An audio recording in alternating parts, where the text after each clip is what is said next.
This thing live, we're going? All right, hi everyone, welcome. This is, of course, Championship Sunday here at EUIC. I'm Relic, and to my right, three of the most beautiful gentlemen you will ever see. Stop. Let's start with the lovely man to my right, Zoinks. What's the vibe? How are you feeling? I'm feeling great. I'm really excited for this Championship Sunday. I am feeling great. Let's ask how Doobsnacks is doing. Yeah, I know, Doobsnacks, you were laughing directly at the I'm feeling great comment. How are you feeling? It's not because you said I'm doing great. It's because you looked at the note card. Yeah, I'm doing great. Great. My notes are saying I'm doing well. Which was a wild way to approach it. I am also doing great. You'll notice no note cards because that's actually how I feel. That's awesome. And Spraggles totally wasn't sitting in the seat 2 minutes ago, but here you are right now. You're ready to go. I'm imagining that the vibes are immaculate. The vibes are immaculate here at EUIC. Thank you so much for leading me into that. What's up, everybody at EUIC? You silly gooses. All right, that's pretty good energy. Production already regretting their decision to put all four of us on this pre-show, right. but They were like, good cut reason. 2 of them. It's like, for whoa, sure. whoa. Good reason though, right? Because honestly, we've got potentially, looking back on it, one of the greatest tournaments that the Championship Series has ever seen. It's been incredible. We've got an amazing Grand Finals coming up. And we're first up on the docket on Championship Sunday. So let's talk a little bit about day one, day two. Cowboy, let's go back to you. Day one, really fascinating. A lot of interesting, probably most of the teams we'd expect to go through. But how they filtered out has led to this bracket. And I mean, start to break it down for me, man. This is crazy. Yeah, so many incredible teams. Obviously, day one, we have our group stage, and then they play into this single elimination bracket that you're seeing right here. Of course, the story of it all is leading to these grand finals. We have Evil Geniuses, we have Peps. 2 amazing squads. I think one of them you probably would have expected to see here, which is EG. The one that has been on this crazy run is Peps out of EU, which is so unbelievably exciting. You see him take down Peru, you see him take down Dignitas, CACM, just so many hurdles that they have to overcome, and now in front of them, Evil Geniuses. What a run they have been on. Like, can they continue it? Can EU finally win an international title? It would be amazing. More on that later. Doobsnacks, when we take a look at those semifinals in particular, I think there's a lot of banter in between the regions. We love especially the EU, the NA rivalry, all of the LATAM regions, and Brazil, of course. But what I love so much about those semifinals is that it was 4 different teams from 4 different regions. I mean, what a great advertisement for Unite's competitive scene right now. The thing I want to highlight, of course, is in those semifinals, we had so many different regions represented, of course, but specifically those LATAM teams, how they're performing in their own regional league just kind of shows the strength of the entire region. Those 2 teams sitting kind of in the middle of the pack in their own region specifically. However, they're able to make a deep run here at EUIC on the international stage. So I've always, and I think we all do, are constantly keeping our eyes on that region specifically. Unfortunately for them, it's EU and NA here on Sunday. It's a great point, though. BH3 6-0 in region. Root Dignitas 6-0 in region. Zoinks, they're going to be going back to those leagues, and they know, of course, with their own ramifications within league, they are in a great spot to still get to Worlds there. And then Evil Geniuses also on 6-0, worth noting. But for Team Peps especially, sitting currently 3rd in region, what an opportunity here to put away any doubts. We can be in San Francisco should we win today. Yeah, I mean, obviously their placement in the regional league is okay, but like you mentioned, outside of that coveted first spot in the regional league, which is the automatic qualifier for the World Championships. But like you're mentioning, Relic, a chance at this event to be taking the first world spot of our entire season. That is wild to think about. Already going to qualify a team for San Francisco. We've been seeing double defender as kind of this team's hallmark, Doobsnacks. We'll be talking a lot about Marv, but we've also got to look at Bruv here. So many times he's been not just on this stage, but all around the world with that legendary EU Nouns esports roster. So many times we were wondering, can they make that next step up? Can they go ahead and win something? Sadly, it never happened for them. What a way to write the record here for this man. Yeah, righting the ship is definitely what they're looking to do here indeed. Keep in mind, the last time an EU team won the AOS Cup at EUIC is when only EU teams could compete in it. Right, Ever since then, once we opened up the scope to other regions, they've never been able to break through. And like you said, what an opportunity to right the ship and rewrite their own history here, specifically for Bruv that's been in this situation so many times and fallen just shy. However, on that same roster, and when it still was EUIC, or Europe representing EUIC, Klaus has won this event before, the first one we've had, and they're looking to get the second trophy for that case. Super exciting. Right, Spragles, let's take a look at their opponents then, shall we? Evil Geniuses. As you rightly said earlier, we're kind of expecting this team to make it all the way through to the finals, especially looking at their side of the bracket. However, it is the nature, the near flawlessness of how they've been able to go about their business, which has been so impressive, right? Yeah, I think that's the toughest thing ahead for Peps, right? Is Peps had an incredible run. They ran into some amazing teams, but it does feel like Evil Geniuses just kind of strutted their way to these grand finals. They had great opponents, but consistently they were outplaying everyone that was thrown at them. Evil Geniuses is amazing. We expected them to have a much better showing at LAIC. They actually had a really wild situation where they leave early in the tournament from our group stage. Well, now they're here. They're undefeated in their region. They're undefeated here. And again, I really do think that they're making it look easy out there. And that's very scary, especially considering they have a two-time world champion, multiple international champion in Kyrgios right here on stage. He's been here before. He's won this event before. He has won Worlds. I mean, it's the toughest opponent you could face in this entire competition.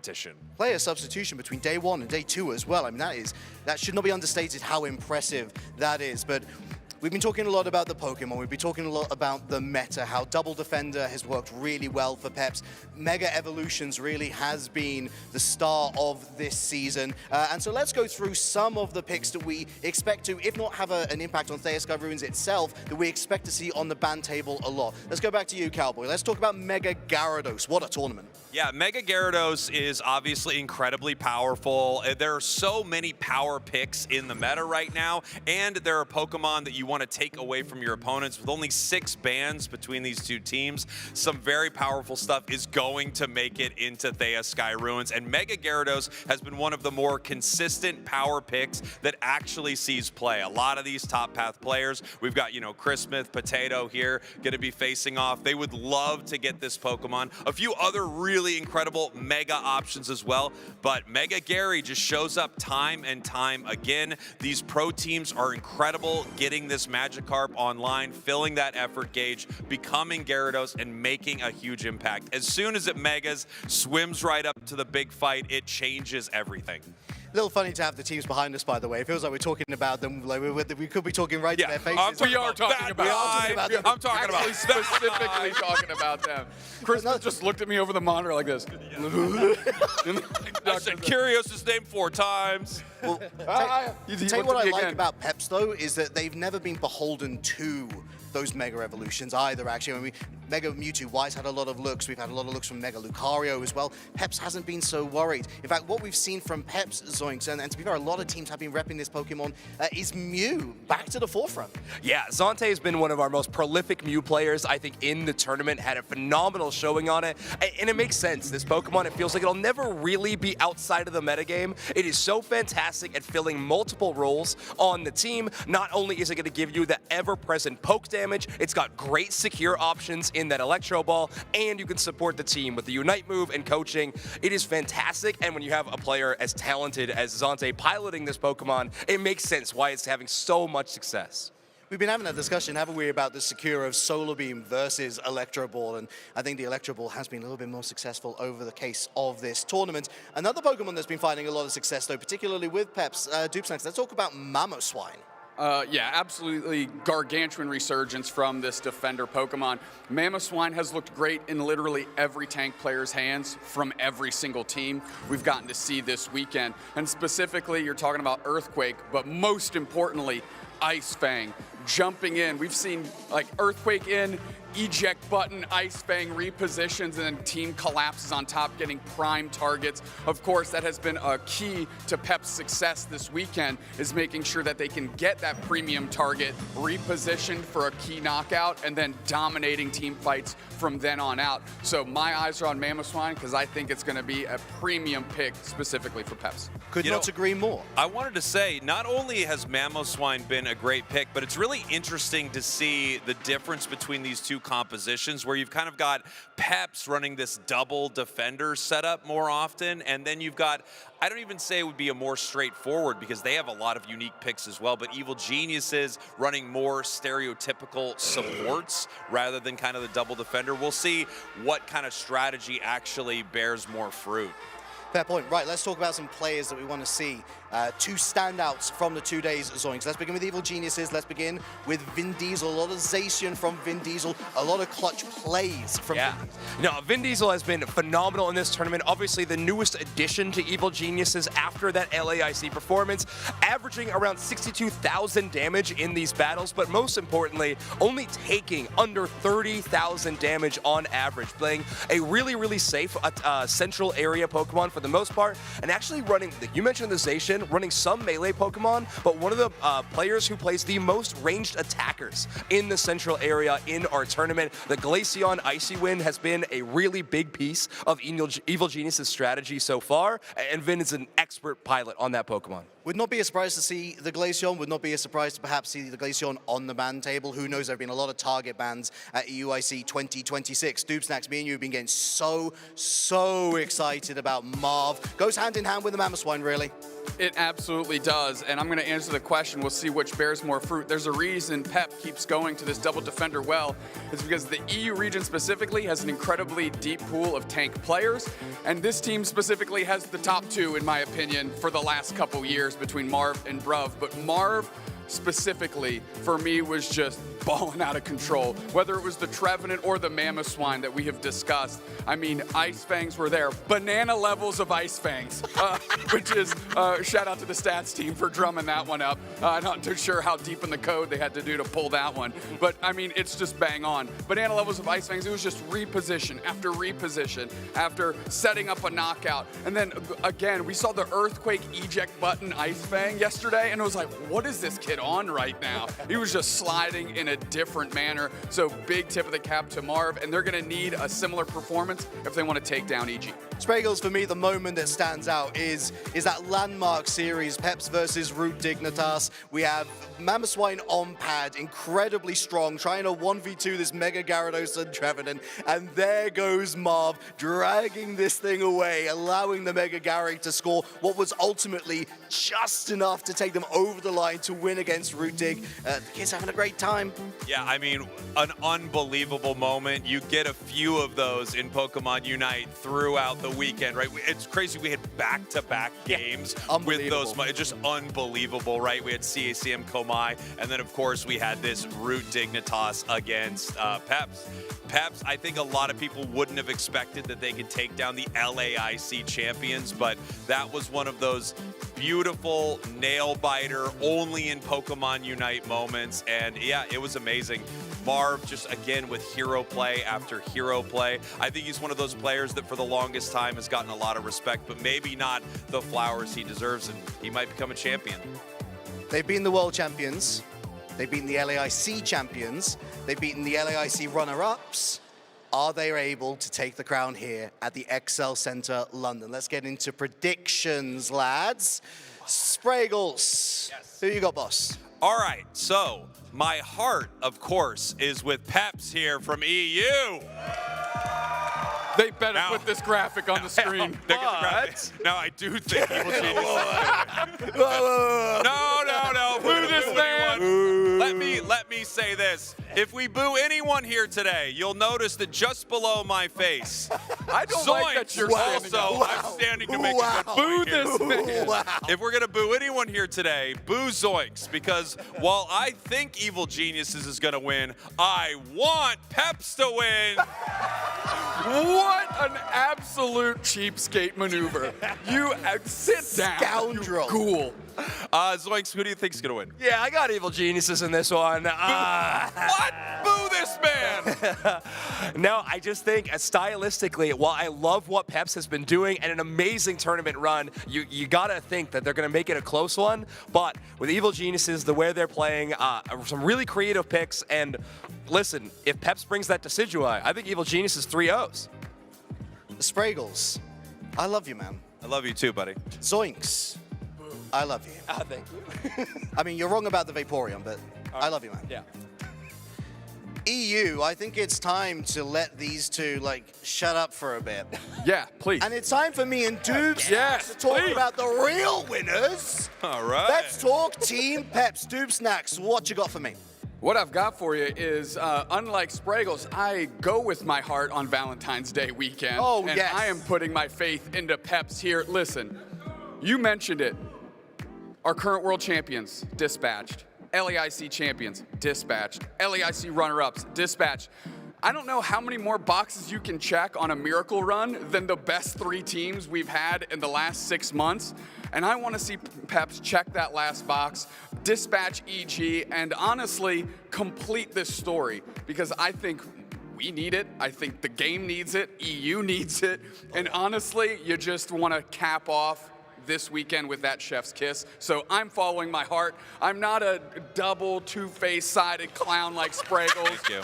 Like Thank you, guys. Thank you so much. Thank you, good night. So yeah, Peps all the way. That's where my heart is. That's where I want to be. History beckons. I've got a history major. I love it being made. This is the Whoa. first time Whoa. an Okay, slid international. that in there. Listen, I've been to school. Golly. it's the first time on an international stage since Worlds Season 1 that we've had an EU team make it all the way to the grand finals. What a time to make it the first international that an EU team wins. It's a story that's too good to be true, but I want to believe that they can make it all the way. Right, we've been told to wrap up here, lads. So final thoughts round the circle. Zoinks, let's start with you. Yeah, I'm just really excited. We're going to have a repeat EUIC champion no matter what. Kyrgios on one side, Klaus on the other. I love seeing that double crown and, like you said, trophy case getting a little bit bigger. Snacks man. I'm the true Team Peps supporter. Spraggles is fraudulent. Let's get it. The villain, Spraggles. Look, all I'll say is EU has no shot here today. Whoa! Go home. Stay evil! No, Stay evil! Get out of here. Sit back down, cowboy, because EU's gonna win! Yes! All right, we'll see you soon. Don't go anywhere.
2026 Pokémon European International Championships.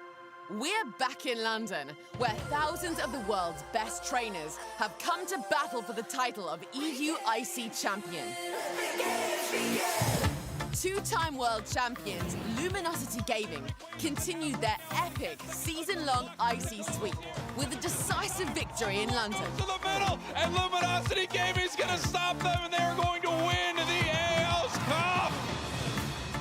Hatterman is the reigning European International Champion, and his dominance continued through the 2025 season, finishing third at the North American International Championships and claiming second place at the 2025 World Championships. Look at it go! Give it up for Hatterman! Ryuki Okada demonstrated absolute mastery of the game. His precise decision-making and unwavering composure laid the foundation for an inevitable victory, crowning him last year's international champion. And now he's come to London and won the whole thing! Longtime VGC legend Wolf Blick barreled through the competition and added an EU IC win to his historic career. International Championship and becomes your 2025 European International Champion. Here we go.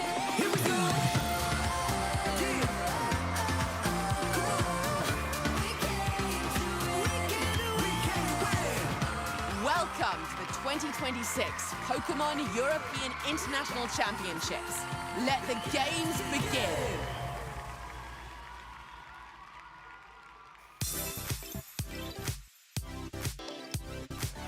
Welcome, everyone, to Championship Sunday! Yes, good morning, trainers and viewers from around the world. You heard that right. Today, we crown our EUIC champions!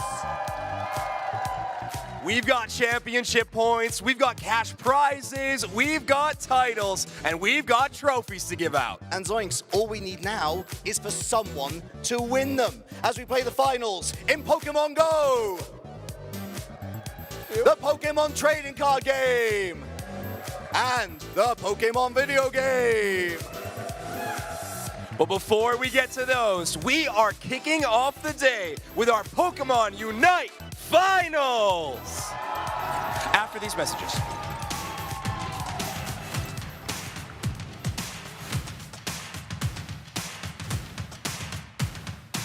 Another big heavy slammer to the power nap. The rings are unbound. Hoop is trying to pull everybody through. Kyogre's getting absolutely shredded here. Mimikyu Unite on top of Donlux. Kyogre's low, and it's taken. Already suffered a little bit of damage, and a little bit of damage is too much in this economy. Down goes one, down goes two, and it's a big price to pay for evil geniuses. Volticons is taking control of this fight. Snow in the retreat. They're trying to get away from Racer. Kyogre goes on so long. Taken by the Mega Gyarados. Side strike, insta fly, invulnerable, beautiful timing. Finds a KO onto the Hooper and catches someone with the flame sweep. Mega Gyarados, 3 KO streak for toast. Absolutely ruckus.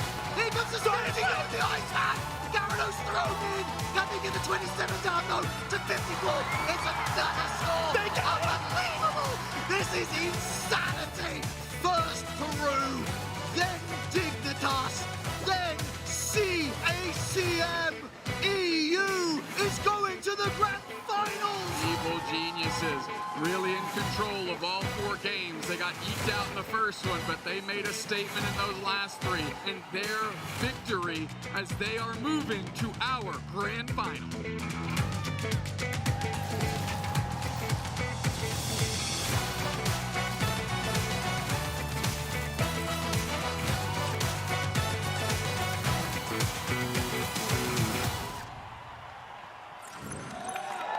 Which team will take it all and become our European International Champions? Which team indeed? Will Team Peps claim victory on this championship Sunday, or perhaps evil geniuses possess the skill and mental fortitude to overcome their opponents?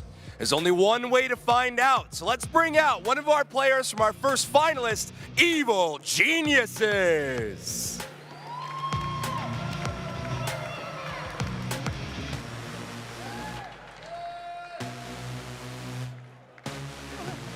Feel free to come over here, my friend. Yeah, come over to the NA side. I like that. All right, Yeah, rolling. All right, Roland, one question for you. What is going to be the biggest factor for EG to take a win in today's championship game? Staying hungry for the win, taking it home. All right, I like that. Stay hungry from EG. Sounds good, doesn't it? EU, I know you're a bit tired perhaps, but I want you to raise the roof for our second finalists today, Team Pet! Stay evil. That's very funny. All right. Hey, a lot of people love you, bruv. They love you. I want to know, how was the rest last night? How prepared do you feel to take these guys down and win everything? I'd say it's pretty good, you know. I think we're ready. I want to get game in and do it now. They're ready! All right, they're ready. We're ready. The crowd is ready. So let's see if Sprinkles and Dupes next are. Let's pass it over to them.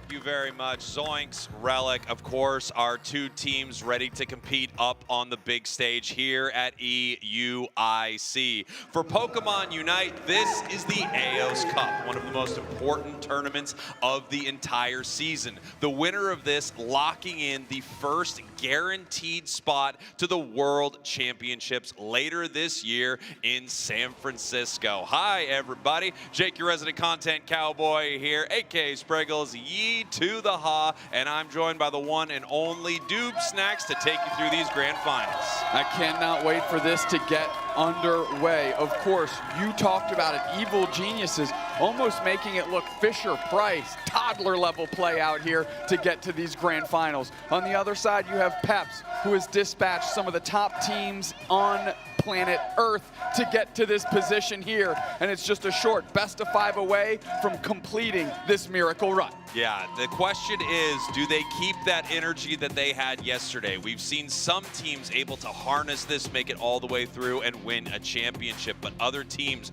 run into this monstrous, unstoppable force like Evil Geniuses. In fact, one of the players on Evil Geniuses, Curios, has been in this situation before. The crowd is on the side of the hometown favorite, and they have to shut them down live in a grand finals. I know everyone here is rooting for Peps, obviously the home region heroes, but they really do have a tough road ahead of them.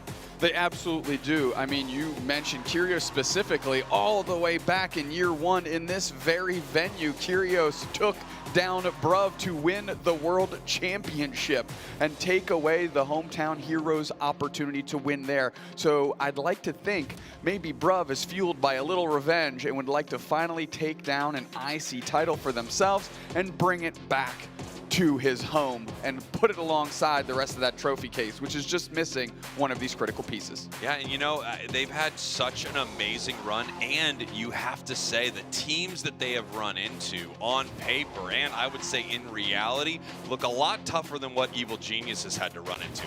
Evil Geniuses, as you mentioned, made it look simple. I said a little earlier, I feel like they strutted their way into these grand finals with a lot of confidence and showing that in all of their games. Peps, on the other hand, it was a gauntlet of some of the greatest teams to play Unite. We had your LAIC champs, Root, Dignitas, in an unbelievable best of 3 that came down to just a few points between these teams. I believe it was a 6-point finish between these squads in the last couple seconds. And of course, before that, they have to take down the world champions in Peru Unite, then the runners up from LAIC.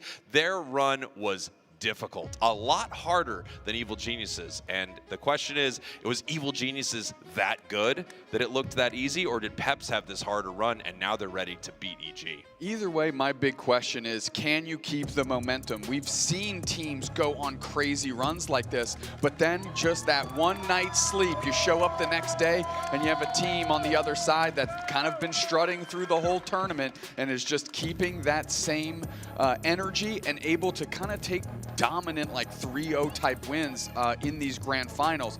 I don't want to see that. I know you don't want to see that. We want to see this thing go the distance all the way to Game 5 and really put on a show. Of course, I want to see this best of 5 be Hercules out here. I want to see it go the distance. I want to see them take it all the way down to the wire. And as we talked about a little earlier, I would love to see Peps win this thing. The region is behind them. I think the story is incredible. We're looking at them against Root Dig. I mean, this is one of the best final minutes of Unite you're possibly ever going to see. This goal zone defense right here. The Talonflame flame sweeps has to peel away. And then we have Mamoswine, Zugrug attempting to stop 2 members of Peps. And Zug is amazing, by the way. Look at this defense. The reposition with the Ice Fang, but there is Marv, the Horn Leech, the Woodhammer. The points go in. No one knows who has won at this point. Boom, 362, 368. Peps somehow able to do it. Can they get an upset against EG? Because let's be real, I think it would be an upset here today. I agree completely. I mean, it's crazy to say that the team that has beat your current world champions, your LAIC champion, your LAIC runner-up, is still the underdog somehow. But you know what? That's a position, if I'm Peps, I want to be in. Let people continue to doubt you and leverage that into some surprising victories. And what I've really liked about Team Peps, if there is any percentage of chance to win, they're going to take it. And if that's going flippy-rippy right in the middle, they're going to do that too. They're going to scrap and claw and take this thing down however they can manage. We watched Evil Geniuses, specifically in this 2Z matchup, really play careful and controlled the entire time. And I'd like to say that that's not how Peps is approaching this at all. No, you know, Peps has had a few moments, and you brought it up here, where they are behind in this match. They play to their win condition, which was get that objective, throw a lot of damage on it. We need, you know, we need to get a little lucky right here. We need to be a little bold. We need to try to take this victory, and they have multiple times. But against a team like EG, that could be quite tough. And let's be fair to EG too, or let's be fair to Peps. EG hasn't been tested like that. Members of this team have been tested on this stage, right? But EG, at LAIC, they got taken down in groups. So there's no question that this team can be beat. However, they are on quite a run right now, undefeated in their region, undefeated here at EUIC. Really, we're focusing on that camera angle. We saw Ducky and Chris Smith, the 2 youngest players on this Evil Geniuses team, and their success is going to hinge on their performance, right? Curios is a flat line. You know exactly what you're going to get. Roland, same thing. The other 3, however, are finding themselves in this position for the first time on stage, and they need to fill the expectations that Curios and Roland are setting for them, that Evil Geniuses, the org, has set for them, and that they have for themselves. This is the time to show up and show out. Yeah, I mean, you're right. This is a huge moment for 2 players who have never been in a position like this. However, on the other side, Peps, you know, we have varying levels of being on the world stage, on the international stage, on their side, a lot of different experience levels, people who have been playing in the championship series for years. So it is a very different squad than what we have from Evil Geniuses. Evil Geniuses are some OGs with a world champion on them, and Peps is a lot of players that if you've been watching the Unite Championship Series, you know, Potato with the Garchomp, a signature Pokemon for them, so much so that it was banned out in some of our games. It is banned right now. It is the literal first ban here as we head to our draft. Evil Geniuses is going to be on your purple side, which gives them the first pick, first ban. Team Peps on your orange side, so they're going to have the second bans, and they're going to have 2 picks back-to-back after EG gets their first Pokemon. Because this is a draft, Doob Snacks, if let's say Ducky right here wants to play Blastoise, that means Peps cannot grab it, and vice versa. You're going to pick back and forth between these 2 squads. First pick, one of the new Mega Pokemon that has come to Unite, Mega Lucario. Mega Gyarados is still available. Team Peps eyeing down Glaceon, cutting Vin off from that. But Bruv grabbing Blastoise is unsurprising. They've been doing that a lot. Now, as you see here, is it over here? It's over here. Kyogre is the map we're starting on. Game 2, we're going to go to Groudon. Game 3, Rayquaza. And after that, it's all up to these squads to select. Of course, Blastoise and Psyduck selected by Team Peps. Back the other way, Snorlax and a Mimikyu. Yeah, I mean, I really like what Peps has going so far. They've got the incredible defender Blastoise. We have Psyduck right there. Zante on Mewtwo. Yesterday looked incredible. Potato has a few of those top path Pokemon that they're very comfortable with. Mega Gyarados is one of them. Final couple of picks over here to Evil Geniuses. Curios locking in the Latios, a Pokemon that came out at the anniversary, our recent anniversary for Unite, but hasn't seen an insane amount of competitive play, and now rolling on Alchemy, one of our newest supports that has just been phenomenal. Looks like Klaus might take a page out of Latam's book, dragging this Ceruledge into the mix, but you mentioned it. Latios typically finds itself on the bench. Latias filling that type of role is incredibly flexible in that way. Team Peps, Evil Geniuses, moments away from kicking off Game 1 in the Thea Sky Ruins, the Kyogre map. Again, Kyogre going to be the boss monster here in Game 1. Yeah, we are going to rotate through Groudon next, then Rayquaza. This is a best of 5, so you will definitely see all 3 of these maps, and then the players will get a choice if this continues on through this best of 5. And obviously, we hope it does. I want to see these squads get all the way to a game number 5. I think both of them would like to 3-0 this thing. Of course. You know, that's exactly what you want to do, you know, end with an exclamation point. It is done. You are the champions. Well, one of these teams is going to walk away, not only with the lion's share of our prizing, but again, that coveted spot, the first team to qualify for the World Championships. And that not only has implications for this team, but also big implications for their region. Yeah, because the invites trickle down. So if you drag an invite into NA, well then you still get 2 more invites from the Regional League to send a total of 3 NA teams. On the counter side, of course, is the same thing for EU. You can drag that invite back into your region and give 2 other teams maybe a chance they wouldn't have had otherwise. There's the hardware they're playing for. Our trophies here at the Pokemon International Championships, EUIC. Such a huge event for these 2 teams, and we're getting right into it. Evil Geniuses from North America, your purple team. Team Peps from EU is your orange team. This is Game 1 of our Grand Finals. Ducky immediately on the invade. Charcadet is always struggling to get out of the starting blocks here. It is just a slow central area Pokemon for their clear. Klaus doing the best they can, but taking a ton of damage. And I am shocked at this point that Team Peps hasn't rotated anybody to go support. Actually going straight into path as Ducky is going to work on this Accelgor. Yeah, Ducky, it looks like they're going to be able to take this from the side of Team Peps. This is a huge trade for Evil Geniuses. They love this. It slows down the central area Pokemon from Team Peps. It makes it a lot harder for them to win the next couple of fights, and Ducky just crushing it right now early. Yeah, I mean, you have to at least tip the cap to Klaus and realize, like, this is a fruitless endeavor for me. I just got to go get value anywhere I can. You can't just give up a knockout there in the early stages of the game. And now we see Vin here from Evil Geniuses, the Mimikyu, heading to the top path, looking for a possible fight. Potato, you know, and Barb trying to fight here on the top path. But look at all of this experience going over to the side of EG. Right now, Evil Geniuses completely controlling the top path, the central area of Peps. Peps finding some value in their bottom path right now. And they're having to send Potato to the center to try to evolve to Gyarados. That's right. This is the first time we've seen Latios all weekend at EUIC, and this is 110 games in. Those are the stats we like, stats team. Let's get it.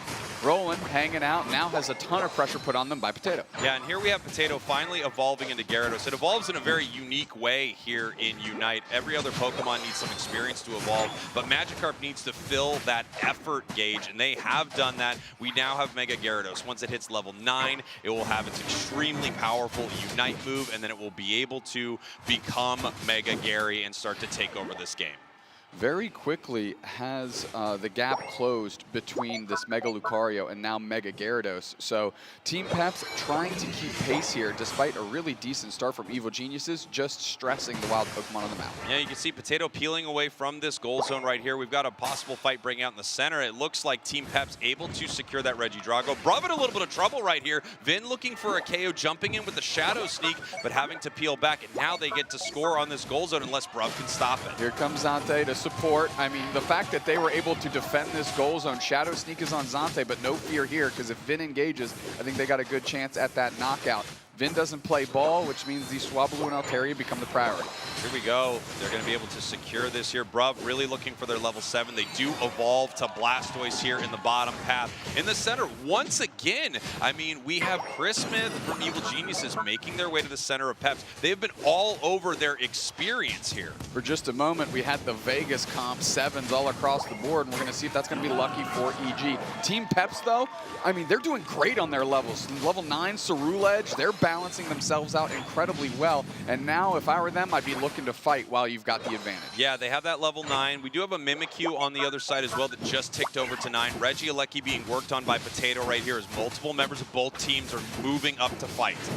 Klaus dipping through, going through that with that Ceruledge Unite immediately, going to secure Regieleki. Now we're fighting. Zante steps up. They get a knockout on Vin. There's another one. That's Latios down, and the pressure continues. The tide of Team Peps is flying in the face of Evil Geniuses, and they're going to keep that goal zone for a plus 36 over. Marv just babysitting, making sure that they make these numbers count. Yeah, and you can see Klaus waiting right here before scoring. They're going to take as long as they possibly can to break that, because once they do, they give a lot of free, safe experience over to the side of Evil Geniuses. So they waited the last possible moment, got as much experience as they could between these two passes, then finally broke the goal zone. Now up 48 to 170, and that's how you win games here in Unite. You got to be up on the scoreboard, Doopsnack. Doesn't matter how many KOs you get. No, great work by Bruv there to pull the Swablu and Altaria so Zante can have a little bit easier time securing that. Marv working through. They're going to pick up their Unite move at level 8, which is something to contend with for sure. Yeah, I mean, this looks pretty tough for Evil Geniuses so far. They had a great invade early, but they haven't done much with it since then. Things are actually going very well for Peps in this match. They've been winning many fights, full of Unite moves on their side of the board, but Evil Genius is very close to them. At any moment, this fight could kick off, especially when these Pokemon have their Unites.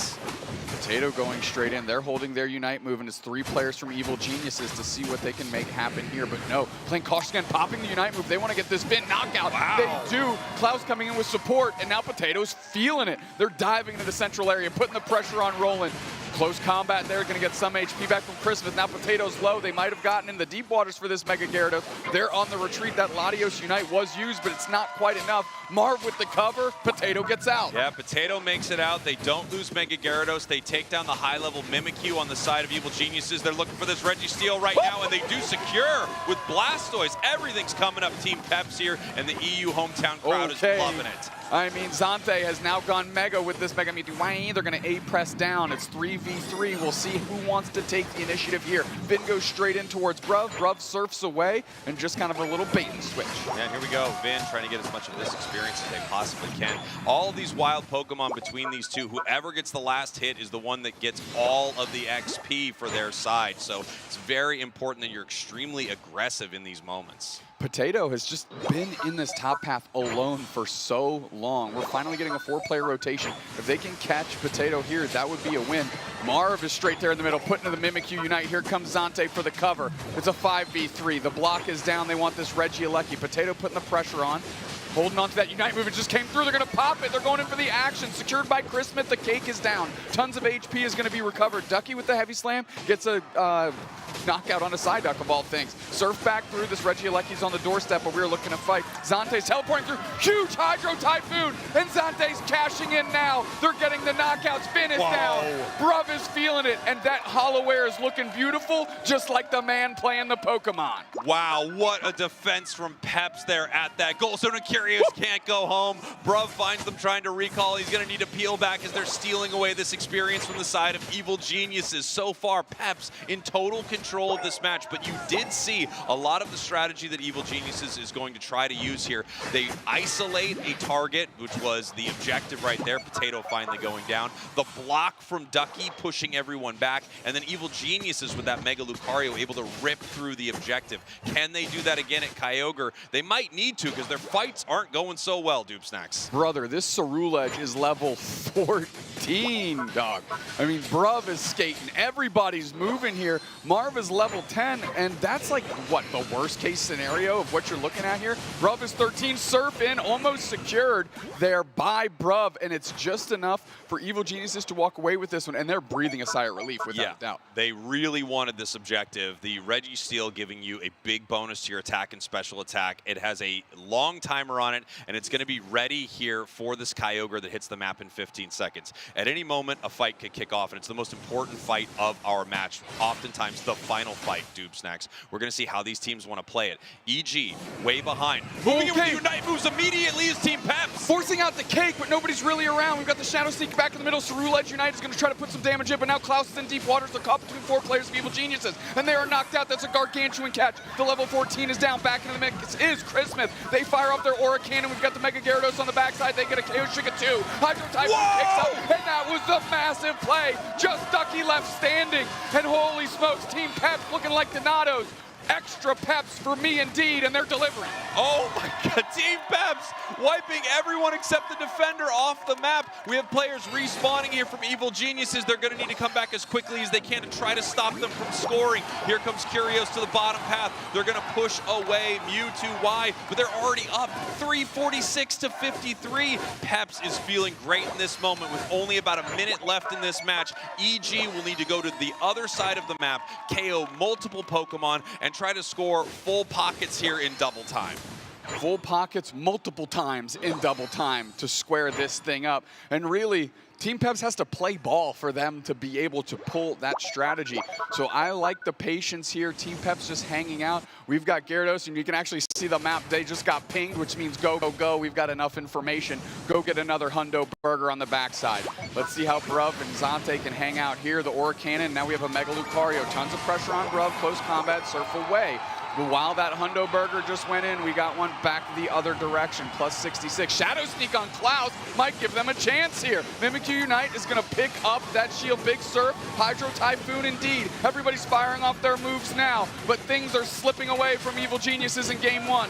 Team Peps looks incredibly resolute. Team Peps standing on business in their home region. Team Peps gonna take game one. Team Peps keeping the momentum from yesterday, not only keeping it, absolutely shutting Evil Geniuses down here in game one. Day one looked incredible for EG. What a complete reversal here as Peps has a dominant performance.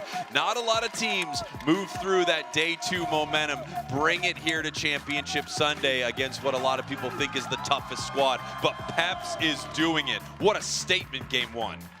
Without a doubt. And look, they were so far ahead. Evil Geniuses got the best catch they could have asked for in Klaus, that level 14 Cerulege. And Potato goes, oh, you just stopped paying attention to me? All right, go time, baby. That Mega Gyarados KO Shrika 2 instantly. You saw Bruv come through with a massive Hydro Typhoon. Zante comes unglued, but they took initiative, which is what I like.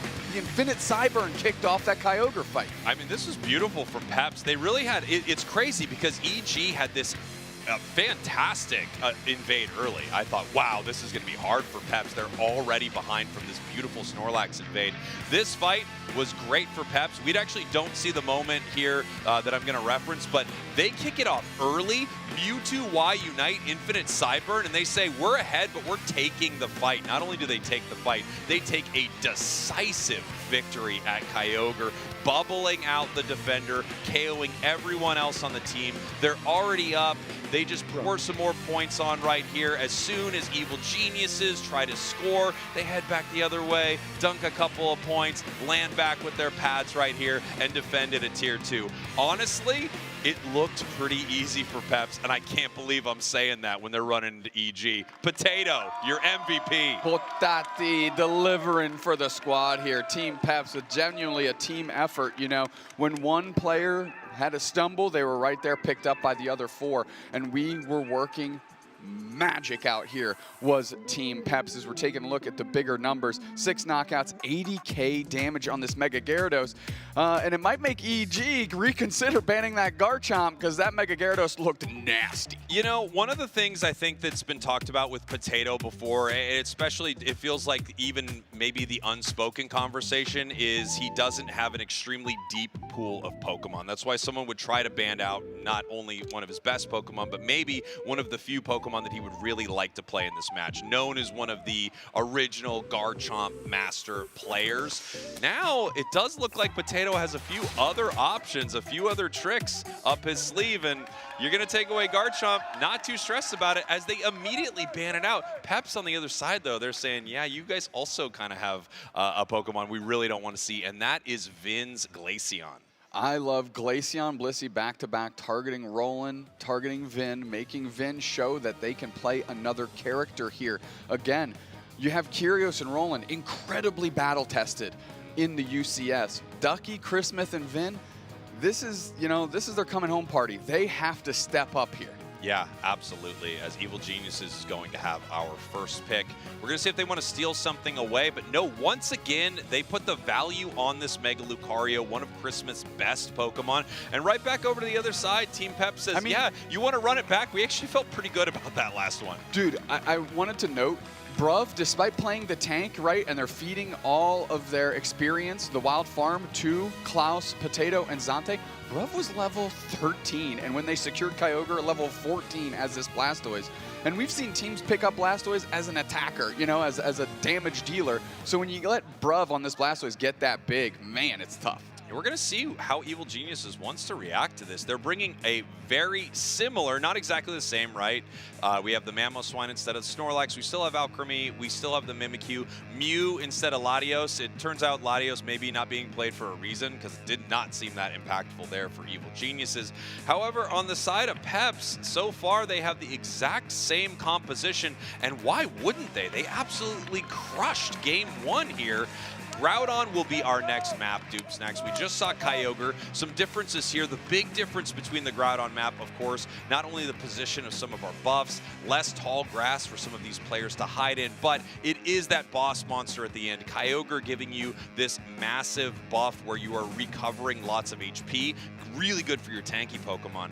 Groudon is giving you a ton of damage. So if you're something that, outputs a lot of burst damage like this Cerulege, you will love a Groudon buff. Just rip through the entire enemy squad. I love what we're seeing here. Everybody on EG is calm. Kyrios taking the wheel here and walking these younger players what is about to happen and what they need to do to bounce back, because that's tough. But you got to stay in the game. And if there's one person that knows how to do that, is certainly experienced enough to get the team back on the same page, it is that man, Kyrios. Yeah, we've seen it happen before. We could see it happen again here.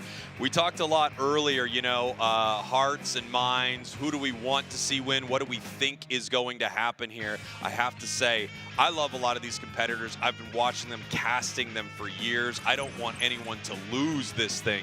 At the same time, if Peps takes home a win here, I think this place will go nuts. And I know that we have been rooting for them all weekend. What a story if they're able to make it happen. As we head to game number 2, Evil Geniuses out of North America, your purple team. Team Peps from EU, your orange team, up 1 game here in our best-of-5 grand finals. Not only is Team Peps up a game, they've got the Hollowware differential as well. They look good in the Hollowware they've equipped today. Let me tell you, it doesn't work for me in solo queue. I always have the Hollowware differential. It doesn't seem to matter for me. Ducky once again invading this side of Klaus. A great play here for Evil Geniuses, and it will slow them down early, but it didn't stop them.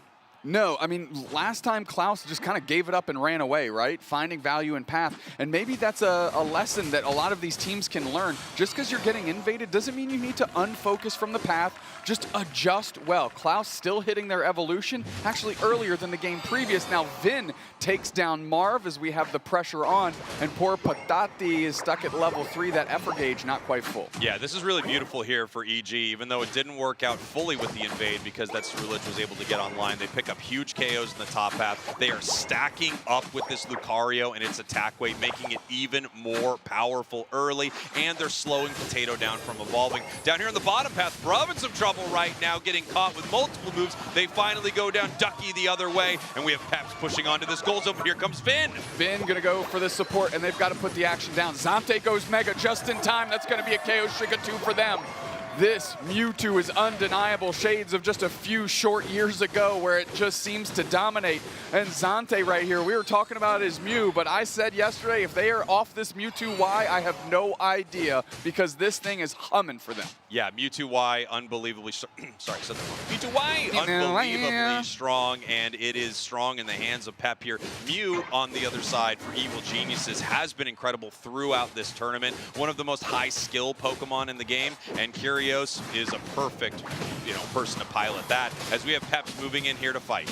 I mean, they're able to isolate Potato, but Klaus gets one back the other way. The Shadow Sneak misses, and that might be an opportunity. No, they decide to take a pause for the cause here and peel back. Yeah, see if they can get that. No, over to the side of Evil Geniuses right there with the sweet scent. Reggie Drago now being ripped apart. Are they able to secure it? They are. That not only provides a nice scoring buff for the member who gets it, but also some team-wide experience for Peps. Yeah, 720 birds are going to be scrapped over here. Vin looking for a target. We're kind of using the birds to shield. Potato goes straight in, deals a shell of damage. The sweet scent goes down, but again, Pep's just not willing to play in the sandbox with Evil Geniuses. Walk away. It's fun seeing Marv here on the bubble beam disabled duck. Potato's in some trouble. Huge Ice Fang. Klaus goes down. Massive close combat there from Chris Smith. They are now moving towards this Reggie Alecki. We showcased that Ice Fang Mamoswine for a reason. Another quality catch, and it's a great KO for Evil Geniuses. This Reggie Alecki is going to walk. We're going to do some good math here. Plus 23, get out of here. Experience back on the map. Meanwhile, the team-wide experience continues to materialize for Team Peps as they grab that basement Reggie. Yeah, nice stuff for Team Peps in the bottom path. Obviously, losing a fight in the top path, you try to find somewhere where you can gain value on the map after Evil Geniuses has that incredible push. You talked about the math with scoring in that goal zone. Every point that you can score over what that goal zone has left, you are able to continue adding points onto the board, right? That's calling an over cap or an over dunk right there. So they were trying to do some smart math, get as many points as possible. They're up now, 103-79, an incredibly close game, but look at all the Unite moves on Peps. They are way ahead on levels. Yeah, exactly. And it's because they've been focusing down that team-wide experience objectives here. Klaus needs to make sure they don't get caught. I know they're feeling it a little bit right now, but Klaus getting caught at the end of game 1 could have spelled disaster. Klaus getting caught right there by the Ice Fang here in game 2 can spell disaster. So take a deep breath, settle in, and leverage this level lead you've got. And look at this here from Evil Geniuses. They're scoring the top path. Of course, Peps, once again, just trying to make sure that they keep parity with their opponents, breaking this tier 1 goal zone in the bottom path and having Potato score in the top path. It does look like Potato possibly caught by multiple members here of Evil Geniuses trying to score. We're going to see if Potato's able to get out. Bruv moving up, but they might not be fast enough. The waterfall from Gyarados, and here is Bruv with some interference right there. The hydro pump pushing him away, just surfing right back out. Great cover, but not only that, I think a lot of people would have panic united there to guarantee getting out. Potato, though, understanding this character, and I love to see that their game is evolving as well past just this Garchomp. Mega Gyarados looking good. Another Pokemon we featured here, and you're starting to see why. And look at this here. They're going to go for this Reggie Alecki again, Doob Snacks. And if they can, they would love to break this goal zone on the top path early. But here comes Peps. Huge Gyarados Unite move. The Cake Unite move is out. And look at him rip through them. Double KO for Cerulege. Brother, you saw Potato hide in the tall grass, pop their Unite move there, take to the seas and find their way in. Great follow-up by the Cerulege, and guess what? That Infinite Cyburn didn't do nothing as well. That was great coordination. Yeah, beautiful plays there, and this is why it was so important for that Gyarados to hold their Unite move, right? And not use it in that panic moment to try to get away from Evil Geniuses. Now they got so much value for it. Still a Blastoise Unite here in the bottom path if they want to try to fight over Reg Ice. Ooh, Psyduck in a lot of trouble. There's that Ice Fang. Big catch from Ducky. Yeah, I mean, it's a start. You got to begin somewhere, and that's at least a target here. Klaus hanging out, Ducky looking for the next opportunity. Hydro Typhoon is kind of sussed out, secured by the Cerulege, and now the scramble's on, forcing out that Rampage for the Mamoswine. Klaus taking a ton of damage into the Mimikyu Unite. Now Vin gets credit. We're pushing forward. We're looking for more. Potato dives back in, and now it's the dominoes falling for Evil Geniuses. There is no rest for the wicked out here. Team Peps is going after him. Big Surf rolling, pinned down, and rolling about to go down here in game 2. Holy smokes, dude. Team Peps is humming. Team Peps is making a statement here. You know, for the longest time, it feels like EU has not been the stellar region to watch. Now Team Peps dominating Evil Geniuses in our grand finals so far. They take down Dignitas, they take down CACM, they take down Peru. Is this the team to watch here? It's incredible what Peps is doing right now. It's looking good. Shadow Sneak in a little bit. Is this going to be an opportunity to move in? Bruv taking a lot of damage. They have Surf up. They aren't able to get out. This pad is going to be held down by Marv. Here comes Evil Geniuses. This could be a strong series of KOs for them. Grabbing a berry and just hanging out. Moving back in. Ducky taking a bunch of damage. Potato going into the back line. E-Ball comes through, but it's not enough. Chris Smith looking for an opportunity to step in. They can't. And look at this here, Doomsnacks. Even though the last couple fights not really going Evil Genius's way, they have been playing a very solid game with their score, still keeping up with experience. 216, 244. Even though a lot of the fights feel stronger for Peps, EG very much in this game. 30 seconds now until we have Groudon hit the map. Reggie Alecki going to be walking towards the tier 2 goal zone of Evil Geniuses. Peps deciding they're going to head back to base and just look for as much experience as they can get and some positional advantage around this fight because they know how important this final objective is. 216, 264, 10 seconds till Groudon. Oh, Bruv just found a whole bunch of them. Christmas steps up. Bruv taking a ton of damage. Hydro Typhoon, eject button, reposition, catches 2. Curios in the sights of this Mega Gyarados, and that forces out the tall cake, but everybody backs off. Solar Beam is there. Bruv low on HP. Infinite Cybert, I believe, just came out, so we're going to put the pressure on. Zante trying to chase. Bruv still low on HP. Caught is Potato, but they're able to cleanse out of it. Aura Cannon is there, and here comes the Rampaging Mamoswine. We're going for the secure. It's taken by Evil Geniuses. Team Peps can't counter this fight, and Evil Geniuses are moving to take themselves a win here in game number 2. You love to see it, tying it up here in game 2. EG now trying to score, and with no one from Peps around to stop them, they're going to keep putting points on the board. The Hundo Burgers being thrown on the grill, 416, 264. They know they are up right now. They do not need to keep pushing. They're going to head back towards their side of the map and see what Team Peps can do. I have to say that fight, expertly played by EG. They baited some multiple Unite moves out of Team Peps. When they were low, they actually were able to get a valuable Alchemy Unite that healed them back up, moving back into the fight, starting to wipe them off the board. And then it did feel like we were kind of panicking, fighting around this Groudon, and EG was in total control, staying in this match. 50 seconds left, though, and Peps wants to take this. Nice surf there. They want to start grabbing these buffs that they can. We've got 45 seconds to make this magic happen and keep the dream alive. The counter Hundo Burger is going in by Chris Smith. Hydro Typhoon is there, kicking up a couple players. Can they get some points in, though? They haven't even had the opportunity to score quite yet. Have they done good battle math? They have, but there's too many points that have already gone in the other direction. We have a 250-point differential-ish between these two teams. Big Solar Beam, look at that damage. Wow. And Evil Geniuses is going to button this one up. Yeah, it looks like it here. A couple down for Evil Geniuses. Great Alchemy Unite. Potato trying to move it. Klaus just getting roasted here on this goal zone. The points are going in, but it's not enough. They don't have enough players around anymore. Such a close game here, but Evil Geniuses tying it up. Now, this is a grand finals. I love to see that we're not going to see a 3-0 sweep because I want this to go the distance. Whatever Curio said going into this game 2 worked because it settled down some nerves. The Team Peps was able to feel like they were in control the whole time, but you mentioned it. Evil Genius is keeping the scoreboard close, meaning all they needed was one good fight. They got it at where else? Groudon, and that was enough. And you can see, I can read lips. I see what Curios is saying. He says, listen to Spriggles and Doomsnacks. They know what's going on. Just get out there and win. And he's exactly right. I say this all the time. If you're losing, could you just win, please? Yeah, if you're losing, that's not how to win. To win, you got to win. Someone put that on a plaque. Bang. It's good. It's just good advice. As we take a look at some of these big moments here, this was a huge fight, obviously. Peps having a lot of strong early fights, having a great experience lead in a lot of these moments here. Another nice one here in this bottom path as Evil Geniuses tries to find some value after this objective. Take a deep breath. I am so excited that we are moving past a Game 3 opportunity here. Team Peps, Evil Geniuses, and both teams are hitting their stride. Team Peps, honestly, coming out of the gate that quickly, I was very surprised.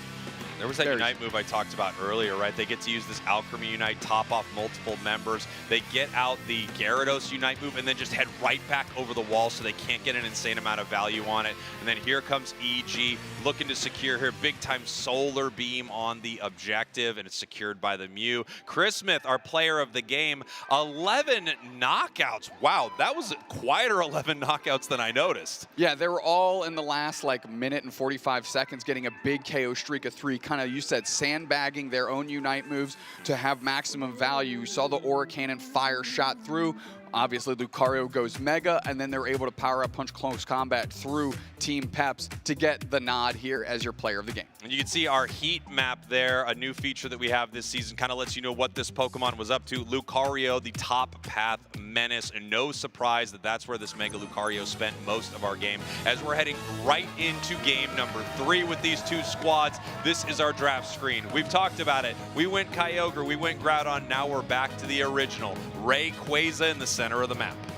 Team Peps, is it worth banning the Mega Lucario? Evil Geniuses wants to ban the Mega Lucario here, making sure that Team Peps not only cannot have it, but they've got a backup plan here for Christmas. Yeah, Peps is, I mean, this is going to be interesting here. Obviously, they don't need to ban Charizard Y. It feels like a compulsory ban. It just hasn't made it through almost any of our games. Probably the most powerful thing on Eos Island right now. And it does get the final ban here from EG. First pick is Peps. What are they going to lock in? Yeah, Brub's Blast was pretty insane. It's looking really clean right now. Going to counterpick potentially this Crustle. Umbreon selected by Roland Ducky on Crustle, which means we've got a lot of solid options for Team Peps. Potato back on this Mega Gyarados, unsurprising here. Marv is my big question. The tree miracle work they've been pulling has been incredibly impressive.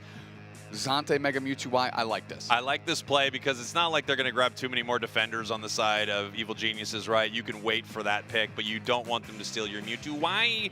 Evil Geniuses now locking in this Zacian. This is something that Vin has been playing in the central area a bit, but obviously Chris Smith could as well. A classic top path Pokemon, and a Pokemon we've seen a lot of success with this weekend, Inteleon for Evil Geniuses. There's a real potential that Curios goes with the liquidation version of this Inteleon. You're kind of seeing what Team Peps is leaning towards. Let's get a little bulky, let's get some self-sustain, and let's have Klaus secure this Rayquaza with an overheat. And here we go, final pick to Evil Geniuses. I like this Mimikyu. I think it's actually been really good for the side of EG. I love seeing Trevenant. You and I have kind of been geeking out about this Pokemon. I mean, maybe since it's really come into the championship series, but we have so many stellar Trevenant players right now between our regions, and I think it sets up so many huge plays. Another Pokemon that seems to pop in and out with a lot of these competitive teams is Blaziken.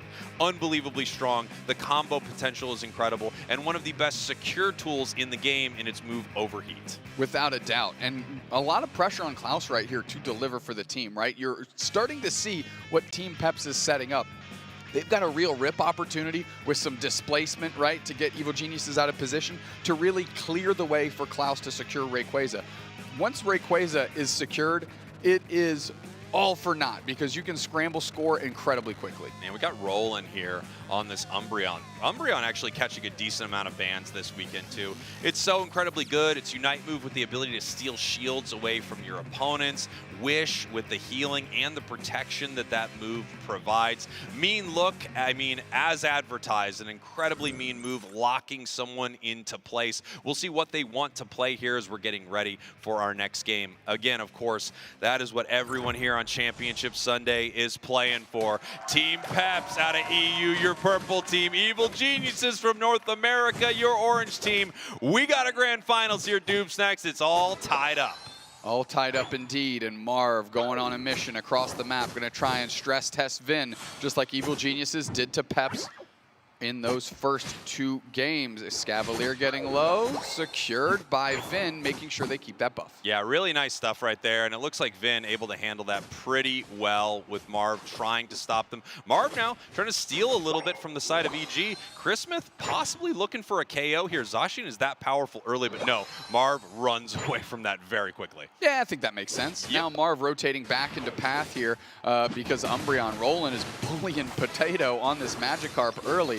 Bruv and Zante, again, seem to be in control in that bottom path, doing a great job. And look at Klaus. Lockdown in this Mean Look right here. Roland able to make it away from a very bad situation. That's something they're going to be able to continue to do throughout this match, is lock a member of Team Peps into that Mean Look and set up huge plays for their squad. As we got everyone ready to fight here, Marvin, a lot of trouble, goes down immediately. Yeah, but really buying some good time for Potato to get some experience. However, it's not going to be enough. Klaus is the Combuskin, and as you know on this broadcast, disgusting looking. Yeah, Dupe Snacks, for everyone who's new to Unite, really doesn't like Combuskin, and I do think he has a gag reflex issue with this particular Pokemon, so we need to get that to level 7 as quickly as possible. I agree. Please do that, Team Peps, and I think they want that to happen too. Blaziken is truly what needs to be on the map for it to be a difference maker. Zante moving forward, they're getting some quality moves down here, and honestly, this bottom path has not been up for debate with Team Peps. They've been dominant. They've been absolutely crushing it here. Chris Smith trying to, do a little invade of their own and take something away from Peps. It looks like Zante able to kind of bubble them out of this situation. Potato now caught in the mean look. It doesn't matter if you're trying to waterfall there, Potato. You are stuck in place, going down once again. Grabbing the berry is Chris Smith, healing off the damage that Potato was able to impart before imparting their way back to the Pokemon Center. Rolling back as Evil Genius is taking some inventory of what we've got going on. Finally, Marv does evolve into the tree, and that's definitely step one in their battle plan. And we do see Curios here, not yet Inteleon, but we can see they have acrobatics, which means they are going to be playing that liquidation build, the finger guns, the pew, pew, pew, pew, pew, the James Pond, and it is an incredibly powerful build. One of my favorite things about Curios as a player is he plays the best thing possible, not just the flashiest thing. So he's a two-time world champion. Absolutely good knockout on Chris Smith. Getting back the other way, though, is Vin able to step up and get that done. Meanwhile, Team Peps using the advantage that Zante and Bruv were able to buy, and now they're going to get their points in. Here we go. Team Peps looking for this bottom objective as we have Evil Geniuses pretty clear for the top objective.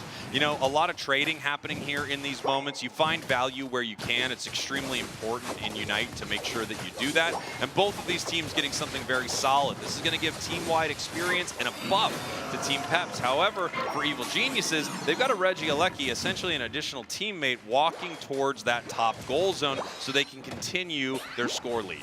Marv is trying to chase down Vin. They've got a lot of vision now, and they see how many players from Evil Geniuses are actually sitting in the middle of the map. Potato going to work on this Regieleki here. They've been sitting in the top path. Chris Smith, sussed out by Zante, going to put some damage in, and Zante wants to take that buff, but they can't. Chris Smith snatches it out from under him. Yeah, nice play there from Evil Geniuses. You just try to take as much as you can from your opponents, and it really starts to add up, Tube Snacks. If you can take multiple buffs from your opponents over and over again, not only are you taking these valuable buffs that might give you, cooldown reduction or slow your opponents down when you're attacking them, you're also taking huge amount of experience, which will set you up for a big win in the end game. Bruv seeing where Ducky is. Look at the rotation flank from Marv. They're going to try and poach a player here. Woodhammer does part of the work. Ducky is put on a silver platter, and it's time to digest the bird. Ducky goes down, and the rest of the team is looking to score. Look at Marv just stepping up, body blocking these liquidation shots so we can get a big over there. And now Team Peps snatches the score lead for the first time in this game. That's right, 117 to 100 here. We're about halfway through our game number 3. Again, incredibly close. You'd love to see a grand finals where these two teams are evenly matched, and this has been an incredible one so far. Klaus moving to their central area, looking to get those extremely important buffs for this Blaziken. Potato now possibly taking the red buff, but no, that's going to head on over to Klaus.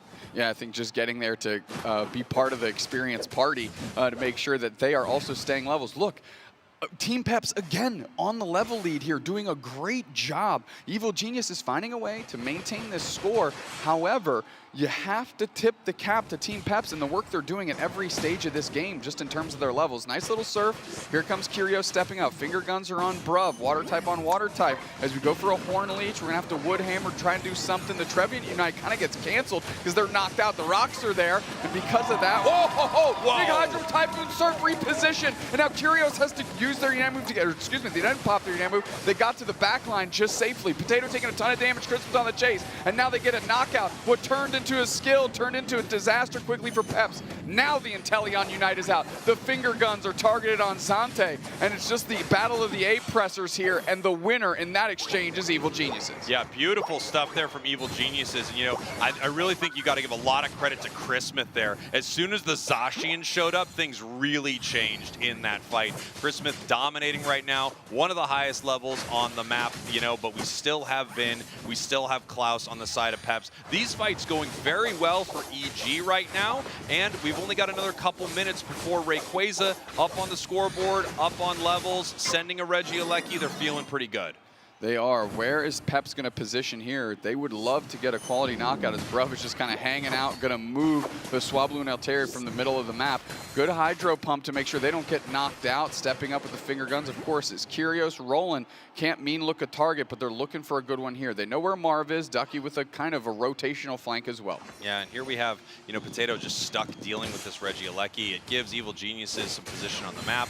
It lets them find something they can get value with here. Curios desperately looking for level 13 right now. If they can hit that level 13, they get the very powerful Liquidation Plus, which is just more shots from those finger guns, and it's a devastating move to use in some of these fights. Punishing your opponents just when they pop out of the tall grass. Speaking of punishing your opponents when they pop out of the tall grass, there goes Roland. Yeah, just another good knockout. I think Team Peps just kind of needed that one after the last fight. Not for anything, but for confidence. Here come the finger guns, tons of damage. Team Peps at least trying to insulate their carries well. A lot of body blocking by Bruv and Marv here. Evil Genius is going to get the basement objective for free. 30 seconds until what else but the big green snake Rayquaza. That's right. This is a great objective for Evil Geniuses. Obviously, defense and special defense for all of their Pokemon right here and team-wide XP. Curios desperately trying to hit that 13. I think they can before Ray. They're moving through their central area, and Liquidation Plus is going to be a big difference maker. Bruv, only at level 11 right now on the Blastoise. It does feel like Team Peps may be the furthest behind that they've been in a few of these games, even though it is razor thin. Going straight in towards Potato is Christmas. We're on the backside rolling. Teleon Unite is out. The damage is going to come in. We're putting the pressure on. We're putting him in spin cycle. Trev Unite marks a couple players. Marv is on the low blow, and they get knocked out quickly. Hydro Typhoon kicks up Curios. Can they convert on the knockout? No. Potato's cut off and caught in the Mimic Unite move. Bruv steps forward. They're trying to put the pressure on 2 players down. This is not looking good for Team Peps. Vin is still scrapping. Curios comes back around, and now we have so much damage is in, and Zante is on a sliver of HP. Rayquaza getting chipped by Liquidation. Take a deep breath. We're dancing all over again. What an insane fight right here. Whoa! Barely making it home. You have no idea how devastating that catch would have been if Evil Geniuses grabs the Blaziken there. And now we have a potential refight. No Unite moves for either squad, but what a catch. Curios already stomped. And now that allows the rest of the team to focus on Ducky. They are ultimately knocked out. Rayquaza's getting ripped. We've got Klaus waiting in bait. They're going to go in for the overheat. It's up to them to secure. It's charged up. Bang! Secured by Peps. But can they go score? Of course, Klaus steps up and delivers on the biggest stage. But right now, they haven't gotten any points in. Evil Geniuses with 4 players standing, and they need to get points in of their own. Marv is off respawn. They're going to jump and try and stop.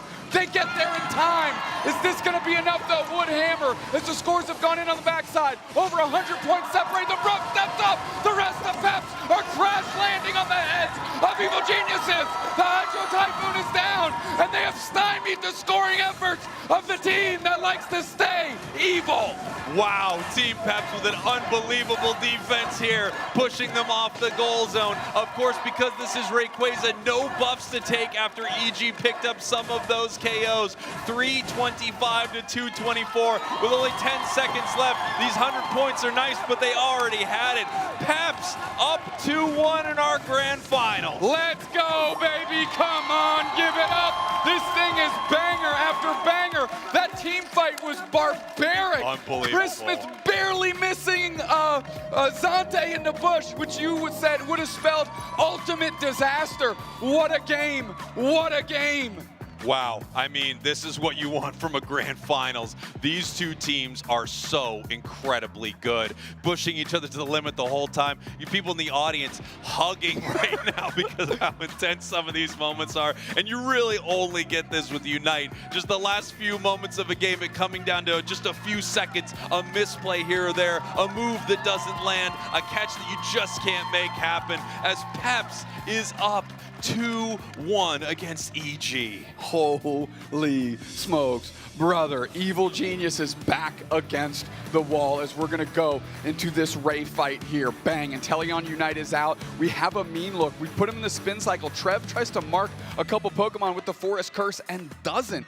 Look at this damage going in. Hydro Typhoon. Curios is back and forth. Vin catches a critical target in the Metal Gyarados, and they get the knockout. Look at this damage. Zante all of a sudden gets isolated, gets chopped up. Huge rock, scissor, and they are on no HP as they fade back. Klaus barely makes it out. Zante barely makes it out. And look at Klaus here at the top part of your screen. They are watching that Rayquaza HP bar, charging up that overheat, and bang! Securing the Rayquaza for the squad. Yeah, and you saw how close Chris Smith was too with their massive Zacian Unite move, but just about nothing compares to that overheat. Blaziken ready to take it there. And yeah, we talked about it. Imagine a world where Blaziken is not there. Blaziken knocked out because Chris Smith catches him. Player of the game, Bruv, one of the players of our tournament, one of the titans here in EU, on just about every single superstar team EU has had, and now Team Peps, one game away from becoming your EUIC champions. I know, man. It's great. I need to take a breath. Obviously, there's tons of love for Bruv here in EU. Not gonna lie to you, I love the kid too. He's great. He's the best. Yeah, I remember seeing him yesterday, coming right off of his win against Dignitas. I mean, you could see how much, of course, this means to him, how crazy these matches have been, how serious these players take it. And yeah, genuinely, what a great dude I think Bruv is. I like him. I'm rooting for him. The audience is rooting for him. But Kyrgios has been in this position before. He has taken the air out of a room. He has taken an entire crowd cheering against him and proved that he can do it. Can he do it here today with this new squad? We're going to find out here as we head to our next game with Team Peps, one away from becoming your champion. Evil Geniuses is going to have our first pick, and they have our first ban. They're still banning out the Garchomp. And now they banned Blastoise. They're like, Bruv is a problem. The only criticism I have of Bruv is unfortunately his biceps are lacking. I wish he would have done maybe a little bit more of a bicep-based workout pre-tournament, or at least pre-match today, to make sure that those are elevated to the correct gain-related levels. Yeah. Rounding out our bans here, the Crusler, Blissey, Charizard, Y, of course, and first pick is this Mega Lucario. Where does Team Peps go from here? And it looks like it's going to be a duck, and no, it's not going to be a duck. Kirk, you're an idiot. Continue. Oh, we've got the Mewtwo Y. They want to take this early. I agree. Zante has been an absolute force in these games, and they're going to take away this Umbreon from the side of Evil Geniuses. We'll see how they want to respond to this. Obviously, this is a huge part of these matches. There's a big mind game between these two teams, right? If I ban this, if I take this, how will they react? Sometimes you actually back yourselves into a corner. Other times your opponents are picking exactly what you knew they would, and your plan is working perfectly. We'll have to see how that goes here in this next game. Potato, once again, on the Mega Gyarados. They feel pretty dang comfortable on this, so I mean, I'm glad they get it again. They can get the Mega Gyarados. Oh, let's go, baby! Mr. Slime, Mr. Crime, in the hands of their #1 day one, Bruv, known for putting this Pokemon on the map, and they are looking to deliver a Grand Finals victory off the back of a clown. Yeah, and there are a few Pokemon that just get an absolute pop from the audience, one of them being something like Mr. Only Mime in Unite does Mr. Mime get a pop from the crowd. It's true, but it does. There are just a few of these Pokemon that have been, around since the beginning, played by a few of these top-level players, and when a Mime is played at a super high level, it's incredibly impressive. Bruv, one of the best to ever play the Pokemon, so this is going to be an exciting game 4 here. And could you imagine, Bruv winning the championship right now on one of his signature Pokemon, taking home a title here, the International for EU. You can't ask for anything more than that. I love how Evil Geniuses rounded out their draft, though. Hoopa is going to help mitigate some of this mean look, right? You trap a character, you can just slide a portal right under there and make sure you get that character out of dodge before they can be knocked out. It's going to be a fun song and dance between the Hoopa portals, if that's the direction they go, and this Umbreon and Mr. Mime. Bruv going to be looking to fire out those psychic barriers, those walls, and to deflect characters from EG from being able to reset. Yeah, I can tell you, Doobsnack, selfishly, I really want to see an Evil Genius win here. I want to see a Game 5. This has just been so good, but I know this audience and Team Peps, they want to see the win right here. They want to see them become the champions. As we're heading to game number 4 of our Grand Finals, Evil Geniuses, your purple team, Team Peps, your orange team, one game away from becoming your EUIC champs. let's get into it. The bottom path has been the shining light of Team Peps in these first 3 games. Bruv and Zante working great. Ducky on another invade, gonna try and stress test. Now Klaus back the other way. Klaus, just this little Torchic, doesn't really make it out too quickly, and we'll see how this shakes down. Klaus just kind of hanging out. Can I maybe cheese this back into my direction? They're both just in. Ducky just gets it with an auto. Yeah, I mean, Ducky is just so good at this, but Team Peps, I feel like, has responded to this extremely well. They know exactly how to play around this. They're just sending Blazing into the bottom path right now. Ducky now trying to react to that and slowing them down. The eject button, huge catch by Ducky. I mean, the mind games here in this invade is incredible. Bruv in trouble right now. Bruv putting down some walls. It looks like they are going to be able to safely retreat here, but Klaus has been slowed down tremendously. Awesome read and great use of that eject button by Ducky, the young kid stepping up and putting the team on his back for just a moment. You think that's just securing Wild Farm, but that's worth its weight in gold here in the early stages. Here we have Vin moving up to the top path right now. They're going to try to make something happen at this goal zone, but it looks like they know they have to peel back.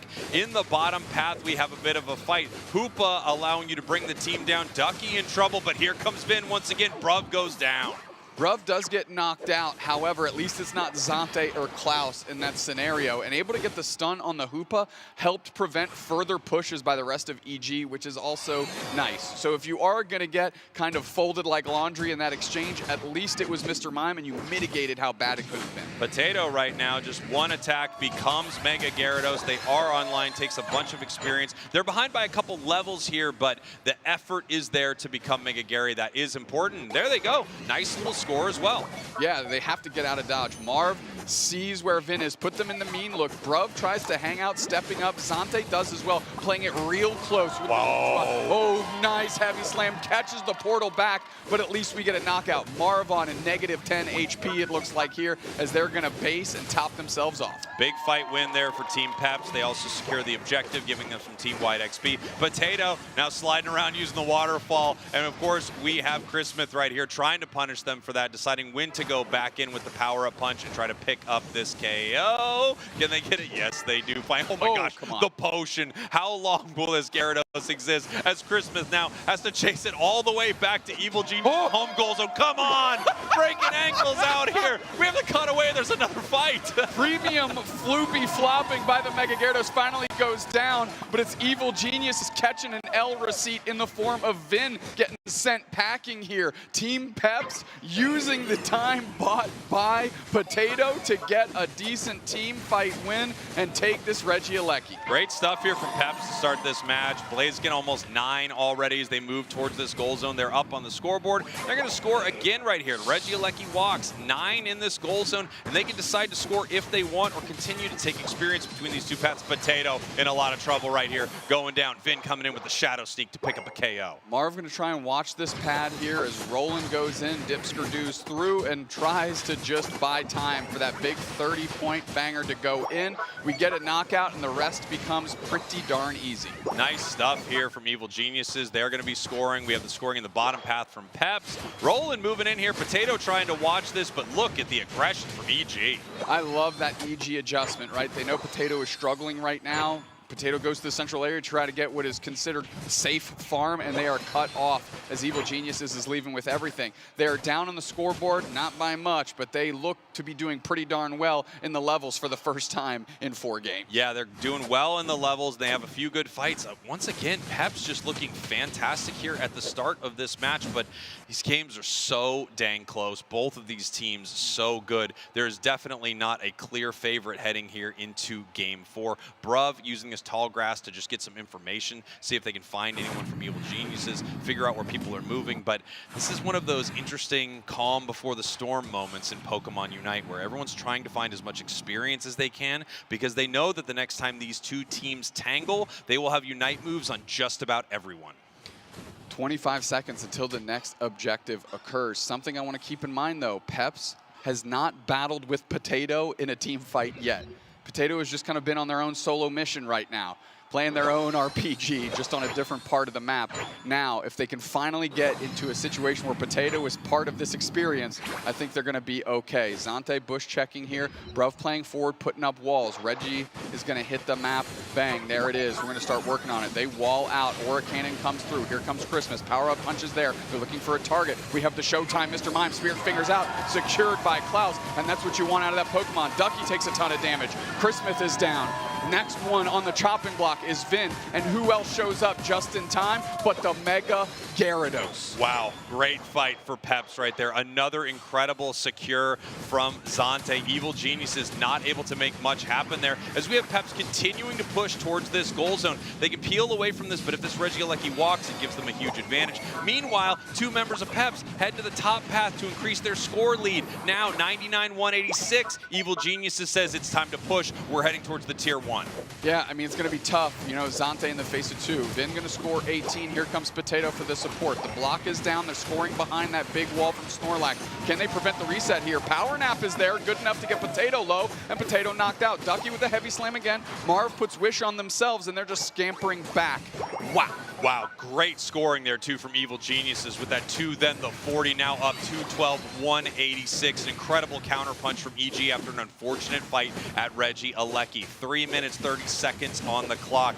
You can feel it here in the arena. I can feel it right now. It is so tense in this moment. Team Pep so close to becoming your champions, but Evil Geniuses in a great position here, now being up on score. We see them moving around the map, and everyone is just trying to make sure that they're as powerful as possible before they fight again. Curios looking for that all-important level 13 for Inteleon. Christmas a little under-leveled here, only 11 for our Mega Lucario. Putting the pressure on, and look, they're trying to contest on the farm on the side of the map of Evil Geniuses, trying to keep their levels down. Team Pep's rotating back.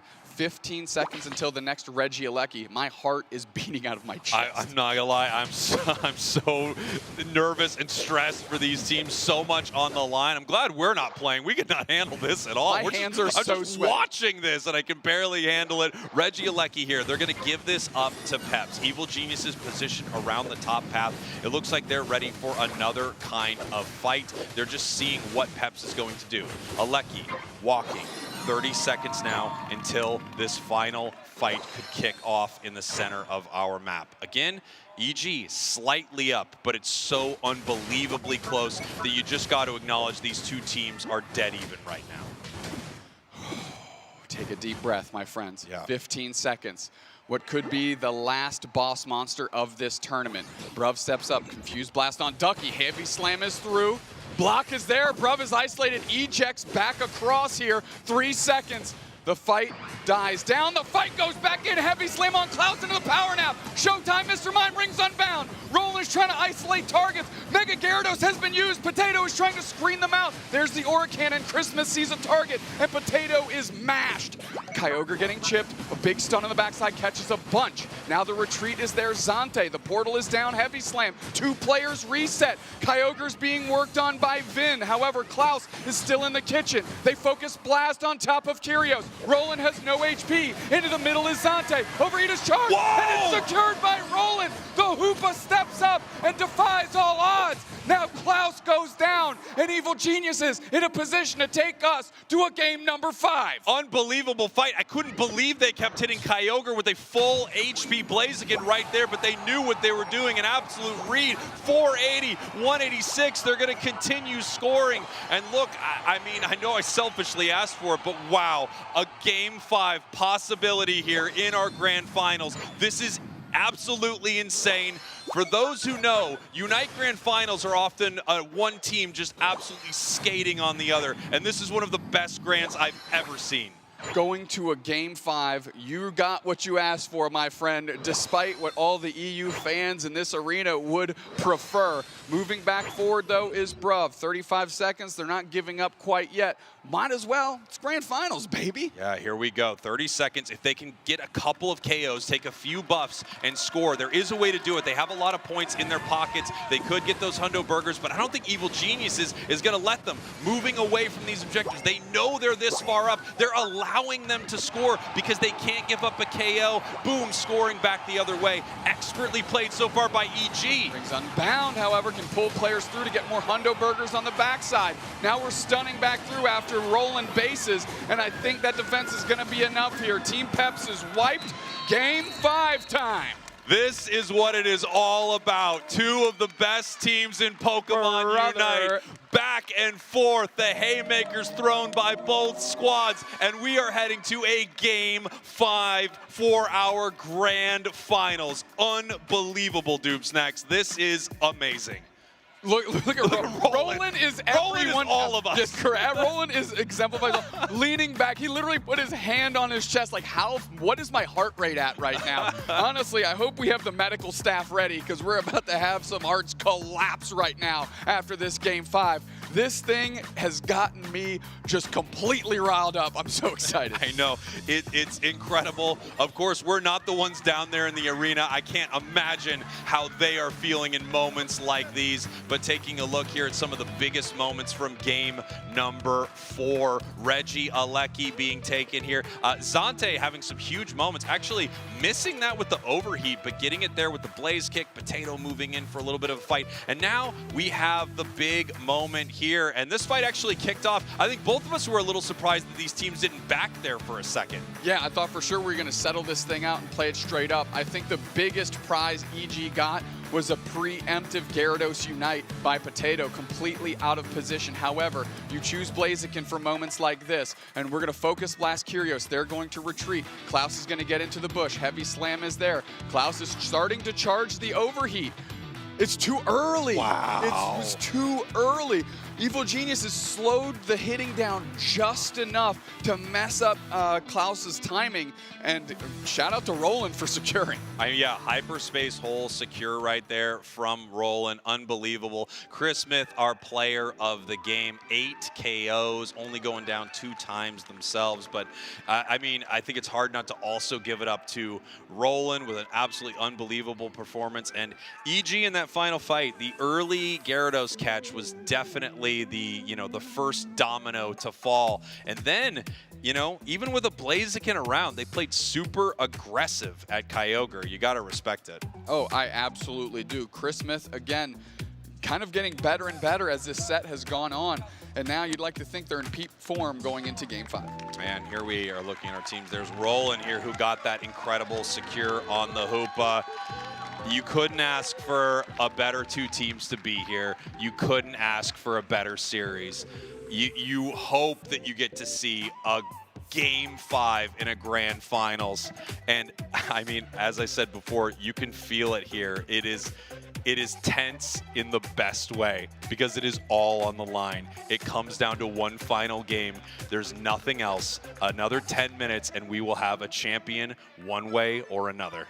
Like you just said, I am so glad I'm not playing. My palms are so sweaty, the controller would just be popping like palms sweaty, like mom spaghetti everywhere. But there is so much mom's-related spaghetti in the booth right now. We are nervous as can be, and like we said, we're not even gaming. I can't imagine what their heart rates are like on stage. It's true. Doobsnacks and I have thrown up on ourselves, covered in mom's spaghetti right here, but we've got it cleaned off just in time for this next match. Team Peps, Evil Geniuses, a best-of-5 grand finals, and you can hear the audience cheering, Spriggles and Doobsnacks, Spriggles and Doobsnacks. I love that. I had to turn up you and my headset because I couldn't hear you over the cheers, the Team Peps cheers that have just started.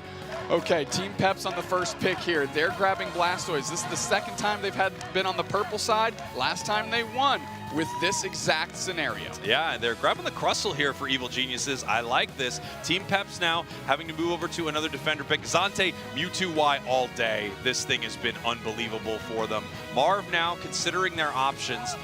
The Mamoswine's been legendary. We talked about it in the pre-show. We talked about it yesterday. Some absolutely heroic plays out of this Pokemon. We'll see what it looks like here in game number 5 of our grand finals. Vin grabbing the Zacian. Roland on the Hoopa seems pretty fair. Kind of a game-saving Pokemon. It does. It does. Klaus quickly locks in Blaziken, and Potato, page out of Mazzo's book, goes base mode Gyarados. This is really interesting from Potato. I mean, obviously these two Gyarados are extremely similar. One, however, can Mega. The other can have an extra item, can pick a different moveset, but many teams would prefer having the Mega on their side. Well, that's what Evil Geniuses have. Boy, it all comes down to this. These two squads having to lock in with everything on the line in one final match. You are looking at Team Peps here out of EU. The entire crowd on their side. A heroic run through the bracket, dispatching multiple top teams, and now they only have one more in front of them before becoming your champions.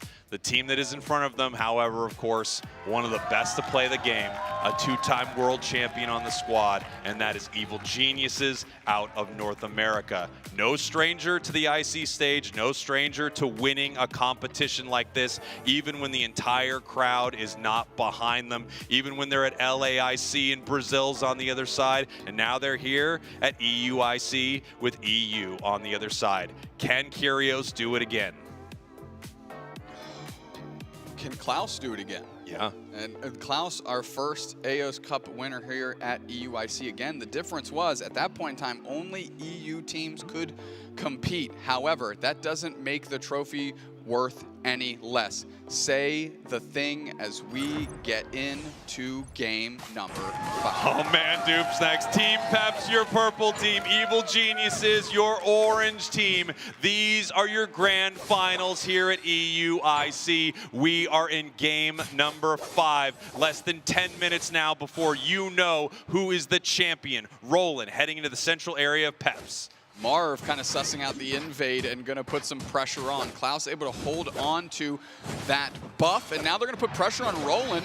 Nice little astonish. The berry is down. It's picked up by Rolling damage and a knockout. Credit to Marv. Yeah, a little update for our teams playing for third place. Tuesday Esports won the tiebreaker match against CACM, going 3-2. So Brazil, third place here at EUIC, as we are trying to figure out who's first. Bruv and Zante, again, doing great in this bottom path. I mean, it's really been the success story here in the grand finals, is the advantage that Team Peps has been able to build off the back of those two players. Meanwhile, you got Marv up top trying to support Potato to get that base model Gyarados online. Chris Smith trying to do their own impression here of floopy flopping and filling that effort gauge. Yeah, Zante, Klaus, Bruv moving towards this goal zone, pushing Roland away from it. Nice big KO right there for Peps, as they're going to be able to score in this bottom path. However, multiple members of EG in the top path looking to make a play, and it looks like they had to peel away from that fight. So far, so good for Peps. However, Evil Geniuses making sure that they take something away from them, while 3 members of Peps head to the other side. Guys, that's not your center. That's the other way.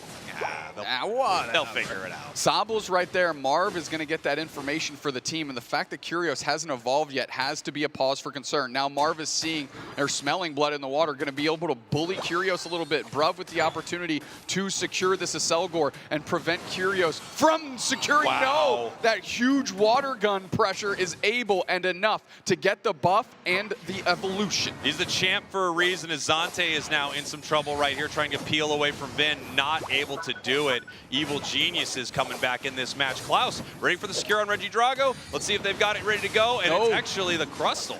Yeah, I mean, Klaus charging that overheat too early, that burst of damage too much. However, getting a knockout on Vin is at least a decent consolation prize, as Marv gets through the wall here and tries to escape. This match so close. Peps with an early advantage, 91-18, but EG really coming back right here, looking for the KO, and it's Kyrios who picks it up. Oh, was it Felstinger? I didn't see. I barely saw just the bottom part of the screen. We'll see if we're going snipe shot this game, if we're remaining with liquidation. Didn't quite catch that animation. Potato, again, base model Gyarados trying to get back. Ducky barely kept from scoring those 30 points. Yeah, it is going to be the acrobatics. Once again, we're going to see liquidation as the Hoopa sending multiple members of Evil Geniuses down to the bottom path.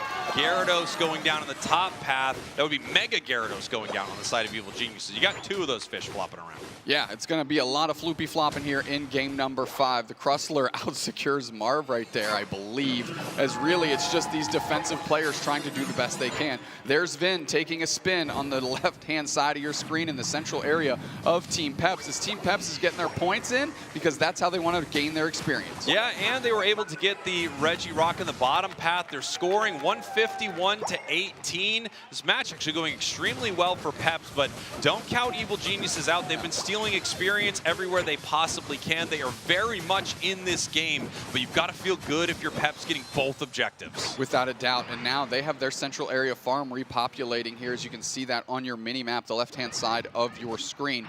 Bruv and Marv gonna have to play some defense. Hydro Pump there, Surf to get away, caught in the Rock Tomb. Eject out to make sure they don't get knocked out. Here we go. A possible huge fight kicking off as Unite moves are now taking over for multiple members of both teams. We have a Gyarados Unite on the side of Evil Geniuses, giving them the Mega. Marv moving in, grabbing Finn early. Can they capitalize? Marv in some trouble, and they go down. Yeah, absolutely eviscerated. Wow. Portal is down. Tons of players coming back through. Despite all the damage that was put in, it's not going to be enough. Potato half HP. We've got the overheat charge straight into the teeth of Vin as they're knocked out. And on the way, of course, is Christmas as well. Hydro Typhoon gets pinned down. Now Roland's running away. Not level 9 yet, which means we can't go rings unbound to try and save this goal zone. So Evil Geniuses just has to retreat. Peps 210 to 18. A great fight from them. I thought it might have all been over for them after that beautiful portal sends Evil Geniuses back to base. They don't get caught by the Gyarados Unite move. Instead, they come back and the team smacks them anyway and wins a big fight. Peps feeling great right now. About halfway through our final game here in the grand finals. Way up on score, almost 200 points ahead. However, they've given Evil Geniuses a few things. Extra experience in the top and bottom path. If they can use that to their advantage, win a couple of fights, they're right back in this for this next objective. Rock Tomb down, Zante there, not going to expose themselves. Bruv steps up. We do go rings unbound with a portal down. We're starting to fight. Marvin to the back line, can't hit the Ice Fang. Reg Ice is low, secured by Klaus. Ducky taking a ton of damage. Marvin to the back line, they're going on the chase for Vin. Vin right back in. Chris Smith goes Mega, and now they're trying to turn the tide of the fight, but they are pinned against the wall by this dynamic tank tandem. And all of a sudden, Team Peps is starting to feel it. The crowd is starting to feel it. My heart is about to explode, and we've got 4 minutes left in game number 5. I gotta be genuine with you here, buddy. I'm freaking out right now. This is a hard match to watch. This is unbelievably close, unbelievably good. Peps in a strong position here, but anything can change. Evil Geniuses, as you can see level-wise, behind, but not out of this fight by any means. Regieleki heading over to Peps. Every objective so far heading over to Peps. Things are looking good for Peps, but one mistake in Unite can cost you the game. One huge play can change things. Can Evil Geniuses do it? They've got 3 minutes, 40 seconds to figure it out. They're going to take this Regieleki off the map, and they're going to figure out what their next step is. Look where Team Peps is just loitering. They're trying to cut Evil Geniuses off of the map, and they're doing a good job limiting access as we've got a lower rotation by Kyrgios and Roland. Yeah, they need to make some plays, right? Not being able to score much for Evil Geniuses has also put them behind on the experience lead right here. We see multiple members of Peps actually possibly engaging with Evil Geniuses down in this bottom path as EG just kind of bubbles them out. They got the information they needed. They don't want to lose any important KOs early. 1 minute until our boss monster hits the center of this map. 1 minute until possibly the final fight of our series. Peps ahead. Evil Geniuses desperately looking for experience on their side of the map, but they're not too far behind Doob Snacks. Another deep breath. We're putting the pressure onto this goal zone. Team Peps is focusing on this basement Reggie. They're going to get it for free. The counter scores are happening, but all they're trying to do is mitigate this score damage. Regirock is gone. Regirock down. Team Peps with a buff. Heading to this final fight. Marv looking for Ducky. Whoa! Whoa, if they catch Ducky right here, they might move. 20 seconds left. Crustle will be back. They have Hoopa to bring them through. But what a nice way to start. Look at the positioning here from Peps. They are all over Evil Geniuses' side. Evil Geniuses can't really move in this pit. And it's all about to come down to this. Vin charging up. They find with the Dragon Breath. Will they move in? Chris Smith back and forth. Oh, they pick up Kyrgios! They're on the verge of the portal. They're bubbled out. The fight has started. The rings are unbound. Ducky is isolated. Ice Fang down. Ducky gets across the wall. I can't believe they burned the Hoopa Unite. Look at this pivot into the middle. Kyogre is getting ripped. Here comes the Mega Gyarados. The Rock Tomb is down. Klaus is getting spacing. They're pivoting back. It was a bait. They're going after Evil Geniuses, but it's the Mammal that falls. Whoa! Evil Geniuses is down. Evil Geniuses. Evil Geniuses is eliminated. The light of Team Peps is cleansing the diabolical evil that is EG. Team Peps is going to complete the miracle run. Team Peps standing tall, standing proud, and representing EU in a way that we've never seen before. 1 minute left on the clock. They are up. Do they decide to score here? If Evil Geniuses can pick up a KO, they can come back into this game, but Peps does not want to allow that. Waiting for their moment, waiting for a possible score. They don't need it, but it will secure their victory. Bruv being pushed away from this goal zone right here. Kyrio's trying to stop them. Here comes Peps.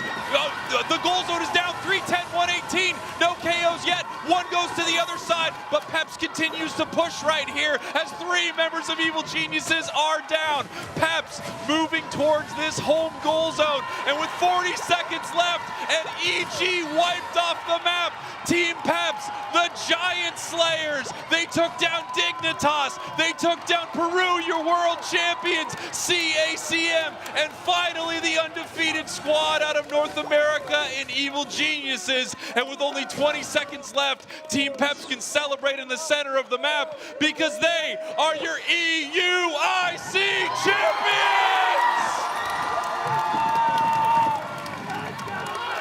Holy smoke. What a game, Brother. dude. What a series. Wow. What a squad. What a story. What a win. Team Peps. Holy moly. It doesn't get better than this. The Team Peps Sword of Justice clefts the villain Evil Geniuses in twain. They complete the miracle run, something you and I have never seen in Pokemon Unite at this level. They beat the world champs, they beat your LEIC champs, they beat your LEIC runner-ups, and then they beat the best remaining team in the tournament in an exclamation point fashion. They were on a different level, and I've never been happier. I gotta tell you, brother, I mean, I love both of these squads, but you know how hard we've been rooting for Peps back here with this run. It's just, it felt like the impossible dream with what they had to go through to get here, and then taking this to a Game 5. Truly one of the best series of Unite I have ever had the privilege to watch or cast. What an amazing 2 squads. You see these teams going through the handshake line there. Shout out to Evil Geniuses, a great run in their own right, pushing this thing and pushing this Peps team to the limit to really see what they're made of. Wow. Unbelievable. Just an unbelievable series, and what a series too. A Game 5 here at EUIC with the home region heroes taking the victory. We're just looking at a couple moments here. You know, you got to say this match felt really strong for Peps, but still in those final moments, it was tense. There were huge catches for EG, huge possibilities for their team. They weren't able to get it done here for EU, and you could hear the crowd just freaking out for them.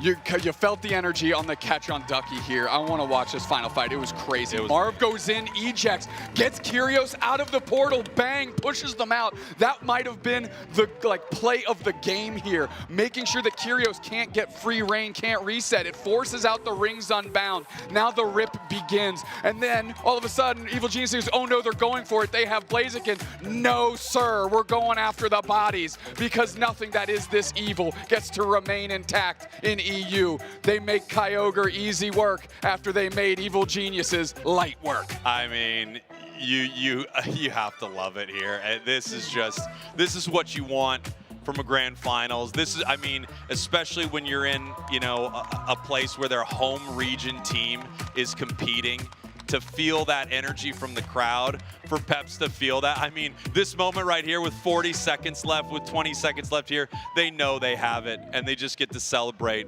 What a win for them. What a win for EU. What a win for Unite. What a series. What a time to we be have often talked about the European region as a kind of one-trick all-star. We have one team that's worth its weight, but today we just proved that EU is chock full of talent. And Klaus, you want to talk about a coming home party? Really hasn't found their footing in a couple years, but on Team Peps with these 4 other individuals, caps off a game number 5 as your player of the game. Unbelievable. Unbelievable run from Peps. I mean, yeah, you couldn't write it any better. I absolutely loved watching them. They had such a tough start to day 2, but now here they are as the champions, and we're going to send it up to the big stage with our winners. Take it away.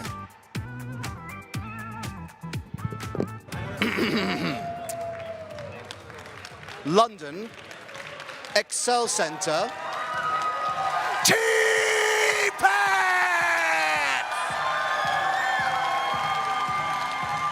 All right, big man, I got Potato with me. They were after you all game in bands. No Garchomp, you go into the Mega Gyarados, and I don't want to see that either. You rock that regular base mode Gyarados in that final game. You look great. How are you feeling? I feel pretty amazing. I don't know what to say. It's like, we won. Yeah? I don't know. You won, buddy. I can't Who say won? Peps! Peps! Peps! Peps! Peps! You have incredible teammates alongside you. Such great experience, so many memories from grassroots to this. But let me tell you right now, you are the first ever EU champions of an IC international competition. Is EU back, Potato? Amazing. I don't know. You don't know? We'll take that as a yes! I just feel lost at the moment. I can't handle those emotions. It just feels amazing at the moment. Bless you. Well, how about these for emotions? You and the lads, you're heading to San Francisco later in the year. What do preparations look like now? Okay, so basically, the way I felt like I just pick, I don't care, that's all. I just pick it. Whatever happens, happens, that's all. Enjoy the Just moment. picking my picks, that's all. Enjoy the moment. Hey guys, let's give it up one more time. These guys deserve it. Celebrations, please, for Team Peps! Mustachio Bros, back to you. Thank you very much, Relic. What an incredible story. What an incredible run. Team Peps absolutely crushing it here. And maybe also the line of the tournament there for Relic, which is, I'll take that as a yes! And the crowd, Yeah, the crowd's like, yeah, you will. I haven't seen a crowd pop like that since free hot dogs. Free hot dog was big, but I'll take that as a yes. Maybe even bigger, as we just got to see Peps. Soon they will be crowned your EUIC champions, which of course means they are getting that first spot to Worlds. The one team we know will show up in San Francisco, of course, will be Team Peps.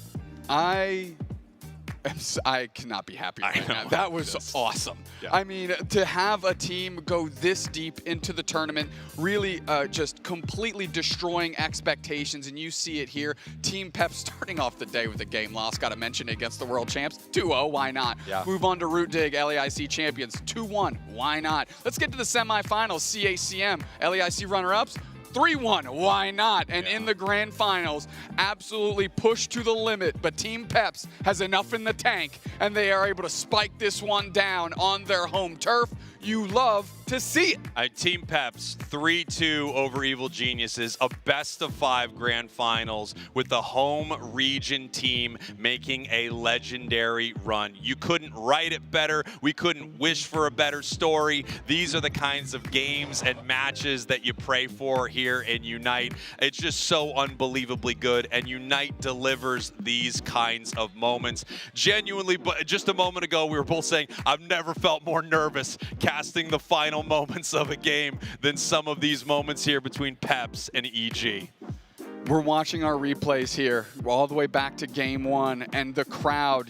For me, was a playmaker. It was literally the 6th man off the bench for Peps, right? I mean, you could hear them the entire time, whether it was the most piddly knockout or just a hair over 20 points going in. This crowd was melting this building down, and Team Peps fed off that. I have to say that their energy throughout the grand finals was terrific as well. They never seemed to be frazzled, stunned, or get over the top until the job was complete. And you saw so many moments here from Evil Geniuses. I mean, taking them all the way to that Game 5. For as impressive as Team Peps were, they had as impressive of a rival here in these grand finals. So many huge moments as EG takes this game number 2 right here. And you want it, you ask for it. You just hope that these teams can go the distance. You hope we can make it to a Game 5 in a situation like this. And we were all lucky enough to be here for one of the best, maybe the best grand finals we've ever had.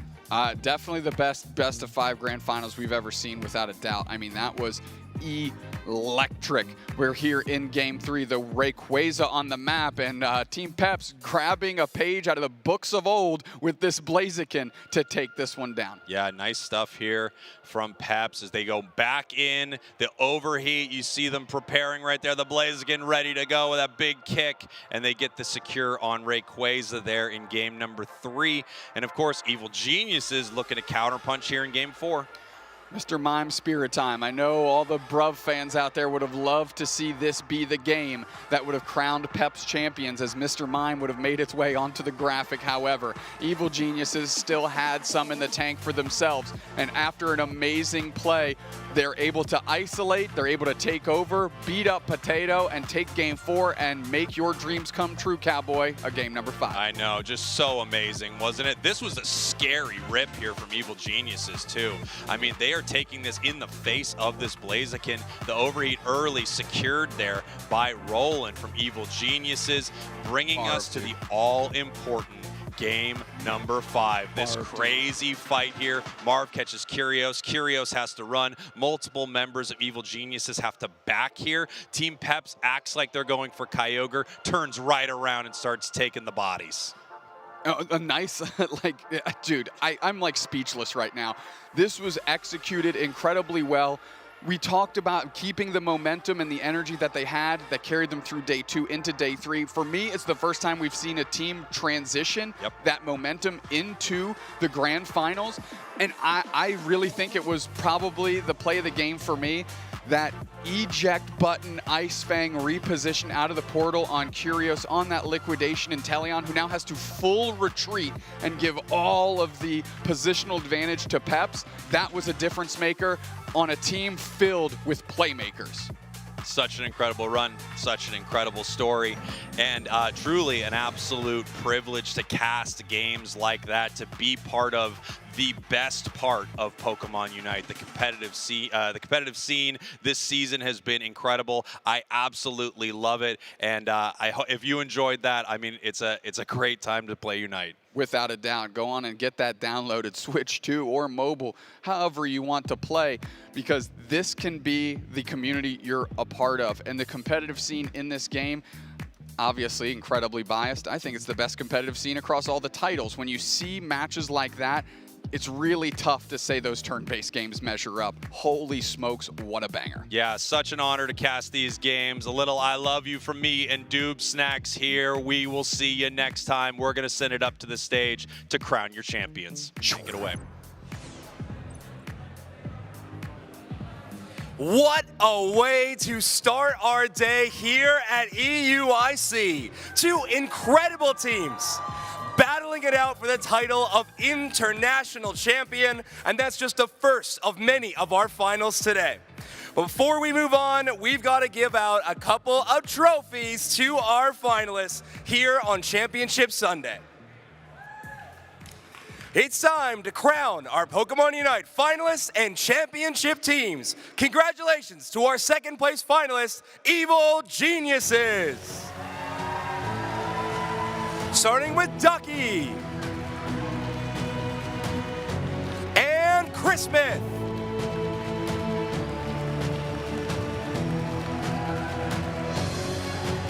Give it up for Finn!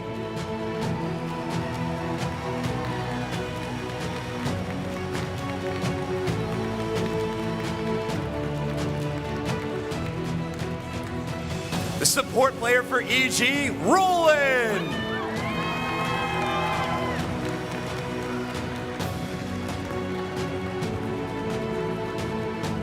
And Kyrios!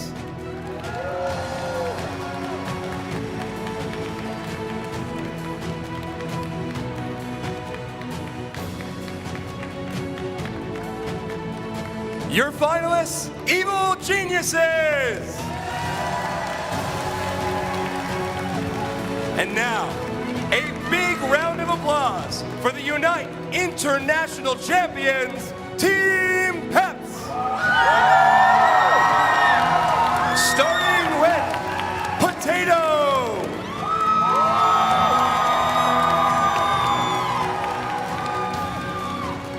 Marv!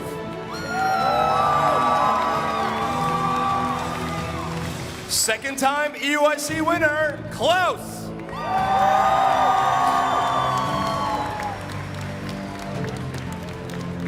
Zante!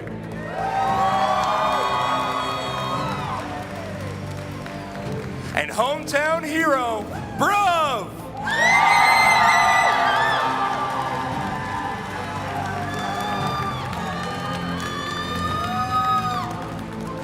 Team Peps!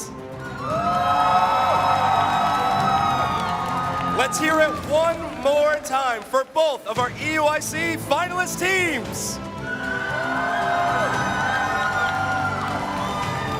There's still plenty more to come in this Pokemon Unite season, including our regional leagues and NAIC.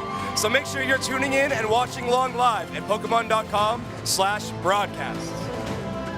Now it's time to switch from team battles to our solo competitions.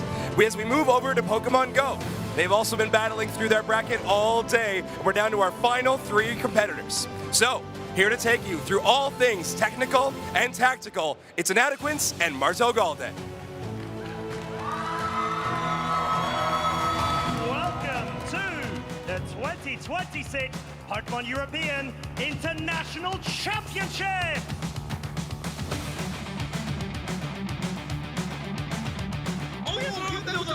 Nyantkaki, the trainer from Japan, he wins his first round. We still have 2 attacks here, Beedrill. Bye-bye. This is huge for Alan and devastating for Bianchiga. And again, she has a family! This might look Shadow Ball's bit, but here we go. Boom! Knockout! Boom! Down goes the Dunsparce. In comes the Frostlass. Hikami takes a deep sigh of relief. You can see it. He's so disappointed, but Colin just outplayed. Walking an absolute tightrope there, and Kanan tumbles down. Sustenance Eater takes a 2-0. Oh, no, you want a body slam! Oh, Bolas doesn't care about the baits. Oh my god, Hikami is gonna actually advance to round 2 of the winners. The question is, will he make it in time? Yes, he will! Oh my god, who could have seen this coming? Rise Vacation fans, this might be the end of the road. Batman, the reigning EUIC champion, wins his 5th trophy consecutively. In the swamp, Steiner keeps fighting back. That's poetry in motion. Pato Man does it again.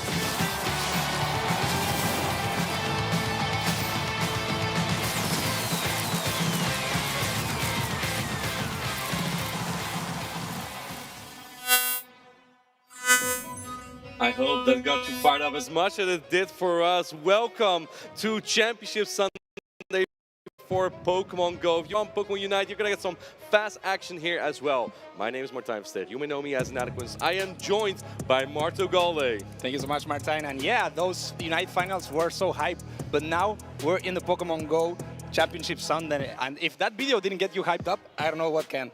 We had a European team winning in Pokémon Unite. We have an all-European finals here on Championship Sunday. Let's take a look at how far we've gotten here. In the winner's side, we have Colin 6 versus Hikami, a trainer from the Netherlands versus a trainer from France. And the winner of this match, this is the winner's finals, will advance to the grand finals. The loser of this match will move on to the loser's side of the bracket, where Batman will be waiting. Yeah, and look at the trainers Colin 6 took down to get here. Blissfully, Kingo T, and Rise to Occasion that look unstoppable. And down at the bottom of the bracket, Hikami taking down Galaxico Bolton, Paul Asha, that look in a great shape, and Steiner, the Latin favorite. Let's take a look at the loser side of the bracket. Batman, I believe, has won 12 matches in a row after dropping early on day one to get here. Unbelievable. He was like, I have to win another trophy. I'm on a streak here. He's won 4 trophies in a row on the big stage, international championships and second at Worlds. This is his 5th actually, so that is insane. No, when I say unbelievable, yesterday I couldn't believe it. I still can't believe it. It's something unseen of. And actually, Batman has won 12 rounds in a row, right? And is looking to do another world record, because we're seeing that Batman likes to break records, right? He's broke his own record with the 4 trophies in a row, now has 5. And also, there's a world record for 14 rounds won in a row by Doombug in the 2024 San Antonio Regional Championship. But if Batman actually wins 3 rounds today, he will have the world record for most rounds won in a single tournament. If Unbelievable had a face, that will be that of Batman. But we also have Twitch drops. If you are watching the stream for 30 minutes, you can get an Elite Charge TM in Pokemon GO. You can use this to get a rare Legacy attack on one of your Pokemon, but you won't need it for the Pokemon you see right here. That is Dugong, inspired by the win of LAIC champion Nighttime Clasher. Which Pokemon do you think we could get here if one of the champions win from this meta here? I mean, there's so many Pokemon to pick from, right? They have been highlights of the tournament. Like, every single Pokemon has been useful. Like Seeking, for example, with the Icy Wind debuff and the Mega Horn coverage. So yeah, we will see who will get his next Pokemon in-game and cement their legacy in it.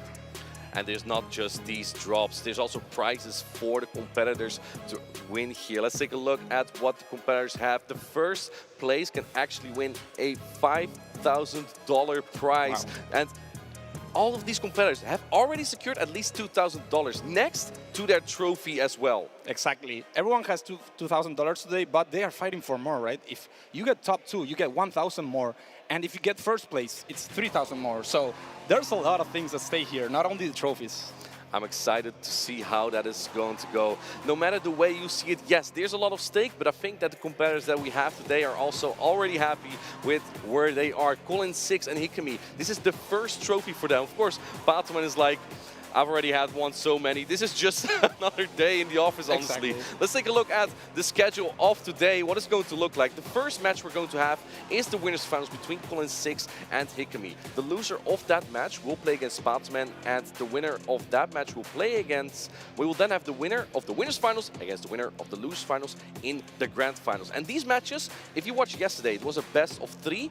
Today, it will all be best of 5. Best of 5, a very long matchup, and hopefully we will get up to like 20 games, because this meta has been absolutely incredible to see, and these players are probably going back and forth, you know, dancing around these games, and I'm sure we'll get some great games today. What makes this meta so special that we have at the Europe International Championship? It's not like the Open Great League we have at the regional championships. This is a meta where so many Pokemon are neutral into each other. In the video game, in the trading card game, you have these advantages with typing or your decks. Those barriers kind of fade away in this particular meta.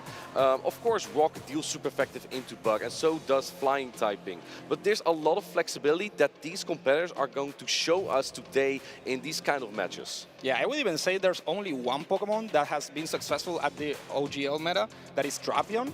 But the rest of the Pokemon are just completely new.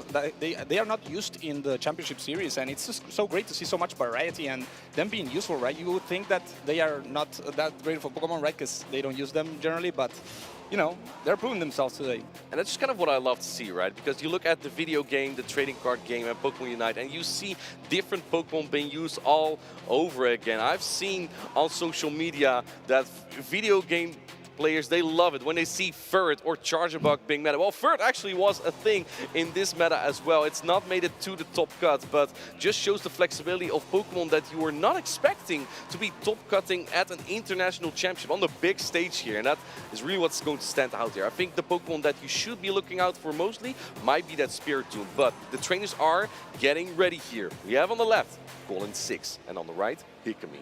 Yeah, and let's take a look at the teams here. These are a bit different teams, right?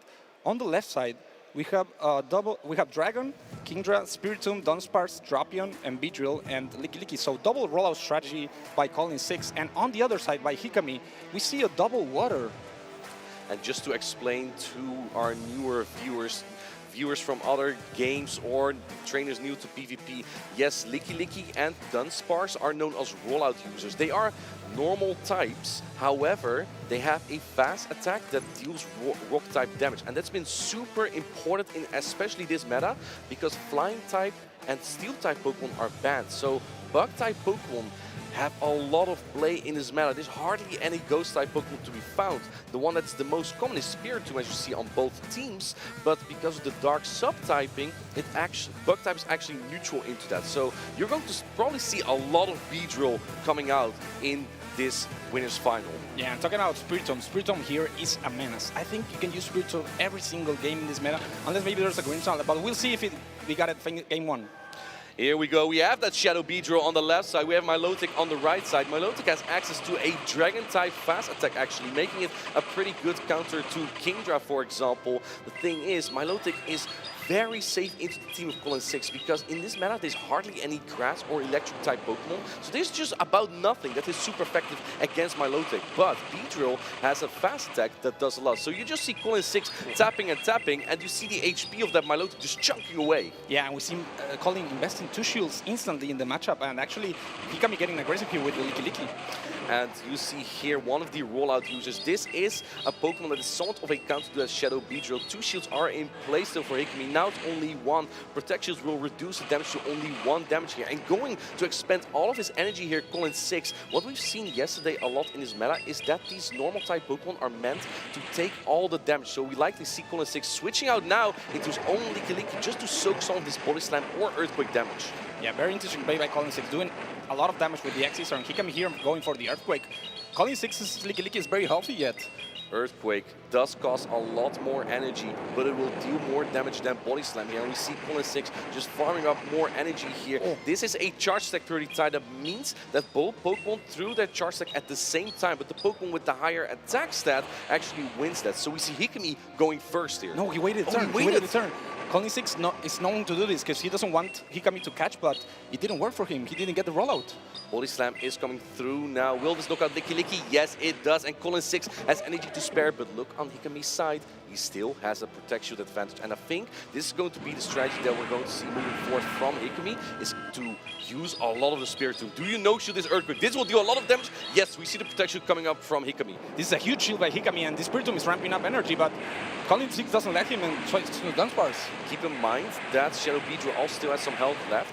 This Spiritomb, oh, we see the catch attempt there from Hikami. He stored a Charge Stack, very important detail, and Colin 6 is counting the fast attacks perfectly. He knows that it takes 3 Dragon Tail from Milotic to get to the Aqua Tail. This drill will actually barely knock out, as Milotic is quite bulky, but this attack is very good Rock Tomb. Yeah, but Dunsparce can take this easily, and the timer is almost coming up, so watch out for the timer for Colin 6. Can he get out of here? No, he needs to throw a Charge Stack to delay the timer.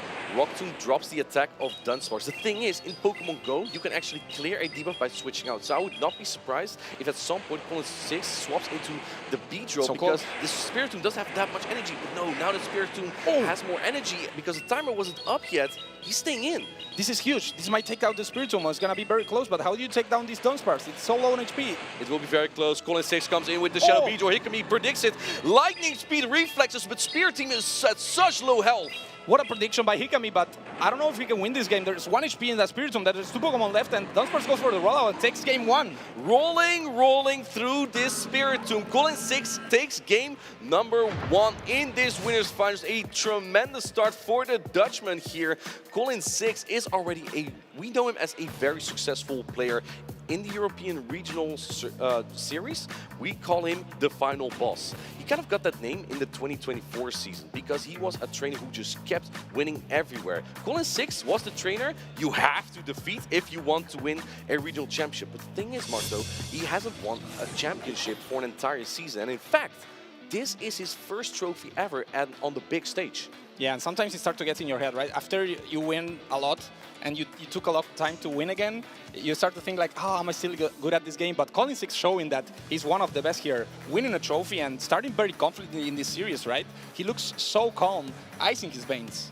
Keep in mind that trainers have a whole day, or well, rather a whole evening or overnight to prepare for this matchup, as both trainers have fought their way through day 1 and day 2. So they probably had a little bit of an idea which Pokemon would come out here.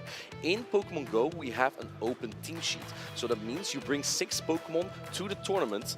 You exchange team sheets with your opponent. So you know which other 6 Pokemon your opponent has. And from those 6, you pick your 3. Which 3 Pokemon do you think is the best against the 6 or the 3 that you expect your opponent to bring to the table? Yeah, and these players definitely bring the strategies to the Championship Sunday. We saw Colin with Beedrill and double rollout, right? Those 2 bodyguards for Beedrill. We will see if Hikami adapts to that. Some players like to use their rollout users in the lead, because they expect that Beedrill in the lead, right? And Hikami didn't expect it here, so he might adapt here, but this is when the mind games start coming, right? And you need to start predicting what your opponent's gonna do. And pacing is just so important in this meta. You know, Licky in the video game series doesn't really have that much pacing. It doesn't really look like a Pokemon is going to run at you per se. But in Pokemon GO, it's about charging energy. And Rollout is a fast attack that charges really quick. It has Body Slam, which doesn't take a lot of energy to get to. We're gonna find out in game number 2. Is your prediction right? We're going to see a Spiritomb mirror, 2 of these spooky ghosts facing off against each other. Yeah, and it's gonna be very important which Pokemon they powered up here, because if they have a higher attack, they're gonna win the charge attack priority type, and that makes this matchup much better. That's what I talked about earlier when it actually didn't happen. This time it did happen. Spiritomb from Hikami, it looks like has a higher attack set. And I know from Colin 6 that he also has a Spiritomb with a pretty decent attack. So that means that Hikami may have brought or prepared a Spiritomb for especially this tournament just to win this particular moment, getting to throw the charge attack first against other Spiritomb. Yeah, that tie is huge here, but look at the HP of the Spiritomb. They're both getting very low here, so even if Hikami wins here, oh, actually going for a switch.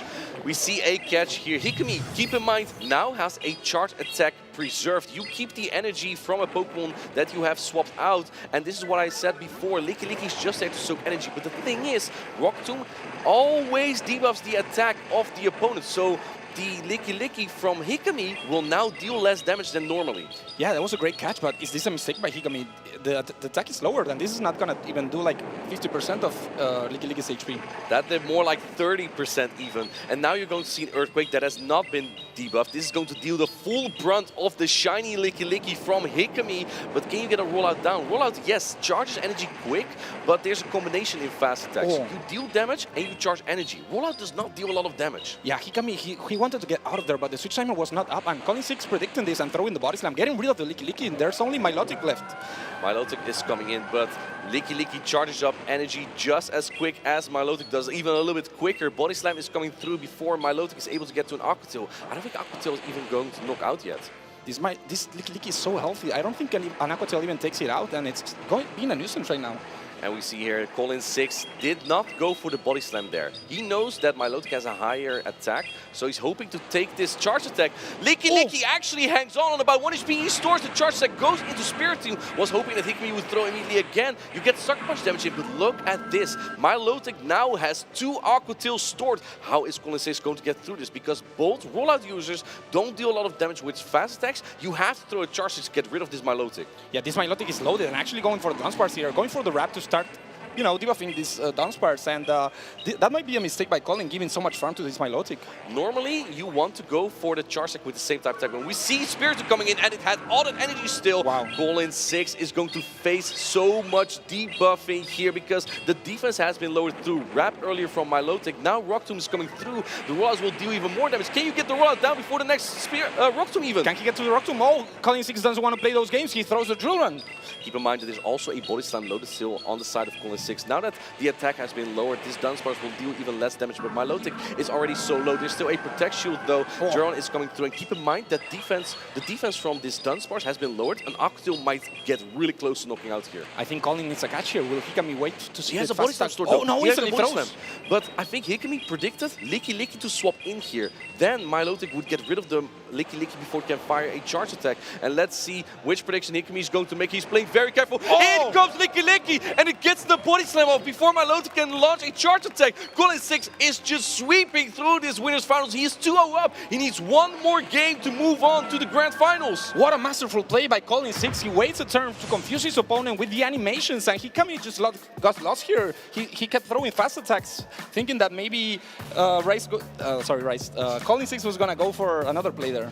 Yeah, Hikami was just being very careful there. You saw him waiting at the very end of that match because he was trying to make sure that if that Licky would come in, he can throw the Alcatel first. That was the win condition of Hikami. So very smartly played, but Colin6 kind of knew that, and he was just trying to throw Hikami off, was looking very closely at what that Milotic was going to do. Colin6 is just too good. That energy management is what you need to become the European International Championship. Saving the body slam there was so clutch. And not only you use it in the end game, right? You start to threaten your opponent like, what am I gonna do? I'm gonna switch, am I gonna wait, I'm gonna throw a charge attack? You choose. Let's talk about Hikami for a little bit, because Hikami is not exactly a newcomer to the scene. He's already played, this is his 26th tournament in total that he's competed in. But previously he pretty much only got to like the losers finals of his groups, which is a good achievement in overall, but it's not exactly where he is at now.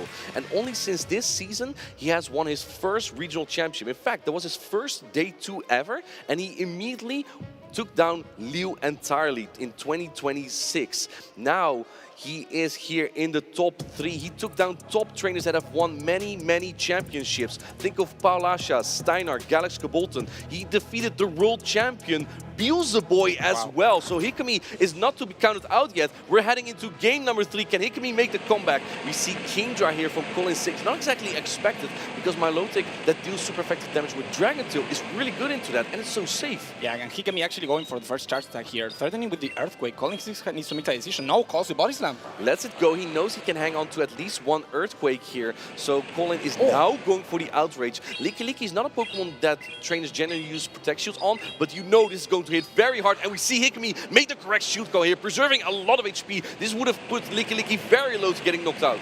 Yeah, great decision by Hikami here, but actually Colin6 doesn't know what to take more damage with the Kingdra and going for Dunsparce. And this is kind of what Colin6 wants as well. He throws in Dunsparce because he wants to soak energy here, preserve Kingdra. I think Hikami might not mind though, because he has Milotic in the back, which does really well into Kingdra. And Hikami's even staying in, might just go for another Earthquake here on charge security tie. And the thing is, the attack of these two Pokemon gets really close, but generally in Pokemon GO, we say that shiny Pokemon have a little bit of higher attack because you just use a Pokemon that you haven't optimized exactly, but it just looks cooler.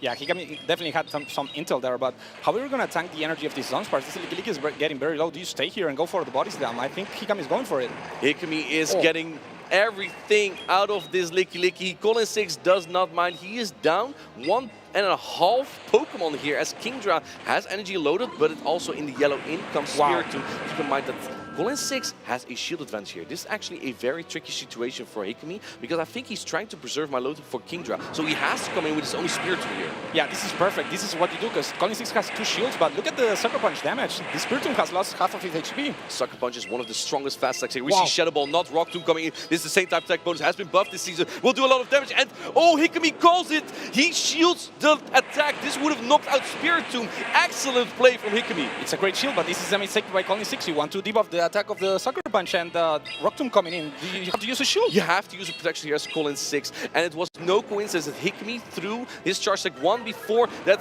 Oh my goodness, this is going to deal a lot of damage. It is debuffed, but Shadow Ball is known for hitting extremely hard. He predicted the switch, but the Dragon Tail comes in, and what do you do now? Do you swap the Kingdra? Yes. But it has so much energy.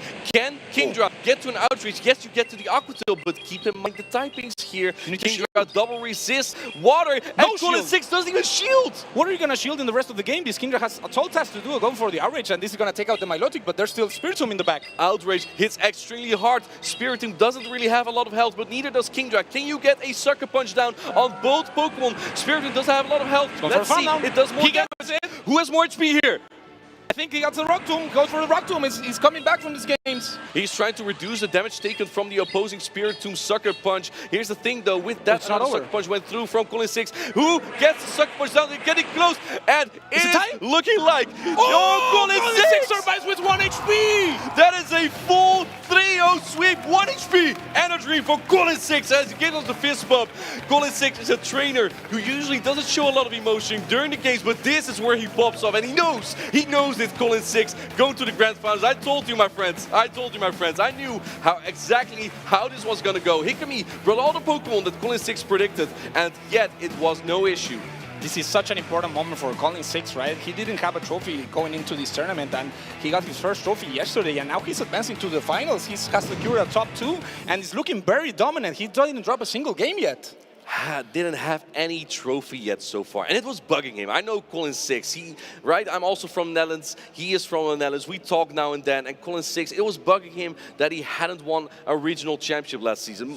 Most trainers don't even get that far even, because you have to be good, you have to know the mechanics of this game that well, and Colin6, he's so happy to finally get there, because it's been so long. He got a 2nd place at Stuttgart earlier this season, and this was his moment. Shadow Ball. It was shielded by Hikami, but his Spiritomb was just a little bit healthier there. Maybe, what if you don't throw a Rock Tomb here? Maybe you need to go for the fast attack pressure, and maybe that extra fast attack would have taken out that Spiritomb.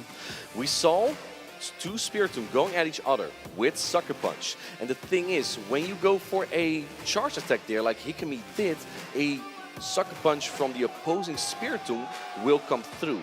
And for that reason, it's possible that if Hikami didn't go for the Rock Tomb there, perhaps it actually would have been a simultaneous knockout like you said, because then you have an extra Sucker Punch instead of throwing the charge attack there. So very small, niche, high-level mechanic there that made it so close, but it's the difference. It's the difference in these Pokemon Go games. It looks so easy on the surface, but there's a lot going on, and you have to make quick decisions. Yeah, and if you saw that Spiritomb, it had 1 HP left. It's very important to find the right Pokemon, right, for the tournament. And if that Spiritomb just had one less stat in his HP, that's a tie. Colin6 is still 2-0 up, but Hikami has the chance to come back there, and that's huge. That changes the tide of the game. And Hikami, he's not out yet. He will now be moving on to the losers finals, where Pataman will be waiting for him. Pataman on that 12-win streak currently.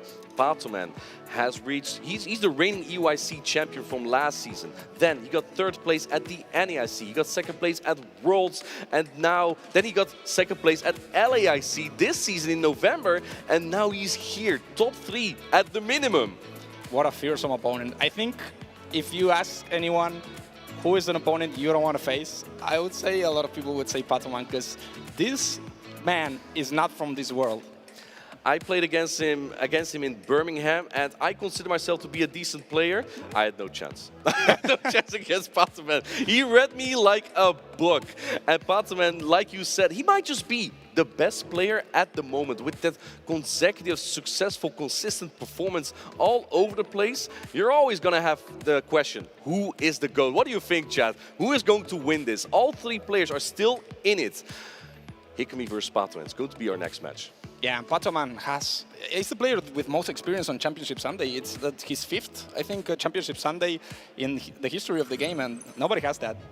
Let's take a look here. They are getting ready to lock in very soon. We have those similar teams again.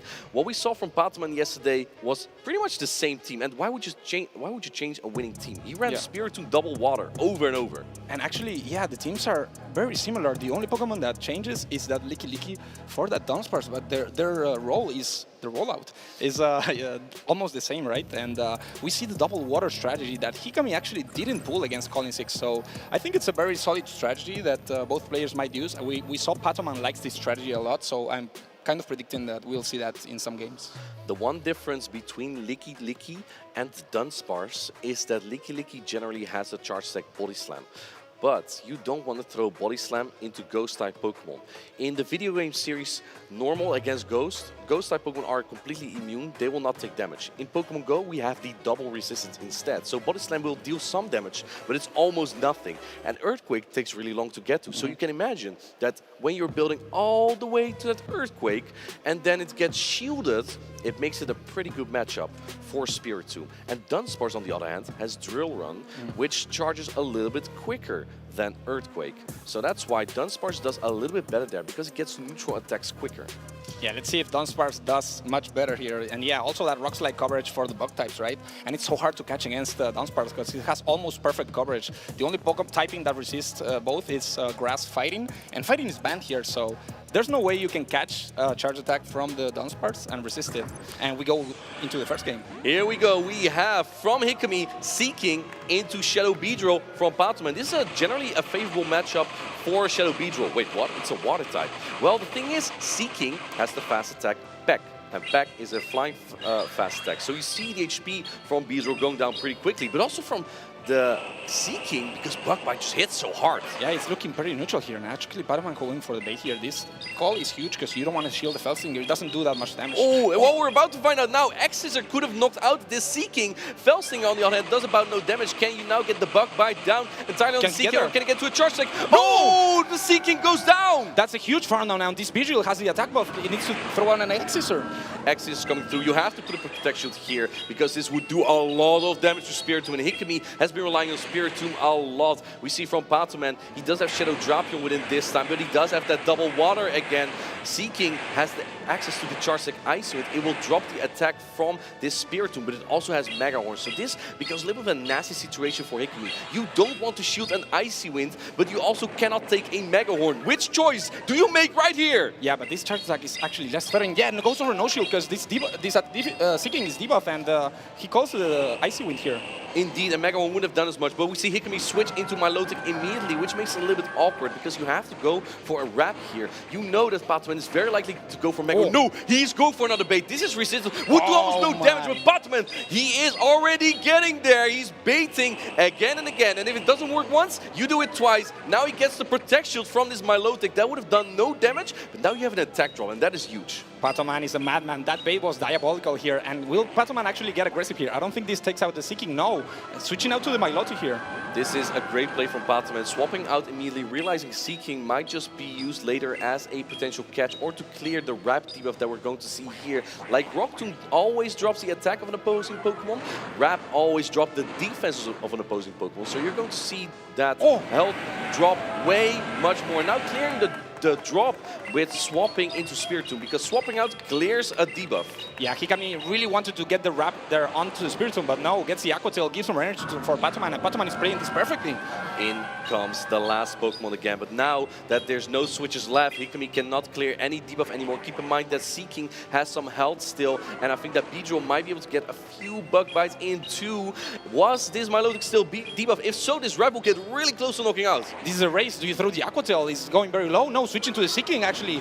Oh, it doesn't get to a charge attack though. Can any of the other Pokemon of Patoman get there? Can it get to an Aqua Tail? Yes, because he cleared the debuff. This was a genius play from Patoman. Patoman here playing perfectly, getting the first game on Hikami, and Hikami losing 4 games in a row. How do you come back from this? This is very tough on Hikami, but let's recognize the skill that Patoman showed there.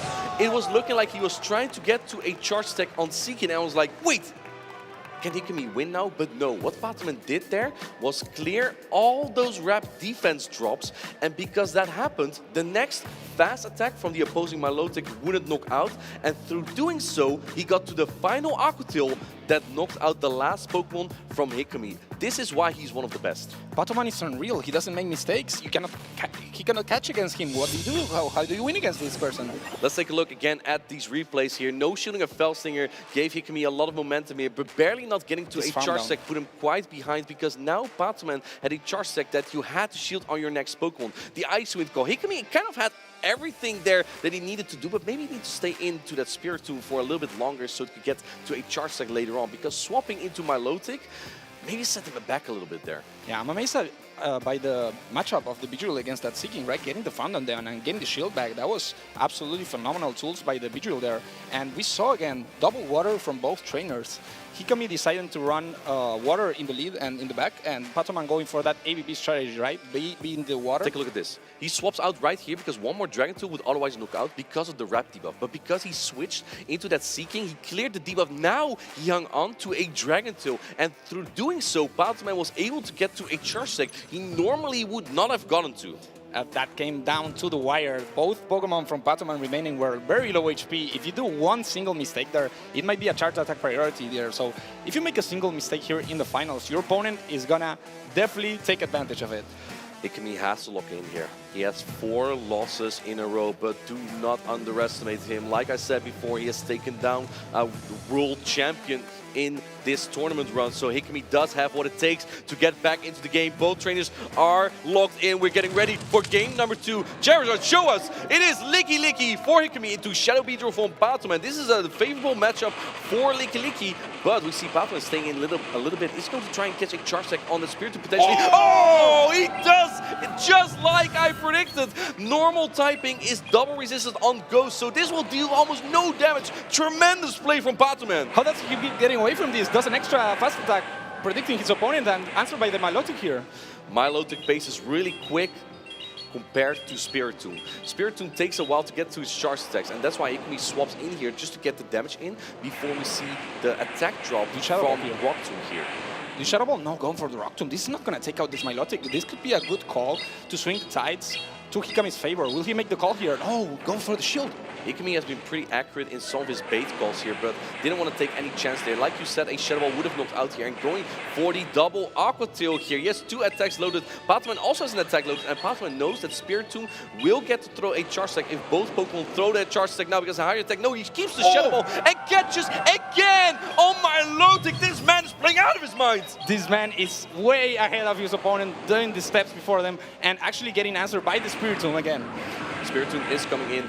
We have 1 protection on both sides here. Patoman is pacing much faster here. The thing is, I think that as Hikami, you want to throw the charge stack immediately. And the problem is, if Patoman doesn't throw his charge stack, then we saw earlier that a Sucker Punch would sneak through, a whole Dragon Tail would sneak through. And this time, Hikami predicts that Patoman would not throw yet, so he's going for a Rock Tomb after 1 more fast attack. I think Patoman needs to shield here. Oh no, actually calling the Rock Tomb, and he survives. That's a great call. A Shadow Ball there would have knocked out and depleted all the energy from Milotic, but perhaps Hikami is just looking to get energy on one of his other Pokemon. Keep in mind that Shadow Beedrill from Patoman still has some energy. It's coming in right here after the farm down from on the Spiritomb. Patoman getting aggressive here, but this Beedrill is gonna be against this Licky again, and this is not somewhere you wanna be. Will the Bug Bite and the Axe Scissor knock out this shiny Licky? Hikami has to make a call here. Felsting would do no damage with Axe Scissor. That is this attack. This would have dealt a decent amount of damage here. Is Licky fast enough to knock out the Beedrill? That's a great shield, but the Beedrill is actually getting very close here to another Axe Scissor, and there's still a Milotic in the back, but this is going to be a race here. I think that Hikami is going to try and make a catch here. Oh, he doesn't even need to maybe. Does Patoman have enough energy? Fel Stinger is coming through here. Won't deal a lot of damage, but will boost the attack of the Shadow Beedrill. I think Licky will outpace to a Body Slam though, but the timer, as you see on the right side, is up. Does he make a catch here? Oh my! That's the 3rd catch this game! How does he do it? Patoman is playing out of his mind here. He didn't even need that catch. There's a Rock Tomb in the back. He's just doing it for the show here. This is why he is the reigning Europe International Champion. Patoman takes game number 2. What a showcase Patoman is giving up here. Going 2-0 against Hikami, and Hikami needs to go back to the drawing board. 3 catches in 1 game. Did we even see that once yesterday?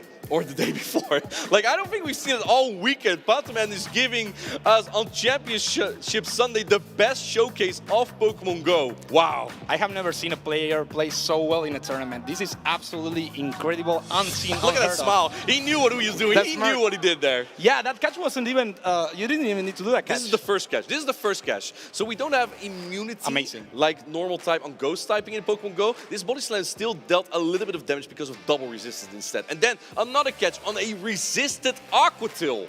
Yeah, Patoman is actually very smart here. He knew that the catch was very obvious, right? If you go for the Body Slam instantly, so he did an extra more, catches the charge attack there, then saves the Rock Tomb, catches an Aqua Tail. And now the third catch. Here it comes. One more roll-out for an attack, but Patman knows that he's been counting, and the body slam on the Milotic. Otherwise, this body slam would have knocked out the Shadow Beedrill. Patman potentially could have lost that game. I mean, Spiritomb got to another charge stack here, so maybe not. But if you could get that energy management right, maybe Licky could have won the game for Hikami. That was incredibly close, despite all these catches from Patman. Perhaps he just needed that to advance in this round here. But one more game for Patman to make it for the grand finals. Hikami needs a reverse sweep. I think Pataman had it all planned, and what a confidence by this young man, right? In the Championship Sunday, in the biggest tournament of all time for Pokemon GO, right? And you have the confidence to make those plays at the finals, right? This is losers finals. Whoever advances here goes to the grand finals, and you just catch. The thing about Patman is the type of player, and rightfully so, to come into a tournament and say, the only place that matters for me is #1. He is so incredibly good. He top cuts pretty much every tournament lately that he has been competing in. And if he would get another silver trophy or silver medal, I think a lot of us would be very happy with that. Patman might be like, oh man. Yeah, you're completely right. I spoke with him, and the only position he will be happy with is first place. Anything else, it's a bad tournament for him somehow. But yeah, we're going to the game 3 here. Let's see how these players adapt. Maybe we see double water again. It's working out very well. Take a look at these achievements from these trainers. The Lille regional champion this season, Hikami. He also top cut at EUIC 2 seasons ago, and he did quite well in Lille 2024. But around all these tournaments, he always got to like the losers finals of his group, so he hardly ever made day 2. Only since this season, he is skyrocketing to become one of Europe's best. And even though he's not been very lucky so far on Championship Sunday, do not be surprised if Hikami now makes a reverse sweep. Let's talk about our train on the right here. I mean, what is there to talk about Pataman? You can see it on screen, right? World's finalist in Anaheim, that was like 6 months ago, right? And just decided to keep on winning. He reached the finals of LAIC, and he's looking to reach the finals here at the biggest tournament of all time. So there's no one that can compare to Pataman right now. And the EUIC champion from last season. The one accolade we're missing in there, of course, he's also won regional champions. What hasn't he won at this point? He also reached the top 3 at the NAIC. The NAIC, North America International Championship, is the next international championship coming up after this, which will be, I believe, out of the top of my head, around the 12th and 13th of June. But yeah, make sure to look out for that as well. If you're loving these battles, follow all the channels, because you do not want to miss out on these big and hype tournaments. Yeah, and I need to keep talking about what you were talking about. Pataman is in a calendar year. He won the European International Championship. After that, NAIC was top 3, yes, right? And then in the World Championship, he went to the finals. Then in the LAIC, he went to the finals. And now he's looking to go to the finals, all in one calendar year. That is... Most trainers don't even get to see the grand finals. They can only dream of it. I spoke to my colleague commentator, Arceus Aurelius, and he told me, I know that like I see all these players and I'm just dreaming of making it there one day as well. You need to lock in though. And Hikami is the prime example. Perhaps one day those dreams can become true if you just lock in, if you bring the experience that you built up, you practice with your friends. There's a great community in Pokemon GO. Exchange ideas. Perhaps one day you might make it to that grand final stage. Yeah, Hikami has a long ladder to climb, right? But do not count him on yet. There's a lot of comeback potential here. We have seen some players start 2-0 in their series and get reverse swept, losing 3-2. So Pataman does not have to abuse of the confidence here. He needs to know that anytime there could be a comeback. At this point, Pataman could play a little bit more risky. He is 2-0 up already, and he knows he likes to play risky. He would need to lose 3 times. Here we have, it's the Shadow Beedrill Mirror. Yeah, this is resisted bug by both Beedrills, but it doesn't look like it, right? Oh, Pataman go for it. Oh, X's or both, but Hikami takes the charge to the priority. Hikami is running a lot of Pokemon with a bit of a higher attack set. Pataman calls it. This is resistant, but still does a lot of damage. Does Hikami call that this is also an X's, or do you use the protection now, knowing you can get the bug bite down regardless? No, he lets it go as well. No, he doesn't need this Beedrill, and Pataman actually getting aggressive here. What a play. Getting answered by the Seeking, but Pataman is ahead. Important moment there that Pataman swapped earlier than Hikami did, and going for the Ice Wind. We saw Hikami shoot resist Ice Wind earlier. Does he call it this time? Oh no, he protects shield, another resisted charge stack. And the thing is, this is what also drop the attack of the Seeking. Now your Mega Horn is less fearsome as well, and I think Hikami knows that. But Patoman sniffs it out. He shields out the hard-hitting Mega Horn. Yeah, very respectable play by Hikami, but Patoman is so ahead here that he just wants to shield and maybe go for another icing. We have seen, oh no, going for the Mega Horn. Right? At this point, he goes for another Mega Horn. This will knock out the opposing Seeking. Do we see this fish go upside down? No. He puts up the Protect Shield, protects that Seeking. The timer's almost up for Patoman. Is he going for another catch here? No. We see the Ice Wind come through this time. And now Hikami gets back at him. He gets the bait with the resisted Ice Wind, which will drop the attack as well of the Seeking. Hikami is coming back in this game, but there's a catch available here. Who's gonna catch first? Actually, Patoman over the catch, but they both catch, but Patoman farms it out first. They both tried to catch there, but because the Seeking from Patoman earlier got a peck into the B-drill from Hikami, Hikami goes down earlier. The thing is, now you can get a full Dragon Tail down if you now come in with Milotic, which is what Patoman is doing. It's going to take the full brunt of this Mega Horn, though. Patoman playing out of his mind here. He looks very confident here. This farm down might be huge. There's no switch timer here. This damage is so important, though, but keep in mind that Patoman, I believe, is very close to a Mega Horn as well. This Ice Wind will drop the attack of this Milotic. The thing is, can you get the wrap damage in and then a Mega Horn of your own on Patoman? That is his only win condition here. This wrap is going to be massive here because it's going to soften up this Milotic coming in. Doesn't even see them throwing instantly. This will get very, very close to down to the wire. Wrap is going to drop the defense of Milotic. The timer is up, but Patoman staying in for a little bit. He wants another one. He knows you need a full wrap. Going for the charge tech priority, however, I'm not sure if that's what you want to do as Hikami, because he does need to preserve HP, but he also needs to be careful to not... He needs energy for Seeking. Seeking still has too much health here. It has a Mega Horn loaded, and here it comes. Keep in mind, the defense has been dropped of Milotic. Seeking has a pretty high attack here. Mega Horn is coming through.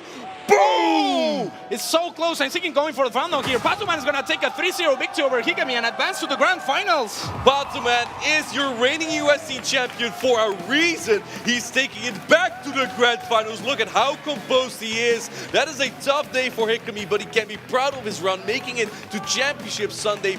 We've had the biggest Pokemon GO tournament to date, and Patoman is showing that he belongs on the stage here. I'm just completely shocked there. Patoman advancing to his third consecutive international final in a row. It's almost as if it's normal now. You think of who is going to win this tournament. Well, I know that Patoman is going to be at least there on Sunday. You would have to think, is he the greatest of all time? He doesn't have the World Championship, but he has anything else. I mean, we have a World Championships coming up at the end of August this season, so but I know Patoman is definitely going there. I mean, if you play like this and get so far every time, it only makes sense to make an attempt for the World Championships. And it's just crazy to me, right? Because in Pokemon GO, we have a double elimination format. Patoman dropped quite early on day one, and at that point, you need to play a lot on the losers bracket to get here. He did that, but the thing is, when someone drops this early, you're like, are they going to make it? The chances are not that big. Patoman just proved it that it doesn't matter. As long as you play consistent, you play well, you can get there. And Patoman is a prime example of that. Patoman has won 13 rounds in a row in the biggest tournament of all time. How do you do that? That's impossible. And he can set a record as well. We now have Doombug 97 with that win streak of 14 matches in San Antonio 2024. Patoman, if he sweeps Colin 6 and then we get a bracket reset because he comes from the loose side of the bracket, so we have a bracket reset, you have to play a best of 5 again. Patoman would win 15 matchups in a row. He sets the record for that, and that is insane. Yes, but there's a lot of records right here, right? But I think Patoman does not care about the records. The only thing Patoman wants right now is the gold. So he's not done yet. He's looking to add another gold to his collection, and I think these finals are going to be the best finals we have seen ever. And let's talk about Hikami, right? Because Hikami, even though he's had a rough series here on Championship Sunday, Hikami has been skyrocketing as one of the top trainers in Europe. And a big congratulations to him on his third placement here. That is $2,000, a trophy, booster boxes, and a lot of respect that comes with it. An absolute, the representation of the French right now. I remember 2 seasons ago, Sandu Du, one of the best French players, made it this far. Hikami now in his steps, tremendous. Yeah, making France proud. And I was gonna say, who's not gonna be happy with the trophy, right? But I think Patoman, if the trophy's not gold, he's not gonna be very happy with it. But yeah, it's gonna be very interesting to see how the event develops and the grand finals. The grand finals is going to coming be up soon, and we have Colin 6 versus Pataman. The final, but we need a nickname for Pataman as well. Is he like the invincible or something, like the undefeatable? Like he right now, the face of European PvP is Pataman. He is undeniable, inevitable. Like this is a kind of grand finals. If you say beforehand, I think Colin 6 and Pataman are making it. You'll be like, yeah, that makes sense. I would say Alien Man. I don't know. He's not out of this. He's not from this world. I'm completely sure he's a robot. There's just no way.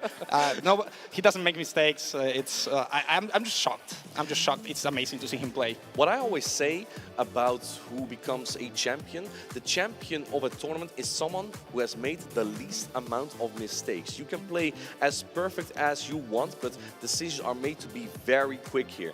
In the trading card game, in the video game, you have a little bit more time to think now and then.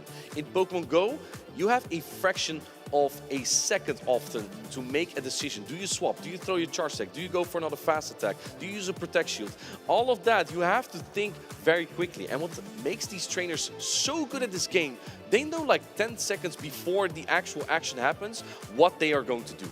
Yeah, there's a lot of micro decisions, I should say, and it's not only one decision you have to make. You have to make a lot of decisions. It's only 3-4 minutes of a game, and there's too much going into it. Before the game, right? Strategies, mentally, you need to be very stable. You need to be very confident, and then you go into the battle, and you need to start predicting what your opponent's gonna do.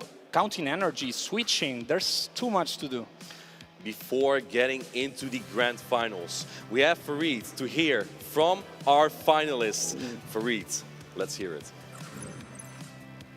What a way to set up our Pokémon GO Grand Finals. Now, you know these players, you love these players, but let's hear it for them as we bring them out on stage. Europe's final boss, it's Colin 6!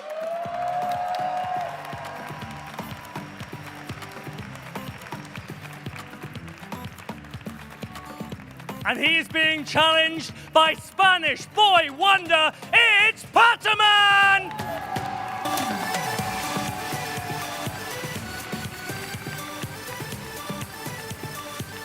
It's great to have you both up here on stage, and who else would it be but you two? We've seen you time and time again here at the final stage. This is your 5th Championship Sunday in a row, and I'm going to come to you first, Pataman.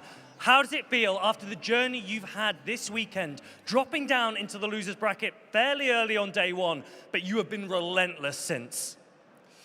It feels great. I mean, I wasn't thinking that I was going to get to the point, to be honest. So everything that happens here from here is like a gift for me. I just hope to have a really good matchup with Colin. You said, well, it's the final boss. If you want to win a tournament, you want to beat this guy because he's so good at the game. So yeah, I hope you enjoy the final, and that's all for me. And Colin, for those of you that don't know, Colin has never had a trophy before, which is crazy because everyone regards you as one of the best players in the world. You've guaranteed that trophy, but I know you want gold. How are you feeling going into these finals? I'm on the winner's side, so that feels pretty good to start with. Obviously up against Spider-Man, I mean, undeniably the best player in the world at this moment, but I kind of prefer playing against better players, so I don't mind that too much. And it's been a journey for you as well to this point. You've worked hard this season, you've had some good results. This is obviously going to be one of your best results of your career. Is there anyone you'd like to shout out for this journey? I mean, it's got to be PvP David. He's over there in the crowd, and he's helped me so much with the scrims, and he's practically the only player I practice with because it's all I need. He's just that good.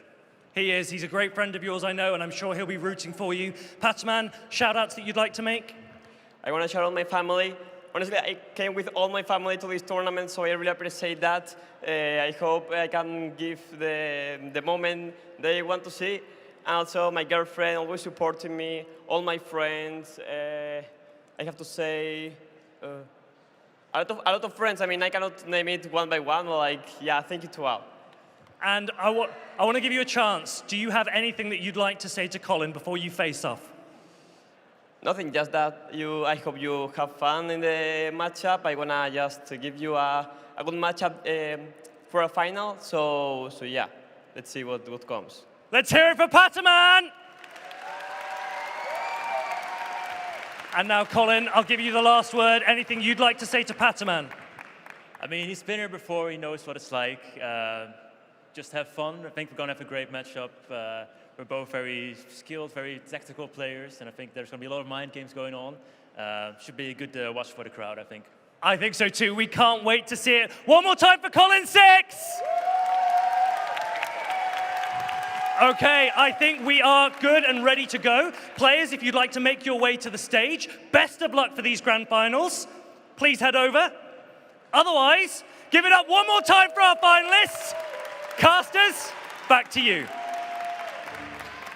You wanted the best, and that's what we are about to deliver. Colin 6, Pataman, EUIC Grand Finals 2026. I could not have dreamed of a more perfect situation here, and we cannot wait to get into these battles.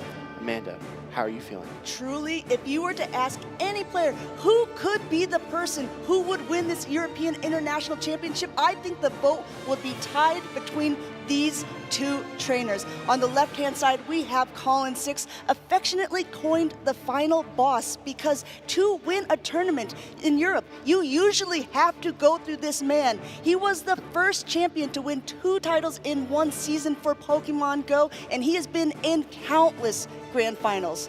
But he has to get through one of the arguably best trainers we have in the moment in Pataman. You say arguably. I don't think there's an argument to be had. Pataman is absolutely unreal. He is at home on Championship Sunday, and he returns home here in the Excel Center, a trainer that has conquered literally every other opponent he has come up against except the world champion Buzaboy. So Pataman, the Spanish prodigy, as we like to say, I don't think he is going to waver here. This is going to be one of the best grand finals. I can already see history in the making. Pataman is coming in from that loser's side of the bracket. He dropped down early on day 1, round 3, and he said, you know what? I took that personal. He went and swept everyone else to come here to be in this grand finals one more time. He was our European International Champion last year. He does not want to give up that title. He says, Colin, you're going to have to take this trophy out of my hands. Well, our trainers are going to get set up here on stage. Take a deep breath, soak it all in, everybody. I cannot wait to get to the grand finals, but let's touch base with some friends and family first. Fareed, take it away. We've got a really warm opportunity to speak to some of the people that have supported our grand finalists throughout their journeys. I'm joined by Kelvin. This is Colin's brother and also Pataman's dad. And we are going to ask them a few questions whilst these players prepare as to how they feel watching their friends and family up on stage. So firstly, we'll come to Pataman's dad, also known as Pata Dad. Jorge, how are you feeling looking at your son up on stage for his 5th consecutive grand finals? Sorry, Championship Sunday, 3rd consecutive Grand Finals. Bueno, me siento enormemente orgulloso de su actuación, sobre todo por el apoyo que tiene entre la familia, los amigos y bueno, esto es una experiencia inolvidable y nada, que la disfruten los dos porque los dos son muy buenos jugadores. Okay, he feels really proud about the experience, about his son being here, and also about being with his family here, and it's an unforgettable experience. I think it's going to be a really special experience. And Kelvin, you've obviously been competing yourself and watching Colin and following in his footsteps. What's it like to see him again on these big stages? Yeah, it's just amazing to see him make it. I know I've been chasing this goal for 2 years now, and to finally get that trophy he always wanted is a proud moment for me as well, and I know he now really wants that gold. I can imagine, and I know your parents have also been watching and supporting throughout both of your journeys. Do you have anything that you would like to share on their behalf? Yeah, they've been amazing. Like every tournament that we go to, they will always watch from beginning to the end. They might not even know what we're doing, but they're watching and supporting us. It's not only my parents, it's also my grandparents. They have completely no clue what's going on, but they are watching and they're always supporting. So yeah, I love them very much, and so does Colin. Yeah, I think family means so much to these players, and you've obviously got your wife and your children that have been coming to these events. We see them in the crowd supporting all the time as well. You've also played and competed a little bit yourself, and you're learning this game. It must be a massive moment for your family that this journey has taken you across the world. How are you feeling looking at the rest of this season, the World Championships? Will you take everyone there with you?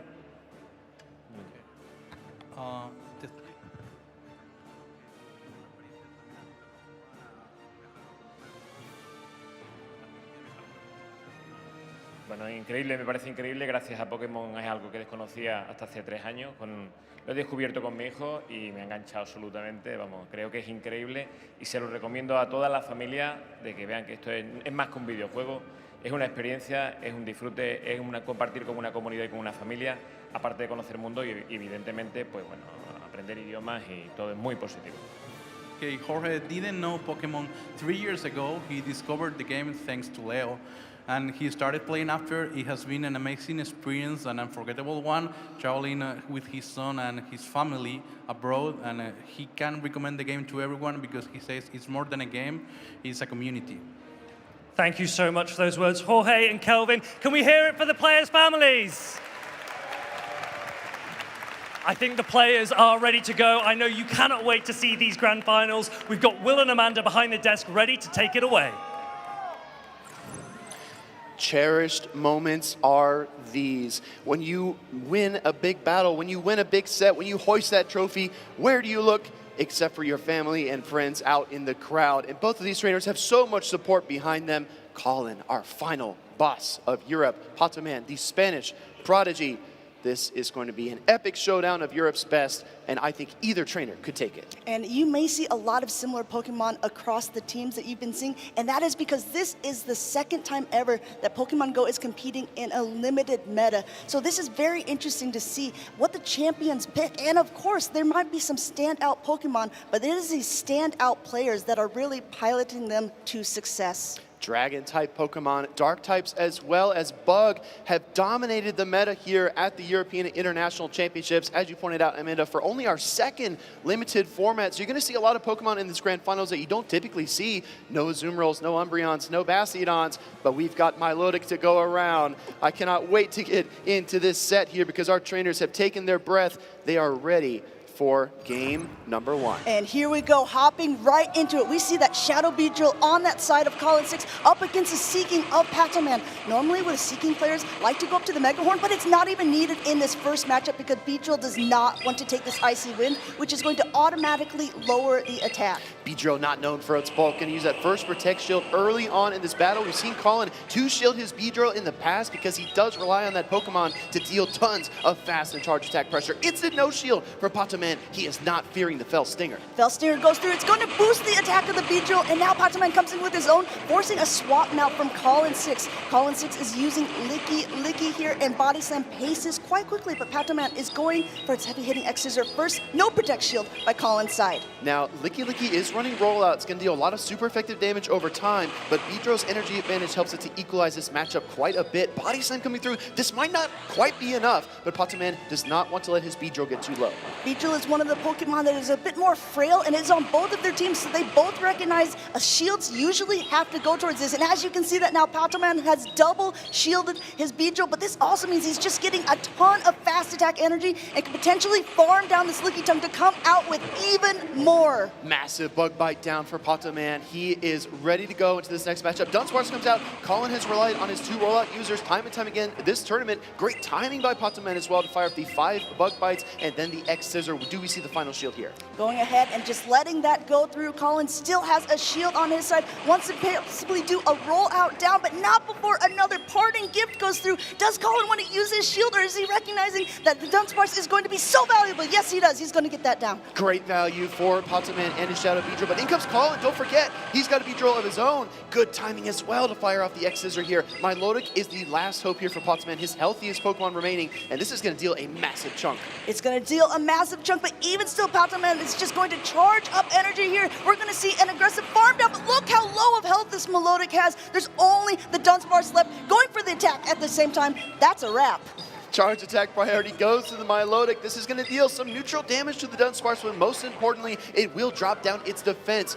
Dunsparce locked in with a drill run of its own. The question now becomes, can Patoman's final Pokemon wrap up this game? Only Dunsparce remains on the side of Colin 6. Its defenses are dropped. In comes the Seeking to just start doing a little bit of damage, and it looks like Colin is already going to fall before he's even able to throw an attack. Game 1 going to Patoman. No catch needed. Patoman Seeking wins battle number 1 for him, putting him up 1-0 in this Grand Finals. I want to remind everybody as well, this is going to be a best of 5, and coming from the loser side bracket, Patoman needs to win this set and reset the bracket to have a chance at the championship. So we might have up to 10 games here on our hands. We could. If you're looking at the teams, you might see some similarities, especially in the plays that we just had. That Shadow Beedrill really being a menace on both of their sides. Also noticing that Colin and Patoman both have a Dunsparce. What is actually kind of surprising to me is that there's only one Licky Licky, because if you guys have been following along this weekend, Licky Licky has been on nearly every single team,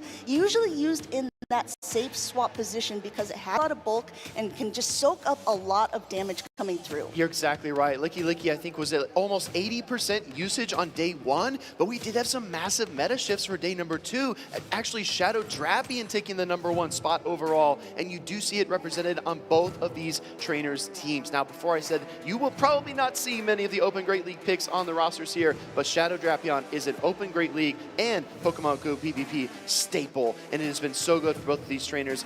And I wanted to talk briefly about the Dragon type here. We've got Kingdra for Colin. It's been very, very powerful for him, but when it's staring down that Milotic on the other side with the Dragon Tail, it's going to have a rough time.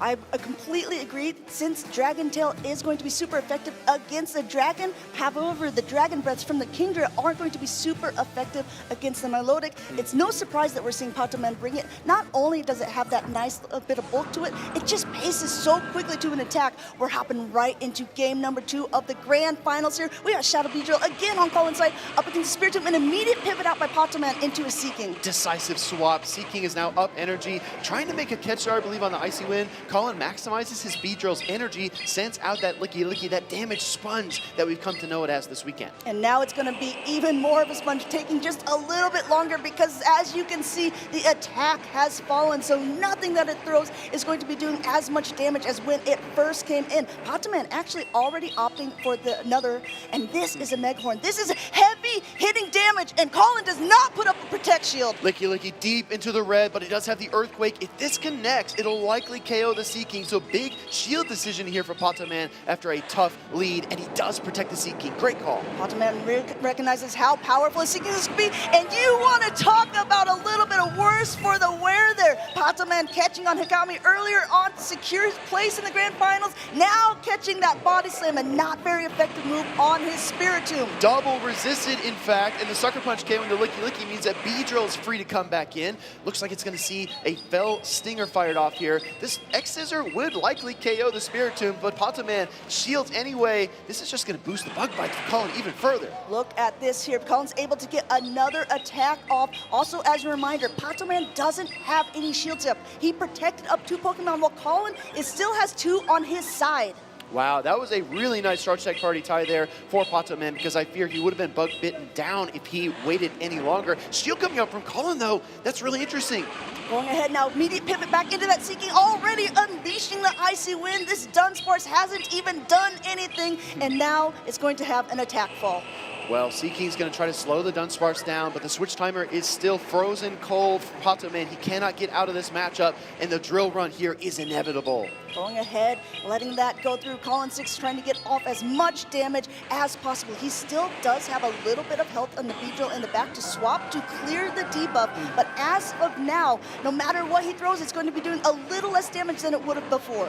We see Colin reaching almost for the double up on the drill runs. Both trainers anticipating that switch timer and swap, building maximum energy. 1 shield remaining here for Colin. He's going to use it on the Dunsparce, but I don't know. This Milotic is bearing down on this matchup. The defenses have dropped. The attack is lowered. The charge attack is thrown. This drill run will connect with this very, very healthy Milotic. Colin has to play very carefully at this moment, immediately pivoting out into the Beedrill just to try to clear the buff, but I fear it may be a little too late. Yeah, we do not have monitors back here at the moment, but I will say it looked like we did have a big KO there, and the Milotic is positioned really well to try and take down the rest of this Dunsparce. Aquatail #1 connects, and we are back. Going ahead now, Aquatail #2 to finish out the game here. Patoman has not lost a single game yet today. Patoman taking the 2-0 over Colin, as you said, dispatching Hikami 3-0. He was waiting for this matchup, and he is making the most of his moment. Trainers, he is one game win away from resetting this bracket and forcing another best of 5. That's right. Since Patoman has come from the loser's side of the bracket, that means he needs to beat Colin in an original best of 5 matchup where he is 1 away, and then it would be a fresh new set. However, if anyone can be focused, it is Colin 6. It is the final boss. It is the person that wants to win. Exactly right. As we take a look back here at our game number 2, Patoman just in total control. Great shield calls. I do believe there's one errant shield on a Fell Stinger that he probably could have forgone. But outside of that, guys, he's playing like perfectly. He's been doing it all weekend long, and you've got to be doing something right if you're going to win so many rounds in a row on that loser side bracket, and then 3-0 your opponent to start off Championship Sunday. Really incredible plays by both of these trainers. We saw Colin 6 calm and steady earlier on in the winners finals there. He would manage to get 3-0 sweep, but now he needs to start to really buckle in because this is the moment that matters. He can go ahead. If he can reverse sweep Patoman here, he can become our European International Champion. I'm so glad you made that point, right? It's not over for Colin yet. Even though it feels like Patoman has all the momentum in this particular series, we have seen the reverse sweeps before. It's not outside of the realm of possibility, especially when you're a trainer like Colin. But I got to point out, Colin has really relied on the double rollout users, the Licky Licky and the Dunsparce. They've been solid for him, but Patoman just has so much better offensive capability. He's just overwhelming the normal types from Colin. Another thing that Patoman has going for him is experience on this stage. Correct. Because yes, Colin 6 has been in so many grand finals, but Patoman has done it on the international level. He was our European International Champion the previous season. Right after that, he got second place at Worlds. Yeah. He was 3rd place at NAIC. This season, he was 2nd place at LAIC, and at the very minimum, he will be 2nd place here again. This seat feels so familiar to him, it's like he's home. I mean, we might need to start charging Patoman rent if he's going to be here every Sunday, right? But let's be real, he deserves it. He's earned every single victory that he's gotten. We're going to get our devices sorted out on stage here and get geared up for a game number 3 in this series. But I got to be honest, Amanda, I want to go back to the double normal types that Colin's been playing. He just can't seem to punch his way through the bulk, especially the Milotic Sea King double water combination from Patoman. So there was some talk with Colin earlier on when he was talking about what he felt was his most valuable Pokemon. He did a really, really good job on the other days that we saw him piloting that Kingdra really well, piloting that Drapion.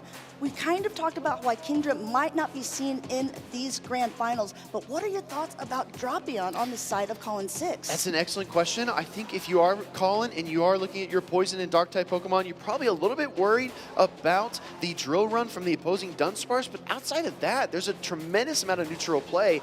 I mean, the trick is that you can only throw crunches into the water types, right? You do not want to throw Aqua Tail no matter what, so the catch potential is there. Let's get right into it, everybody. This is game number 3. Here comes Colin, here comes Pato. There was a Dunsparce in the lead here, an immediate pivot into that Drapion now that we were just talking about. Colin was so dangerous with this in day 1 and day number 2. It doesn't surprise me to see it here, and there's a last-second shield by Patoman, correctly shielding up a crunch, which would have done just a ton of damage, and you hear that little sound? That means that defense is thrown on that Spiritomb. Spiritomb can gain an edge in this matchup if it calls the Aqua Tail bait, but luckily for Patoman, he shields the correct charge attack. In comes the Milotic. This is that familiar double water team that we have seen over and over from this trainer, and the crunch will get fired off here. If he gets another debuff here, Amanda, this will be a huge setup play. This is going to be big moments, but overall, even though it didn't get one, look at this, how much damage is already done, and this is already that an attack has been debuffed from this Drapion. Drapion with the shadow damage just has 20% more, hits a little bit heavier, and that's why it's always opted for here in our Great League format. Milotic deep into the red now, gonna fire a few Aqua Tail. This will likely be enough to KO the Shadow Drapion and finally silence that menacing Pokemon. But actually the pivot on 1 HP into the Dunsparce. Keep an eye on that later. We could see Colin using it for for a catch or a potential swap to clear a debuff. Meanwhile, talking about debuffs, another one coming through here as this wrap puts the defenses down on the Dunsparce, and now we're back where we started. Dunsparce up against Spiritomb, but this time there's some energy to boot. No Protect Shield as this drill run goes through. Drill run connected into the Spiritomb. Obviously, a second one would be enough to KO at this range. One Protect Shield remaining for each trainer, and here comes another drill run from the Dunsparce. Spiritomb has been so good for Pokémon, he's going to shield it up here. Going ahead, forcing that, because if you're looking at how much energy the Spiritomb has had, it's basically at its attacks now, but he doesn't want to throw right away because he knows that Dunsparce is low on energy, basically at 100, and a catch by Colin. Remember when we said to keep an eye on the Dropion? That's exactly what it's used for. Masterclass by the final boss. Absolutely absurd, because he went up 6 Sucker Punches through on alignment, and Colin saw right through the facade. Now he's got his own Spiritomb looking for the Sucker Punch down, but can't quite get it. This could be a Shadow Ball. The threat is there. Does Colin call this Rock Tomb? This is a big moment. Colin has one shield, and he no-shields a Rock Tomb. Yes, it does damage. Yes, the attack does fall, but at the same time, it doesn't get near the knockout that Pokémon was hoping for, or the shield. Absolutely unbelievable composure here from Colin, calling the Rock Tomb, firing off the Shadow Ball here. He is building his way back into this series. Shadow Ball heavy hitting damage there up against this Seeking. Seeking looking to find a victory for his master there. Now, getting that last shield, this Icy Wind is going to debuff, so the Spiritomb is double debuff. No problem at all, says Colin. Let me swap out for this drill run. Wombo combo. Dunsparce comes in, delivers a ground-type hard-hitting drill run to KO the Sea King. There's only 2 Pokemon left, but they've got barely any HP. Dunsparce with the rollouts is able to pick up the KO. There's 1 Pokemon left. Rolling through here. Spiritomb is able to take out. It's still so close. Spiritomb on Colin's side has more energy, and Colin takes game number 3. Wow, you wanted a series, and Colin delivers. Incredible composure in the mid-game, calling fates. Incredibly well done by him to get back into the series, because Pokémon looked like he had all the momentum. And Colin said, no, I'm the final boss for a reason. Pokémon completely locked in up until this moment. He hadn't dropped a single game so far on Championship Sunday. He was 1 game away from flipping this bracket, and Colin said, I don't think I want to do that. I know that you've already been on this stage a couple times. Let me have a little bit more time here. Coming back into the matchup, and look how well he did. I mean, yesterday when Colin found out he was going to go to Championship Sunday, Fareed told us he has never seen him that happy. He's won regional championships before. He's been on the big stage. He's got big wins. But this just meant something more to him. And I think right now he's realizing he needs to really lock in and fight back, because Pokémon is not backing down. And I think this also just goes to show the caliber of plays of each of these players. We've seen catches across the board on this Championship Sunday. Colin being able to show, yes, I can do this too. I'm proving to you why I'm coming in on this winner's side of the bracket. That matchup was so close. Just a couple of Sucker Punches could have made the difference between either of those trainers, but the record will show that Pokémon is up 2-1, and Colin might be starting a comeback here in the Excel Center.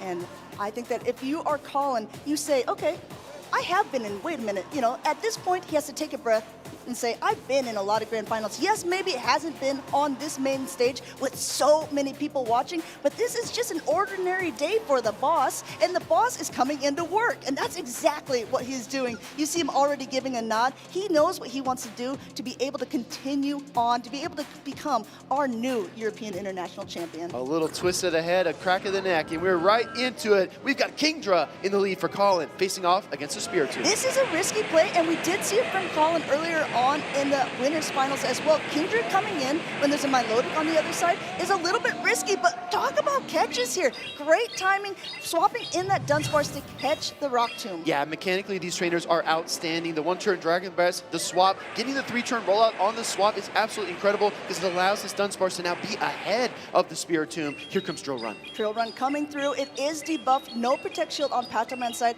and Spiritomb will be able to take this first one. The next one will knock out, as we've seen but look how much energy the Spiritomb is just going to continue to build up, and now we actually see a catch of his own from Patoman. This is a drill run. Surprisingly, this is one of the only Pokemon that we have in this limited meta that doesn't change the stats when it's throwing a charge attack. Well, I gotta say, for Colin, he's gotta be really relieved to see the Milotic here. He brought Kingdra in this battle, and he actually brings it back into the Milotic matchup. I thought Kingdra would want to avoid this at all costs, but here it is. Trying to catch an Aqua Tail, maybe, but you're absolutely right. This wrap is going to lower the defenses, and it's going to be able to just take a little bit more, but Colin is already at an outrage. Most people would think that this would be the big moment. And, oh, it sounds like the Swift was fired off there. We're going to see Colin and his Kingdra trying to face off, but I don't think it has much HP left. That sounds like another charge attack coming through. Milotic with the Aqua Tail. Huge call there. Aqua Tail going through. It's not very effective, but it is enough to take out the Kingdra here. Milotic just putting in the work. Aqua Tail again coming through onto this Spiritomb. Yeah, exactly right. This is actually going to draw that first Protect Shield from the Spiritomb, though, trying to keep it healthy in the matchup. In comes the Sea King now, but this Pokemon can swap out and clear debuff. It's going to fire for Rock Tomb of its own. Spiritomb there getting that last Protect Shield from Patoman's side. Seeking has just come in, wants to get as much energy as possible here, and wants to use that Protect Shield to be able to do so. Just continuing to fire off here, get a lot of energy, going for the Mega Horn. This is a heavy hitting attack. Colin only has one Protect Shield. Does he want to use it? Yes, he does. This is a correct moment here. This would have been heavy, heavy damage. It absolutely would have been. Sea King versus Spiritomb, both two-turn fast attacks, but the Rock Tomb from the Spiritomb is going to get fired off here. I think this will likely command his shield, but let's see what Patoman decides to do. Going ahead, using that last shield here in this game. Patoman still has two low health Pokemon in the back. Colin goes for a combination play, but at the same point here, he gets that catch, and that's going to knock out the Dunsparce. Great play by Colin. That's a lot of energy down the drain. He really wanted the Mega Horn for the Spiritomb, but he's not going to get it. Patoman, though, has some energy in reserve. Shadow Ball will connect. This is the final Pokemon for Colin, and Patoman is going to reset this bracket. Colin tried everything he could. He played very, very well, but Patoman said, okay, that game was good for you. Go ahead, let me take the series. I can't believe it. Patoman stumbled, but only for a moment. Colin, your final boss just could not stop what was coming. Patoman and Colin are headed to another best of 5. Yes, as a reminder, we are doing best of 5s on this championship Sunday. Patoman coming in from that loser side of the bracket and now was able to reset the bracket, and now we will be in the, what we would call the grand finals. This is the grandest of grand finals, if I may, as we take a look back at this previous best of 5. Lots of rollout, lots of Dunsparce, lots of Licky, a little Shadow Drapion sprinkled in, and some Beedrill to boot. I think that if you are a person who is watching this, you might be wondering to yourself, why are they using these Pokemon? I haven't seen many of these before. And also, we're talking quite a lot about different attacks that are being used that have a, some sort of stat-changing abilities. Exactly. While that is common in Pokemon Go, it is super common in this meta, which makes it even more dynamic. We have crunches that are being thrown by the Shadow Drop-In for a potential debuff, but we have guaranteed debuffs being able to be thrown with Rock Tombs from the Spiritomb or also Icy Winds from the Sea King. Exactly right. I mentioned this all the way back on the EUIC pre-show. The switch timer in this format matters more than it's ever mattered before,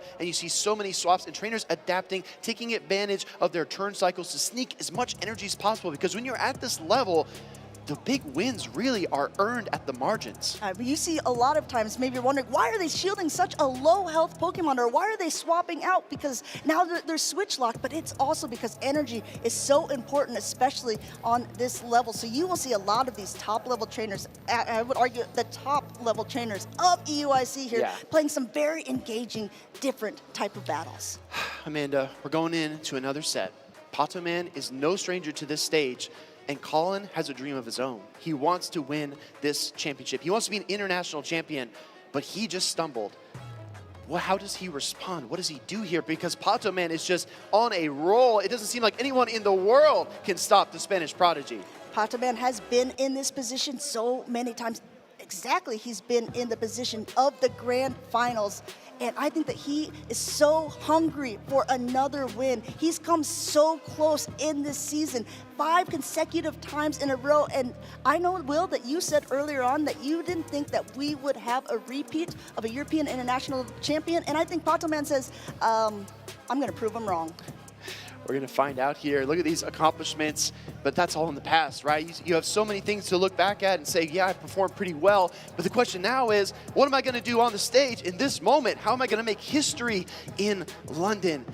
You got to focus on the present here, right? As we look at these teams, I expect a lot of the double water from Pataman. I expect Colin to fight back as well as he can. Let's hear to the venue for the final boss. Let's hear to the venue for the Spanish prodigy. This is the Grand Finals reset at EUIC 2026. We hear you guys, the crowd hears you at home, and the players can already feel your support.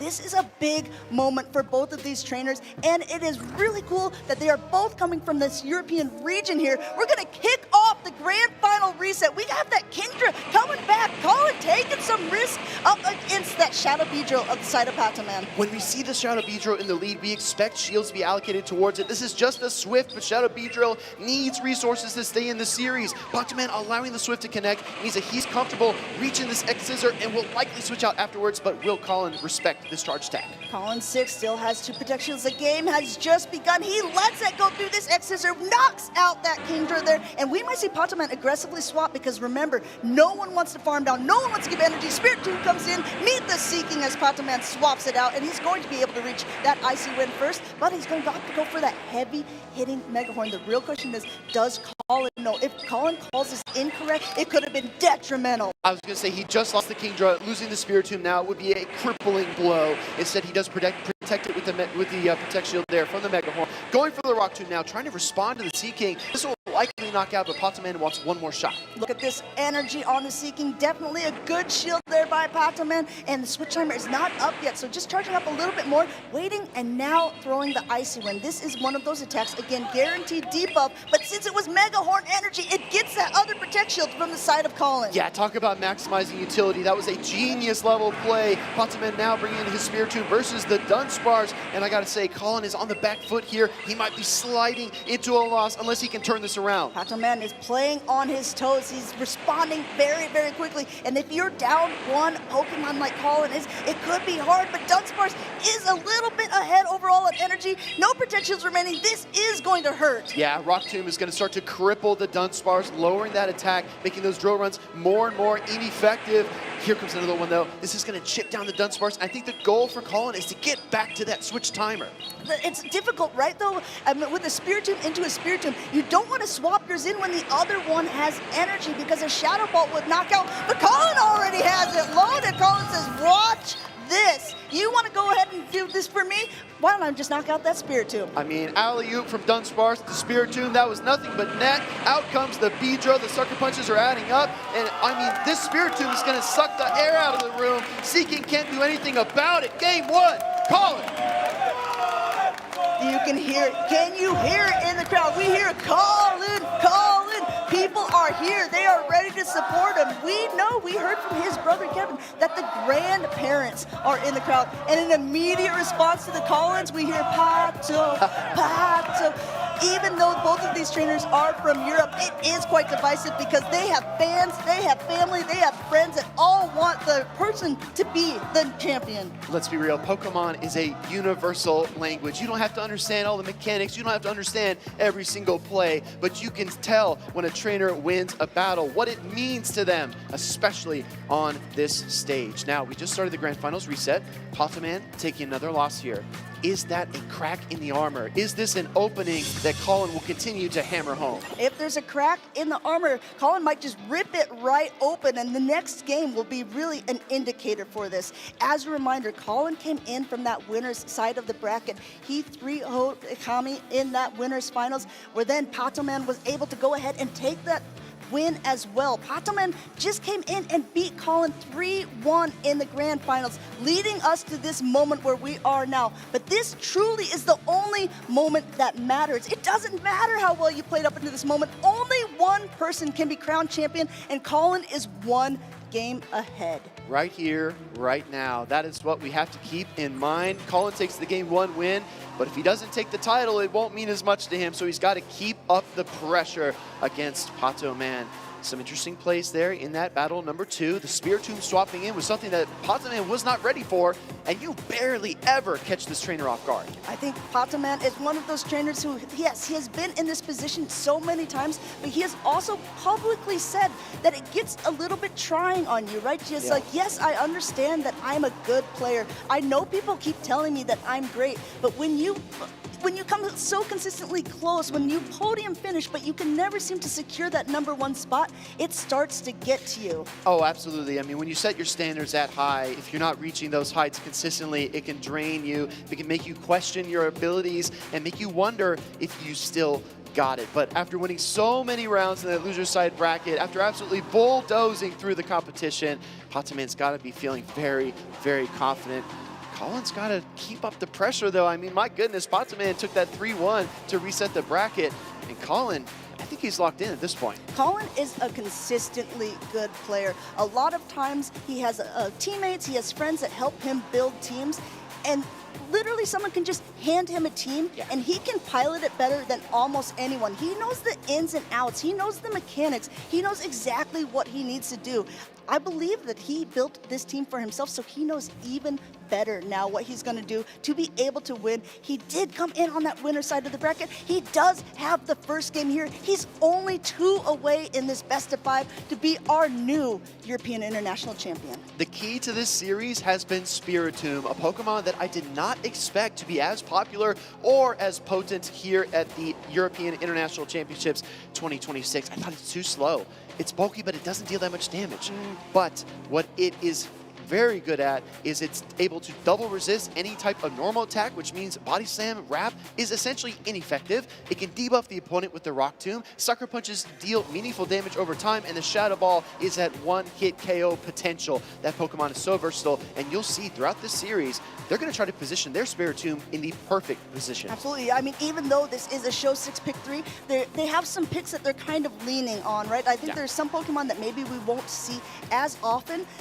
What is kind of surprising to me is the fact that Pataman is playing a little bit risky, running that Shadow Beedrill. We say how potent it is, but at the same point, Colin is running a double rollout user team in that Dunsparce and in that Licky Licky. Rollout does super effective damage. Not only that, Licky Licky paces very quickly to the Body Slam, and we've seen how frail that Shadow Beedrill is. Normally, if you're playing Shadow Beedrill, you're using your Protect Shields on that Pokemon. Well, speaking of Shadow Beedrill, we're going to see that in the lead from Colin, but this time it's going to pair off against the Sea King, as we've talked about a couple times already. The Peck Sea King is going to deal some super effective 2-turn fast attack damage, and the Icy Wind will always command a shield, right? And also talking about that Shadow Beedrill, if we take a peek at that backline there, it is on the team of Pataman as well, and there's that double rollout user I was talking about in the back for Colin 6, so there could be some really nice alignment for Colin, but we have to see how this will play out. Going for a Fell Stinger bait, no Protect Shield used by Pataman. Yeah, no Protect Shield there, but I like the point that you made. The rollouts from the double normal type Pokemon are going to apply a lot of pressure, and Colin has usually been running an ABA rollout strategy, so for him to actually run ABB here might catch Pataman off guard. Beedrill now in the field for Pataman against Licky Licky. That's what we talked about here. Now that they're up against each other, first Protect Shield used as that Body Slam went through, so the Beedrill is still in the green. Getting a Protect Shield back in kind as the X-Scissor will not be able to connect with Licky Licky, even though this is a bulky Pokemon. Colin wants to try to keep it as healthy as possible to try to do maximum damage to this Beedrill. Yeah, Body Slam going to get fired off here. It's going to be really close. Pataman trusts in his bug and poison type Pokemon, and it does hang on through the rollouts. Great timing to get as many bug bites as possible before firing the X-Scissor. Look at the sliver of health on that Beedrill there. X-Scissor connects, knocks out that Licky Licky. Huge play by Pataman there. No Protect Shields by Colin 6. 1 HP on the Beedrill, but it did so much work while it was on the field. Now we have the Shadow Beedrill from Colin back to the field. This is the target, right? I'm so glad you mentioned Beedrill. It's probably the best answer these trainers have to the Spiritomb outside of their own Shadow Draft. What a bait here by Colin. Now getting the Protect Shield off of Pataman's side as the Spiritomb doesn't want to connect, and now coming in with the Dunsparce here. Spiritomb, like you talked about, it takes a little bit longer to pace through to get to this energy. Correct. But with no Protect Shields remaining, and now coming in and being able to just use this Rock Tomb to lower the attack of the Dunsparce, it still puts Pataman in a decent position. Do we see a swap here into the Sea King to absorb a charge attack from the Dunsparce? Not yet. Instead, I think Patoman's going to stay in here, absorb the drill run from the normal type Dunsparce. This won't quite KO the Spiritomb, but it takes it down to the red. Yeah, Spiritomb already at another Rock Tomb. However, this is when it really starts to come down to the wire, and you have to see how Colin is going to respond. This is enough to knock out the Dunsparce. No, it just barely hangs on and is able to throw off the drill run. Huge, huge. Just like the beat drill earlier onto the Licky Licky. Now the Dunsparce responds in kind to the Spiritomb. Massive impact. Surviving on just 1 HP to get off the charge attack is huge, but it sadly will not be enough. Colin doesn't have any energy, and Patoman Seaking claims game number 2. Wow, huge plays by both of these opponents. They're going back and forth throughout these matches. 1-1 in our grand finals here. And guess what? In a typical game, we're doing best of 3s. Yeah. No, Will. Not now.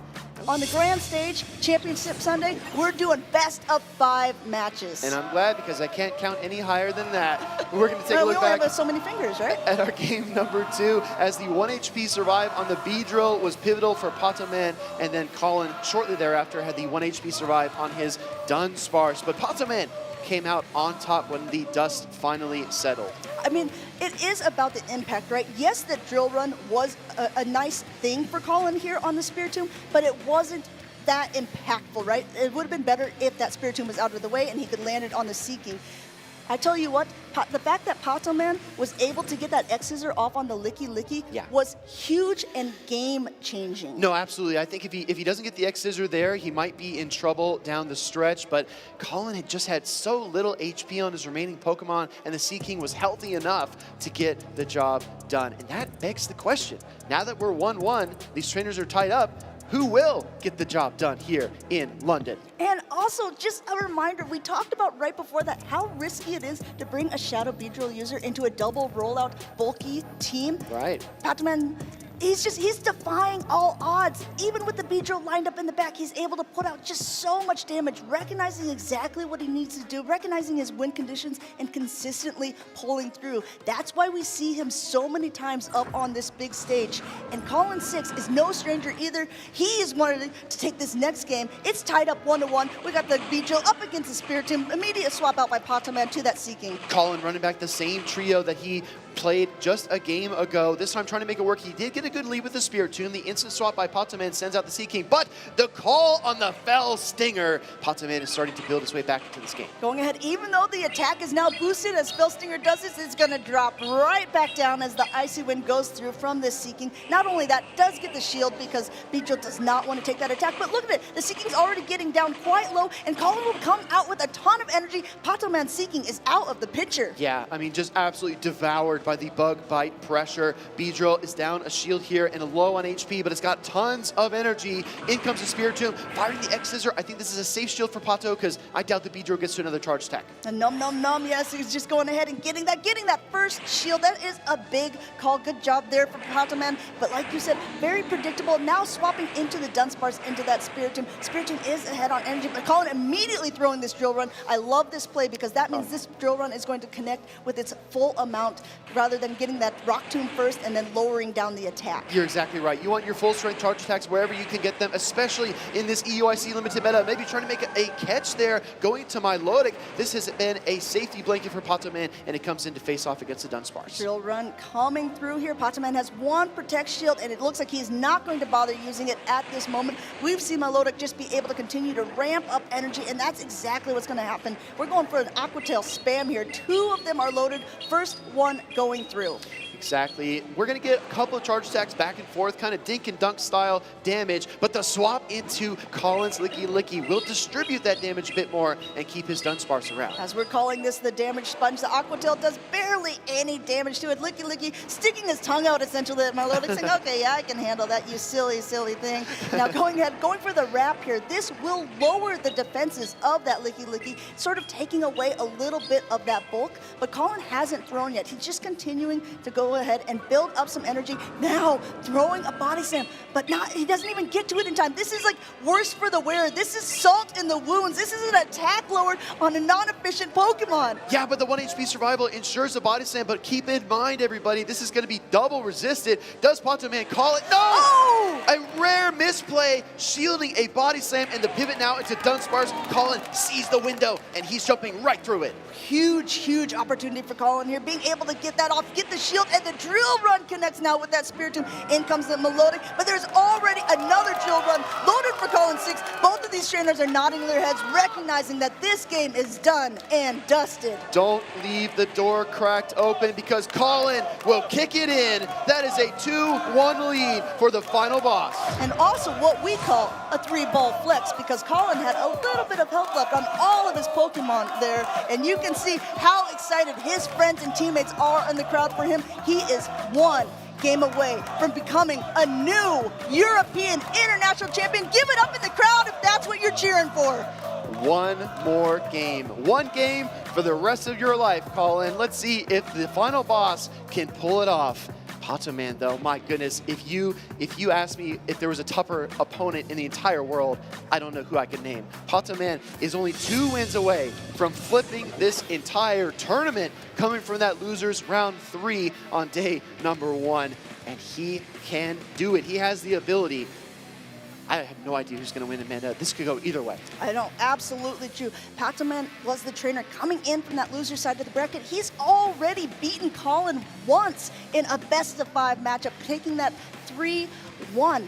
There's a potential that he can do it again, but I mean, you have to be a little bit shaken at this point, right? You have to really buckle down. But truly, just like you said, Will, if there was going to be anyone that could be able to do this, I think it could be Patoman. I think if you asked any Pokemon Go PvP trainer, who are you most fearful of playing, Patoman is at the top of many trainers' lists. We might be heading into the decisive game of the 2026 European International Championships, the largest Pokemon Go tournament in history. We're building towards bigger and better things, and the stakes just get higher as well. Colin and Pato, you could not have asked for a better EU Grand Finals, and they have put on an absolute show. Both of these trainers are so locked in, so calm and collected. Patoman is thinking about this. Look at it. He's like, what are my choices here? I am coming so close. And Colin, it's easy to get shaken, right? You go from winning 3-0 to now you're really kind of on the back foot, but you'd never see it on Colin's face. Yeah. He's always someone that he's kind of like hiding that true emotion while you can tell that the wheels are turning in his head. And look at Patoman too, right? He's had his head down for most of this tournament, but he's up. He's kind of clenching his hands together, a little stressed out, trying to figure out what his next play will be. What I really want to call out too is Colin's resolve. I mean, running the B-Drill double normal team, losing with it, and then running it right back and taking a win. There's huge plays by both of these trainers, and sometimes, you see a team or you see a play, and you know that maybe it wasn't even your opponent that played so well, but that you maybe stumbled a little bit. You made a misplay or two, and if you just would have played it to perfection or the style that you know that you can pull off, that is what secures the win. And that's exactly what Colin did, to your point. He says, okay, no, it wasn't a bad team composition. Yeah. It wasn't that he outplayed, I just maybe outplayed myself. Well, it's not enough to play perfectly. You have to play perfectly in the perfect moment, and this might be Colin's moment right here. We're going to get Licky Licky into Dunsparce to start off game number 4. And it looks like Dunsparce and Licky Licky, both of them charging up a lot of extra energy here, going for that heavy-hitting Earthquake against Dunsparce. No Protect Shield used on the side of Patoman. Patoman also has a lot of energy on that Dunsparce and immediately pivoting out now into the Spiritomb to be met by the Drapion. Drapion is one of Spiritomb's harder counters in this meta, but I tell you what, if there's shields in play, and if you shield a bait like this has happened, this could be a huge turning point. This could be a momentum shifter for Colin 6. Yeah, I can feel the momentum swinging to the left side of your screen as Colin pulls off the perfect bait with the Aqua Tail, shields up the Rock Tomb, but guess what? Shadow Drapion is going to pace circles around this Spiritomb. It's going to have 2 crunches before Spiritomb's even ready for 1 Rock Tomb. Not only that, the crunches just do so much damage to the Spiritomb. Yes, it is debuffed. You're going to see that it's not going to be enough to knock out, but it's going to knock it down into the red. Oh, barely, not, I guess because of the attack debuff. Exactly, but it's really close. Another Rock Tomb coming off here. The question becomes, will Colin double invest? And he does. He doubles down on his Dark Poison Shadow Drapion. Shadow Drapion did so much for him in the earlier matchups. He's bringing it back for this game, and now coming back into the Dunsparce to clear that debuff, now met by the Melodic on the side of Patoman. But this Dunsparce is up energy. absolutely up massively. Drill run number 1 from the Dunsparce will connect into the Milotic. Colin relying on those double normal type Pokemon, and it might be the key here in game number 4, Wrap from the Milotic. As a reminder, Colin 6 used both of his Protect Shields in that Spirit Tomb drop-down matchup, so there's nothing here to protect him as this Wrap connects. The defense has fallen, but he's going to do everything he can to maximize the potential of this Dunsparce drill run number 2 coming through. Another drill run, and I gotta say, this game 4 is a slow burn, but it's gonna end in fireworks. Milotic has the charge attack ready, gonna go for the charge attack priority, but the swap into Licky Licky. Colin just keeps moving the pieces around. You even see them waiting. You see both of these trainers waiting. Patoman didn't want this catch, and yet it still happened. Now swapping back in, though. Great play by Patoman. Very quick adjustment here, throwing this Rock Tomb, which is going to lower the attack of the Licky Licky and also get it quite low. Yeah, exactly. You want to get as much value as you can from Pokemon like Spirit Tomb and the Sucker Punches, plus the Rock Tomb, taking the Licky Licky so low, 1 HP. Wow, Colin is able to throw a Body Slam or an Earthquake, going for the Body Slam right away as that Milotic goes through here. No Protect Shield used by Patoman. Dragon Tail also went through. This is Patoman's last hope. He's got 1 Pokemon left. Out comes the Dunsparce, but it's got energy for days as the Body Slam connects. Huge play here for Colin being able to get this through. Yes, if you remember at the very beginning, that Dunsparce just came out with a ton of energy. The big problem for Colin is he doesn't have shields. Exactly, but the crunch is loaded. He did save energy for a rainy day, and that's perfect for the city of London. Crunch will pull the final shield away from Patoman. But Patoman also saved that shield for that same rainy day. This is a charge attack priority, meaning the Pokemon with the higher attack could throw first, but that still means that this drill run will connect. This will knock out the Drapion, and this one is also charge attack priority. Charge attack priority goes to Patoman. Everyone hold your breath. Is this drill run enough to tie up the series? It's not! Colin is going to strike back. Colin's Dunsparce hangs on by a sliver. Patoman has his fingers crossed. If this knocks out, Colin takes the series. It does not! Striving on sliver of HP, and down goes Collins! Blow for blow! Back and forth! It's not over! Tied up! We're going to game 5! You could not ask for a closer matchup there. No one knew what was going to happen. Woo. You even saw Patoman holding his breath, crossing his fingers, recognizing if this knocks out, my dreams are over. But being able to just survive on a sliver of HP, 1 rollout for the knockout takes us into game 5. Have 2 grand finalists ever been more evenly matched than Colin, the final boss of Europe, and Patoman, the Spanish prodigy? This is absolute cinema. This game was incredible. I'm sure people will be coming back to watch this over and over. There were catches, there were charge attack priorities everywhere, and this is also valuable information that these trainers can take away, which is also crazy. I think this is the first time that we saw it, and these trainers have played each other so much already on the big stage. Dunsparce against Dunsparce there. It is going to be the one with the higher attack being able to throw first. Colin 6 usually has the Pokemon with the higher attack because he doesn't really care as much about stat distribution. As long as he has the Pokemon and he can play well with it, it doesn't matter as much to him. Yeah. In this one specific scenario, it meant everything. Exactly. Colin just catches what he can and powers it up, and he still wins big. We're heading into a decisive Game 5 of the Grand Finals reset. This is going to be the last game of the European International Championships, the last chance for Patoman to go back-to-back, and the closest chance Colin has ever had to winning an IC of his own. This is going to be a big moment. This is already a big moment for the European trainers, as a lot of these trainers have played against each other before in regional competitions, but it just means so much more on this grand stage. Having an international champion title behind you gives you a little bit of an extra boost, right? Yes, these players, they're playing for championship points, they're playing for prizes, but they're playing for that pride and that trophy.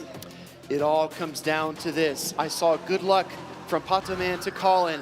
We are locked in, everybody. Game 5 EUIC 2026 Shadow Drapion versus Seaking. Shadow Drapion now going to be able to pace just a little bit quicker, and we'll have to see if he wants to throw it right away. I think that's the right call by Colin. Also gets that Protect Shield on the side of Patoman because the crunch would do a nice amount of damage to the Seaking. Definitely, Seaking does have that Mega Horn utility, which would deal massive damage to the Shadow Drapion, and when your nerves are this high, it would be very easy to shield here as Colin. Will he call the Icy Wind bait? No, uses the first Protect Shield of the match. It's a little bit risky to not use the Protect Shield, but at the same point, your attack is going to be lowered, and now catching here on the Dunsparce. This is still that heavy-hitting attack, so it's going to do mega amounts of damage to the Dunsparce in return, but still, having all of that energy saved on the Drapion is a very, very big play for Colin. It's going to take 12 turns for the Dunsparce to have the drill run ready, so Patoman stays in the matchup, swapping into the Milotic, but if you'll notice, he did not get the Dragon Tail through on the switch, which he would have preferred. Drill run's going to connect, it's going to deal some chip damage, and our switch timers are heavily displaced. And at this point here,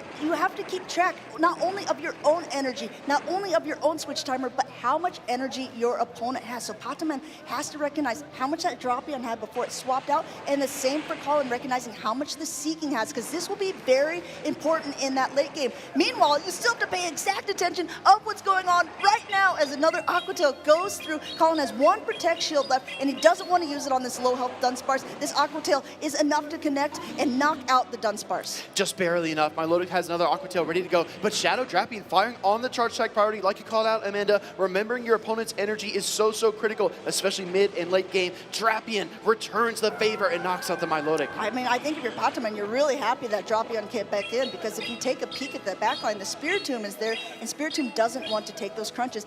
Colin uses both of his Protect Shields on Icy Winds from the Seaking on the Drapion, immediately pivoting out now to the Spiritomb up against the Seaking, and Seaking is able to reach the Mega Horn. No Protect Shields remaining. This is heavy hitting damage. This might be the play that changes this entire battle. Mega Horn connects, Spiritomb comes in, Patoman looks like in a commanding position, but does he call a Shadow Ball? Yes. This was big. Unlike Colin said, where there was no Protect Shields, he had to take it all. Patoman takes negligible damage from that Shadow Ball. He's going to be able to just start charging up energy, but this Drapion has so much. The combination play, will an Aqua Tail plus a Crunch be enough for Colin? This is his chance. He fires off the charge attack. Patoman looks out of the crowd. He thinks he's got it too. Rock Tomb, charge attack priority. Patoman is gonna win. You see Patoman grinning, you see Patoman swiping, you see Patoman winning for the second year in a row! Back-to-back EUIC champion, Patoman claims the title in London. Nobody's ever done it like the Spanish prodigy. He went from second place at Worlds, he went to second place at LAIC, and he came back to take the crown in Europe. Patoman, the Spanish sensation, you see everyone in the crowd going wild. Let's give it up for your 2026 EUIC champion, Patoman! Patoman, oh man, you could just see the emotion in him. You know how often he's been up on this stage. You know that he's been wanting to take this title back, and he is finally able to do so. From losers round 3 to EUIC champion, Patoman is the indomitable force, the unstoppable force here in Europe and across the world. As he dives into the crowd with his family and friends, this feels so familiar, Amanda. We were here just last year. Last year he was able, I don't know if you remember, he was pretty much crowd surfing like a duck. And this year you see so many people coming together to be able to congratulate the champion. It means so much. It's like a repeat. Is this a replay from last year? No, this is 2026 EUIC. Everybody soak it in. A new tradition is born as Patoman greets his community, his friends, his supporters, his competitors, his rivals. Everyone is there to support him. The day before that, one of the other opponents who made it into day 2, his best friend Chris, they had to play off against each other. And I know that it's so hard to play against your friends. It's so hard to play against your family, which is potential to be doing at these big tournaments. But in the end, there can only be one champion. And I think in a lot of people's mind, there is one champion, and that is Patoman. Pokemon GO PvP feels like such an individualistic game at times. There's only one trainer on each side of the stage at a time. It feels like it's just all about them. But where do their eyes go? the moment they win? Where do their eyes go the moment that they clutch up another trophy? It's to the crowd, it's to their family, to their friends, all the people that have supported them over the seasons. And Pato, man, I mean, he's going back-to-back with EUIC crowns. I don't know who's better in the world. I mean, absolutely incredible. He was been on that grand stage final so many times, coming in third place at NAIC, coming in second at Worlds, coming in second at LAIC, and already you would think, you hear these things and you're like, that could be enough.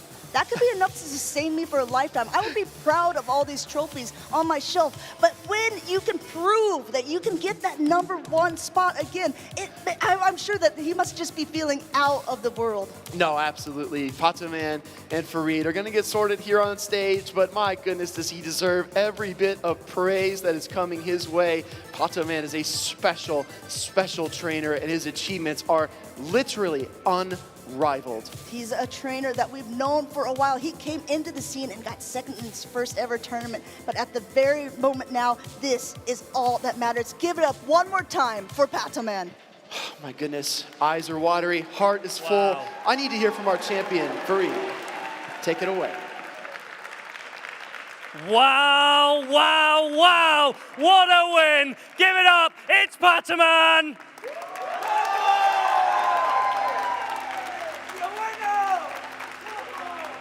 Pato Man, I cannot imagine what is going through your head right now, but can you put any words to that incredible victory?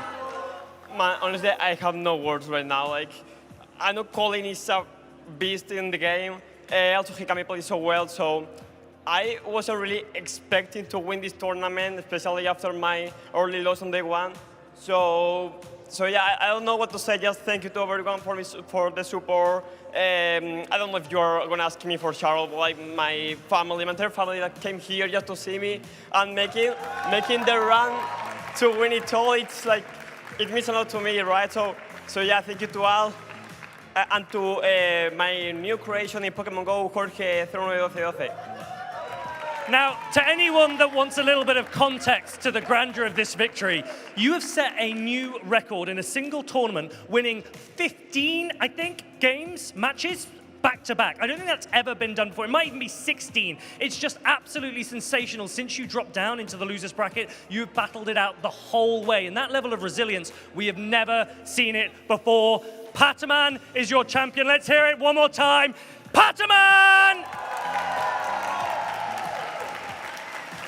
Okay, you're going to go and get ready for the award ceremony. For now, casters, back to you. A champion in our hearts and in our minds. Pato Man returning to the stage here in EUIC. I don't care if it's 12 or 15 or 100 in a row. I don't think anyone can stop Pato Man, especially on the international stage. Congratulations again. What did you call him? We call him the Spanish Prodigy. You called him the... Spanish Sensation? Woo! I think that's a new nickname. Oh, we do love alliterations here in the booth, and I hope that you guys had loved those games because they were absolutely phenomenal. Master classes by both opponents there. Colin 6 is one of those trainers that you think, oh no, if I see a name of him playing, I was like, I would not want to play against him. Pato Man was even saying it himself, Colin is a beast. But then what does that make Pato Man? I don't know, something even scarier. But an ultra beast. Let's also give our flowers to Colin 6. What an incredible trainer, getting all the way to game number 5. It's always fascinating to see how trainers respond to adversity. This was a true test of Pato Man falling to that loser side bracket. A lot of international champions, even former world champions, would look at that and say, well, you know, I've had my time in the spotlight. I can just kind of let this go. When I look at Colin, I see a trainer that is probably even more committed now than he was at the start of this event. He got so close. I don't think Colin is slowing down anytime soon. No, and just a reminder, this was the largest tournament that we've had for Pokemon GO so far, so there was a gauntlet that you had to go through to be here. The top 16 trainers, I mean, if you looked at these people, you'd be like, any one of them could have been the European International Champion. Colin 6 coming in from that winner side of the bracket, beating many, many really good opponents, being able to take down Hikami 3-0 in the winners finals today, and he was able to take it so close against Pato Man into a decisive game number 5, but in the end, it just wasn't quite enough. Patoman able to just snatch that victory from the jaws of defeat in round 3 on day 1. It's just the steely resolve, right? Both trainers looked like they were evenly matched. The peak moment for me was at game 4, the Dunsparce mirror match, the almost simultaneous knockout. I thought we were going to have just a fresh game after that, but no. Right. Patoman was able to tie up the series, and that was just the smallest of windows, and that's what he needed to win it all. Of course, and that's what we come down to, the smallest of margins, to be able to differentiate these trainers from the rest. These trainers made it so far. Hikami was able to make it very far a couple years ago in EUIC. Just this season, he was our regional champion in Lille, and the momentum just keeps growing for him. Absolutely. Hikami was so impressive. Probably not the showing that he wanted on Championship Sunday, but he really needs to take pride in conquering all the opponents that came before him. 3rd place, Hikami. 2nd place, Colin 6. 1st place, Patoman. As we take a look at our top 8, a lot of trainers from out of region were vying for that spot, but this was an all-EU finals. This was a big finals for this European region, but of course, if you go ahead and take a look at this, we had Nighttime Clasher in 5th place, who won LAIC. We have Beelzeboy, our world champion, taking it in this final standings. So many good trainers across the board, and I think that this is just a huge encouragement for anyone who loves Pokemon, who says, I would love to be up there on that stage. You gotta come out here, you gotta give it a chance, because these trainers, they all had to start somewhere. And there's so much to offer in competitive Pokemon Go. We typically compete in the Open Great League, whether you're at a local cup or challenge or a regional championship. What you saw this weekend was a limited format specifically for the Europe International Championships. You can also play it in Go Battle League, which is a great way to practice. So many resources, so many ways to get into it. We would love to see you here next year. And we would love to see everyone, and we would love to see Fareed go ahead, take it away for our award ceremony. Congratulations once again, Patoman. What a grand finals we have had the privilege to witness. And what a weekend we are having so far here in London. Let me hear it. Now, these players have not just been fighting today. They have been battling it out all weekend long to get to this moment. And it is time that we reward them for their efforts. Let's have a huge round of applause for your 2026 EUIC 3rd place finalist, Hikami!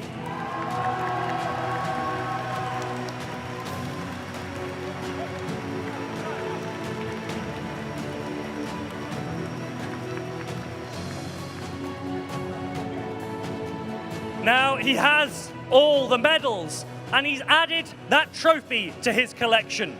They call him the final boss, but he is also the hero of our hearts. Your 2026 EUIC runner-up, Colin 6!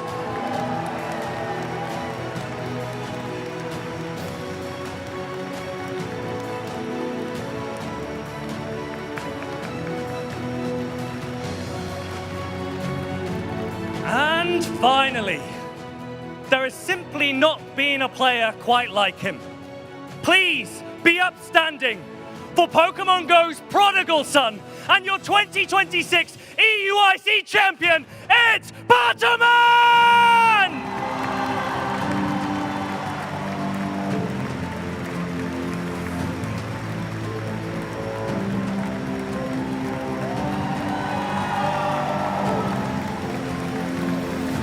I want to hear it one more time, and trainers, please all raise your trophies. Your EUIC finalists!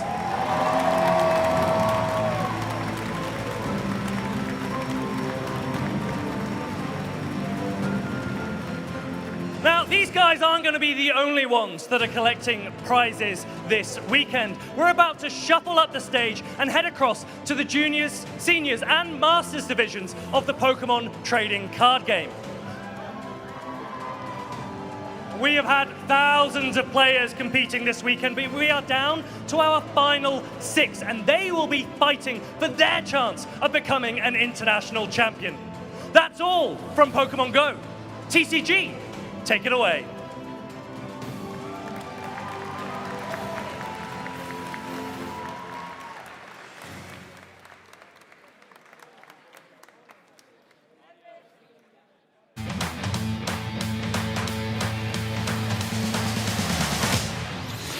Our bosses orders second Adrenabrain into the Core of Darkness. There's the fist bump toward Reklev. A comprehensive 2-0 victory. You say he's not winning, but I disagree, Chip. Well, the prize cards, yeah, and that's just it. Yeah. But I think we know Akihiro has Prime Catcher. Wow. That will wrap up this first game. So there's the Nora powered up. If there's a boss's orders, you win the game. But yeah, retreating boss, double KO onto the Bat Rotom and the Noctowl. That will be the game. That will be the match. Liam Halliburton takes down Swiss round 5. Mega Fire MV can be pushed even further with Dustmile. There's the top deck. It's just another Area 0. And there it is. Game over to Simon Bologna. The cards are coming towards the top player. There is Evernoon, there's Arven, there's already the Superior Energy Retrieval. I think Drew's getting there. Superior Energy Retrieval with the boss's orders. That'll do the trick. Yeah, Drew Stevenson taking that final prize card. Drew Stevenson making it to the finals of EUIC. And he has the penny in his hand. He'll pick up Monkey Dory, attach another Darkness Energy to the other one, and Terminal Period takes his final KO. Edwin Messman is in the finals of EUIC.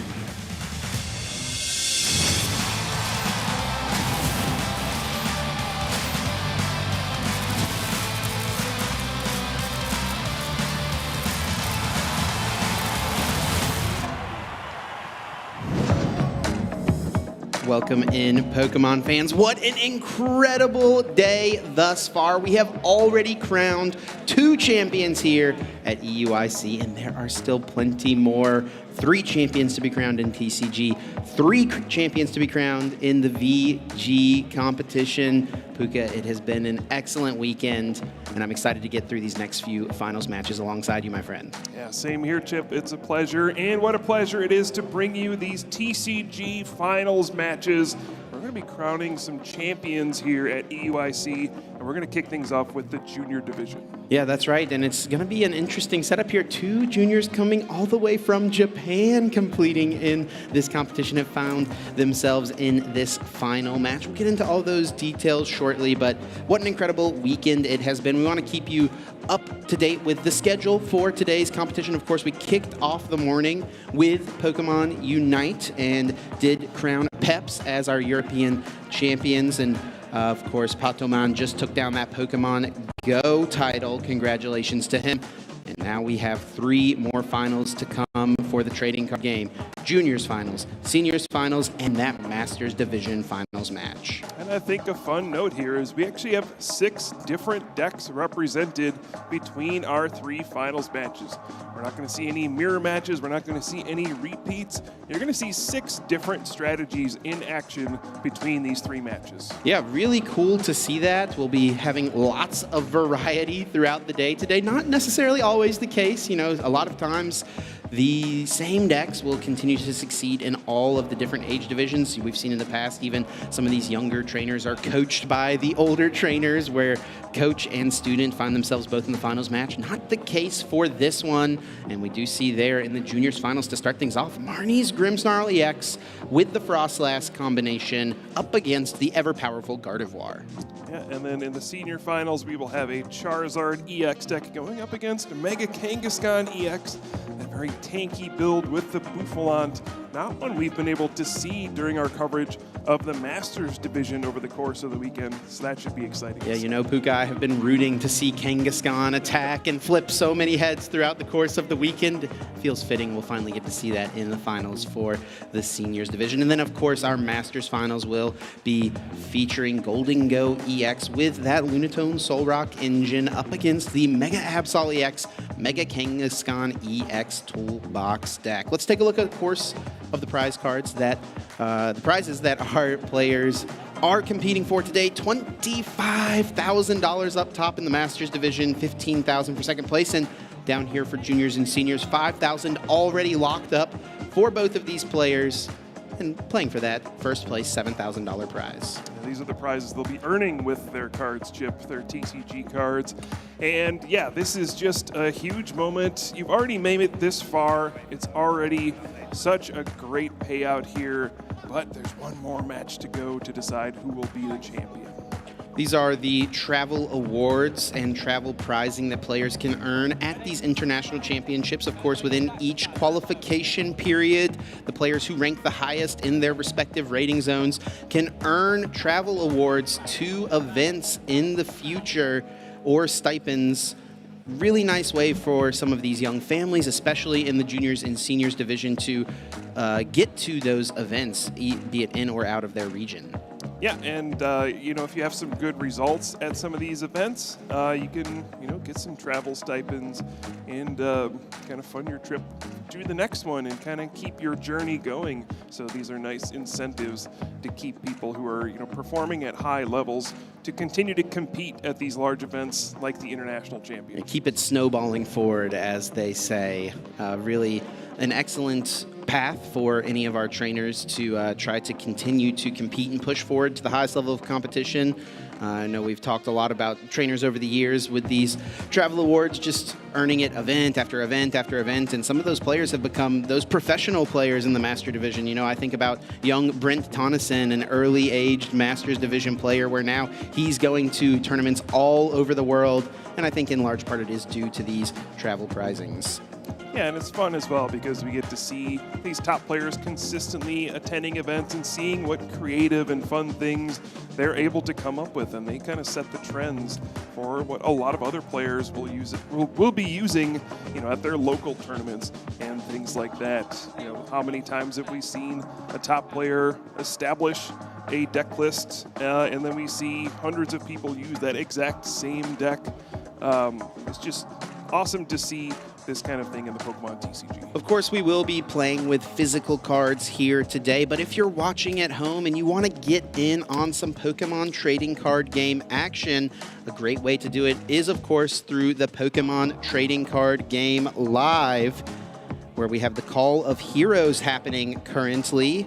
If you log in from now until March the 26th, you can receive both a Mega Dragonite deck and a Mega Meganium deck to ascend the ranks of the Mega Evolution Ascended Heroes Battle Pass, which, as always, is completely free to play for all players. Puka, I'm sure as a Meganium fan, you're excited to hear that. Oh yeah, I love to see it. Love Mega Meganium as well.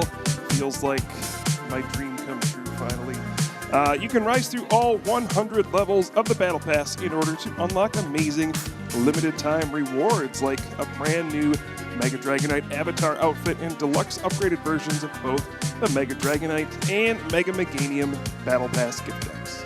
Master the 2 monthly ranked ladders to earn exclusive deck cosmetics and hard-to-catch Mega Attack rare cards. And for the first time since Pokemon TCG Live launched, experience a completely new take on the battle music experience. Inspired by the Kalos region, this more modern, more dynamic battle music adds more tension tied to the evolution of your cards, helping you experience the thrill of battle in real time. Yeah, I'd also throw in for brand new players, you know, if you're watching this for the first time, maybe aren't as familiar with the TCG, hoping to learn how to play, we have the Learning Lab in Pokemon TCG Live as well. A great resource if you want to learn some of those fundamentals and start your own Pokemon TCG journey. Yeah, the easiest way to get started, I'd say, is through going through that Learning Lab on the Pokemon Trading Card Game Live. And Trading Card Game Live is a great tool for so many different reasons, right? Getting started in the Pokemon TCG, but also the highest level of competition, right? That ranked ladder, month after month, we'll see players who are competing and doing extremely well at regionals and international championships, placing highly on that ranked ladder. Yeah, it's a great way to just practice, fine-tune your deck, and also see what other people online are playing, so you can try to prepare for upcoming events. Yeah, players of all skill levels use Pokemon TCG Live to practice. Yeah, and it's actually funny you mentioned seeing what other people play. I think that becomes a bit of an aspect here where I remember hearing before the Milwaukee Regional Championships, there was this rumbling amongst those high ELO ranked players about this Mega Absol, Mega Kangaskhan deck that a random account they didn't recognize was playing on the high ladder. And what do you know, it was Tord Reklev continuing to do well, and he came forward and revealed that deck onto the world, and now we see that as one of our decks in the finals today. Yeah, and it's funny how much things change and how quickly they change as well. That was an unexpected deck at the time, and now we see it in the finals of that Masters division, which we'll see later. Coming up, we do have the Junior Division finals here, where we'll have 2 different decks. Again, that Marnie's Grimmsnarl EX going up against probably the top performing deck of the standard format over the past few seasons. That's going to be Gardevoir EX. Yeah, perhaps a last stand for Gardevoir EX here is the last opportunity for it to claim an international title as rotation is around the corner. Those later regulation block cards will be leaving us shortly, so the Juniors Finals is its last chance to get one more title. I didn't think about it like that. It's already won so many titles. It has. It really, really has. A little surprised, honestly, to not see it push further forward in the Masters division. But, I mean, I'm not surprised at all to see it being one of the final 2 representatives here for Juniors. Yeah, and again, it's going to be a nice variety of decks we'll get to see throughout these championship matches. I'm just so excited to see these players on the stage. It's such an incredible moment for all of these players today on Championship Sunday. These are memories that will last a lifetime, right? Yeah. How many times in your life can you say you're going to get to go up on a big stage, play in front of a crowd, and perhaps go down in history as an international champion? And especially for these young players, right? It's about them, but also their families. They're not getting here on their own. The support systems that they have, being a parent and being able to see that hard work paying off, all the dedication, all the practice that your child has put in, and now getting to see them walk across the stage with the lights, the cameras, must be an incredible feeling. Yeah, of course. It's a moment to remember forever. And we'll get into the matchup a bit more as we get the players ready to go and all of that. I do think traditionally it's been a little favored for the Marnie's Grimmsnarl deck, but it should be a close one. And I'm just really hoping we have some fun games to show off for everyone here. Yeah, absolutely. And some of it will always come down to those tech card inclusions. Even though Gardevoir EX has been such a popular deck archetype, there are many ways that players have played it over the years, and some of them have been better against decks like the Marnie's Grimmsnarl, some of them worse. We'll get into those details as we get up. Yeah, absolutely. Yeah, you can feel kind of the anxiety building, the excitement building here at the Excel Center in London. Of course, a wonderful location for the international championships here. It's been amazing to see just how many people have shown up to this event. It was our largest event ever, at least in the Masters division, nearly 4,000 players. It's been amazing. As someone who's been around for several decades at that point, hurts my heart to admit that. But several decades, you say? Yeah. Yeah, it's just been incredible to see over the past 20-something years how much these Pokemon TCG events have grown. To think now we're in huge convention centers like this and seeing how many people have a passion for Pokemon and the Pokemon TCG. Yeah, it's just been a beautiful thing to see. And it makes me excited for the future of our game as well. And speaking of the future of the game, these Juniors Division players are often considered just that, and I believe we are ready on the stage. Let's get into this Junior Final match. Ladies and gentlemen, it is time for some trading card game action. Make some noise! We are starting off with the Juniors Division, so please have a huge welcome to your first Junior Division finalist, Kotaro Matsudaira!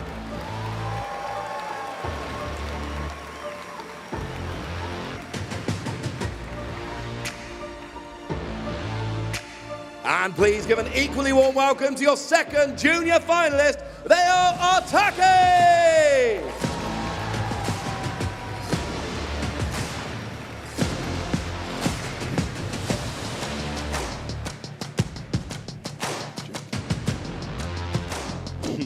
Now we have a couple of friends on the stage here playing in the finals of the European International Championships. So I have to ask, playing on stage in the finals against a friend, does that make it a little bit more special?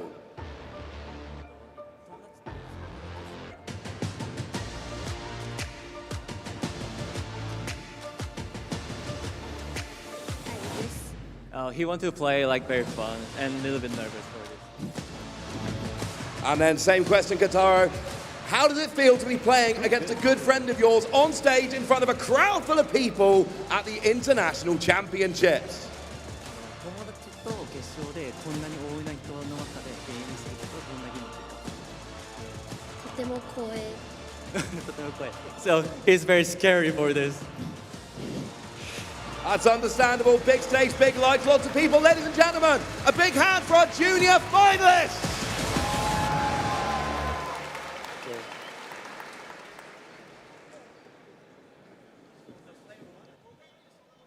What an incredible opening. This is the path that these players have had to go on to find themselves at this point. Rayo there having a 2-1 victory in both of his matches to get to this point. Kotaro having 2-0. It's been smooth sailing to the finals.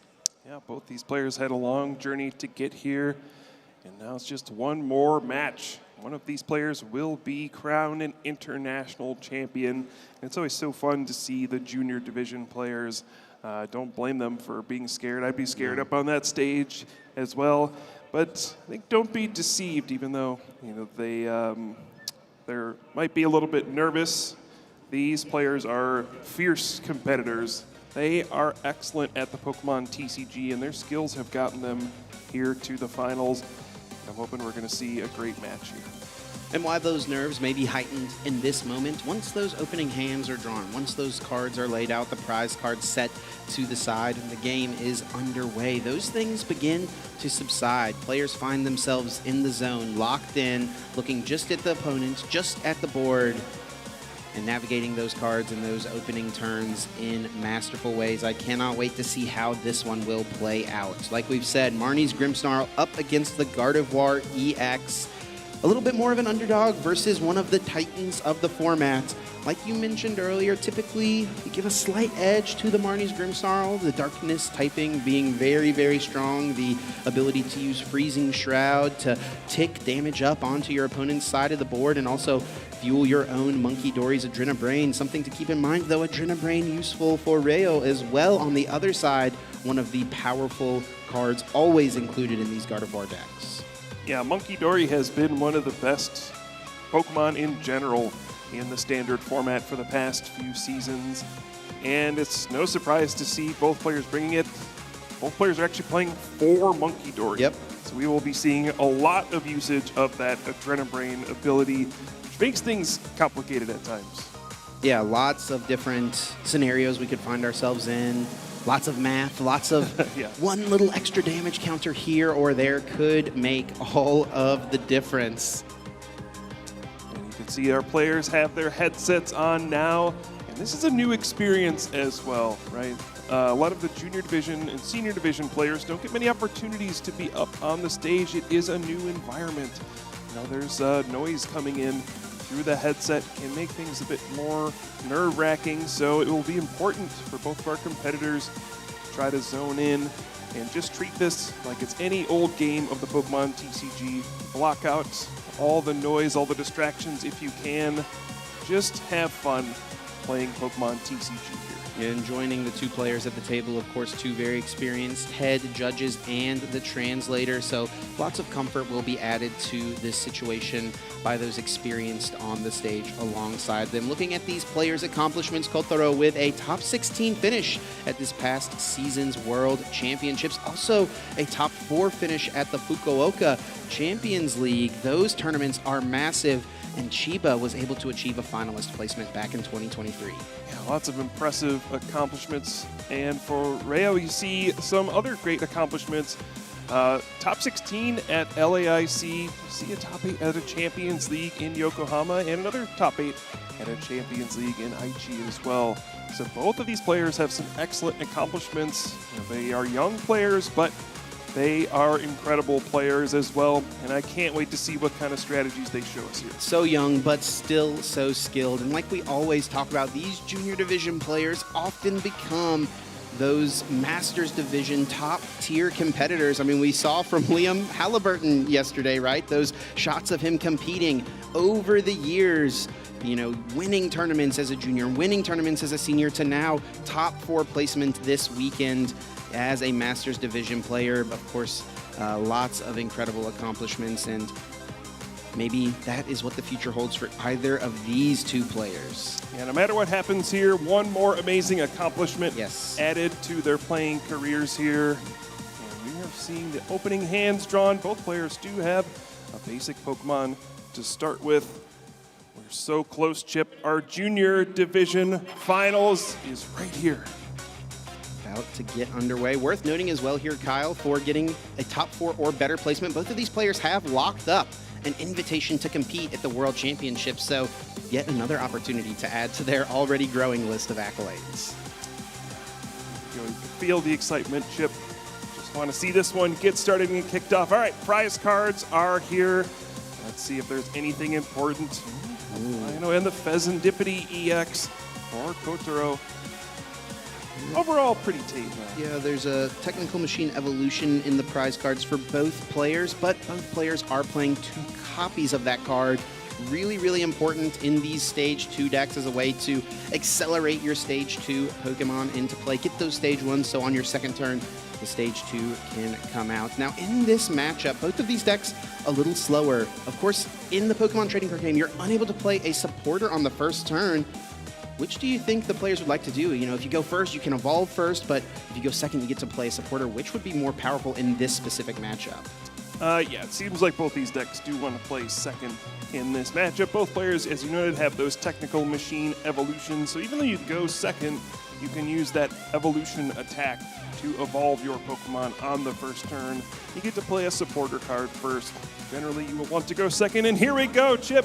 We are kicking off our Junior Division Finals here at EUIC. Let's hear it for our 2 competitors. Into the game we go, down to the table, and it will be Kotaro taking the first turn with a Snorunt in the active spot, getting a Darkness Energy attached, perhaps providing a pivot into a different Pokemon on the next turn, a bench of a Marnie's Impidimp, and now just a pass over Thoreo with the start of the Frillish, an excellent card to have in the active position.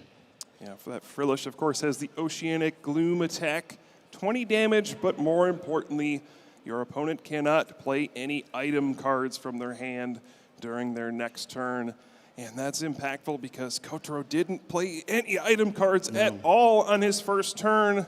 Only got the 1 Marnie's Impidimp onto the bench, so not a very explosive start.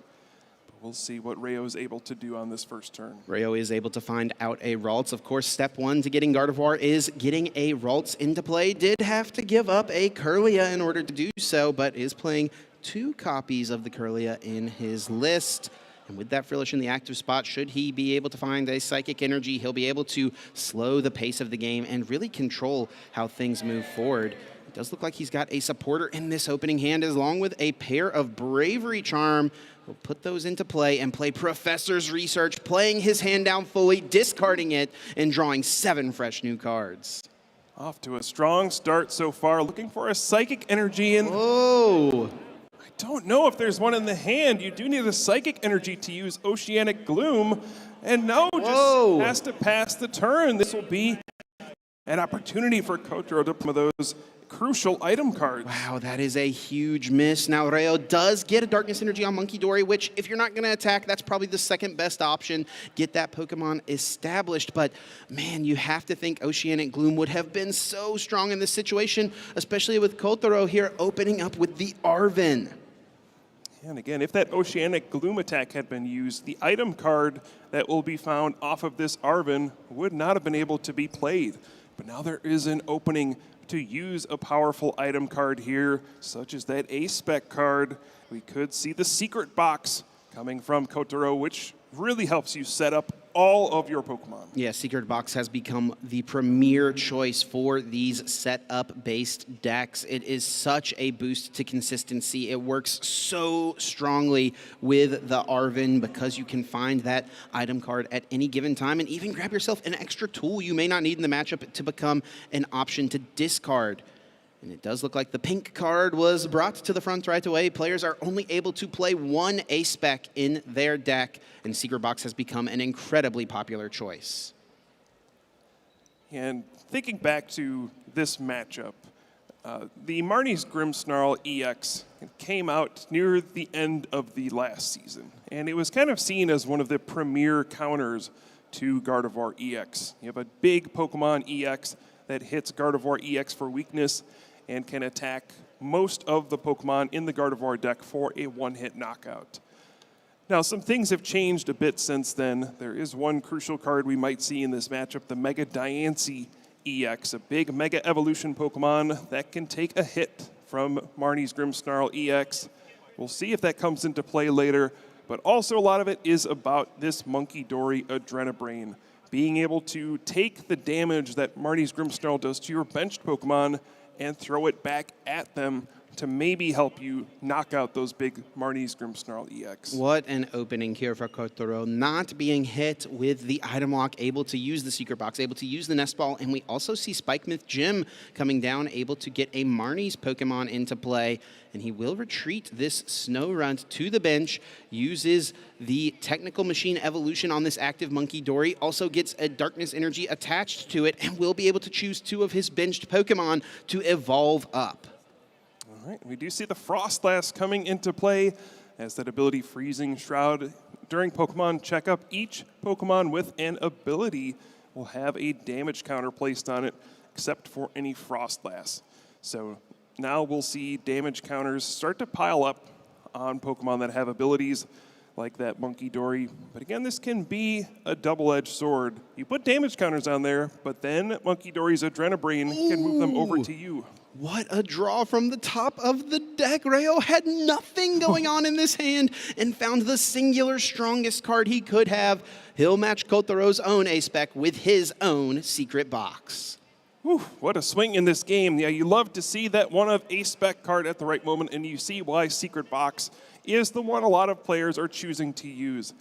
Gets you one of each kind of trainer card, and you can kind of tailor your deck around this card, finding crucial cards of each different trainer type that help you set up your strategy. We saw the Spikemouth Gym from Kotaro, a big find off of that, and we see the Artisan from Rayo now, a card that lets you search for a basic Pokemon, put it onto your bench. And yeah, both these players should be able to set up pretty nicely at this point, and we should see a fun first game. Yeah, the Artisan, nice here for Rayo, as it will allow him to get another Monkey Dory in play, should he want it, perhaps a Scream Tail, an attacking option, but more importantly, perhaps, is the bumping of the Spikemouth Gym, as Kotaro had easy access to a Marnie's Grimmsnarl EX next turn. Now he's going to have to find a way to get one. See the other professor's research here, drawing 7 cards, crucially getting some Psychic Energy into the discard pile as well. Could have been a big opening here as Gardevoir EX was found, but no rare candy to accompany it, so there will not be the use of a Psychic Embrace this turn, and I don't see a Curlia either, so Rayo will really be looking for a rare candy on the next turn, and Puka did not attach an energy to the active, wanted to get the energy onto Monkey Dory instead, so no Oceanic Gloom still. Yeah, I think that's smart. It is important to get as many Adrenabrain uses as possible in this matchup. Again, there's going to be a lot of damage coming at you between the Frostlass, Freezing Shroud, between Marnie's Grimmsnarl, EX's attack, doing damage to your benched Pokemon. You want to have these Adrenabrains set up, and also you want to have Monkey Dory set up to use that Mind Bend attack if you need to. That's one of the ways you can fight back against this deck, using that simple special condition, Confused.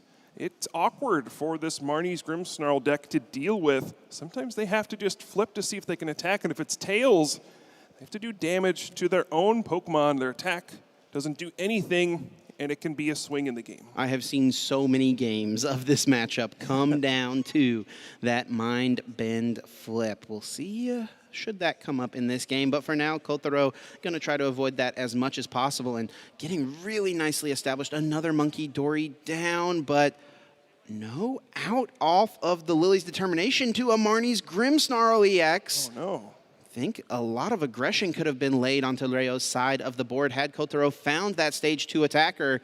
He has whiffed, though. Yeah, that's a big miss. You want to be able to put on some pressure as the Marnie's Grimmsnarl deck. The longer it goes without you taking knockouts, the more time you give for the Gardevoir EX deck to set up. And traditionally, the one thing working against Gardevoir is speed. It is one of the slower decks, or at least it can be, and it likes to play from behind a lot. But when you get to a situation where it can play from a lead, oh, it's really tough to deal with. Just a pass from Kotaro now over to Rayo. That damage will tick up on both players' board. Freezing Shroud raining across both sides of the field. Now Rayo, after a fresh hand from Professor's research, able to get another Monkey Dory and not leaving space open for an attacker like that Scream Tail. is going to just really value bouncing damage from Kotaro's own Frostlass back over to the other side of the field.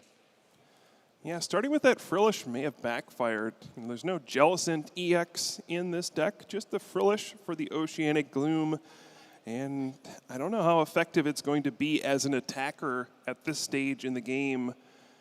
Starting with it, it's got a big retreat cost, and again, it takes up a crucial space on your field. You can only have 1 Pokemon in the active spot, 5 on the bench. And those bench spots are very important resources, especially when you want to have as many Monkey Dory as possible here. So the Frillish kind of taking up a spot on this field where I think Rayo would prefer not to have it there. It's felt like a race for both of these players to get their own Stage 2 Pokemon in play, and Rayo will have an opportunity here off of Lily's Determination, getting 8 fresh cards from this. Should he find the combination of Rare Candy and Gardevoir EX, he can start to be the one who is aggressive. 8 cards. Let's see if it is there. There's a Gardevoir, but I don't see Rare Candy. Yeah, me neither. But even if you get Gardevoir EX, what are you attacking with here? You have the Frillish, and then a bunch of Monkey Dory. You could attack with Gardevoir EX, but typically that's not a great idea against a Marnie's Grimmsnarl EX. So I think for the first time we are going to see the Oceanic Gloom, just 20 damage, and then preventing the usage of item cards on the next turn. Yeah. Rayo perfectly happy to just take this slow. Yeah, had Rayo found the combination of Rare Candy, Gardevoir, and the 3rd Darkness Energy, then would have actually been able to Oceanic Gloom and knock out this active Monkey Dory between turns during Pokemon Checkup due to that Freezing Shroud. Instead, is going to navigate the placement of damage over onto the opponent's side of the field and finally goes with Oceanic Gloom. Kotaro unable to play any item cards this coming turn. Yeah, we know that's potentially an issue. Was not able to find a way to get Marnie's Grimmsnarl EX on the previous turn. And I think the only supporter in hand right now for Kotaro is an Arven, which finds item cards normally great, but not when you can't play them. Yeah, Kotaro is kind of the deck that is doing this kind of damage spread strategy with the Frostlass, with the Monkey Dory, but feels like Rayo is the one kind of turning that back on his opponent with more Adrenabrains. And this just shows the importance of needing to get a Marnie's Grimmsnarl EX out in this matchup. The longer you sit around and wait, the more difficult it's going to be. Oh, yeah, looks like we have one too many Pokemon on the bench there. Ooh. And Rayo seems like is in a pretty good position here. Kotaro now put down the Badoo, which is nice to do your own form of item lock with that Itchy Pollen. But it's such a small Pokemon at this stage. 30 HP can be knocked out by just one use of Monkey Dory's Adrenabrain. And Rayo will be able to choose when he wants to take that prize card effectively. There's no way to clear this Badoo out of play. So Rayo is going to have full agency over that. Kotaro, with just an attachment to his active Monkey Dory, moving it to the bench, will bounce some damage over to the opponent's side of the field with the Adrenabrain. And Badoo's Itchy Pollen deals 10 damage to the active Frillish.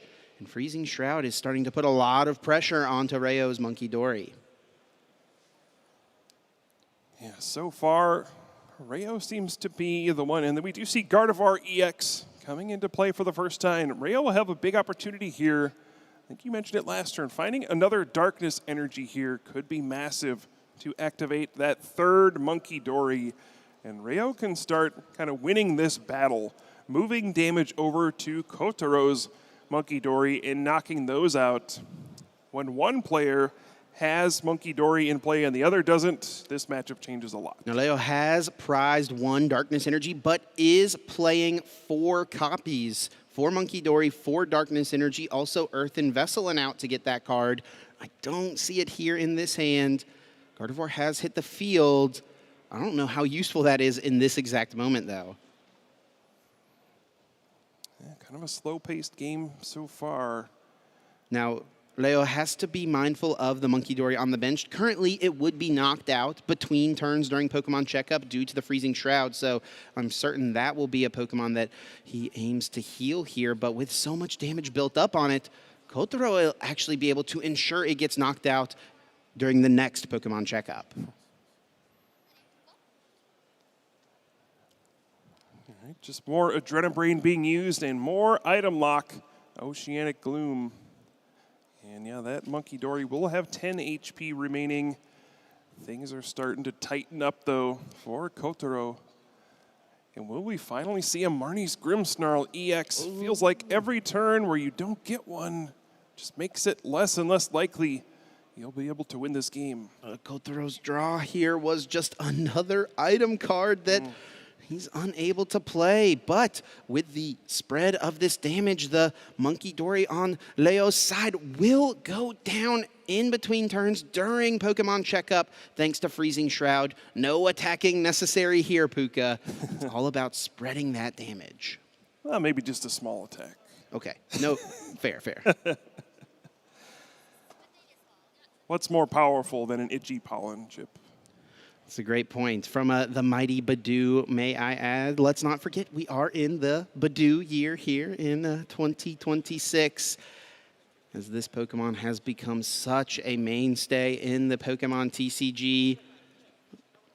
Looks like a little bit of a discussion here at the table between our players wanting to just make sure everything is up to date. There is, of course, lots of different damage to keep track of, lots of math. We saw on Kotaro's last turn really thinking through all of the math, tapping the finger on the table, mathing out when the Frillish would be knocking out his own Pokemon, when his Frostlass damage would be enough to score some KOs for him. Yep, so just sorting this out at the table here, making sure that the board is clean and everything. Like you said, this is something that's kind of easy to lose track of in these matchups. You have Monkey Dory all over the place. You have Frostlass putting 1 damage counter on all the Pokemon with abilities between turns with the Pokemon Checkup. And yeah, I can't tell you how many times people have asked, is this right? How much damage was on this? Did I miss this one? So much to track, so much to keep in mind. And every single one of those damage counters is important. Yep. The difference between a KO and not scoring a KO. How often in the history of the Pokemon TCG have we seen final matches come down to 10 damage short or just barely getting there? Yeah, I think we even just saw it 1 turn ago. A Monkey Dory was just 10 HP away from being knocked out. Yeah, it's always interesting to see, you know, as HP numbers have grown over the years in the Pokemon TCG, somehow still 10 damage ends up being the difference in a lot of games, whether it's, 20 years ago, 10 years ago, right now. Sometimes still just doing an extra 10 damage, 1 extra damage counter can be the difference between getting a crucial knockout. So it does look like the issue here is revolving around the correct amount of damage that should be in play. Lots to think about with the Adrenabrains, the Frostlass. So we're just making sure, perhaps reviewing the tape to ensure that everything is as it should be.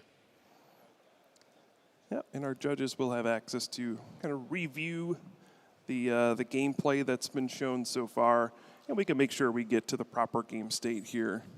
So big thanks to our judges for being on top of this and sorting through this and smoothing this out, just making sure we have a nice and fair game. Yeah, of course. So many people keeping their eyes on this one.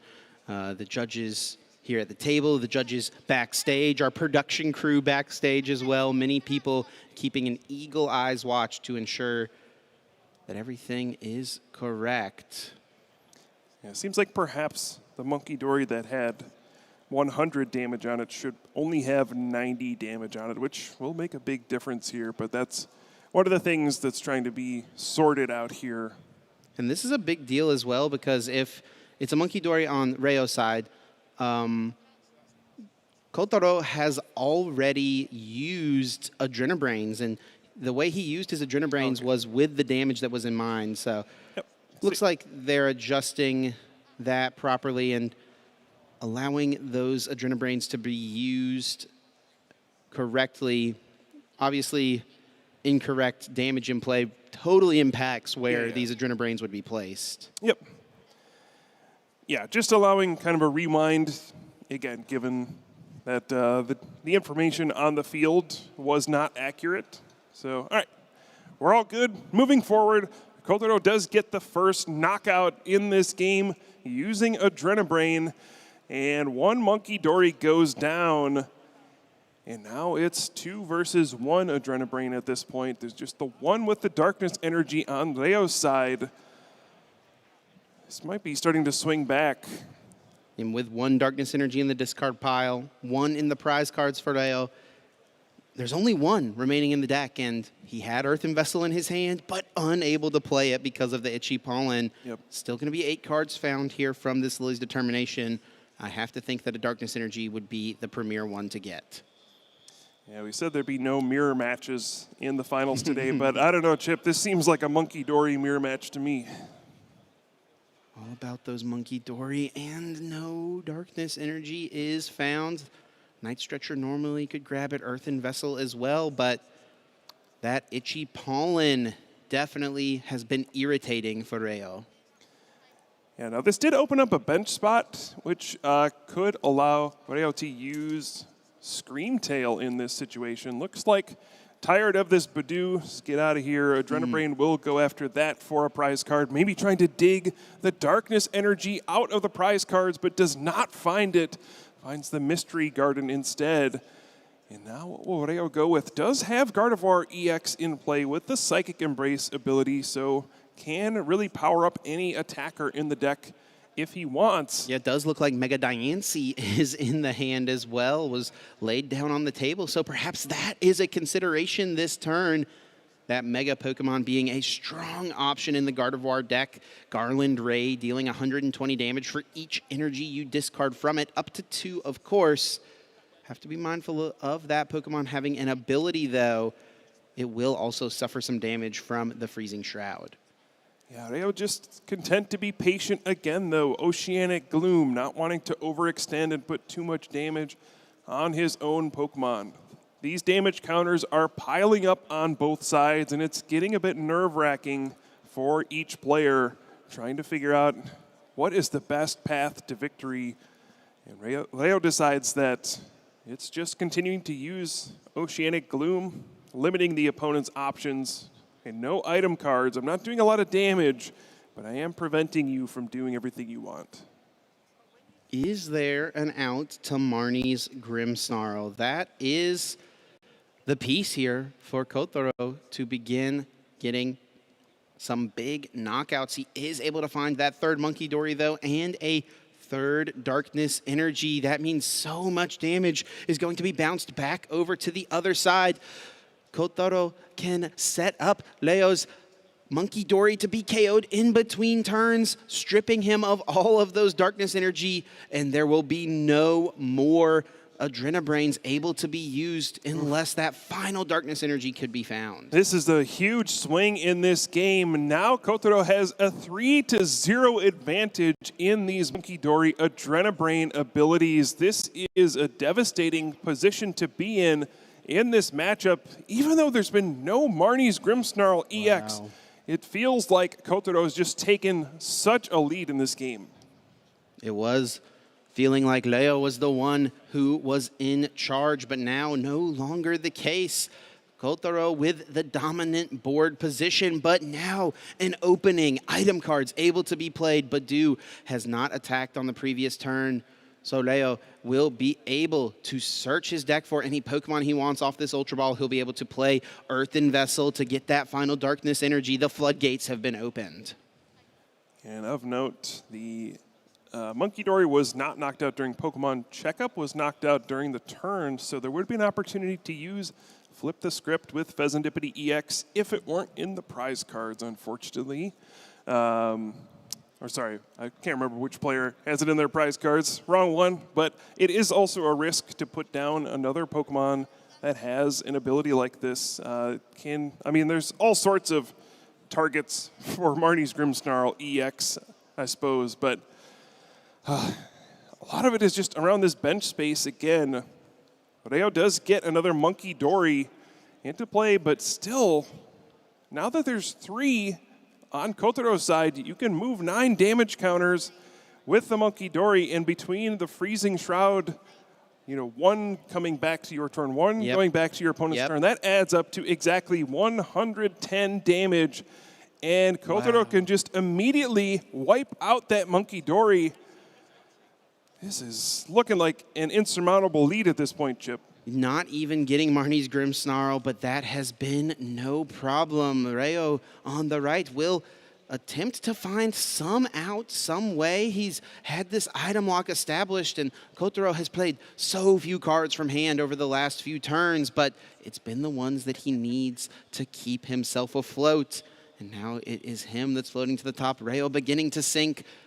Will he find a way to swim upwards and push forward in this game? Using Night Stretcher can bring back a basic energy card or a Pokemon. It will be a Darkness Energy recovered. There is an attachment to Monkey Dory, so Adrenabrain, yes, still can be used. But to what end is the question now, as we will see Screamtail hit the field. Yeah, and this is an important attacker in this matchup. A way to deal and, you know, kind of even out the Monkey Dory position. You can use that Roaring Scream attack. Does 20 damage for each damage counter on Screamtail to one of your opponent's Pokemon, so it can attack a benched Pokemon as well. And it's a simple way to go after a Monkey Dory and use an attack. Now, you do have to be a bit careful. Again, the Marnie's Grimmsnarl deck can do damage to benched Pokemon as well. And you want to avoid situations where your Screamtail can be knocked out in addition to another Pokemon. We are getting dangerously close, though, to Kotaro just being able to close out the game. Only 3 prize cards remaining. Yep. You know, anytime a Grimmsnarl comes out, that's an easy way to take a prize card on something. And with the sniping damage of the Shadow Bullet, with the Adrenabrains, it's perhaps possible that Kotaro could math things out exactly to take all 3 prize cards in this coming turn. Yep, so 2 energy with the Psychic Embrace. Go on to this active Screamtail. See an Adrenabrain used. And now the Roaring Scream will be used to knock out one of those Monkey Dory. One more prize card taken for Reo, but Kotaro just, Marnie's Grimmsnarl EX would just be devastating at this stage. And I do think finally that Stage 2 Pokemon has been added to the arsenal. Punk Up, that powerful ability, able to accelerate energy cards from the deck onto your Marnie's Pokemon in play. Worth noting, I don't know how many energy Kotaro has remaining. It does look like there are 2, so Punk Up will be able to supply enough energy in order to attack. Shadow Bullet is online. Yep, 180 damage to the active Pokemon, but also 30 damage to one of your opponent's benched Pokemon. And with those Monkey Dory Adrenabrains, you can manipulate multiple Pokemon to get knocked out in a single attack. And like you mentioned, Chip, Kotaro already down to 3 prize cards, could easily go down to 1 this turn if he wants. Still with 2 Monkey Dory in play, he has that advantage, and I have to imagine he'll ensure that Reo's Monkey Dory goes down this turn, be it the target from these Adrenabrains, be it the target from the incoming Shadow Bullet. He'll ensure that Reo at most gets 1 Adrenabrain off next turn, and won't be able to take all 3 prize cards right now, but like you said, going down to 1 would feel like an insurmountable lead.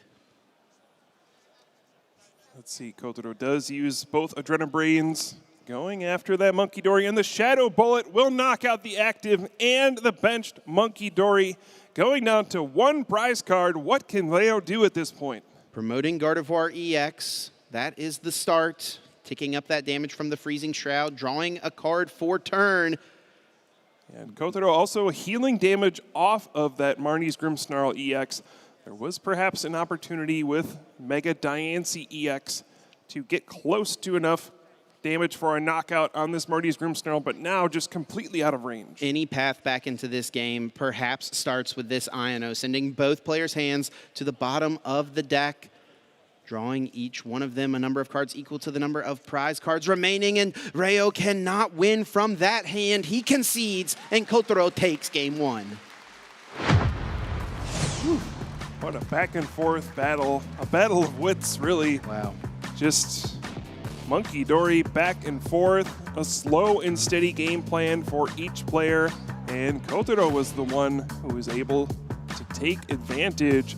Maybe just the fact of having more darkness energy in the deck to enable that Adrenabrain ability when both players were using, Oceanic Gloom, Itchy Pollen to prevent item cards from being used.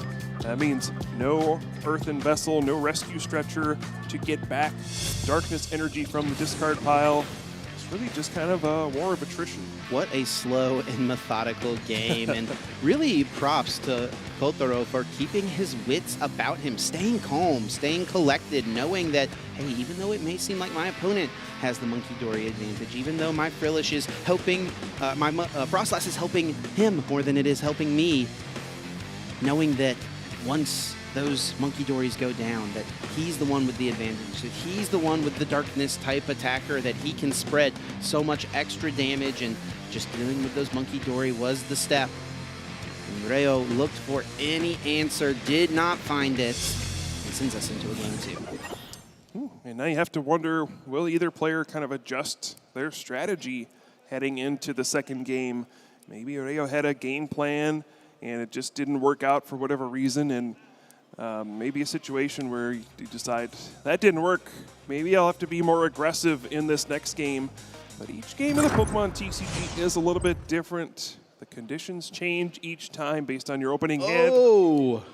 And that is a good example of this the secret box in the opening hand for Kotaro. Will be able to search out all those trainer cards. Kyle, I just looked at Leo's hand on the other side. There's a secret box in there, too.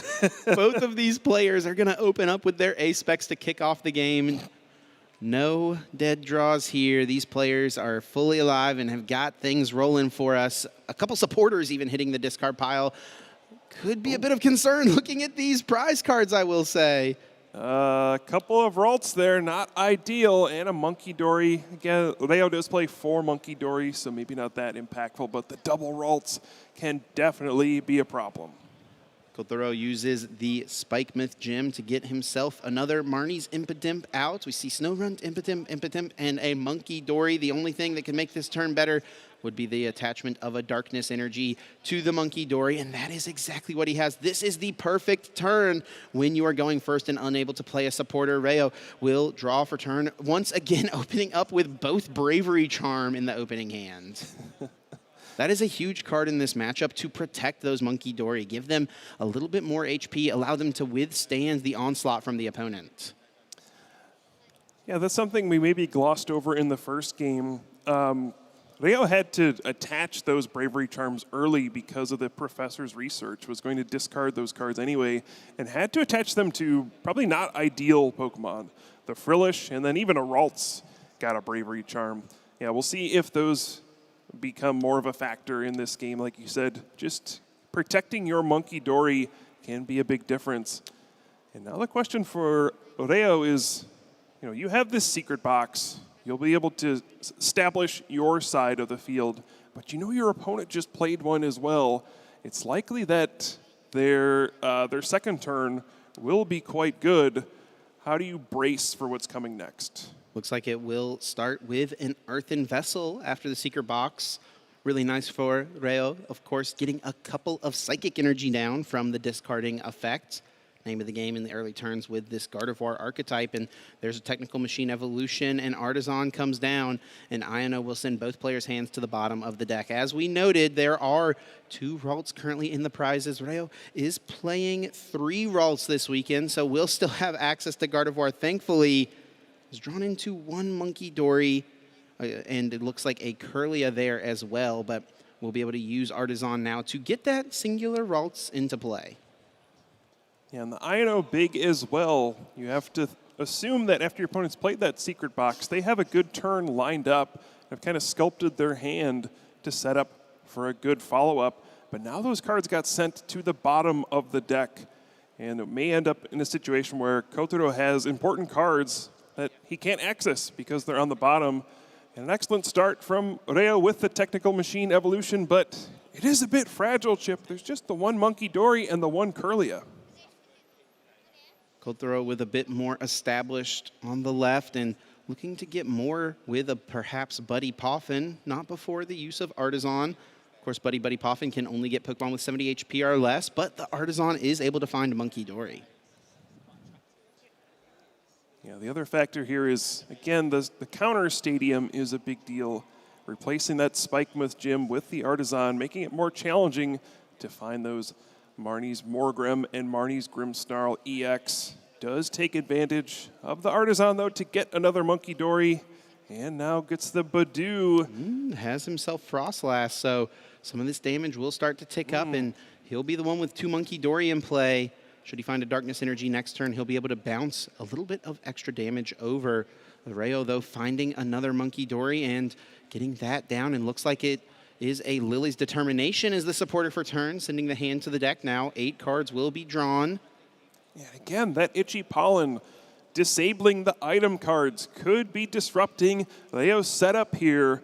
Won't be able to use cards like Ultra Ball to search out Gardevoir EX. Could make it challenging to find more basic Pokemon as well. Now, an interesting thing, a little bit of a incidental reveal. I don't think a big deal, right? The cards had not even been drawn from the hand just yet, so. Yeah, I think that's one of the cards that will be drawn anyway.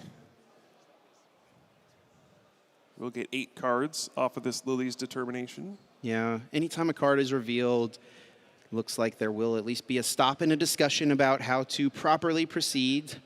But no cards had been drawn just yet. Seeing exactly how many, it actually looks like it may be that 8th and final card here, Puka. I guess that works out then. You can show your opponent something in your hand anytime you want to. You know? No rules against that. Yeah, I guess so.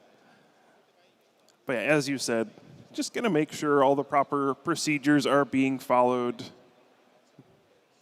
Maintaining, a clean game here. A potential strong option for Leo, should he be able to find it this turn, would be using Screamtail as an attacker. Could KO Kotaro's Monkey Dory, could also go after the Frostlass, potentially, which is draws the Gardevoir. Kind of the main piece, and through the use of Artisan, will have guaranteed access to the Screamtail. This is huge. You get to put more damage counters on your Monkey Dory and Adrenabrain to knock out this Badoo, and now putting Kotaro in a very awkward situation. Which Pokemon do you send out to potentially take an attack from a different Pokemon? And it will be the Monkey Dory without a Darkness Energy on it.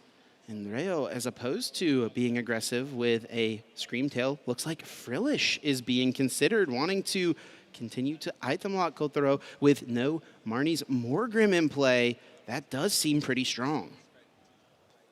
Yeah, again, kind of a slower approach instead of being super aggressive, just trying to establish the Monkey Dory lead by disabling item cards. And also kind of noticing, hey, you did not evolve any of those Marnie's Impidimp. I don't think I'm under much pressure. We'll see how this works out, though. There is the Artisan in play, which can allow Kotaro to keep searching out more Monkey Dory. And as we've noted, this is the deck that plays more Darkness Energy and will have an easier time to find those even under the item lock. But now what's the plan here?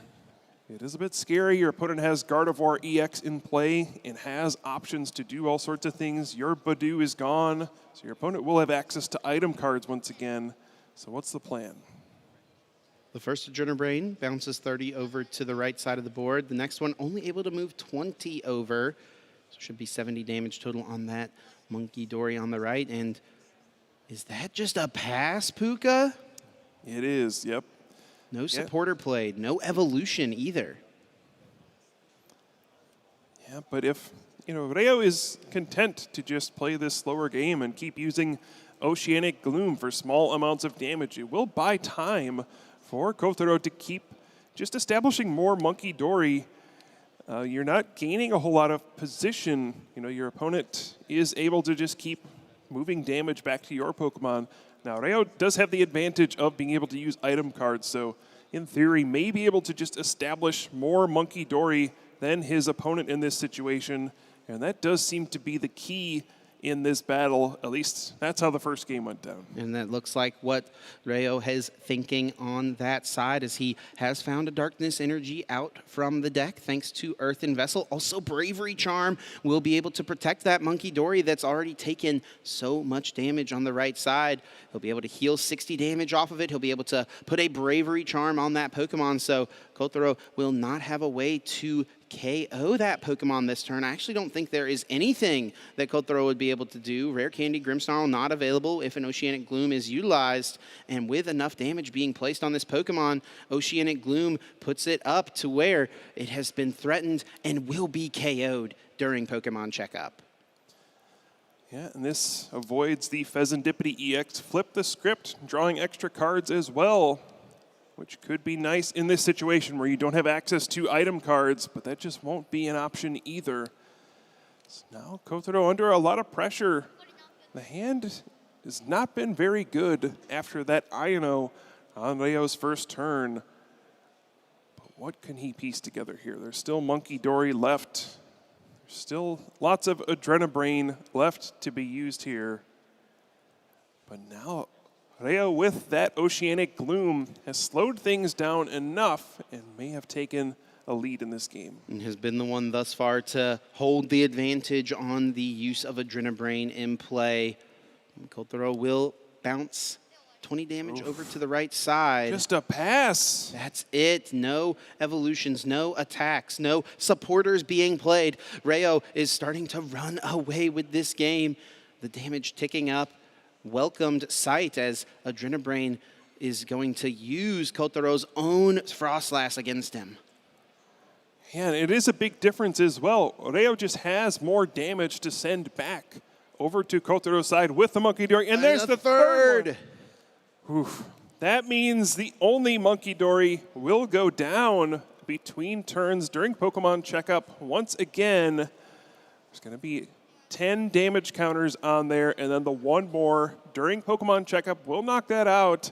And the item lock will continue with the Oceanic Gloom. What can Kotaro do here? Wow, back against the wall. He was able to remain calm, cool, and collected in game number 1, but game 2 is beginning to slip from the grasps, and that is just going to be too tall a mountain to climb. Rayo has tied our setup. We're going to game 3 in the finals. Both players showing off their patience and skills in these first 2 games. Fitting finals match. One of these will be a worthy champion in this junior division. We've seen the importance of going second in this matchup now.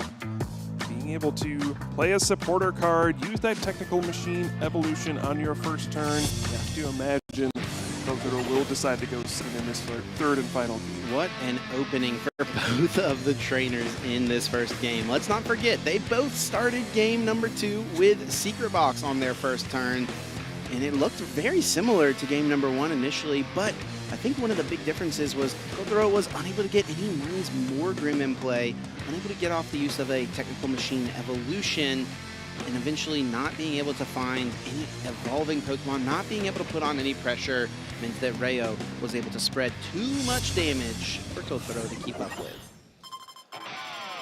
And it ultimately in both games so far came down to which player had access to more Adrenabrain, more Monkey Dory, which one was able to establish an insurmountable position. You know, once you get that third Monkey Dory up and running, it really feels like the pressure is on. It's so difficult to keep damage on your opponent's Pokemon. And it's so difficult to find that balance as well between threatening knockouts, but not putting too much damage so that your own Pokemon are in danger of getting the damage sent back to your side. There's the fist bump, and here we go, game 3. Let's hear it for these trainers, and Rayo with just the attachment to the Monkey Dory and a pass over to Kotaro, choosing to go second here and opens up with the Arven.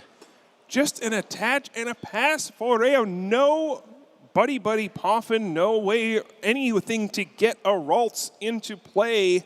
Just the one Monkey Dory. This is a situation where, hold on, 2 Monkey Dory in the prize cards for Kotaro, but this is a prime position for something like Badoo's Itchy Pollen to disable Rayo's item cards and make it so challenging to set up after a turn where he just didn't get to do much at all. Almost every one of Rayo's ways to get down a Ralts is an item card. Ultra Ball, Nest Ball, Secret Box.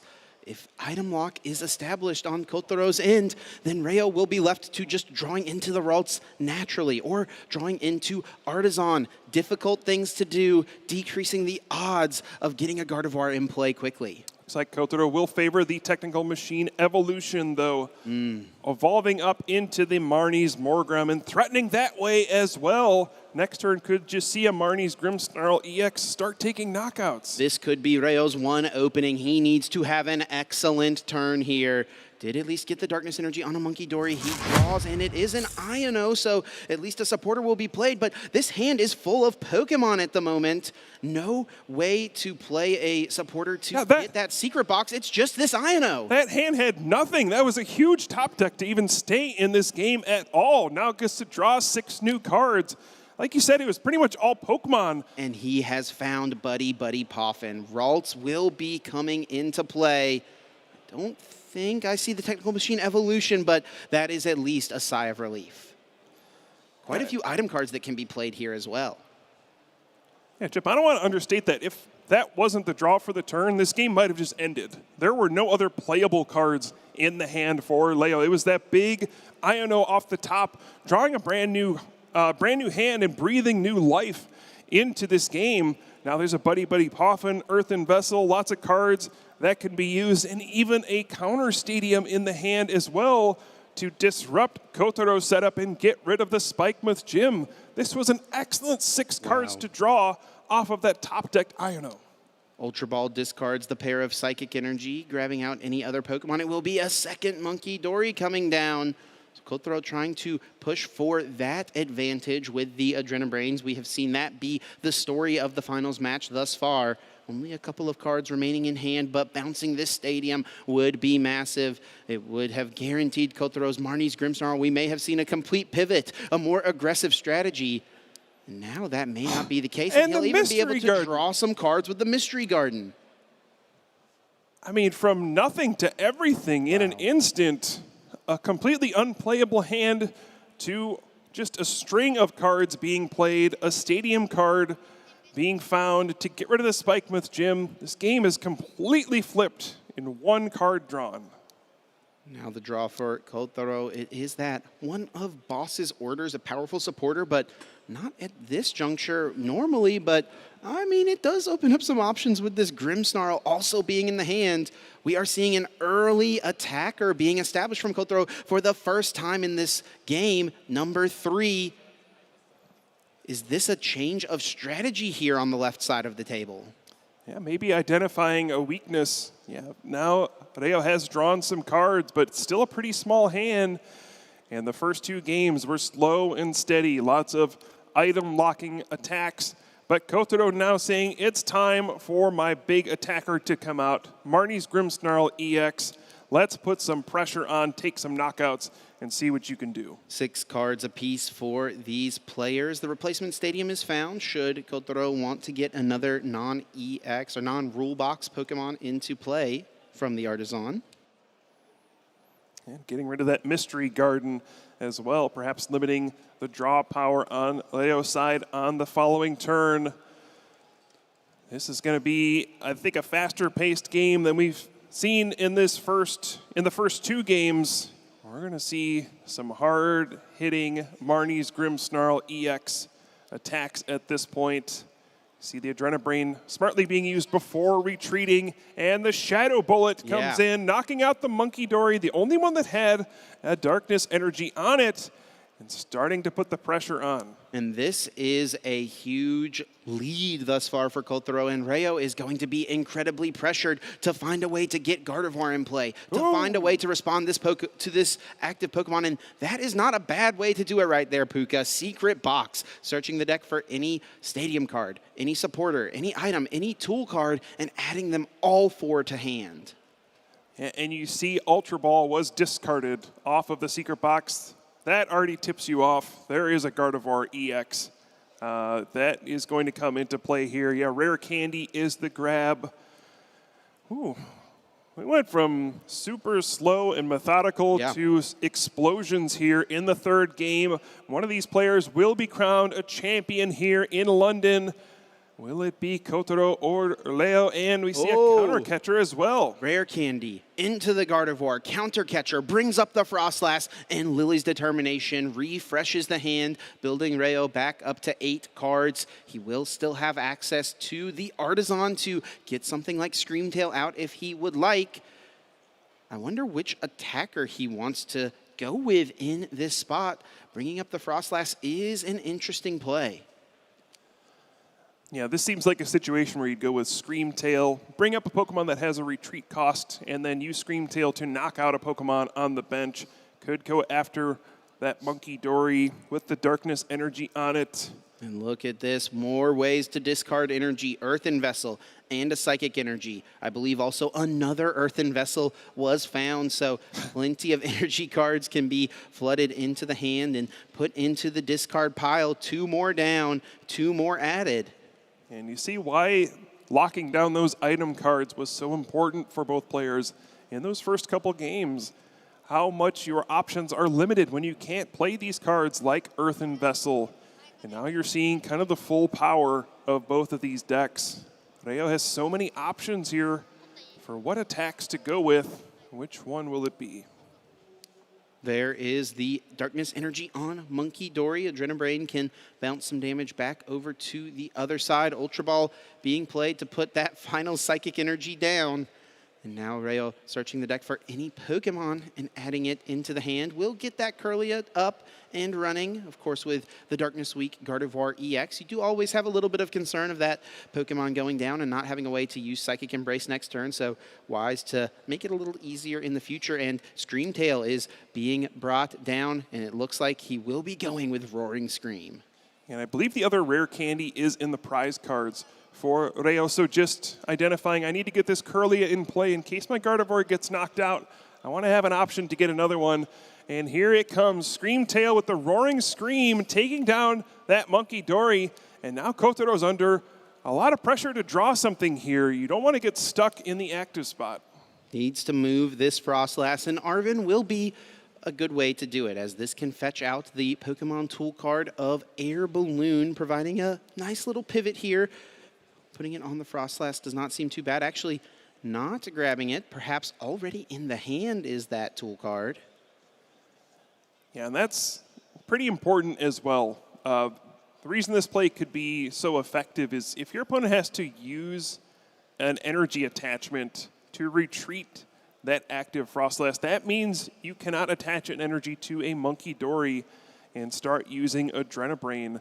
So Kotaro would love to find that Air Balloon, use that to retreat so that you can free up your energy attachment for the turn on Monkey Dory. And thanks to Rayo's KO, Flip the Script on Pheasantipity able to be used. That is another ability in play for Frostlass to tick up. More damage generated on the left side of the board for potential Adrenabrains, but only one Monkey Dory in play.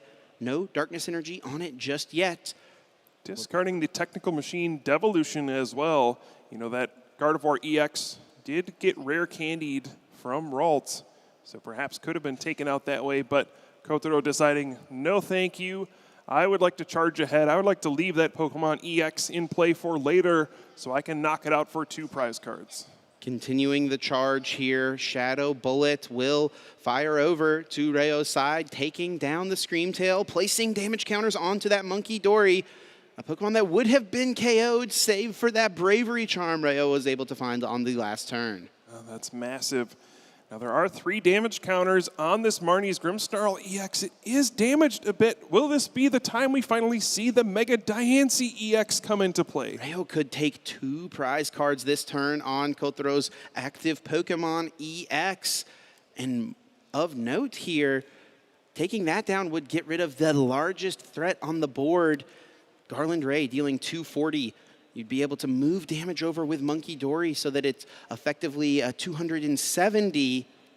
And with another Monkey Dory established, could even move just a singular energy damage counter over to KO that Marnie's Grimmsnarl in between turns during Pokemon Checkup. Both players throwing haymakers in the third game. They both want to be international champion here at EUIC.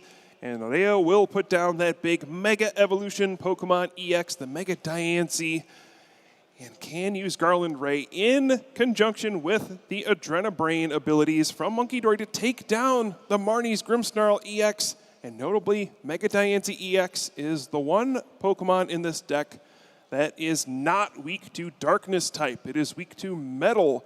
There is not an easy way for the Marnie's Grimmsnarl deck to knock this out in one attack. It is risky, of course, gives up 3 prize cards when it's knocked out.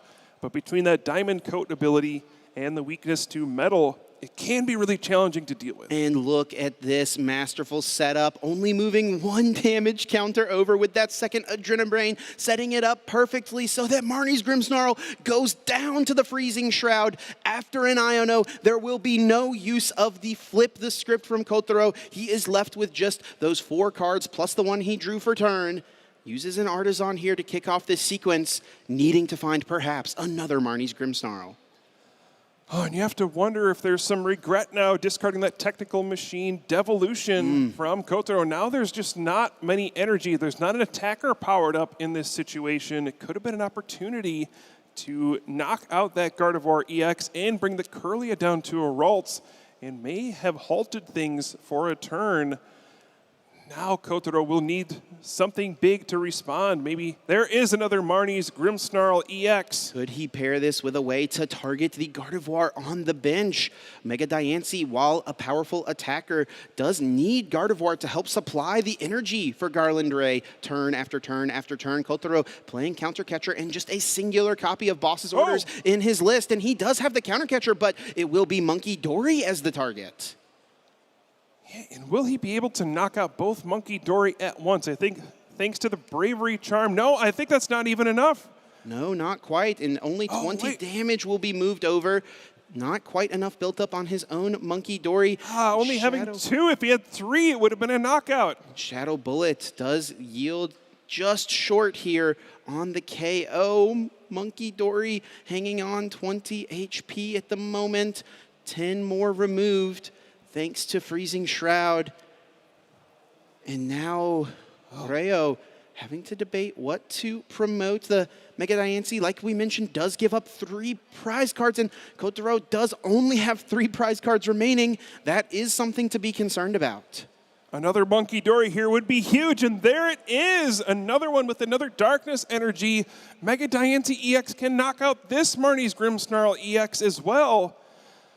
Oh, that 1 damage counter on the Monkeydory, the Bravery Charm, letting it barely hang on with 10 HP is going to be a massive difference in this game and could be the difference in what propels Rayo to an international champion title. But Rayo does have to be wary. Kotaro is playing Blood Moon Ursaluna. And thanks to going to 1 singular prize card, that Pokemon could attack with no energy attached to it. He needs to ensure that there is not enough damage on that Mega Diancie EX for Blood Moon Ursaluna to score a knockout.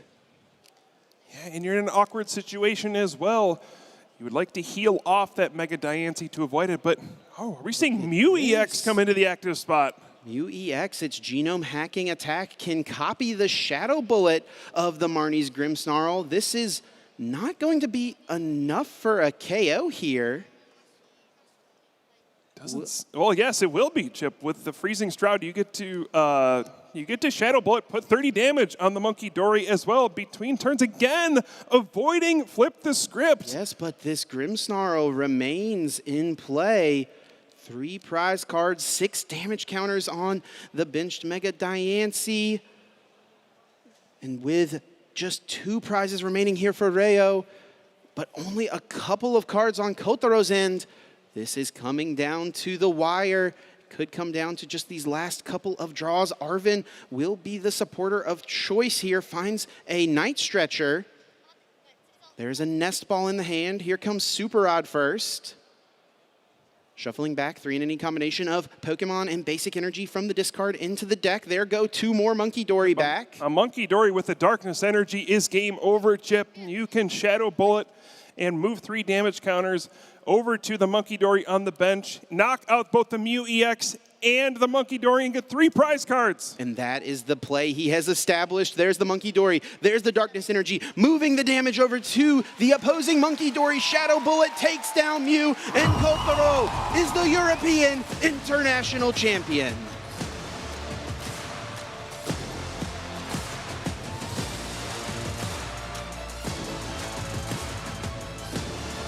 What an amazing finals match we just witnessed between these 2 junior players. Maybe junior, but they are certainly masters of the Pokemon TCG. An expert display from both of these competitors. A deserving champion in Kotaro, but an excellent run for Leo as well. I mean, what can you say about that? Just as close as it can get. 10 damage, making the difference in a lot of different spots. Just tactical decisions back and forth. Leo expertly playing around Pheasantipodes, flipped the script, but Kotaro was able to piece together one final massive turn to take 3 prize cards and become international champion. What an exciting match to kick off the trading card game action today. If this is what we are in store for, I cannot wait for these next 2 matches. Let's recap these 2 games.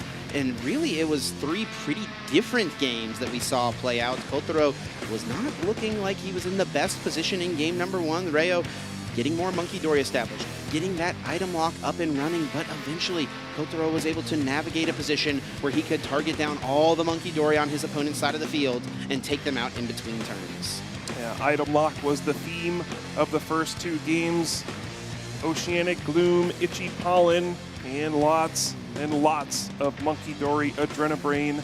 Eventually, Marnie's Grimmsnarl EX came out in the first game to close things out, but a different story in game number 2. A different story indeed, and Rayo was in full control. We never even saw a Marnie's Morgrim, let alone a Marnie's Grimmsnarl come into play in that one. And a totally different game number 3. We pulled the brakes off here. Action cards flying across either side of the field. Knockout after knockout, ensuring that Kotaro Matsuradai would be the international champion. Yeah, the first 2 games were slow and steady, wins the race. The third one, a full-on sprint between these 2 players, just launching big attacks after big attacks, trying to disrupt each other's setup, trying to establish Monkey Dory along the way, but in the end, it was the big Marnie's Grimmsnarl EX being able to take so many knockouts in this final game, hitting Pokemon for weakness in certain situations and taking down the Mew EX and the Monkey Dory at the same time to win the match. Masterfully played. Now let's hear from our European International Champion. Thank you very much, Chip. Ladies and gentlemen, give it up for your Junior Division Trading Card Game Champion, Kotaro Matsudaira!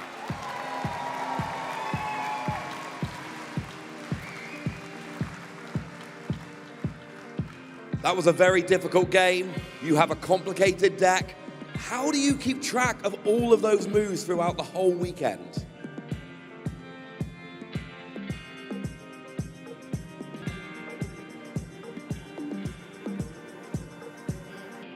ノートとかにそのプレイングをまとめて覚えてその対面ごとに決まった動きをする。Oh, so every time he take a note for what situation are there, and then he already remember all the situation. So that's why he can keep tracking all those counters and everything. So. Sounds like a fantastic player. How does it feel to be standing here on the stage as an international champion?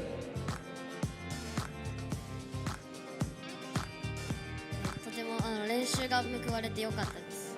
So he happy to have a lot of practice for this matchup and all these games. Sounds good to me. And we talked to your friends, and it seems like all of you might be going to the World Championships together. How exciting is it to be able to do that with your friends?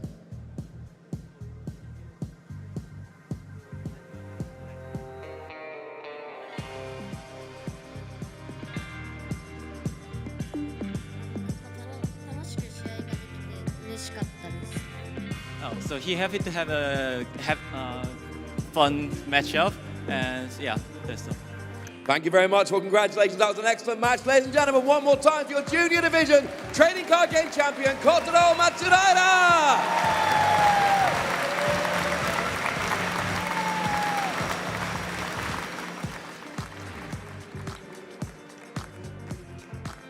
But we didn't promise you one trading card game final. We promised you 3 trading card game finals. So it's time to turn our attention to the senior division. So please welcome your first senior division finalist, Moritza Vilcek.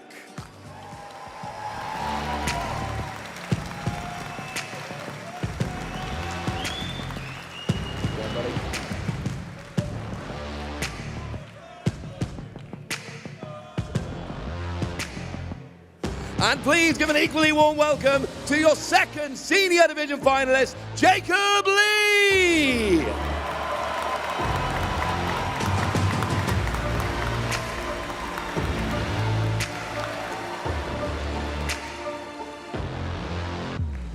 Okay, Moritz, we were chatting before. You've got a 2nd place at a regional this season. You've got a 3rd place at a regional this season. You've got a 4th place at a regional this season. Is it time to add a 1st place to that list? Yeah, I hope so, yeah. Sounds good to me. And Jacob, you have won a regional before. You've tasted that success. Do you think you can add an international championship to your resume? Yeah, I think so. Sounds good to me. We've got 2 confident players. I think it's time to get our senior division championship started. Let's get to the table. Congratulations to these 2 young trainers on getting to this point, but they still have 1 match yet to play. 1 opportunity, 1 more game separates them from claiming glory, becoming an international champion. Yeah, look at the path these 2 had to go through. A difficult field of expert players as well in the senior division.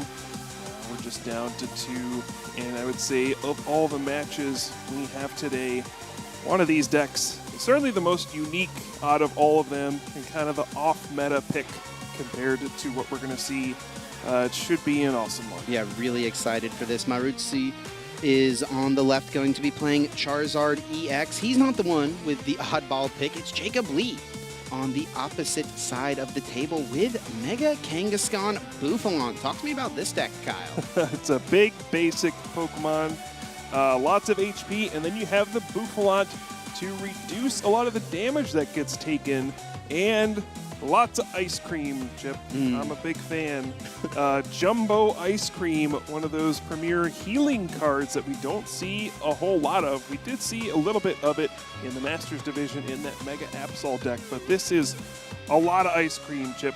Hope you're not lactose intolerant. Maritsu told us that he was not expecting to face this deck in the finals. I can't blame him for that mindset for sure. Looking at Jacob's tournament run, he's played against a couple Charizard decks, mostly Charizard Dragapult, and the only Charizard Pidgeot deck, similar to what Maritsu is playing on the left, is a deck that he tied during Swiss. So that'll be interesting to see. We can't have any ties here in the finals. We've got to claim a champion. Yeah, and it feels like, you know, when we watch the junior division finals, it's kind of a long-term what the Masters division could look like in the future. Senior division is more short-term. They're here on the stage right now, but in a few years as they age up into the Masters division, perhaps we're seeing tomorrow's star players in the Masters division. As Ross said, 3 top 4 finishes for Moritza, and is hoping to get a win here at an international championships. Yeah, looking to claim a title here. An excellent season thus far. A lot of top 4 finishes so far this year. And Jacob Lee is no stranger to Top Cut, looking to get his first international title as well. We talk about these being the trainers of tomorrow. You know, I think back to some of those early European International Championships players we weren't necessarily super familiar with. You know, Owen Cameron being one of them, right? Winning an early IC as a seniors division player. He's become one of the premier players in Europe now as a master. So many stories like that. Yeah, absolutely. We see a lot of players sticking with the Pokemon TCG for a long time. You know, kind of growing up with the game, developing their skills at a younger age. And by the time they reach the Masters division, they are already professional level players. They are experts. They've had all this experience at this stage, And it's just been incredible to see. Now, that's not to say you can't join the game at a later age. We've seen plenty of examples of that as well. It's always a great time to join the Pokemon TCG and start playing, but it's a wonderful opportunity as a younger player as well to attend these tournaments and get experience in some of these high-pressure situations. These players both look calm, cool, and collected. And from that quick little interview with Ross, it seems like they're all about the business. They're ready to get into this game. I'm sure they've had plenty of time to think about this matchup, how they're hoping to approach things. Those opening hands, of course, will play a key role each game of the Pokemon TCG, being like a puzzle, having to figure out the best route with the hand that you are dealt. We'll see how these players piece it together. And again, an interesting matchup here with the Mega Kangaskhan EX. It's a huge basic Pokemon. It's a Mega Evolution Pokemon EX. Gives up 3 prize cards when it's knocked out. So this whole strategy is, let's not get it knocked out. There's lots of damage reduction, HP increasing, healing, ways to keep your big basic Pokemon surviving, taking lots of attacks, and just dishing out consistent damage. We'll see if it's able to withstand the onslaught of Charizard EX, though. This is not a version that's playing the Dusknoir, which would allow a Charizard deck to kind of explode for big bursts of damage all at once. So perhaps a more steady approach will be needed. But of course, as more prize cards are given up, Charizard EX's attack starts to do larger amounts of damage. And we'll see if the Mega Kangaskhan EX is able to withstand that. Yeah, not having the Dusknoir from Maoritsu is a big deal, to be honest, as it's a way that you could increase your Charizard's damage a little bit earlier, but also reach for an unexpected KO onto a Kangaskhan, be it through damaging the Kangaskhan itself, be it through targeting one of those Bouffalant on the bench, perhaps, which that ability provides that extra bit of tankiness. I've heard this deck called Tank Kangaskhan by the community, and that is certainly going to be what Jacob is aiming to do. And without Dusknoir, Maoritsu's early games, he's not going to be able to deal very much damage. Charizard, as powerful as it is, its base damage is 180.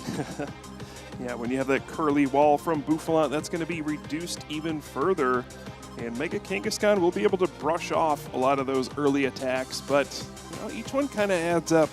We will see Monkey Dory once again in this match, and actually from both sides once again as well. So if you thought you got your fill of it in the junior division finals, sorry, there's more Monkey Dory. Monkey Dory being present in 5 out of the 6 decks in our finals today. One of the most powerful cards in the entirety of the format, and it does look like Maoritsu has found himself a basic Pokemon, laying out those prize cards. 3 energy in the prizes on the left. Yeah, a lot of supporters on the right side. Yeah, not a lot of energy in this Charizard deck. That could be a factor, but here we go, Chip, the fist bump. We are kicking off the senior division finals here. And we got a Tatsugiri versus a Bouffalant. I don't know that I could have predicted this matchup here, Kyle. Tatsugiri versus Bouffalant on the table in the seniors finals match. Now, this is not the Bouffalant with that curly wall ability, I believe in. Oh, no. Kyle. Unfortunately, I thought maybe Maoritsu had passed the first turn already, but no. Oh. Jacob is the one going first, and you cannot play a supporter card on your first turn when you go he picked his deck up. He picked up his deck and perhaps saw the bottom card or two. This is a situation that may lead to a ruling from our judges where an illegal deck search happened, a total lapse from Jacob's side of the field. Yeah, you got a feel for Jacob here, and this is where the nerves can certainly get to you being on stage, especially if it's your first time. You got the headset on, it's bright lights. I mean, this is one of the most nerve-wracking situations you can be in as a player. So hopefully getting through these, jitters at the beginning. But yeah, we'll have to wait to see how this is sorted out. Get them out of the way now. Take a deep breath. There's still plenty of Pokemon to play. We'll see exactly how this is moved forward. Our judges having that discussion at the table. 2 head judges there from the weekend in the seniors division. Looks like our ruling is being given to the players here about the situation. We'll get an update shortly. So as we wait to get that resolved, we could talk about some of the other cards in these decks. Of course, we talked about the Bouffalant. This is not the main one I think you're mostly concerned about in this kind of a deck. The one that has Curly Wall that reduces damage is the big one, but it requires you to have another Bouffalant in play in order for that ability to work. And so Jacob opting to have this other Bouffalant with the Boofer ability.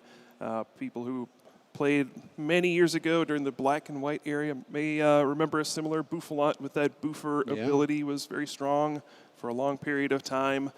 This one is on theme. It's got the damage, rush, attack, another coin flip attack, and we're going to see a lot of coin flips, I think, with the Mega Kangaskhan rapid fire combo.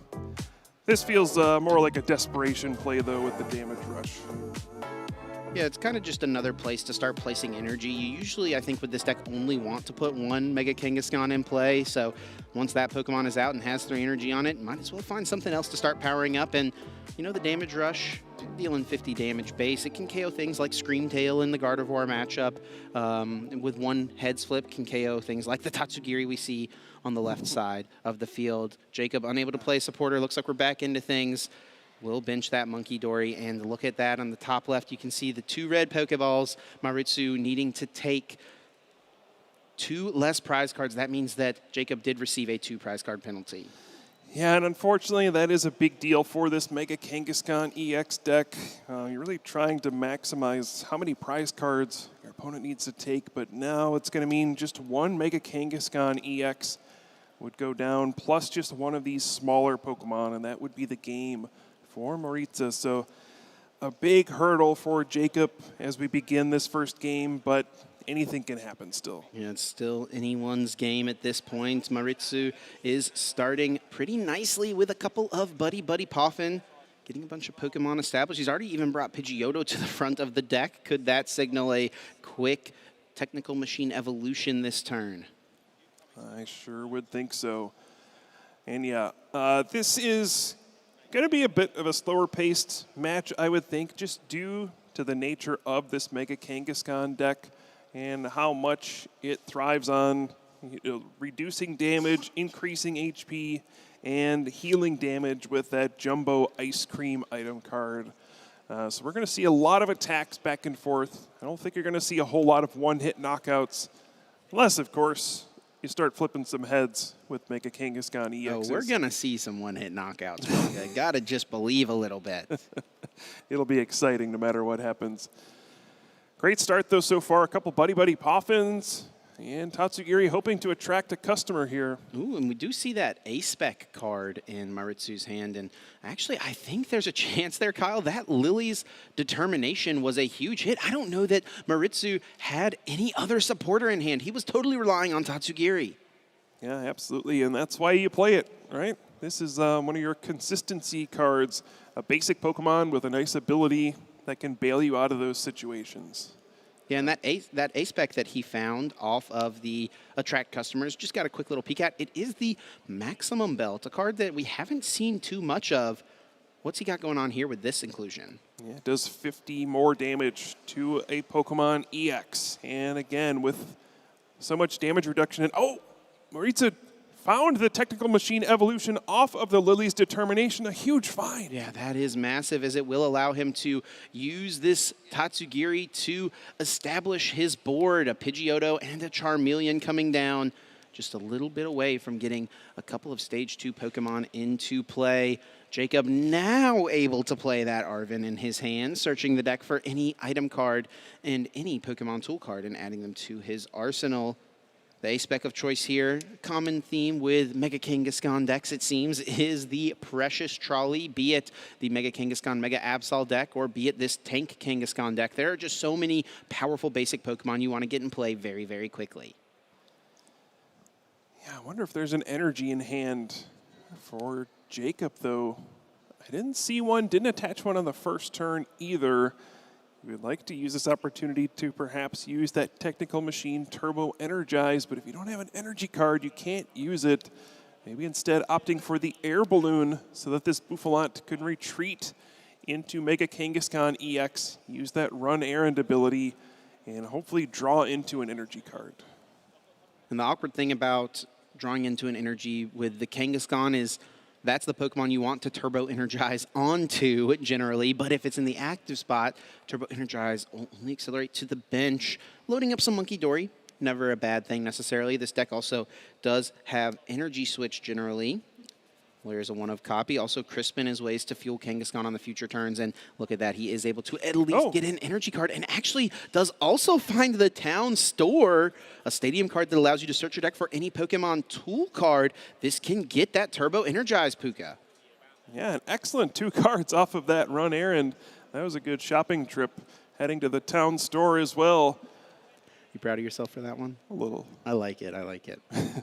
And a big deal as well with this deck. We see a pretty key tech card in Jacob's hand currently. We see Grass-type energy in his list. He is playing Iron Leaves EX. That is a huge card in this matchup specifically.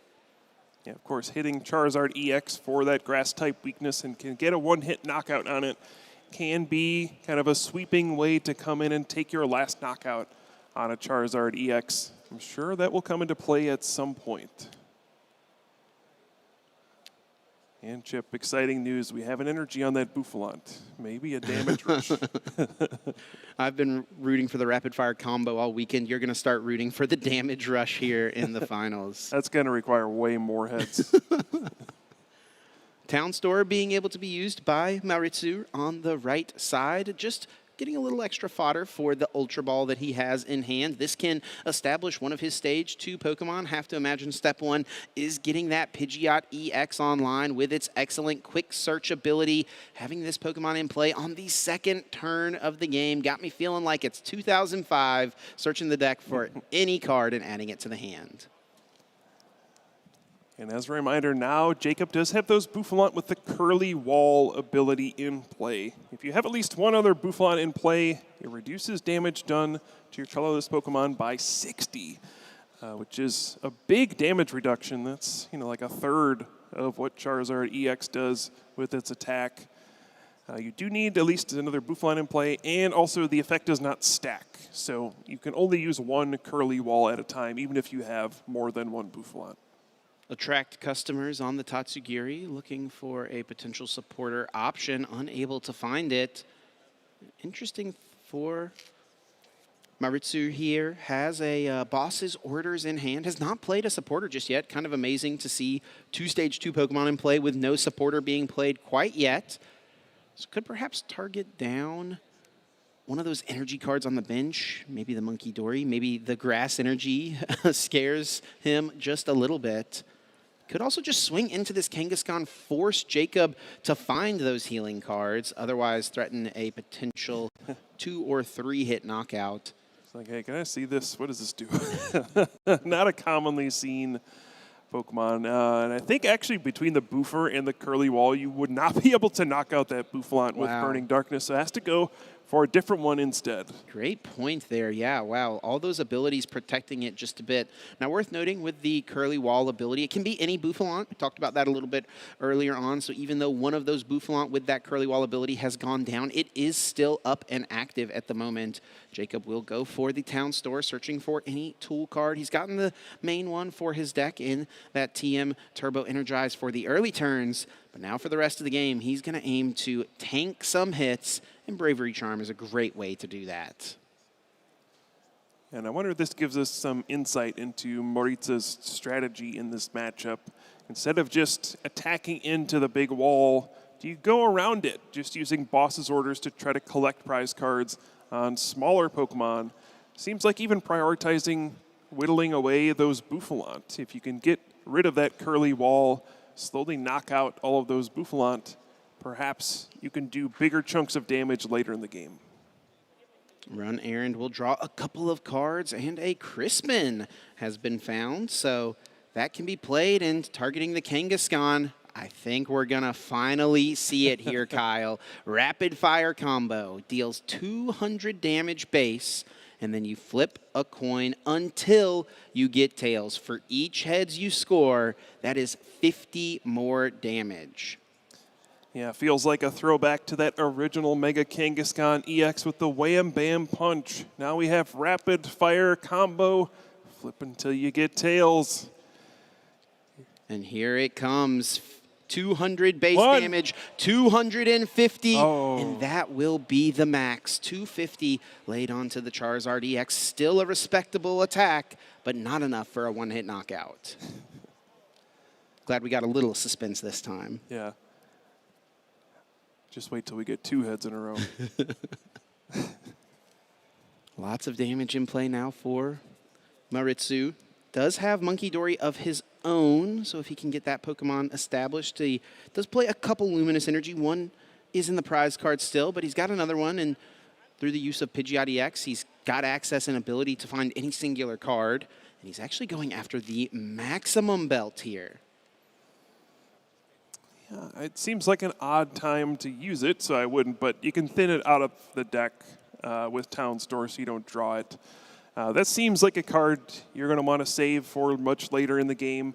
And, you know, the deck lists were shared between the players, so it's no secret which ace spec is in this Charizard deck. But another boss's orders will target down that Bouffalant once again, getting Maritza another crucial prize card. Again, only needs to take 4 to win this game due to the penalty, but also getting rid of that curly wall. He may never have to KO a Kangaskhan to win game number 1. He could simply boss and gust, get around this active. He does only have 3 copies, so he can do it a couple times at least. He does have a counter catcher that he could make use of as well, but for him to use that, Jacob would probably have to start flipping some more heads here. And Jacob does only play one way to get back, well, I guess a couple. The Night Stretcher is the easiest way to get back a Bouffalant. There's also the Lana's Aid, can be a bit more difficult to find and difficult to use as well. It's a supporter card. Well, there are Pokegear 3.0 that can search for the Lana's Aid. But first, we will see run errands to draw just a couple of cards, now effectively making that Pokegear looking at the top 9 cards of the deck, you could say. Yeah, just looking at the deck list here, I mean, an exorbitant amount of supporter cards. I think there's 19 supporter cards in this deck. You are planning for these games to go long. You can only play 1 supporter card per turn. Normally, you don't want to overload on supporters because they can clog up your hand. But if you know the games are going to go super long, you can run all these different kinds of supporter cards because you know the game's going to go long enough for you to get enough turns to use all of these kind of niche effects. Looks like 2 Pokegear 3.0 in the hand, and if Jacob wants to get a Bouffalant back, we'll need to either find himself an Arven or that one of Lana's Aid. Not able to get it right there. There is a 06 Machinations. Interesting disruption supporter. Maritsu already thinking through what he would or wouldn't discard should that come into play. I don't think it will, though. Jacob is looking for something a little more powerful. Yeah, and I don't think Jacob wants to discard however many cards he would have to, or it's just the opponent, sorry. Thinking of the hand trimmer or whatever. I think there's been similar effects where both players have to discard down. No Hugh over here, right? Yeah, Hugh, that's the one I'm thinking of. Flashbacks to Waylord. Looking at the top 7 once again, and it came down to the last card, and he didn't see the Lana's Aid, but actually does look like there is an Arven there as a choice. I could get Night Stretcher. He already actually has an Arven in the hand, so if he really values getting back the Bouffalant, that'll be nice. He's going to get Crispin for now, though.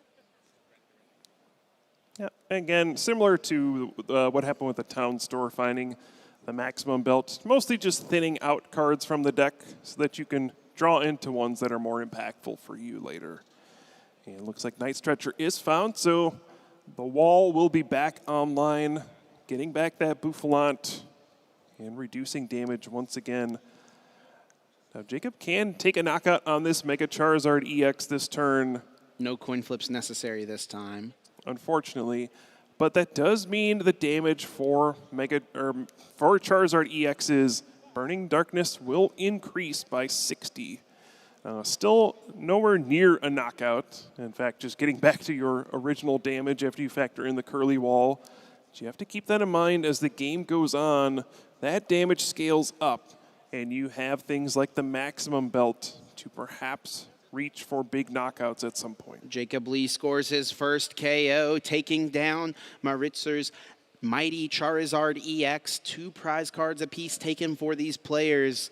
Though Maritsu bailed out a little bit by the mistake on Jacob's end, only needing to take 2 more to close out this game.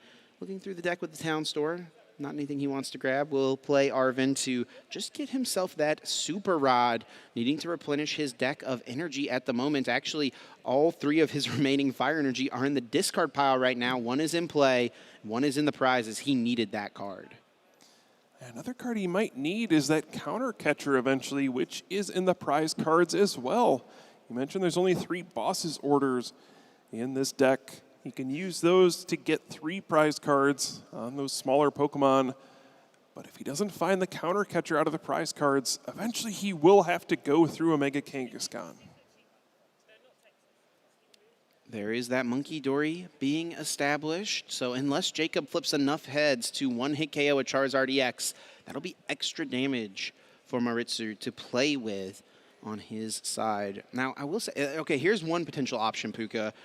Maritsu could boss and KO a Bouffalant, and then he could technically power up Pheasantipity EX and use its Cruel Arrow to target something like the Monkey Dory. If he can use his own Adrenabrain, bounce a little damage, that could be a way for him to take his 4th and final prize. Debating the maximum belt here. Yeah, maybe signaling he is planning to attack into this Mega Kangaskhan EX, and there it is. Burning Darkness. Let's see. Time to do some math, Chip. Yeah. I think it ends up being 230. But we'll find out. Yeah, because effectively the damage increase from Burning Darkness and the Bouffalant cancel out, as you pointed out. So it's just going to be that 180 base damage plus the 50 from the maximum belt. Yeah, a hefty chunk of damage. And is it finally time to see some of those ice creams come into play here? The Jumbo Ice Cream lets you heal 80 damage from one of your Pokemon if it has 3 or more energy attached. Yeah, and there's also 1 Monkey Dory in play. Adrenabrain can heal some damage. Another Monkey Dory is in the hand along with an Earthen Vessel, so that could be even more damage healed. I think with just a couple of those Jumbo Ice Creams, Jacob can get his Kangaskhan out of range and out of harm's way. Yeah, you just have to factor in the Monkey Dory on Maritza's side as well. If you don't get a 1-hit knockout, you can have some damage moved back your way. So lots of things to consider. You want to heal as much as you can from this Mega Kangaskhan. Thinning those energy cards out. He's going to need the Darkness Energy anyway, but thinning them out before using something like the Run Errand, giving himself as much of an opportunity to draw into those Jumbo Ice Creams. I do think there is at least 1 in the hand currently. Should be an Arvin available as well. Here comes the draw of the Run Errand. So many cards in the hand right now. Yeah, second Monkey Dory as well will help with the healing. We'll be able to heal effectively 6 damage counters from the Mega Kangaskhan EX. Now, one thing to keep in mind, Chip, we've talked about the maximum belt, but Maritza plays another card that's not very commonly seen, and that is Tool Scrapper. That can discard the Bravery Charm from the Mega Kangaskhan EX, and there is the ice cream. Love to see it. Yeah, sounds like the crowd does as well, healing that damage. It's always fun to see kind of more niche and unexpected cards get a time to shine. We've seen it a lot in the Mega Absol, Mega Kangaskhan box as well, but this is where it has found an excellent home. Kangaskhan, just a huge fan of ice cream, it seems. 30 damage placed onto this active. Hey, that's actually 1 less heads that needs to be flipped should Jacob hope to score a 1-hit KO. Now only needing to get 2 on the rapid fire combo. He will be playing Brock's Scouting as the supporter card for turn, searching the deck for any 2 basic Pokemon or singular evolution Pokemon, adding them to the hand. It will be another Monkey Dory. I do think he took that 1 of Energy Switch off his prize cards last turn, so he could actually use 3 Adrenabrains right now. Yeah, very interesting. I think that would reduce the number of heads needed even further, right? Put the Charizard down to 240 HP remaining. Only one heads flip necessary. Hey, he did it on his last attack. He just needs a repeat of that, and he will be just 1-2 prize KO away from winning this first game, overcoming that initial mistake. There is that first Monkey Dory. Looks like the other one waiting in the hand. I do believe Energy Switch is there as well.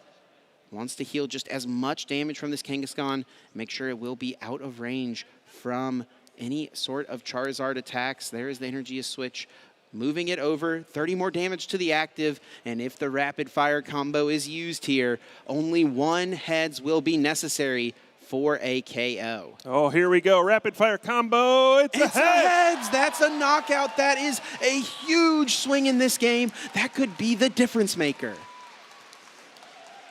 Oof. Jacob trying to fight back. Just a difficult situation with the prize card penalty early on, but has put himself in a position to maybe still have a shot in this game. The maximum belt is gone. There's not an easy way for Maritza to take 2 prize cards. Again, that Charizard EX's Burning Darkness will get stronger even more now. More prize cards taken.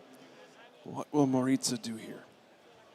Let's walk through the math here. So if Tool Scrapper gets into the mix, right, the Mega Kangaskhan would have 240 HP remaining. That means that Maritza would need to deal 300 damage to one-hit KO the Kangaskhan EX. Yeah, and, well, 4 prize cards have been taken, Chip. Yep. So that is the math here. That's where we are looking as Iono is being played. Maritza will draw himself 4 cards, and if he can find one of the pieces, either Rare Candy or Charizard, he'll be able to get off a attack here. Sure seems like it, but needs the Tool Scrapper as well. Yeah, needed a 3-card combo, and he only found one of those pieces in the Ultra Ball to get the Charizard.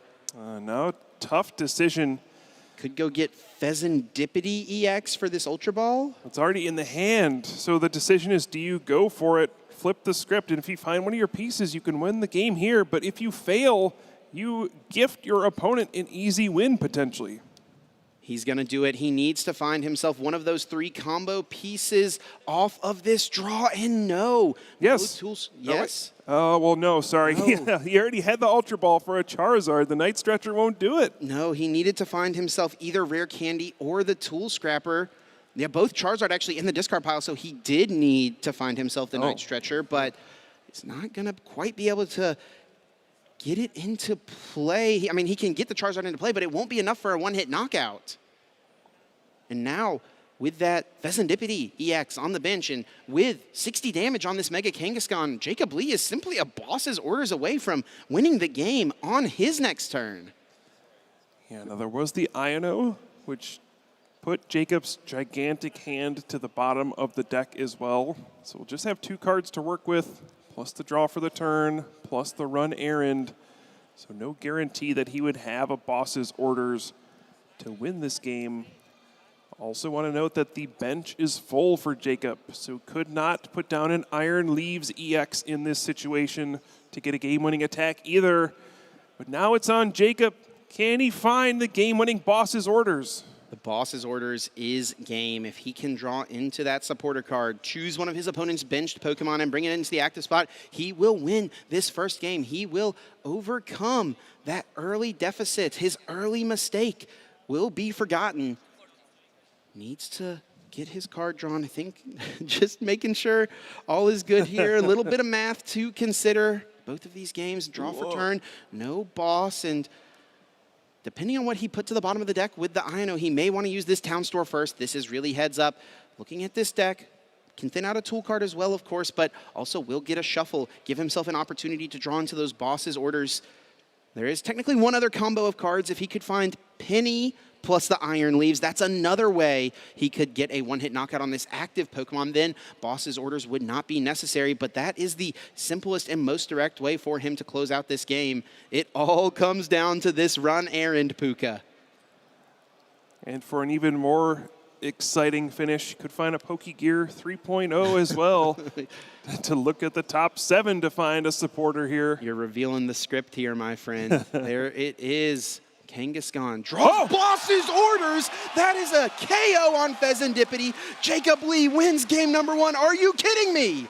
Despite the double prize card penalty on the very first turn of the game, Jacob keeps his composure, finds a way to win the first game here, and is 1 game away from becoming an international champion.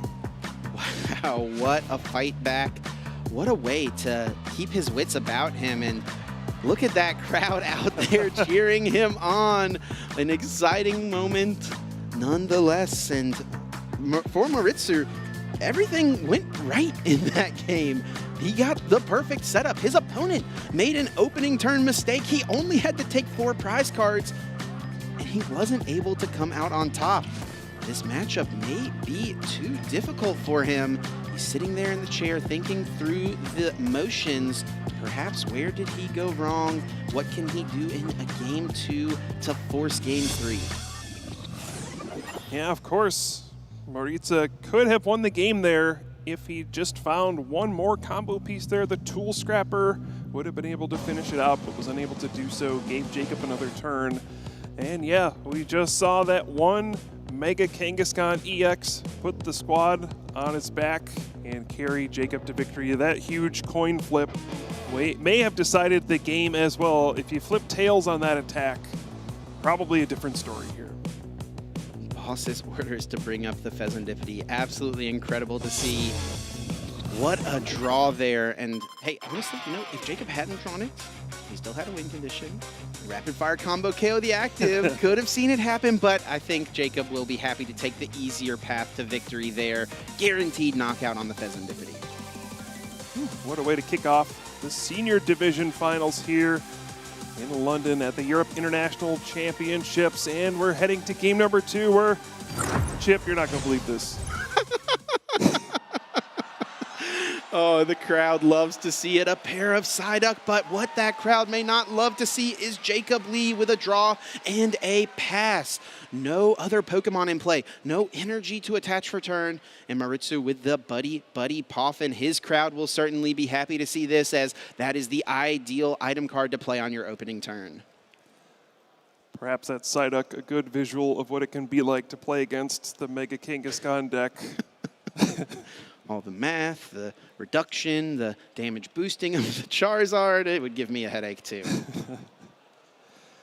All right, taking a look at the prize cards here. The Counter Catcher and a Boss's Orders in the prize card for Maritza, as well as a Rare Candy and a Charizard EX. Resources so important here in this matchup. And Maritza may not have access to some of those crucial ones. Does have a pretty strong start here so far, though. Is this a situation where Tatsugiri is going to need to attract customers and find a supporter card, though? Yeah, we saw it in game number 1. It came down to that attract customers. It was able to bail Maritza out with a Lily's Determination. It looks like he does at least have an Arven, so that's not too bad. Will guarantee a Technical Machine Evolution should he want it, and that may be the supporter he wants anyway. He does find the Lily's Determination, but I think Arven will be played here, and that Lily's is nice to find for the next turn. The Psyduck fitting as well. I don't know if you've been outside, Chip. It is a little bit damp out there. It certainly is. That London weather. Psyduck is well experienced. Got a little wet on the walkover. But all right, yeah, excellent start for Maritza in this second game. The Arven, Technical Machine Evolution, Pidgeotto and Charmeleon in play. And yeah, the getting out to a quick start here could be a difference as well. The Mega Kangaskhan is a little bit slow to set up, right? If you don't find the Turbo Energize to charge it up faster, it does take quite a while.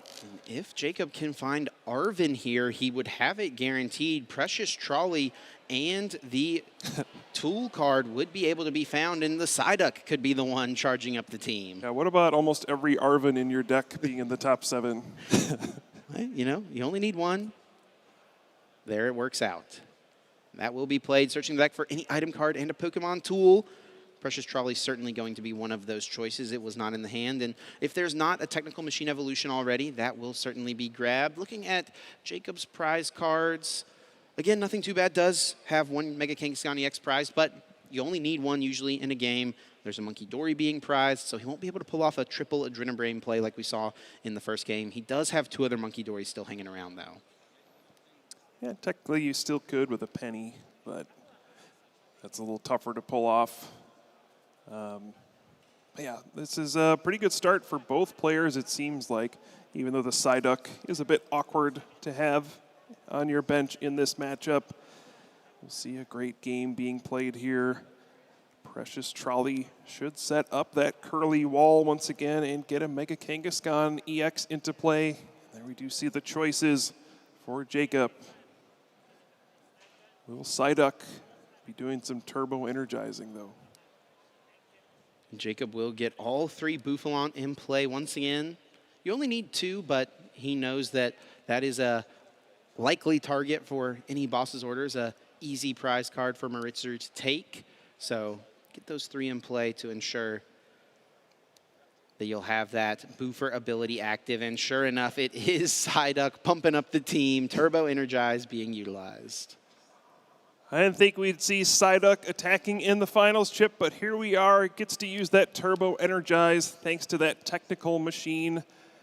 And it'll work together with Mega Kangaskhan EX to get some energy cards into play and set Jacob up for a strong second turn. You're not going to lie, I didn't realize Psyduck could learn that TM, but hey, we're out here learning new things every single day. Attract customers there, unable to score for Maritzu. Does have himself the Arven and Lily's in hand and is actually going to choose to discard the Lily's Determination, at least was debating it here for a moment. I think off that Attract Customers, he was just looking for some other supporter to discard to make his decision easier here. You have to imagine a Charizard EX is going to come into play here. Pidgeot EX first, most likely, and then grabbing Charizard EX potentially. Seems like getting prize cards is the name of the game in this matchup. Want to be able to take them where you can, use your boss's orders effectively, and then maybe close out the game with the maximum belt later on if the situation presents itself. It's a slow and steady matchup. It's just going to be lots of attacks back and forth. Ultimately, Arven is going to be the choice for the discard here. Was really debating between Lily's and Arven. Arven, of course, could guarantee one specific piece. Lily's would fuel a lot of other options, though, in the future, as Maritzu would still draw 8 cards now. He's actually already got boss's orders in hand, and with the shuffle of the deck right here, it does seem like he's not going to be playing the draw supporter. Could be going aggressive. Yeah, it's an odd spot because you want to take easy prize cards, but you also don't mind your opponent wasting a bench spot on a Psyduck that has no effect in this matchup. So you almost want to keep it in play so it just kind of eats up a spot on the bench and doesn't provide an opportunity for your opponent to get a more impactful Pokemon. Maritzu scores the first knockout, and not a bad prize card to take there in the Charizard EX. So now we'll have that option moving forward. Jacob with 2 energy already on Mega Kangaskhan EX. Can send that forward to use its run errand ability. Also, of course, it is the sole attacker of this deck, so we'll be going with that rapid fire combo this turn. It does have a Bravery Charm in hand. Also, the Town Store there available. We'll go for run errand first, drawing 2 more cards. There's the necessary energy to pull off an attack here. Asking how many cards Maritzu has in hand. Now, Jacob does have a lot of cards in his deck that allow him to be aggressive after his opponent's hand. We talked about the Xerosic's Machinations in that first game, but he's also playing Eerie in his list this weekend. For now, he's going to go with Colress's Tenacity, searching the deck for a Stadium card and an Energy card, adding them to the hand. Nice little way to get yourself off a guaranteed Turbo Energize in a pinch. In this situation, though, Artisan and a Special Energy could be found to attach to the active Mega Kangaskhan. Looks like a Grass will be the choice instead. Yeah, because of the run errand ability, and again, because of how slow this strategy is, you can afford to use lower supporter cards like Colress's Tenacity. It gets you the ability to search for specific cards, but for most decks, you just don't have the time to do this kind of effect for your supporter card. You'd rather be searching for item cards, to, you know, speed up your strategy. You'd rather be, you know, drawing cards, playing boss's orders. But this kind of deck can take it slow with all these different kinds of supporters. And here we go, rapid fire combo. It's going to be 250 damage, and that is a tail. So just the 250. Maritsu probably getting a little nervous there, but able to now relax as his opponent only flipped the one heads. I think every time Jacob's flipped one head so far. Probably take it. Pretty consistent damage output so far. Still waiting for that time where we get the second one, though. Yeah, then it's going to get exciting. Really get us fired up there. We do see a second Charizard EX coming into play. Infernal Rain pulling up to 3 fire energy from the deck out onto the field. He's going to load another energy up onto his Charizard. One onto his Tatsugiri. A nice pivot, of course, after a Charizard goes down, using Attract Customers. And Maritsu did take a prize card last turn, so only gets 6 off the Lily's Determination, but with just 2 cards in hand, I don't think that's too bad at all. He's actually going to choose to use Quick Search here, so this might key into being a different supporter for turn. Yeah, I think just trying to look at it and say, do I really just want to do 120 damage with Burning Darkness here? It's not very impactful. It can get healed off by the Jumbo Ice Cream, and if there's a Monkey Dory Adrenabrain, I mean, you effectively have done 10 damage for the turn. Is it better to just try to, again, dismantle that curly wall, go after Bouffalant, and try to make it easier to knock out that Mega Kangaskhan EX later on? And Boss's Orders does go after the Bouffalant. It's a similar situation to game number 1 where Maritsu is hoping that Jacob will be unable to find a way to get that Pokemon back. It's second prize card now. Look, the last Boss's Orders and the Counter Catcher are in the prize cards for Maritsu. There's no path but through the Mega Kangaskhan EX at this point. There are no options to go around it anymore. So Maritsu will be forced to play into Jacob's strategy. Pokegear 3.0 on Jacob's side, looking for a different supporter option, perhaps. There is that Lana's Aid. That will guarantee the recovery of both Bouffalant. Things are looking good for Mega Kangaskhan EX right now. Down a couple prize cards, but that won't be the story at the end of this turn. And again, just slowly whittling away, putting up that wall, prepping for healing big attacks that might come your way. Love to see a Darkness Energy for the Monkey Dory to prep an Adrenabrain on future turns if possible. There are a couple Kangaskhan being brought back. Could bench both of them again to protect against that third Boss's Orders incoming. Will choose to just get the one, though, as his opponent can't play Boss's Orders and Iono in the same turn, so he knows that he'll be able to either have the other Kangaskhan in his hand if boss happens, or he knows the other one won't be KO'd. He does get that Darkness Energy down, as you mentioned. Monkey Dory will provide a little bit of extra life here to the Kangaskhan, and no flips are going to be necessary for this KO. Rapid fire combos, base 200 damage, more than enough to deal with this first Charizard EX. Yeah, looks like Mega Kangaskhan going to give him the old 1-2, get the knockout, take 2 prize cards, and we're all tied up. All tied up indeed, and Boss's Orders there for Jacob off the prizes. Not too bad to see.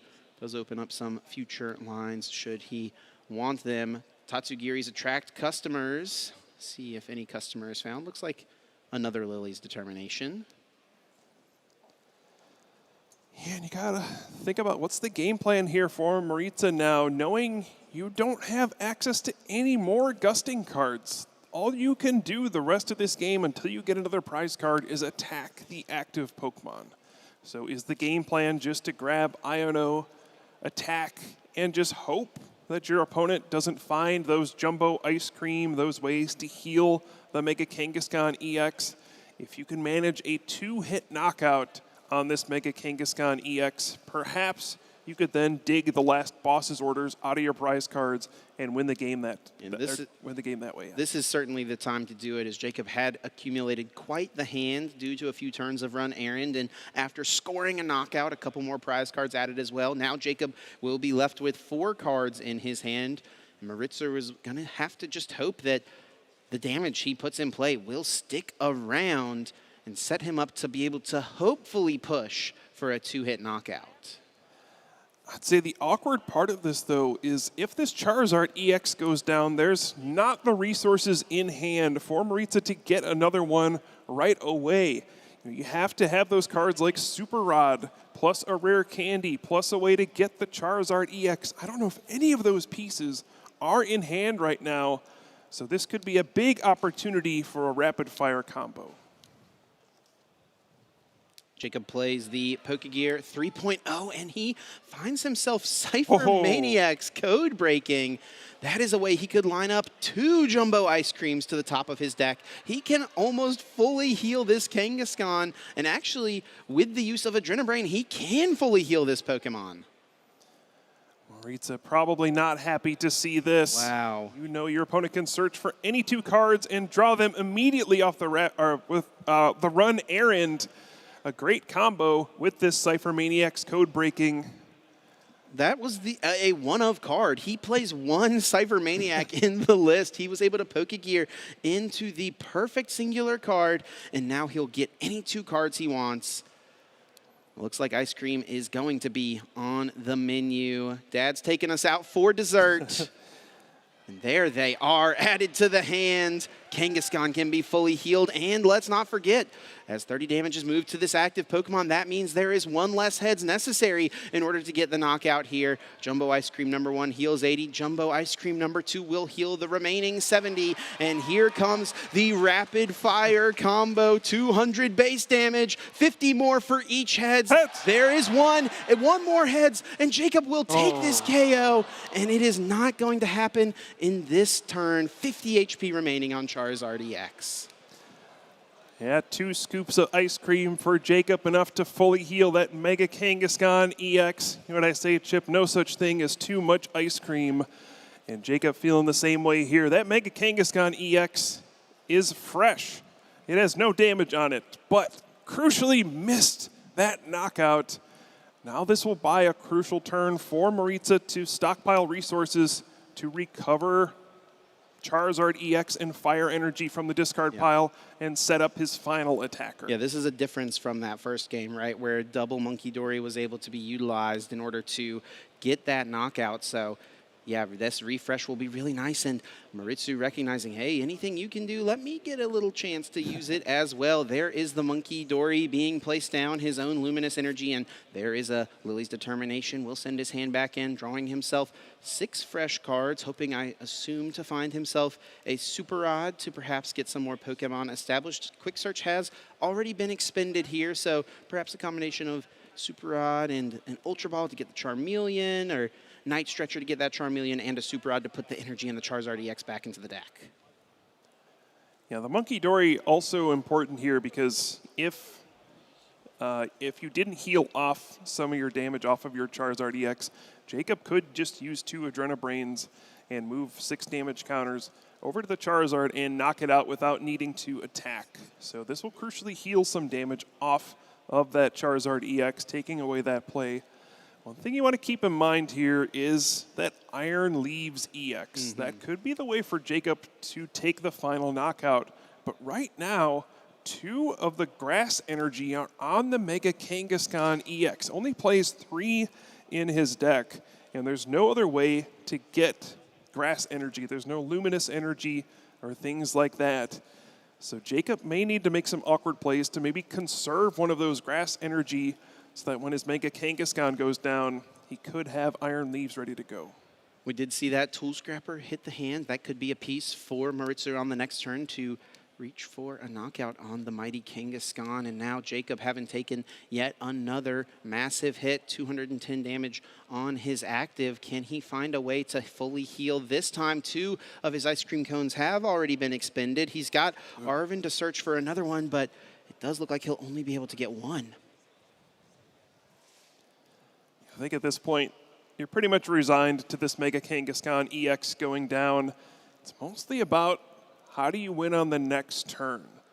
Now, there is an Arven in hand. You could use this energy switch to move a Grass Energy off of Mega Kangaskhan EX and preserve it. If you had another energy in hand to attach to the active, kind of telegraphing what you're going to do on the following turn, but it lets you use that Iron Leaves EX. I don't know if Jacob has access to that. I didn't see any energy cards in hand at all. So this might be a very tricky spot for him. Not sure what he's going to do.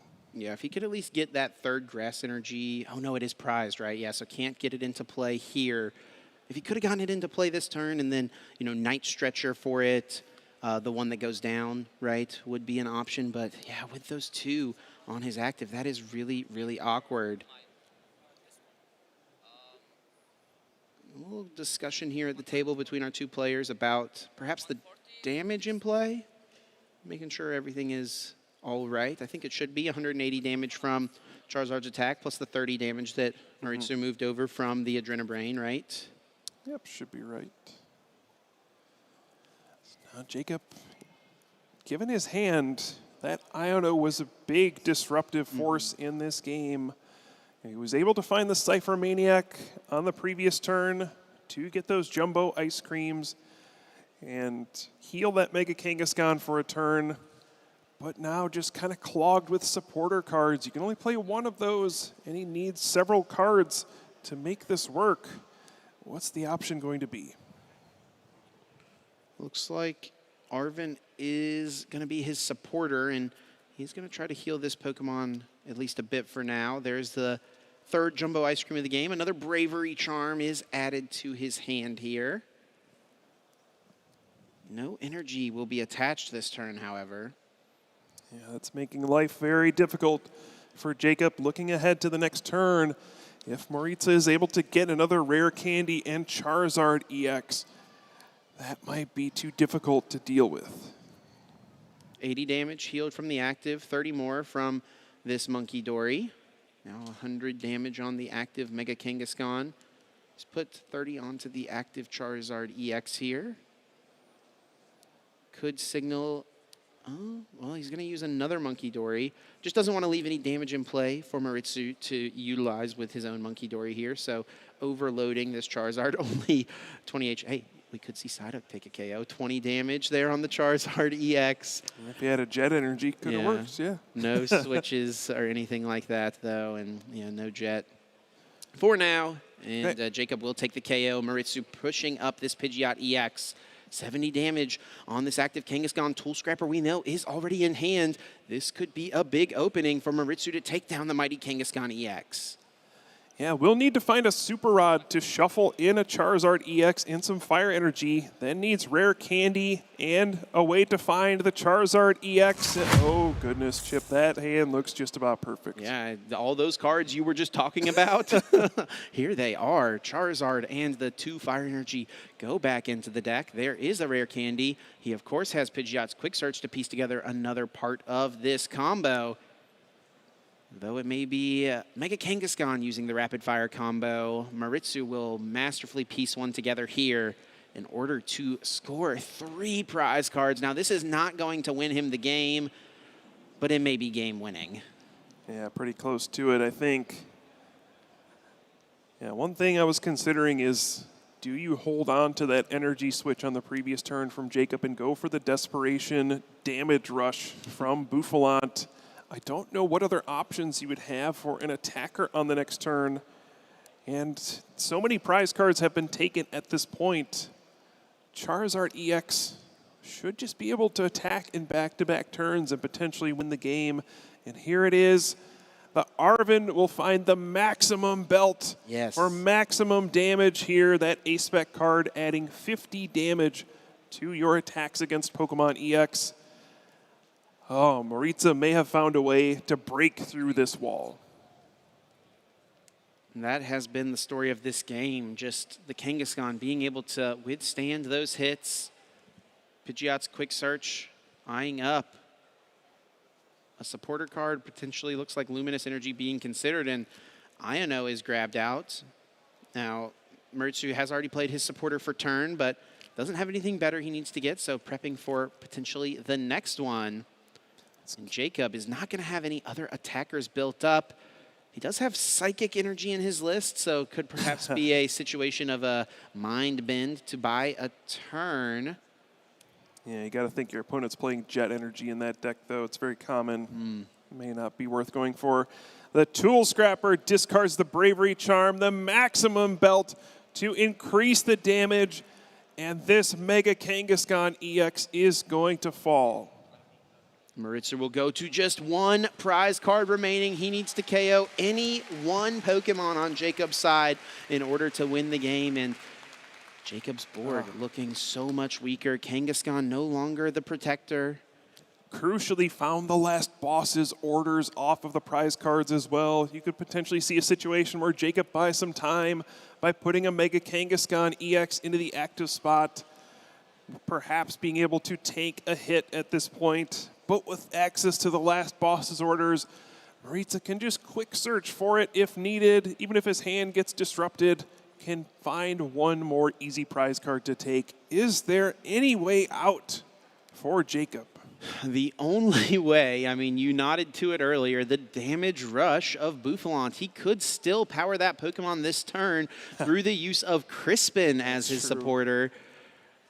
That is, I mean, that's a win condition right there. Not a great one, but I'm not seeing much else here. He already used Energy Switch, so he can't use a Crispin to power a second Mega Kangaskhan here. And he's going for Arven as his supporter. I just don't know what the option is going to be. Can he tank a hit with another Kangaskhan and then try to establish something? And that's going to be the option he's going for, but Maritza did find that boss's orders off of the prize cards, so that may not be a strategy that works out. Yeah, playing to that out of maybe that third boss's orders is that final prize card. And this is actually pretty smart from Jacob because he probably should know that boss was prized based on the fact that Maritza has not played it up to this point. So actually a pretty heads-up decision. It's not going to work out this time, but this probably is his best out. Absolutely, and you play to your outs when you can. Looks like a Jet Energy was found. But yeah, I think just a pass. You can attach the Bravery Charm.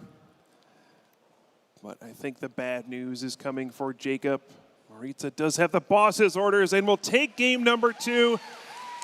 Yep, we have another game 3 here for the TCG Finals. Yeah. One game to decide it all. And look at that. Maritsu's certainly feeling much better after that game 2. Game 1, just about everything went right, and he was just one card short of piecing together an incredible combo to take down the mighty Kangaskhan EX. A little bit more back and forth in that second game, and he was able to be the one to come out on top. But pivotally, Jacob will have the option here in our third and final game in this game, which will decide which of these players will be the champion. He gets to choose first or second. He gets to take away that second turn option from Maritsu, the opening Buddy Poffins, the opening Arvins, the opening Technical Machine Evolution, and open himself up to hopefully finding Technical Machine Turbo Energize on the very first turn for the first time in this final set. You know what that means, Chip. One more opportunity to see a big rapid-fire combo. Some more big coin flips coming our way. Hopefully both players are able to set up in this third and final game and deliver us one more excellent game. And we will crown a champion. The winner of this game will be the EUIC champion at the end of it, and a deserving champion, of course, either way. Will it be the Charizard EX, or will it be the Mega Kangaskhan, which is fueled by ice cream? Jacob did have no basic Pokemon in his opening hand, so he'll have to send it back in, draw himself 7 more. Gotta have a basic to start the game of the Pokemon TCG. Probably a little bummed because he did have Energy plus Technical Machine Turbo Energize, but hoping to find it once again. And that's also bad for Jacob here as well because Maritsu will get a mulligan card. He'll get one additional card in his hand. Really unfortunate. You want to give those Stage 2 decks as few cards as possible on their first turn. Oops, now another hand and another mulligan. Now Maritsu will draw 2 extra cards to start the game. That hand had Energy and Arven in it. Also a way to get Turbo Energized, but lacking a basic Pokemon to get things going. All the Pokemon in Jacob's deck are basic, but he does only have 10 Pokemon in his list.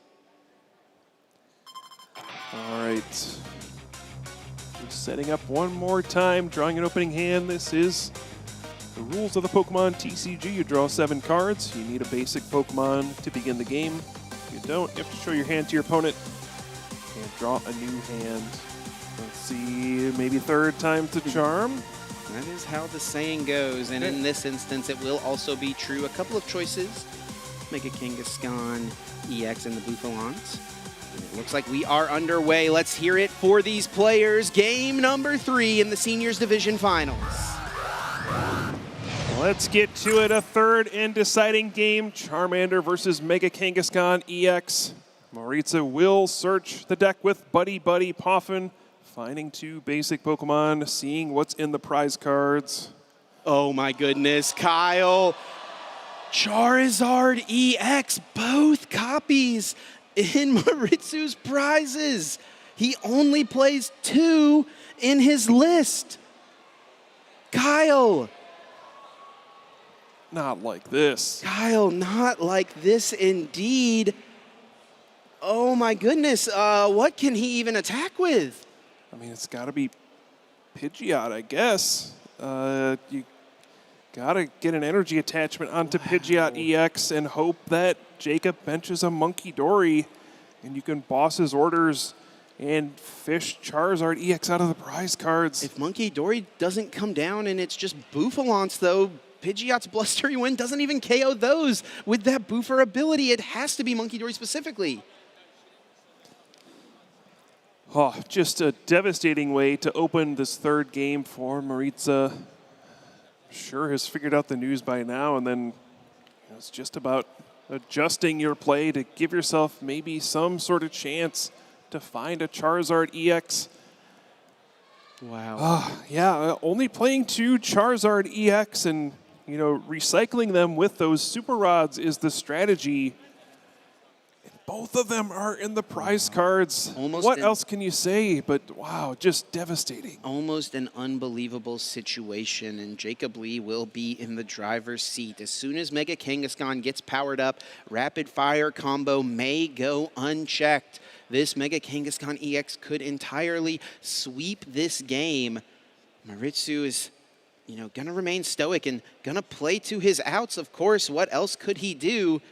Gets himself an Arven off of the attract customers, but this cannot be overstated, folks. I mean, this is devastating right from the get-go. And another thing to keep in mind, so if you're going to take a prize card in this situation, you'll need to power up Pidgeot EX. But attaching to Pidgey here is extremely suspicious.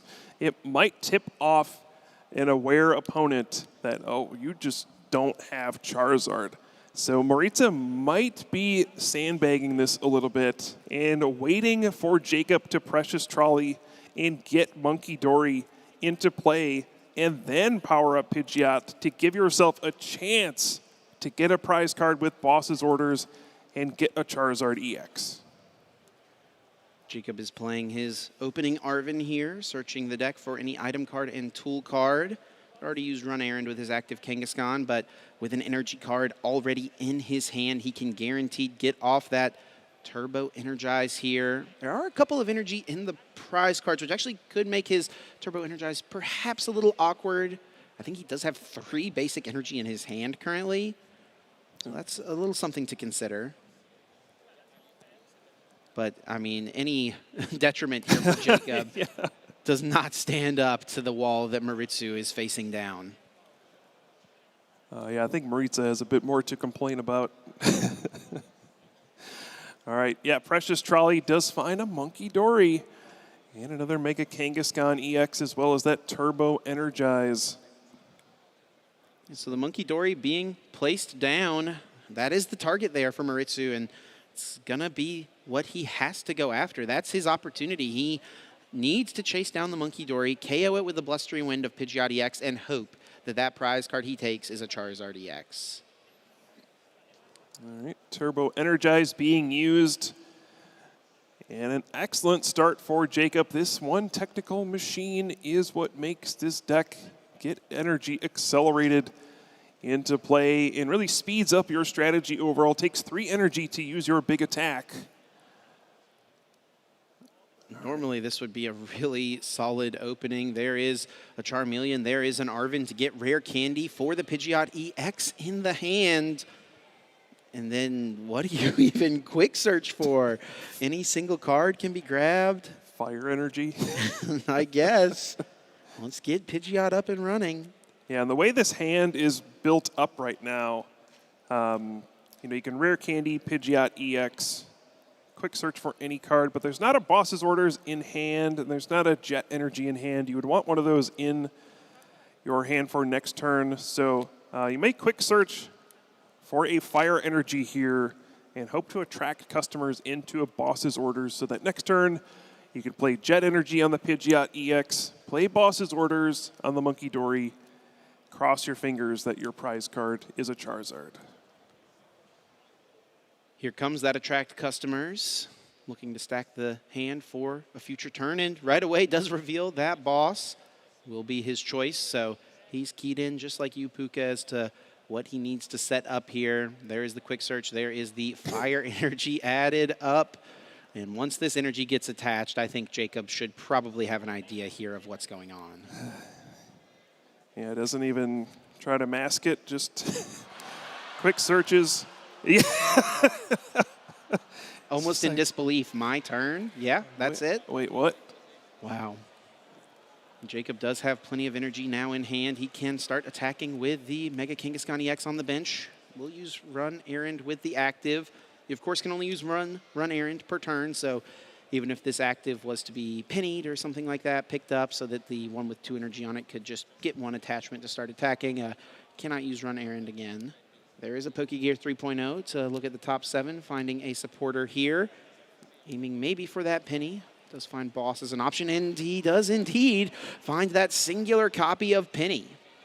I mean, and if you were really in tune with what was going on here, you could use that penny to just pick up Monkey Dory and deny the prize card and basically lock your opponent out of this game. Now they could, use 2 boss's orders over the course of 2 turns to go after a Bouffalante, perhaps.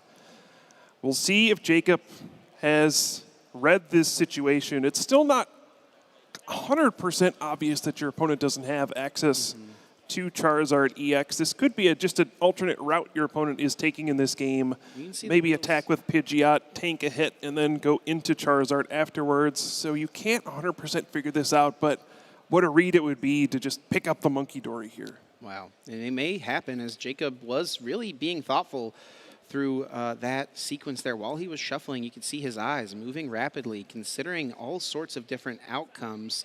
And there is the Colress's Tenacity. That actually could get the jet energy, so the penny wouldn't be necessary to move his active, and that is exactly what he's going to play here. So the Town Store penny on the Monkey Dory right now. Town Store can get a Bravery Charm as well, and this is another way you could put that on. And he does! Wow, what a heads-up move there from Jacob Lee. He is locked in. That is the only Pokemon that Maritsu could take a knockout on next turn. That was the only thing he could target down. And if he tries to go for the 2-hit KO line, Puka, he knows that Jacob already has Penny in his hand. Yeah, Tool Scrapper is the one way this can still work out for Maritza, but does not have an energy card in hand. It does not have the Tool Scrapper yet. At least not that I can see. But now you need Tool Scrapper plus boss's orders. He's going to do what he can. He's got the boss from the attract customers on the last turn. He does have the energy, so he can quick search for the Tool Scrapper. Out. Yep. Does look like that is something he'll consider. Using Town Store first to fetch out the Technical Machine Evolution. All right. Maritza has done an excellent job just putting himself in any kind of position to have a chance in this game, identifying I need to attack with Pidgeot EX. I just need to get a prize card. Hope that I can find Charizard EX and try to have a chance in this game. Nothing else in his deck can do any amount of damage that is relevant in this matchup. He really laments putting this Pheasantipity down, but wants to find as many cards as possible. There is the Counter Catcher, something that's active for the first time in this matchup for him. got the energy already. Could combo a counter catcher with something like an Iono perhaps to reset the penny, right? But it seems like at this point, I mean, you just have the Tool Scrapper. You can quick search for it. You can boss his orders, the Monkey Dory, knock it out. And we'll see what prize card Maritza gets. You know, 2 of the 6 would be a Charizard EX. They are in kind of awkward positions based on how players normally take their prize cards, but here comes the counter catcher. Arvin will be able to find that Tool Scrapper. Jacob has to know what's going on now. He already suspected it, but now it is very clear what is going on. There's no Charizard. There's the Tool Scrapper. Discards the Bravery Charm. Pidgeot EX goes in for the Blustery Wind. And will Maritza find a Charizard? And this prize card is everything. This prize card could be the entire game. He draws it and shakes his head. No Charizard was found. It was Luminous Energy. And what does Maritza do now? If Jacob just doesn't play any more Pokemon down, there's no easy targets. There's no way to get cards out of the prize cards. For Jacob, he just wants to keep loading his Pokemon up and keep putting on the pressure. His opponent obviously has had something go awry, so just try to capitalize, try to keep things rolling, asking how many cards in hand. He does have that Xerosix Machinations. I don't know if there's actually a better supporter for him to play here.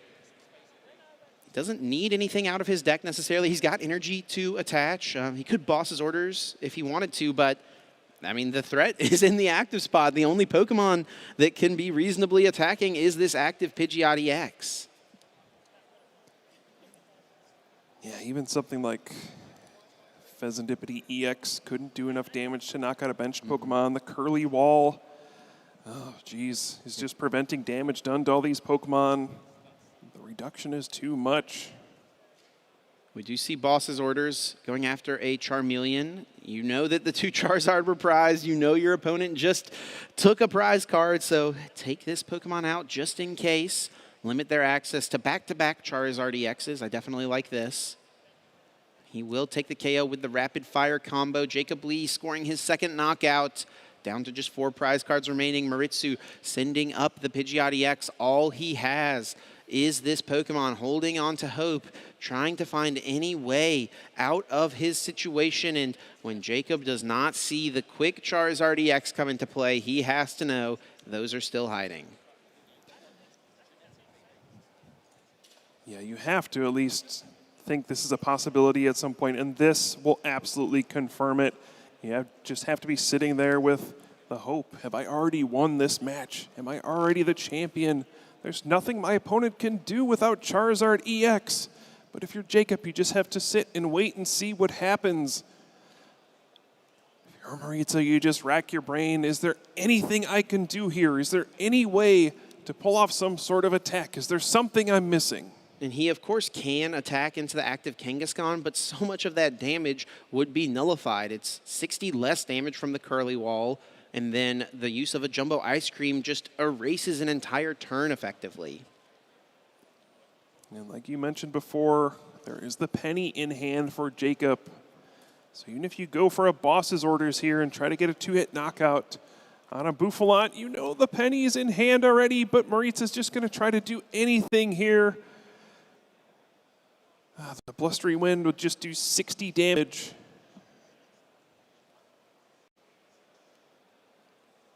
It's just not going to be enough here, Puka. 100 HP on the Bouffalant, 120 damage, but the Curly Wall is being the protector that it was designed to. Here comes down an Artisan. Monkey Dory gets into action here. Luminous Energy as well in the mix. Perhaps Mind Bend on a Kangaskhan becomes the out, but the topmost Kangaskhan has a Mist Energy on it if that one was to come up and start attacking. And there is the attack. Blustery Wind, 60 damage, discarding the Artisan from play. And now for Jacob, all he has to do is penny and keep on attacking. Penny returns the Bouffalant to the hand. Mega Kangaskhan EX comes into play. You see that rapid fire combo. Jacob just going to take all the actions to ensure he's in the best position. Don't want to get ahead of yourself in this situation. Victory is in sight, but you want to make sure you get everything right. Making sure no mistakes are made, making sure that every little decision is thought out. Even still, no matter how dominant the position may seem, the pressure and the stakes of the situation are high. We're actually going to see a mist energy being attached to Bouffalant on the bench, and the rapid fire combo does flip a tails this time. A little bit less impactful at this juncture. Of course, you know, 2-prize KO wouldn't have been so bad. Yeah, perhaps even a bit merciful at this point. Maritza will continue to try. And you've got to commend him for that. Sticking around. This is the finals. There is no more tournament after this. It is win and become champion or lose and claim your second place title. Something he'll still be able to hold his head high about. But it's got to feel tough. A situation like this where you were so close, just one game away, and the deck just doesn't want to cooperate. Yeah, I do think Maritza will potentially have a chance to get another prize card here eventually. You know, there's enough bosses orders left. You can keep going after Bouffalant, and with Monkey Dory moving damage with Adrenabrain, you know, you can see a world where you can take down one of these Bouffalant. See the Iono this turn though. Oh, but a boss's orders is prized as well. Yeah, that is a piece of that puzzle here. He's only used, I believe, just one. He used the one boss and the one counter catcher, so there is a boss still available. But it will be his last gust. And if he bosses something up and it were to retreat with an air balloon or something along those lines. Yeah, I think here, pretty clever as well. You can retreat. You know, you can use one Adrenabrain this turn, retreat, save your Pidgeot EX. If your opponent doesn't find boss's orders, you can then Adrenabrain again the next turn and get a boss's orders and knock out that Bouffalant. And right away at the front of the hand for Jacob, he already has boss. Have to imagine Pidgeot EX is going down here off the bench. It's just insult to injury at this point. There it is, bringing it to the active spot. The only thing Maritsu had built up here was that Pokemon, and down it goes, and Jacob Lee finds himself just 2 prize cards away from becoming an international champion. You gotta hand it to Maritza, fighting like a champion, doing whatever he can to try to figure out a way to win, finding any sort of percentage possible. But Jacob has just kept on the pressure every turn, has had all the answers, is shutting the door on any possibility for Maritza to take a prize card and get one of those Charizard EX and try to mount a miraculous comeback. But it just doesn't seem in the cards right now. Does have an energy card. The active Mega Kangaskhan does not have the Mist Energy on it, so he could confuse this Pokemon with Monkey Dory. It's funny, you do 0 damage. Yeah. Yes. The confusion may be his hope, though. I mean, there's no other Pokemon to power up. Jacob Lee, with the 30 damage that's on the Bouffalant on the bench, he is simply a Monkey Dory, Darkness Energy, and boss's orders away from winning, KOing Pheasantipity.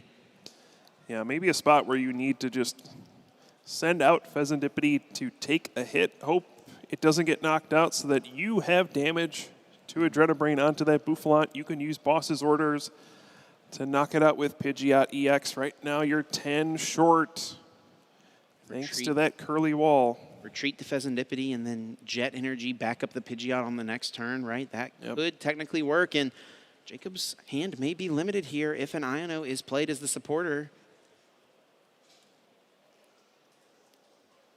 We see the Psyduck return.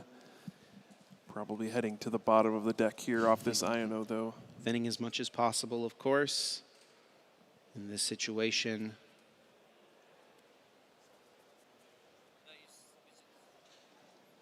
Just asking if Quick Search has been used yet. I don't believe so. Yeah, I don't think so either.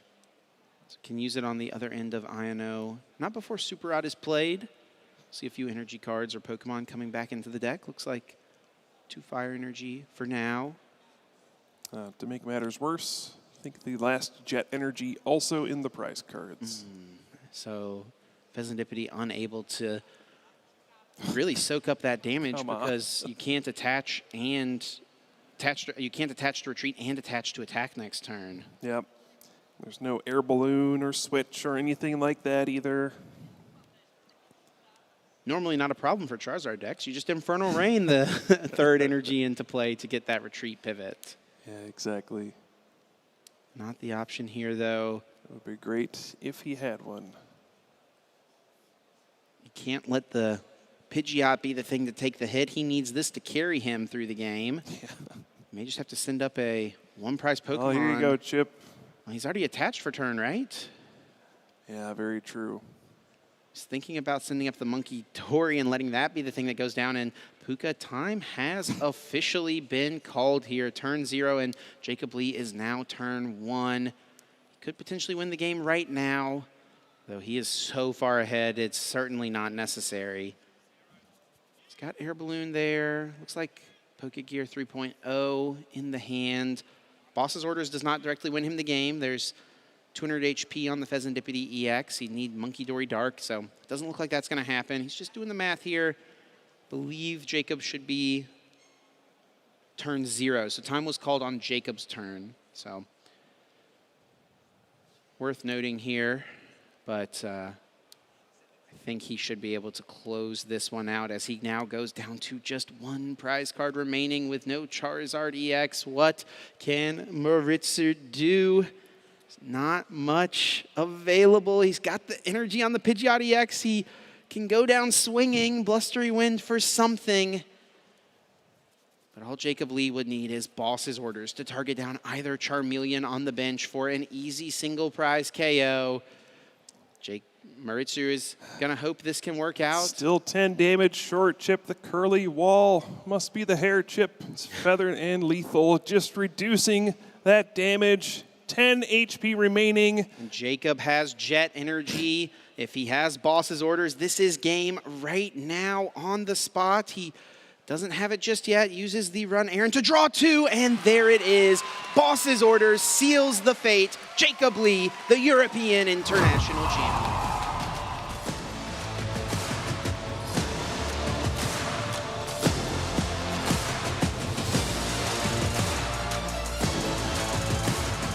Congratulations to Jacob Lee, the Senior Division International Champion.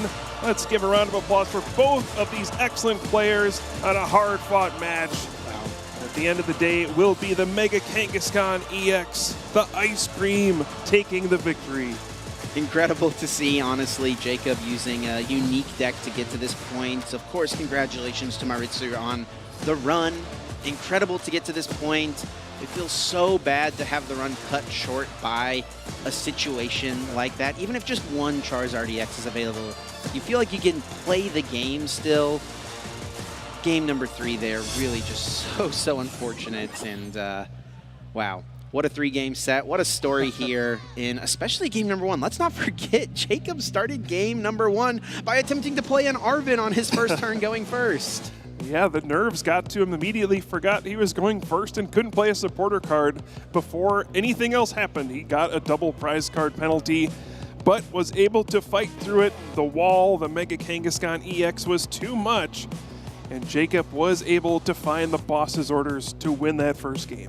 Yeah, what an incredible story that one was. And in game number 2, things were lining up so nicely. Jacob had that incredibly powerful turn, Cypher Maniac, stacking both scoops of the ice cream cone. How about a double dip, fully healing Mega Kangaskhan EX? And it seemed like it was him that was in control, but thanks to some disruption and thanks to missing out on a couple of extra flips of the rapid fire combo, Maritsu was able to piece together an incredible combo of cards at the very end of the game to use Tool Scrapper and take down the mighty Kangaskhan. Yeah, this is a matchup that was very exciting to watch. You know, both decks are fairly straightforward, but the gameplay was not. This was an awesome one to watch. I could have watched many more games of that. Very entertaining. But unfortunately, the third game, no access to Charizard EX. Ritza did his absolute best, picking up a prize card, but was unable to find the Mega Charizard. And now Jacob is your international champion. We have Ross standing by to interview our winner. Thank you very much. Yes, everybody give it up for your Senior Division Trading Card Game European International Champion, Jacob Lee!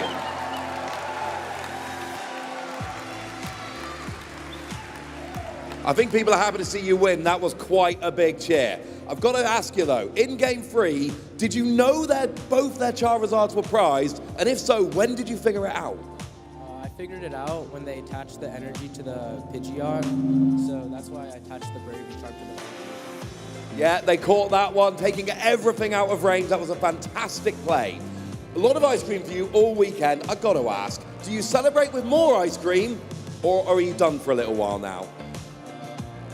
Probably more ice cream.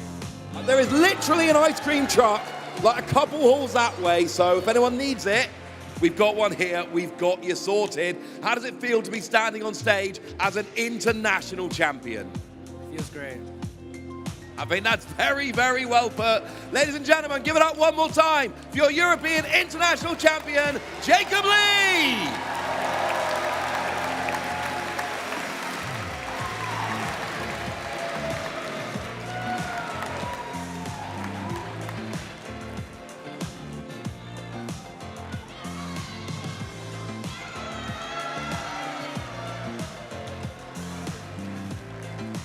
But we promised you 3 finals, ladies and gentlemen. We've only delivered 2. So now it's time to turn our attention to the Masters Division for our last TCG final. So please welcome your Trading Card Game Masters Division finalist, Drew Stevenson!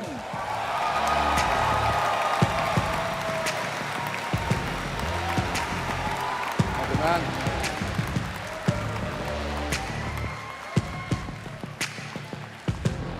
I like you guys, we're getting fantastic cheers. Can we get one more fantastic cheer for your other Trading Card Game Masters Division finalist, Edward Mesman?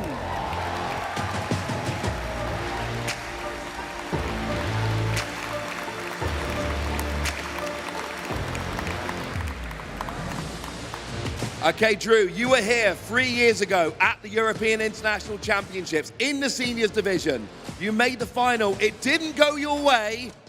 How confident are you feeling this year? I'm really confident. I've been playing Dego all season, getting good results. Now, just before it rotates, I have a chance to win the event. I'm very confident. Sounds good to me. That would be a great way to say goodbye to Golden Go in the format. Now, Edwin, 3 years ago, you had a couple of top 4s yourself.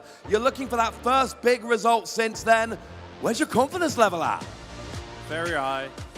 I'm ready to prove I'm the best. Sounds good. We've got 2 confident players. Let's get sat down. Let's get this final started.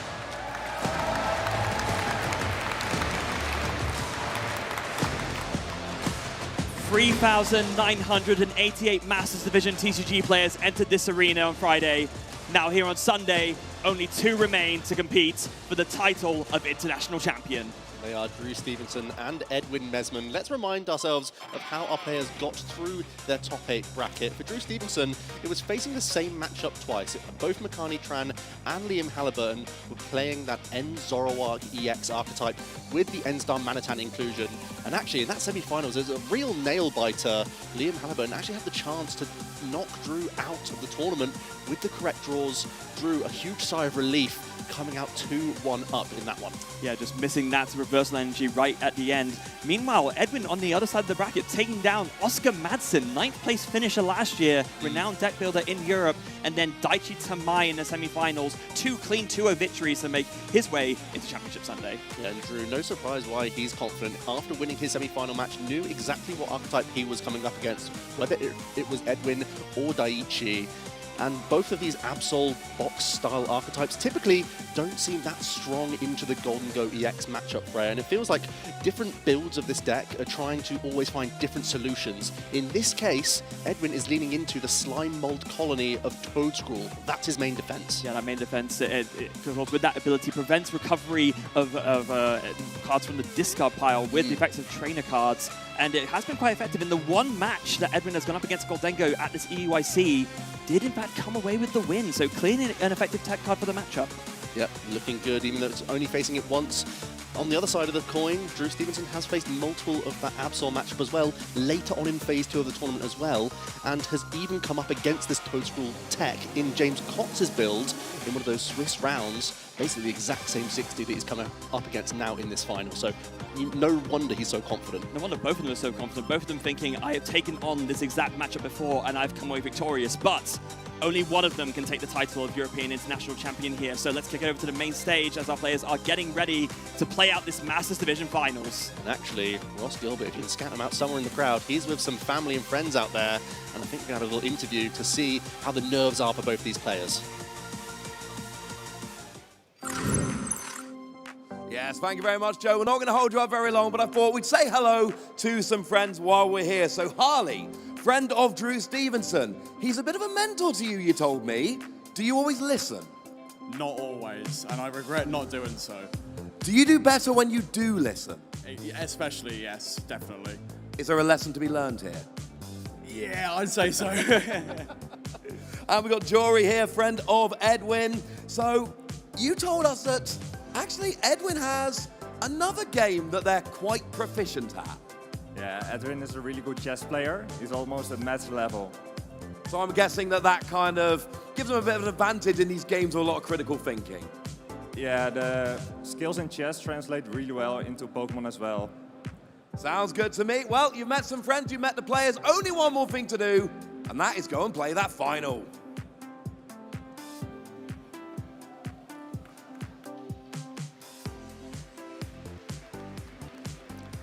Both players taking a quick look over at the deck list, of course. As you know, with the new open deck list, there's been a really big change in how the top card and tournaments have operated, and the internationals here is no exception. So both players are going to be working with perfect knowledge of each other's deck lists. That means we're going to see even more than usual players leaning over, checking out what's in the discard pile for their opponent, because they'll have exact knowledge of what outs to play into and play around throughout the entire game. Drew Stevenson having 11 energy. That's going to be a critical number to keep count of, especially for Edwin, who may have to sacrifice some of his Mega Evolution Pokemon via big knockouts and then allow that Toadscruel tech to be so useful. If he can deny that superior energy retrieval, that will stop the chain of knockouts, because let's be honest folks, with the Golden Go EX damage output, this set could be over in simply 4 attacks on Mega Evolution Pokemon if Edwin's not careful. Yeah, absolutely. Those who are Mega EX Pokemon are worth 3 prize cards, so yeah, 2 knockouts will do the trick every single time. Now both players looks like they've had their 2 allocated minutes to look over each other's deck lists, and I can tell you all that Drew has in fact won the coin flip and has chosen, of course, to go second, so already it's going to be a starting advantage for Drew. And let's see some of these results. Drew Stevenson, what a run they're having with this Golden Go EX archetype. Already 1,000 championship points accrued with this exact same list, including 2 top 8 finishes. And he's finally been able to break that top 8 curse, Freya, making it into the final. And it's a seat that he sat in before. In 2023, as a senior player, was making it into the final and actually surprisingly lost into a 3-prize mechanic Pokemon. That was a Mewtwo v Union back then. Goodness me. I know. And Drew has already said in an interview yesterday with Ross that he's been itching to get back into that final position and make things right. Yeah, and who can blame him, right? Meanwhile, on Edwin's side, at LAIC, top 128 over in São Paulo, top 16 in New Orleans as well, and a top 16 in Stockholm, and an EOIC top 64. So this is a phenomenal recent result here from Edwin already, no matter how he ends up walking away from this match. Yeah, by far the most impressive result for Edwin, who's also picked up the invite already with this placement. Had far fewer championship points before today, so is so happy to have already the 2nd place under his belt, but would love to lift that trophy. And I'm loving hearing how confident he is, even though on paper most people would give it to Drew right now.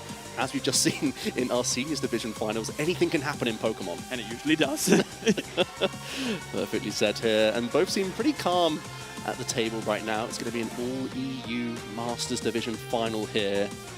Both players having beaten these matchups before, so you know they're fully aware of what they have to play around here. Yeah, a little bit of an amusing anecdote. I just overheard Edwin giving a nod to Tim Danklin, a really strong Australian player on the top of Oceania himself. One of the ones who really innovated this version of the specific list. We've had to make a couple of changes. So, Tim, if you're watching, a bit of a shout out to you as well. Because actually, Edwin has been playing this archetype for a few tournaments within this metagame and was previously playing the Cornerstone Mask Ogerpon EX, so has pivoted. So possible great credit there going to the new innovative list. Trying to take advantage of that stage 1 bench sort of tech ability as we start to see some prize cards coming down onto this game number 1. And straight away, Precious Trolley for Edwin. Oh no! Precious Trolley, that is the card set up with it. It's there at the top of the prizes. He's not going to find it. And then maybe some Retribution Karma on Drew's side. He's now the one prizing the Festivity EX. Having been welcoming that in other situations, we do see the fist bump, and we're going to be getting into our game number 1 here in our Masters Division Finals. Edwin Mesman, forced to go first, leads out with that Mega Kangaskhan EX. And we're not going to be seeing a hard open of a Precious Trolley here, not when it's in the prize cards. That is the one thing that can sometimes bail out a going first start. Instead, it is just going to be starting off with that run errand. When it is in the active spots, you can draw 2 cards from your deck. There will be a couple of basic Pokemon still found. We do have Mega Absol, the other main attacker of the deck, and that Petrant with the Subjugating Chains ability, giving you that excellent flexibility with your active Pokemon by bringing basic Dark Pokemon to the active. And already a Toad School in hand, but the timing of this card is going to be so integral for Edwin. If you place it down too early, it can be easily picked off by Drew with the likes of Solrock. So you have to time this only exactly when you think you can get the most value out of it, especially when you use Mega EX Pokemon that give up 3 prize cards. If you give your opponent that easy 1 prize knockout, that can lead into an easy Petrant EX or a Pheasantipity EX knockout later down the line. So Edwin already being very careful here. Yeah, meanwhile, as we head over to Drew's first turn, looks like we start off with a manual attachment of that Metal Energy onto the Mega Morwile EX. Definitely not an ideal starter. This is something that Drew tends to favor in the later stages of the game. Just bank a couple of energy on it to finish things off, either with that Gobble Down or that huge Bite attack. But then going to be following up with an Earthen Vessel. And I don't know about you, Joe. I was getting a quick look at that hand. I'm not sure how much else Drew has other than this, you know. Oh boy, that could be a huge issue for Drew if there's not much search for early basic Pokemon. You have not only a draw engine in your basics, but also that's how you spring up into your Golden Go EX, of course. So Drew is going to take a quick look here. Actually, the Mega Morwile EX, you've already mentioned it, Freya, is a great attacking option here, where you don't need to chain these Make It Rain attacks with Golden Go EX. Absolutely. If you just get through perhaps 1 Mega Evolution Pokemon, take off an easy bench Pokemon, then you don't need that reach with your Superior Energy Retrieval. You can rely on Gobble Down to close out games, even into Mega EXs. And this is, I'm sure, why Drew has confidence, even up against a tech like Toadscruel, knowing that there is a less energy-hungry attacker that can take that big, as you said, last Mega Evolution knockout for an attack. Drew going to be shuffling up then. Let's scout the remainder of this hand and whether or not it is simply just going to be passing action over. What he wants to see if it is. They're giving the Petrant a quick read. Now, what else is in this hand? Is it really as bad as you might think? Ooh, oh yeah. my, it's a Boss's Orders onto the Mega Absol. Is that going to be it for Drew? Just passing action over. Oh, no. Drew simply trying to slow down the run errand ability from Mega Kangaskhan EX. The Petrant EX's Subjugating Change can bring Darkness Pokemon into the active, but obviously not back out of the active. It cannot bring itself up and poison it. So really, Drew, all he can do right now is try and stop Edwin from drawing cards.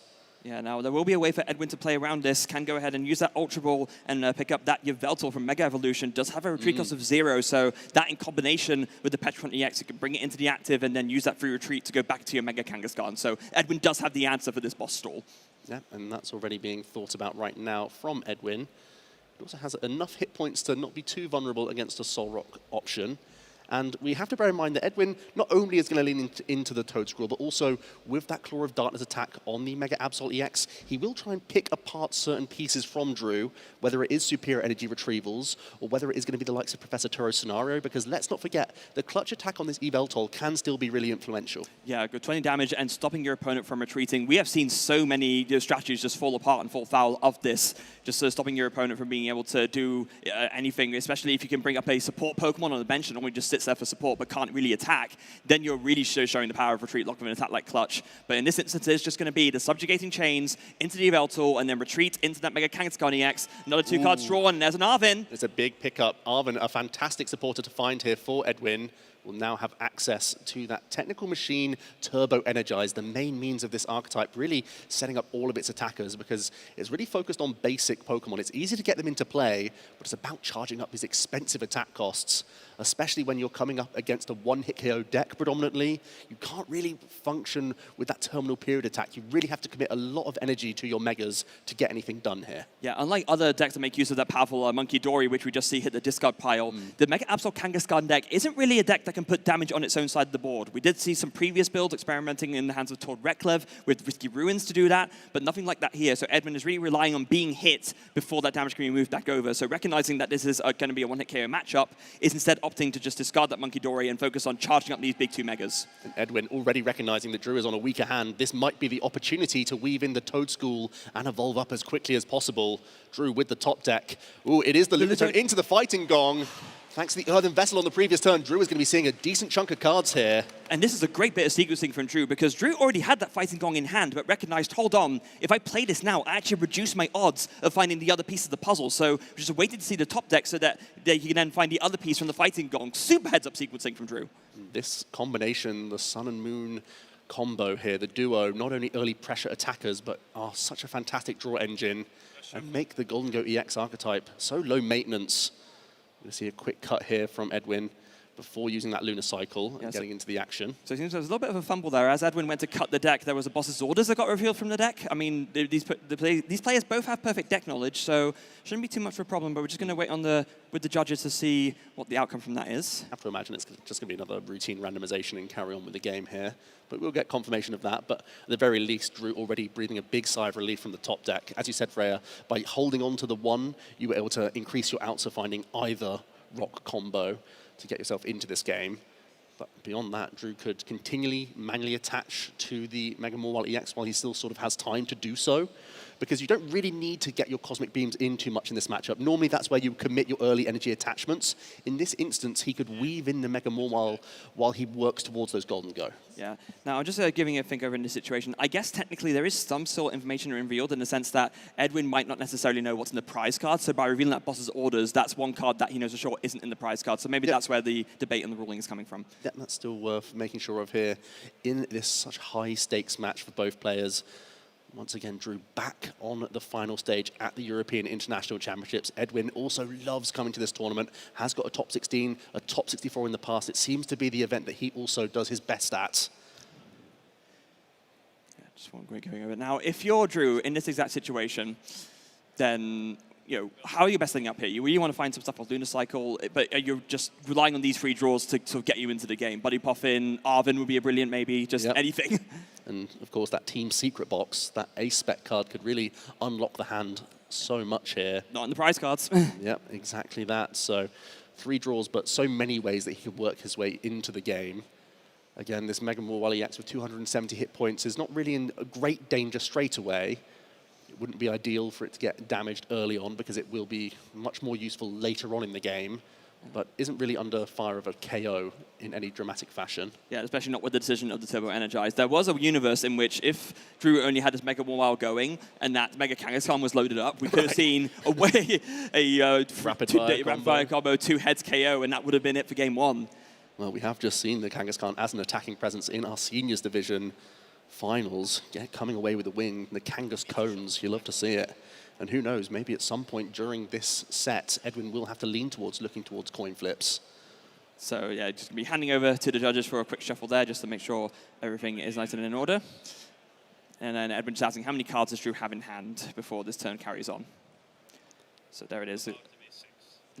4, but about to be 6, of course. Discarding 1 from the Lunar Cycle, and then free drawn will become 6 total. But these do need to be a big free card in order to get Drew back into this game. So let's see it here. Now, Lunar Cycle, free cards drawn. What does he find? Something to set up, hopefully? Any ball such card, any Arvin here would be huge. I think, that was a couple of Golden Go and another card which isn't doing much right now. So it's just going to be... It's energy to the active. Ugh. Action might pass back over here. We're looking towards a huge bite later down the line. By the looks of things, Freya. 260 damage, but it does get reduced if the opponent has damage counters on it already, so you need to be hitting something that is undamaged in order to get the most out of it. And that's not a problem right now. No, it's really can't not. deal any damage. It's going to be gobbled down for 0. It's an 80 times multiplier for how many prize cards you have taken. It becomes so threatening later on in the game. But right now, Drew just sort of seeing the light side of things. As we pass action back over to Edwin, we can once again run errand for a couple additional cards here. Ooh, and picks up the Toad Scroll. That's going to really help you with this evolution, get yourself out of range of an easy Cosmic Beam prize card for Drew, and you can initiate that lock so early on. Yeah, this is really great for Edwin. Normally, as you were saying, Joe, this is something that you'd look to establish way later in the game, but Edwin recognizing that Drew had as slow a start as he did, just opting to bench that Toad Scroll early and it paying off immediately with the Toad Scroll evolution opportunity. Yeah, typically if the Golden Go is drawing a little bit better, Edwin would have to use the likes of Bravery Charm on his Toad Scroll to make them feel a little bit safer coming into play. But in this instance, Edwin happy enough to simply Poké Gear and find a Lily's Determination. And it is still shuffling up, so may not still be the supporter of choice this turn. I feel like it's really solid to start using Claw of Darkness as quickly as possible here, Freya, because you know that Drew is in an awkward position right now, doesn't have everything there quite looking for, and getting any damage into this Mega Mawile EX would save you so much headache later on. Yeah, absolutely. I think there is just going to be a debate as to whether it's worth playing anything else in the hand, or maybe there's other things that you would rather have stick in there. You know, I know it's definitely not what you want to play in this instance. I think that would be an absolute disaster for Edwin, but there is a debate over where you want to put this Bravery Charm. Do you stick it onto the Mega Kangaskhan, or maybe do you even stick it on this Petrarant just to prevent it from being KO'd by an easier... I'm thinking Toad School. Okay. Like I said, you just want to protect this and use the Slime Mold Colony when you need it. It's only a 2-1 evolution line, so just initiate that lock after Drew has spent a bunch of energy for a big Make It Rain knockout. As we're starting to see Edwin have a look at the disaster that is Drew Stevenson's hand right now. At least there are a couple of fighting energy, so Drew, no matter what, still can get a Lunar Cycle. But right now, Edwin knows exactly what he's up against, and it's not much. Oh, there we go. Buddy puffing at long last. Would have loved to see that last turn, but now we are into the game, so you can go ahead and grab a couple of Gimme Ghoul, and we're no longer looking at a Mega Mawile deck with Lunar Rock. now we are Goldengo play gaming. Surprise, it's a Golden Go EX deck after all. A big cheer from the home crowd here. Drew Stevenson, of course, coming from the UK. We are in London for the European International Championships 2026. This is the final game of the Masters Division in the TCG. And Drew still has Lunar Cycle to go here. Would definitely like to try and find something like that Arven for an air balloon in this instance, start moving away from this Mawile EX, even if he's not able to launch an attack. Failing that, maybe something like a Boss's Orders and just get your value with Huge Bite while you can, Freya. Perhaps that's an option. Actually, because there's poison on this Mega Absol EX, you could Huge Bite, hit 260 damage, and the Poison Tick would finish off this Mega Absol. Well, no, but the damage is reduced. Oh, you're right. There is no damage. Yeah, exactly that. Yeah, there is 1 damage on it, so the Huge Bite will not be doing the full 260, unfortunately, for Drew. Well, that means that we do have to try and protect this Pokemon at all costs. Does finally find an Arven. Would have definitely liked to see that earlier, but better late than never. Can go ahead and use that to grab an item and a tool card from the deck. Air Balloon, pretty immediately obvious pickup, I guess. Just get this Mega Mawile out of the active while you can. And will the other choice be that Team Secret Box represents coming in, or are you going to save that for a little bit later? I can see an argument for both. Maybe at this point you just want to get something like a Nest Ball, bank it on the bench so you can make sure in case you get hit with an Iron Node, maybe you can get your Goldengo back out. It's always that awkward situation where the Arven is trying to be like a setup supporter in this instance, but you're staring down a Claw of Darkness. So if you use a Secret Box, you're going to lose the best supporter there after discarding a bunch of cards naturally from your hand. You've already got some Golden Go EX in the hand, so you don't necessarily need that Genesect EX. It is going to be the Secret Box, which means we probably have to play it this turn. This is the sort of namesake of this build Drew Stevenson has been championing for many months now. There has been a debate within the community over which A-Spec is most profitable for the Golden Go EX, and Drew has really made that statement that Secret Box time and time again is getting him great placements. Yeah, the only worry here for Drew is that if you don't prioritize a Genesect here with his Nest Ball, like I was saying earlier, if you get hit with an Iron Node, suddenly you're not necessarily guaranteed to have those Golden go out. So a Genesect feels great as an insurance policy. Having said that, is this just going to be a retreat into the Lunatone and then pass? Does look to be that. Also a Metal Energy coming down onto the Gimme Ghoul on the bench. And action passes over to Edwin, who knows he can snipe a really crucial A-Spec out of the hand for Drew here. Keeping it in the hand, so Drew must be thinking here, what I want to do is create a target that's almost like, too valuable to not latch onto, and kind of almost bait Edwin into the Claw of Darkness, but if it's discarding one of the best cards in your deck, is that even much of a trap to fall into? Well, let's see, the Town Store will grab that second Bravery Charm this turn. Does that mean another Toad School could come down? And we could once again buff that up with more hit points. That could be a good option.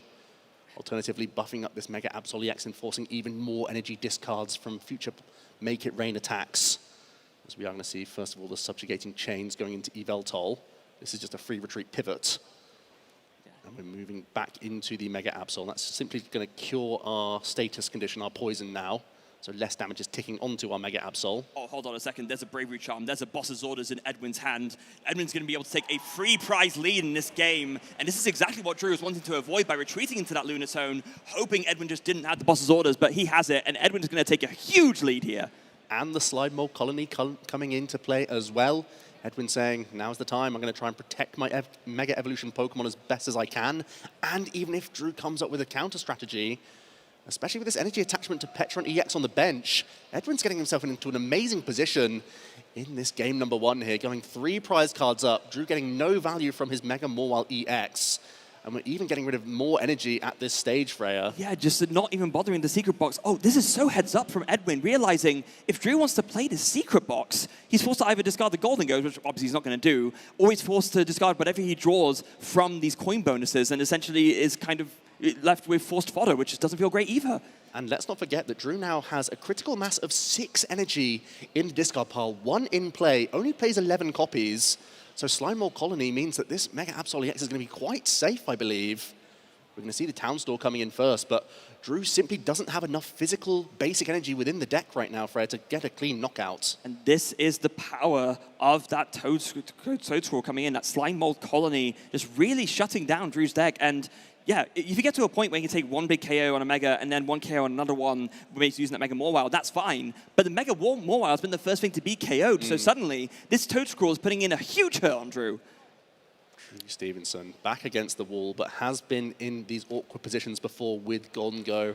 This is the moment where he has to use all of his experience with the archetype. Still has Super Rod at his disposal. That might be one of his last crucial item cards that he could use. The Slime Mold Colony only denies resources coming back into the hand. Yes, that's right. The Super Rod could still be used to recycle some energy here. And that's going to be vital because you do see those 2 metal energy in the discard pile. However, there is 1 more in the prize card. So this metal energy on the active Golden EX is currently the only metal energy in play. How does Drew go about this? Does it begin with trying to take out the Toad Scroll first? Scroll, I should say. I mean, it probably has to be, right? I mean, otherwise you're just going to be stuck for the rest of this game. You need to unlock your energy, otherwise you're going nowhere. But when your opponent has a free prize card lead and you're only taking down 1, I mean, sure, you can go for a 1 free 2 prize map to finish things, but it still doesn't feel great. Especially when Edwin begins to start powering up some of these other attacking threats to help close him in this game. But I suppose the good news for Drew is that this Mega Absol is still so limited in its damage cap. You can still tank some hits from your Golden Go EX and sort of weave in your Professor Turo scenario. It does feel like he has to begin with this Toad Scroll. Yeah, if you don't take down this Toad Scroll, you have no means of finishing off this game. Otherwise, sure, maybe you can take down a 2-prizer, that's a bit weaker, but you need those energies back to make any progression. So I'm sure that is exactly what Drew is focusing in on. We do see that bench coin bonus coming in for another card drawn. Still not played that secret box, but now has plenty of fodder that he feels more comfortable discarding. Looks like it's going to be a choice of an Artisan, a Bravery Charm, and 1 more card, but he's just going to take a quick look at the discard pile first to decide what he can afford to lose the most. Is it going to be yet another copy of Boss's Orders? No, it's the Tourist Scenario he's discarding. Yeah, it's an awkward discard, but it has to be done here because I believe the remainder of Drew's hand is simply 3 energy. So you grab the Boss's Orders that you'll have to use this turn, and then it's a strange situation where you don't want your hand to be too good because Claw of Darkness can still come back at you, but you want to thin the hand as best you can. Is it simply a playable Nest Ball here for the potential Genesect EX? Yeah, just so a way to get another potential Pokemon, or use the Super Rod this turn as well. That would be another option. Getting a resource out. Yeah, it is going to be a Super Rod. Yeah, I think I like this a lot. You don't necessarily need to prioritize the Nest Ball for the Genesect anymore. You've dodged that turn with Ino, with the Golden Go going back into the deck. But actually, toing and throwing with our choices. It's going to be just a supporter card and just an item card. In comes the Toad Scroll. It's going to be a Make It Rain knockout. That's Drew going down 3 more energy and finally making a comeback in the prize race. And crucially taking out that really awkward ability. With Edwin having no Toad Scroll on the bench as a follow-up, he knows he's got 1 turn of reprieve. Yeah, one turn of reprieve. It might be all that Drew needs. Let's not forget, Drew can still win the game in 2 more attacks. KO one Mega and KO that Petra on EX, and you will win this game. But Edwin is still very much in the driving seat, even more so with that Absol with the Claw of Darkness ready to go, with the Bravery Charm on it as well, making it so hard to KO. It is his game to lose at this point. Edwin, 3 prize cards to take, but no attack really cleanly sorts out this situation. You can't really rely on Monkey Dory. There's only 2 damage that you have to play with to make math cuter. This is the moment of the game where you start thinking about the likes of Iono and that Claw of Darkness that's been so useful for Edwin already in this game number 1. The quick Town Store will thin the Technical Machine, Turbo Energize. Mega Absol already got so much good mileage out of it. And Edwin has to keep trying to look towards getting Toad School into the mix now, because this is the sort of part of the game where if he starts putting down more single prize Pokemon, Drew really doesn't want to have to target those, because he wants to take out 1 Mega Evolution Pokemon and one of these 2 prize EXs. Yeah, the prize map is 1-3-2 or 1-2-3, whichever order ends up the best. Run Errand coming in from the active finds a Boss's Orders and a Toad School replacement. That's a really nice pickup. Potential for Darkness Energy Monkey Dory as well for Edwin, just to try and heal up this Absol that little bit more and get some more damage scattered around. I suppose putting one of these Golden Go EX down to 240 hit points would make the rapid fire combo a more potentially damaging threat for later, and the multiplier on the Petron EX as well. Being 60 times, that could be useful with Irritated Outburst. It can be a surprising finisher sometimes when you just need an attacker that does more for less energy. Can quite be worthwhile. Subjugating Chains is going to be coming in, and we're going to see the combo again into Yveltal and then into Absol, just debating how he wants to navigate this exactly. There is still 1 Adrenaline Grain that can be used. Oh, Exactly actually, that, yeah. okay. Poisoning the active so he has more poison damage to play with for later. Is Edwin eyeing up a potential Boss's Orders here to take another prize and then thinking more and more about that Irritated Outburst? As the game closes down, yeah, we're going to try and take out a Lunatone here, try and punish the engine for Drew. Shutting down one of these pieces effectively takes out both. How many times have we said drawing cards wins games, so denying your opponent to draw the cards probably also wins you games.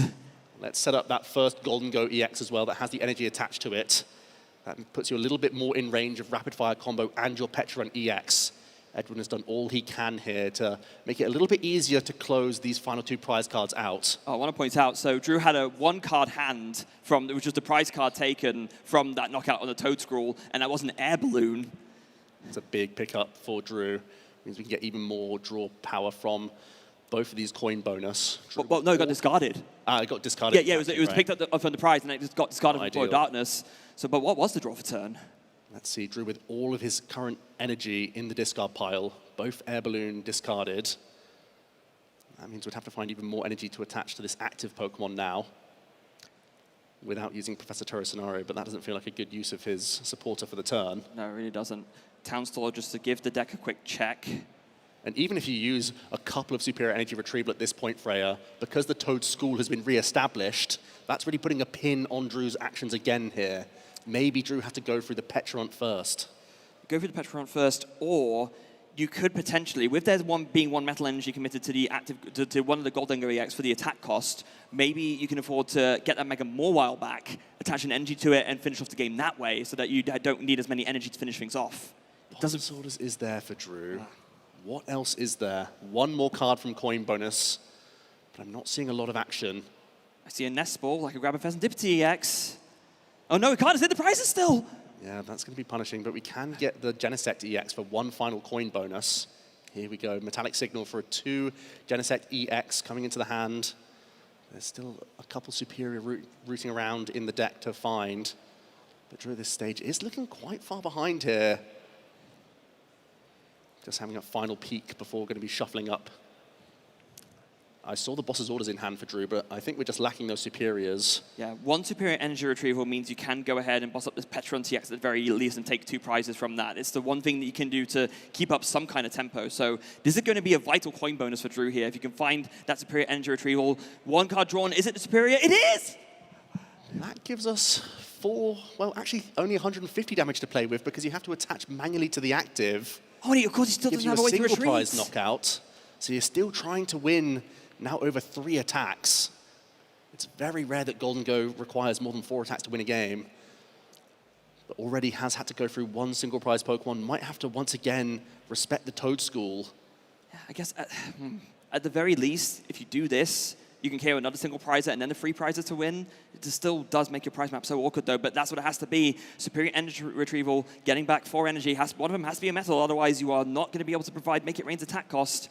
And there is a Super Rod in the hand as well, so maybe this is going to be the last card played. You can see Drew readying it, knows he might need to get back these key resources to keep going and to be able to mount some kind of finish here when he's so far behind.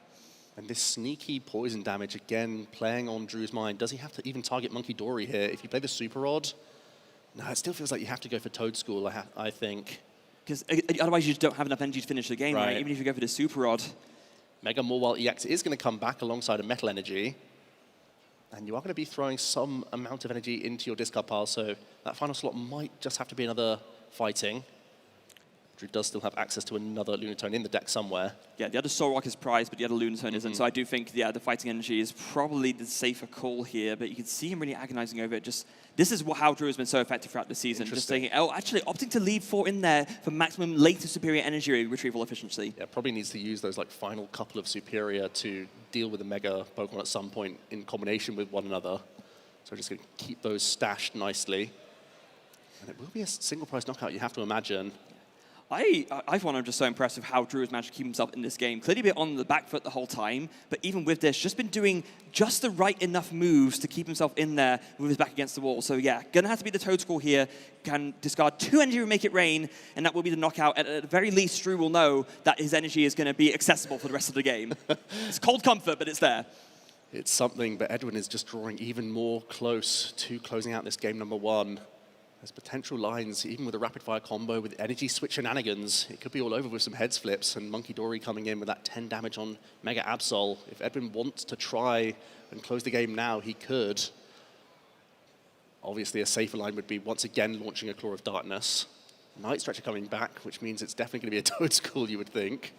Unless you do want to go for that line that you mentioned and just leave it up to the rapid-fire combo. Actually, never mind, there's no energy in the discard pile, so it's going to be either Toad School or Monkey Dory. Toad School is going to be the choice.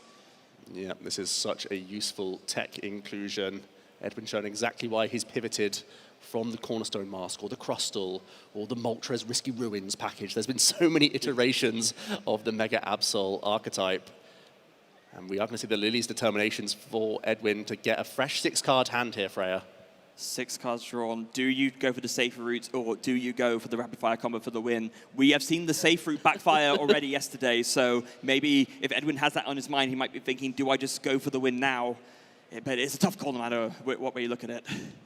I mean, I think Claw of Darkness is definitely a safe route. There's so many things you could hit. At this point, Drew's been through quite a few resources, and if you just spike the right card from the Claw of Darkness, you could make life really difficult for Golden Go. Well, the decision's been kind of made for him. There is no energy switch in the hand, so it is going to just have to be the Claw of Darkness no matter what anyway. Earthen Vessel discarding and Arven to have a quick look No through basic again. energy. Just missed energy remain by the looks of things, unless Edwin has drawn into any others. Quite a few accounted for already, scattered around this board. I do think I might have seen another missed energy in the hand. Though, of course, we did see 2 dark energy priors at the start of the game. Yeah. One of them has been retrieved now, so maybe that can explain for something. Yeah, there is that missed energy, but it's going to be run out of 2 cards after the Earthen Vessel. Penny could be great for next turn, just for some flexibility, for maybe some healing if there can't be a one-hit knockout. You're right, there is the missed energy, so we can continue to power up some other Pokemon. Maybe stashing a turn attachment onto this Kangaskhan could be reasonable here. Just have that fallback play. We're once again going to be poisoning our Mega Absol EX because we're going to once again use Adrenabrain. I think placing 1 counter onto the bench Golden Go EX makes a lot of sense. It sets you up quite nicely, even if Drew is able to use any Professor Terra scenario next turn. Yeah, is there ever an argument to put it on this Genesect, actually? Because then 1 more Adrenabrain, and you wouldn't need to flip any heads to finish things up with Rapid Fire combo. That would also be really solid. So we are going to see a counter fling over to the Genesect EX in the back. And the missed energy looking very solid now as the turn attachment. It is just going to be the Claw of Darkness. Drew thinking it's game over. It's not quite yet. 200 damage going onto his active Golden Go EX. And also Edwin gets to take a peek at that 2-card hand. And one of them's a fighting energy. Let's fling that away. And Drew's going to have a quick ask to Edwin of what's remaining in the hand, what resources have been spent here. It's looking like Edwin is sort of on that precipice of winning this game number 1. What's the draw for turn? Can't quite see Drew hiding his hand a little bit. Flicking through, deciding what he wants to do next. Going to start with the Genesect. I don't believe there's any Golden EX left to filter out, so it is just going to be to look through the deck, give it a shuffle, think about how he wants to approach this turn, but he's shaking his head. I think he realizes that his options are quite thin on the ground. Yeah, you can see it all over his face. Drew making no secret of the fact that he is very behind here, even with some draws remaining from coin bonus. What's he even working towards? That Toad School again being such a nuisance. The Turret Scenario is in the hand. Oh, the deck just got picked up from the coin bonus, so yeah, that's going to be at least something just to deny potentially easier KO, although the Genesect is still sitting there looking like a very vulnerable target. One more coin bonus, maybe this and then a Turret Scenario for the last active coin bonus to see if that you can put together enough energy to do it. Superior Energy Retrieval comes into the hand. Again, we're still working with something, but you kind of need to use all your Superior at once. Damaging this Absol would just not be ideal. It would be just another turn on the clock for you to win the game. And again, if you're going to use a ton of your energy, that Toad School is still looking menacing, just sat there. Yeah, Edwin would, of course, have to find a Night Stretcher to get it established, but I do believe Edwin still has one left, so far from the realms of impossibility.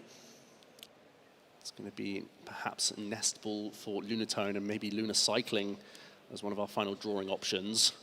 It would, of course, spend another energy in order to use the ability. It's so, just seeing Drew in this way, it feels so different from how we've seen him play differently. He recognizes that there's a lot on the line here, and not only that, he recognizes that his back is against the wall. He's really thinking over every decision over and over again, maybe even a little bit of self-doubt creeping in, but he knows that he can just get there, but when you're in this position, it's just tough not to feel for him a little bit. Well, his start has been awful. No mistake about it, but that's what can happen. Here you are in the finals, you don't get any retakes. Nope. You're going to get 4 energy back with Super Energy Retrieval. It's going to be a manual attachment retreat here from Drew into the final coin bonus. One more Superior Energy Retrieval would be enough to get the KO, so does he find it off of these 2 cards? Yes, we do. That's Superior Energy Retrieval, but I think it's alongside Boss's Orders. Oh, that's really not something you want to discard, but you might have to. I mean, can you Boss's Orders a Toad School one more time and then say you can win by knocking out this Mega Absol right at the end? You'd have to use the Superior Energy Retrieval anyway, just so it doesn't get Claw of Darkness away. Yeah, here it is, more energy coming back. Just preloading it and making sure that you have enough to close things out, deal with the Toad School, and then, yeah, 1 Mega Knockout will do the trick to win the game. You're having to dodge bullets at this stage. It is going to be Boss's Orders on Petra and EX. As we know, that Irritated Outburst becomes too dangerous the more prize cards that are taken. So Drew going to deal with that Pokemon, going down to just 2 prize cards remaining. And now has to dodge Boss's Orders from Edwin. That would close the game out. It's not in the hand, so we know that he doesn't have game yet. But what is the draw for turn? It's a Latias EX. Countercatcher in the hand is not going to work. These 2 are currently even on prize cards. So that would also be a reason to not knock out the Mega Absol, because then that would have enabled that to happen as well. And Freya, I believe there's a Pokegear in this hand. Is Edwin simply thinning as much as possible? I think he might be. Or doing anything else. Oh, it's the Blood Moon Ursaluna. Oh, that's good. Mist energy coming in, already damage on this Golden Go EX. Handshake, that's game number 1 to Edwin Nesman, bringing in the Blood Moon at the perfect time. Great use of your own poison with Monkey Dory to set up multiple of these Golden Go EX throughout the game, especially when you're up against a 1-hit KO matchup, using your own subjugating change to set up some additional damage. Fantastic display. We were saying there's no way to put damage on your own board. How about poisoning yourself and 1 damage counter at a time, building up enough to move it over, 240 plus 20, a clean knockout on the Golden Go. What a superb finish for that game 1. Many people were expecting a clean 2-0 sweep for Drew Stevenson at the start of this game, but it was nothing like that in game number 1. Let's see how those opening turns really dictated this game 1, Freya. It was really after a few turns of Drew having to simply manually attack toward this Mega Morwell EX. With so many ball search outs within the Golden Go deck, it's normally so easy to get into play. Yeah, it really was that Mega Morwell start, I think, that kind of set the snowball rolling, because it forced Drew into so many awkward lines at so many different points. Found that Buddy Poffin just like 1 turn later than he ideally would have wanted to, even like being denied flexibility with Claw of Darkness picking off pieces like the Air Balloon we saw just there, which he couldn't even protect against because he took it as a prize card. Yeah, really smart play from Edwin, and rather than having to look for any other pieces, knew that he wasn't even digging that turn, didn't need the run errand, knew that had the... There you go, there's support out in the crowd for Edwin and Drew, both fierce competitors in this Masters Division final. Drew Stevenson has sat in that seat before. there's even more expectation on him today, Freya. The matchup seems a little bit more favored, and he's just accumulated so many points with this deck. Edwin's is the face of confidence, of someone who knows he's only one game away from becoming an international champion. Drew's face is someone who recognizes, I've been here before, my back is against the wall, I do not want to be runner-up again, I'm going to recover, I want to win this game in the next game and make the 2-1 comeback to claim my first international title. I think the good news for Drew is that basically that game 1 was the worst situation possible. Really led was. your only 3-prize EX Pokemon, and you couldn't really maneuver it out the way. You didn't really get any value, any chip damage even. Sometimes that can be valuable with Soul Rock that can save you resources later. For Edwin, putting on a great display on exactly how his Tech 2-1 Toad line can be so effective here. Oh no. Everyone. We've got some news. Just seen some prize cards. Yeah, hold your breath for a little bit. Everyone, can we just show the prize cards for the folks at home and everyone in the audience? Oh. Let that sink in. Both. They don't know who it is. They don't know who it is. They know someone's in trouble. Edwin leads the Psyduck, has a Mega Kangaskhan EX off the top, and is going to attach. And now Drew will be the one finding out first, because they have Metallic Signal at their disposal. They know they have Golden Go. Drew said it's not me. Well, I mean... Is it not? Okay, no, but to be fair, let's wind it back here. Let's give some credit. He will, if you're taking prizes from bottom to top, you'll take your first knockout with the energy you have, and you will get one of them. And then you'll take the next knockout and get the other two. So maybe that's why Drew's thinking, okay, actually it feels all right. But it is a bit of a stark image, isn't it? I love your enthusiasm, Freya. I love it. You're right, though. The position of the prize cards are at least workable. It's ever the optimist, as I've been called backstage here a few times already this weekend. My goodness, walking into the venue today thinking, well, anything can happen in Pokemon. We're seeing it again here. Drew with a very unfortunate game number 1, now staring down some really critical prize cards. It's going to make him have to jump through hoops in this game too if he wants to make a comeback. Yeah. I wonder if he said, is it me, because he doesn't quite realize yet. Maybe he's not done through the counts of the superior energy retrieval, or maybe, yeah, he is just not that bothered. He thinks, actually, I'm fine with this. No, it just speaks to what sort of a competitor Drew is. So far has been pretty open about what position he's been in. Hasn't really had much of a poker face until now. No, and wow, what a great start here. I mean, normally Genesect is not something you want to start with, but better that than the Mega Mawile. And the fact you have an air balloon straight away, and even you could just attach an energy and go for a minor errand running. Why not, right? Yep, searching the deck for 2 energy. We'll start on this mission of getting lots in hand for the Make It Rain attacks. And really, Drew already is threatening a knockout on Mega EX Pokemon. And Edwin so often relies on the run errand to accumulate value over a number of turns. So if Drew can take an early prize lead into a Mega EX Pokemon, he may just jump through the hoop and find a bunch of those superior energy retrieval. Yeah, we have the minor errand running on one side, and we have the run errand on the other side. There's plenty of errands to go around for both of these players. Look at this, Edwin sort of questioning the crowd reaction. Because Drew was like, well, it's not me. Edwin was like, well, it's not me either. I've got my trolley, I've got a bravery charm. It looks like I already have a route towards Turbo Energize, so Edwin's thinking, well, it's not me either. Well, you know, we like to see mutual confidence. I mean, that's very in line with how both these players felt going into the game, to be honest. So I'd say that's part of the course. Edwin will still do his due diligence. There is one of those Absol in the prize cards, but typically you only really accept making 1 in this situation, then rely on some of your 2 prize EX Pokemon, the likes of Pecharunt and that Blood Moon Ursaluna EX. Yeah, really great to see this Precious Trolley turn 1, of course. We were missing it, well, not on turn 1, rather, on the second turn, but we were missing it in that game 1, was right there at the top of the prizes. Not that it mattered, because Edwin took that game down in a very confident fashion, but we are going to see a nice spread of basics here, including that ever-vital Toad School coming down straight away. Yeah, and now Edwin just thinking, should it be a second one coming into play straight away? And yes, it is in this instance. Now, already really quickly finding that bravery charm, let's not forget Freya. I don't know if you're thinking what I'm thinking, Joe, but maybe in this instance, the superior energy retrieval prize could be a bit of an issue. With the Toad Schools already locked and loaded, that means you're kind of forced to get them earlier. You can't preemptively play them to play around the Toad School as much, maybe. Yeah, that's also an element that we have to bear in mind in this game. Edwin looks like he's going to grab a couple energy for the Earthen Vessel, and will most likely going to be announcing the Technical Machine Turbo Energize with, I have to imagine, the Psyduck. It's the Pokemon that you want to go down the most to free up some board space for you. Yeah, right now that is a bit of a sitting duck there, both literally and figuratively. Ooh, we are going into the Mega straight away. I suppose with the Toad School on the board, Edwin has this sort of confidence that if you are going to go big early with your Golden Go EX, make it rains, you can punish it so quickly with Toad School. It does have the Turbo Energize for good measure as well, so we'll be able to start to get this Absol loaded up all the way as well. Yep, 3 energy. By the end of this turn, we'll be on that Mega Absol EX, powering it right up for Claw of Darkness that was so effective in that game number 1. Edwin also going to Bravery Charm to give a little bit of extra safety to his benched Mega EX Pokemon. That's really the crucial downside of these really overstated basic Pokemon. Giving up that additional prize is a real downside, so protecting them at all costs is the name of the game. 330 HP is a big number. Even for Golden Go to overcome, it can do it, but suddenly you factor in the Toad Scroll and you factor in the lack of energy recovery, and it becomes a lot tougher to overcome.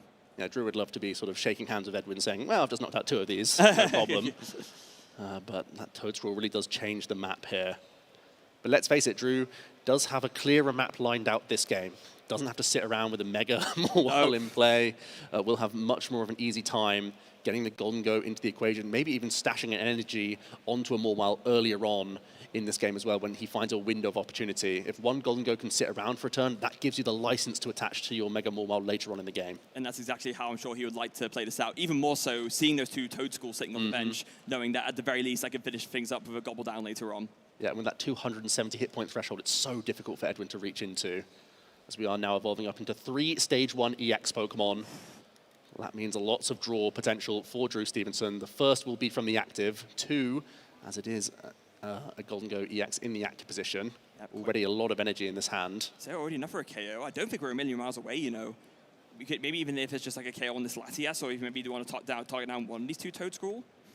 Yeah, once again, that sort of puzzle for Drew here of how do we want to go about this route? Do I accept that I'm taking out lots of single prize Pokemon just to alleviate the headache for later so I can just burst through one Mega Evolution EX, or do I do a Mega Pokemon straight away, maybe limit the draw potential of Run Errand from Edwin, knowing that at some point I'm going to have to find this Boss's Orders combination with enough natural energy in the hand, because I won't be able to use Superiors, provided Edwin can establish that lock. There's a lot to ask for. Even though this board is looking really obvious, there could be a really easy 3-prize knockout here. It would make life awkward for Drew later on in the game. Sometimes that's a deceptive trap, right? We talked about how it could be really effective if you could just slam down that Toad Scroll once the energies have been discarded. That's where you really start to struggle, because then you have to either focus down on the Toad Scroll or go down that Mega Mawile route, at which point Edwin can try and play around that. But if maybe you do just think, even with that kind of bait in front of me, this is still the right way to go. Yeah, and Edwin basically happy with either outcome. If the Kangaskhan goes down, that's when you can go into Iono plus Claw of Darkness mode. If you find a Toad Scroll, you're going to be really happy about that position. You know your Absol will be pretty safe. Instead here, what are you seeing, Freya? I'm seeing an Arven for a Nervin Vessel and a Vitality Band. With that will be enough energy to take the KO, I believe. Yeah, already stashed a few with Minor Errand running on the previous turn. We've seen some draw into energy. We've seen Fighting Gong as well. So it should be lining up for a knockout. It's just a debate on the discard. Vitality Band doesn't really fix a lot of maths in terms of the knockouts for either the Soul Rock or the Golden Go in this matchup. So going to go ahead and discard it, grab 2 more energy. I do believe with that, if we attach metal to the active, that will be 6, and there will be enough for a Make It Rain KO on this Mega Kangaskhan. And I mean, you got to think with the amount of energy that he's searching, it telegraphs that he is going to go for it, and he decides this is the route to win. There is a manual attachment for the turn onto Drew's active Golden Go EX, and he's lining up the 6 energy. It's going to be a huge Make It Rain knockout here. The first Mega Evolution Pokemon going down for Drew Stevenson in game number 2 here. And let's see. Yep, 2 Superior Energy Retrieval picked up from those prize cards. A big relief for Drew. Yeah, and I was like, yeah, okay, yeah, fair enough. I get it now. I get the reaction. Yeah. I'm so back. But Edwin might be trying to lock those items out regardless. One big thing, not just the prize cards that Drew's taken, but also crucially taking away really the only draw engine that Edwin's deck relies on, that Run Errand. So Edwin, without access to an Iono, has to simply use Lily's Determination here, Freya. Oh, and this could be really big, of course. I mean, Edwin is still getting 8 cards, of course, not taking the prize card yet, but if these 8 cards don't find either a way to draw more cards or just straight away find that Toad Scroll, suddenly Drew's looking at immediately winning the game. And he's actually prized 2 copies of Ultra Ball. That's normally his only search towards this Stage 1 Evolution Pokemon, so he naturally has to find a one-of here from 8 cards. Oh, no, there's no search for it other than that. 8 cards drawn. Does he see it there? No! Oh my goodness. Joe, is that just going to be it? Well, I said it could be as easy as knocking out 2 Mega EX Pokemon. No hand disruption. Just literally just picked up 2 superior energy retrieval from the prize cards. As long as he has the boss's orders, which he does, I think we'll go to game 3. Edwin simply has to Claw of Darkness here. Has to accept that Drew has access to boss's orders and hope that the 330 hit point threshold is awkward. Edwin, all in one turn, it's gone awry. Yeah, Claw of Darkness, 200 damage. Drew gets to really show a powerful hand with so much draw power. Look how many superior are already there.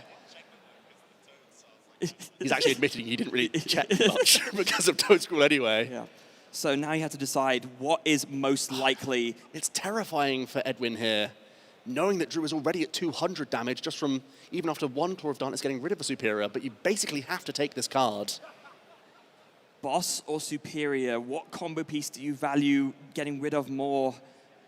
Has to be, yeah, it has to be Toss away a superior energy retrieval, and now Drew Stevenson has many coin bonus to dig towards either Arven or more of these superior energy retrieval to close out the game here. Also, not only that, but you can go ahead and get really efficient with this because you can retreat this Golden Go and do 2 active coin bonuses and get the energies back that way and just clear off this. Wait, you already got Arven, that's it. There we go, superior energy retrieval. Drew Stevenson going to do exactly that for the retreat action means that with double superior energy retrieval, we'll get 8 back. We can manually attach to our new active Golden Go EX. Edwin recognizes that. We're going to a game 3 in our Masters Division final. 2 attacks, 2 making it range was all it took for Drew to take that game 2. And at that terrifying position, Drew just takes the game out of nowhere. That's how quick the Pokemon trading card game can turn. Crowd love to see it. We've had game 3s in all of our H Division finals today in the TCG. Drew asking, do you want to go second, Edwin? Edwin's like, yes, please. Very understandable, I think. Yes, I think I would like to, Precious Trolley. Here we go. Edwin thinking about what could have been in that game.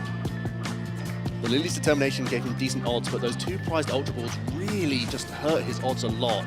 Let's go back over that game number 2, a stark contrast, Freya. Yeah, stark contrast indeed. It really was just the double make it range show. So, 6 energy knockout. This is the one that we thought, oh, this could be so risky here. There's a potential for a Toad Scroll setup, but with double Ultra Ball prize for Edwin and just a Lily's Determination draw to find the pieces, missing it, and then just that was all that was needed. Double superior energy retrieval, make it rain, 2 knockouts, 6 prizes, game 3. Yeah, we all know what's happening there. Golden Go EX revving up for a big knockout. Drew so happy with that position, getting themselves into a game 3 where, once again, it was looking a little bit awkward. Such a poor opener in that game number 1. Then those awkward prize cards, gasps from the crowd. The faithful hoping that Drew Stevenson is going to be walking away a champion today. Yeah. And let's be real, if those superior energy retrievals were at the top of the prize instead of the bottom, that could have been a very different game too. Oh yeah. But that's not where we're at, Fred. We're getting into this game number 3. Edwin, the only advantage he has at this stage is the fact that he is opting to go second, so has those additional support outs to get into the game. Oh, I do believe as well, looking at the starters, Drew finally starting with something he'd like to. Starting with that Soul Rock, got to be a good thing there. And so we get a little preview here of the prizes. Oh, there, nothing anywhere near as dramatic this time. No, nothing too dramatic. There's not going to be weird gestures to the crowd of, oh, what's happening, who's in trouble. And Drew starting things off with the Dream combination, Solrock and Lunatone, immediately into the Lunar Cycle here. 3 additional cards for Drew. Finds a Fighting Gong as well. No out to a Gimme Goal is a shame, but having said that, most of the time, Lunatone and Solrock is really what you want to prioritize anyway. Maybe not in this matchup specifically, because you really do want to get to your Golden Go as soon as possible for those bigger knockouts and the extra draw.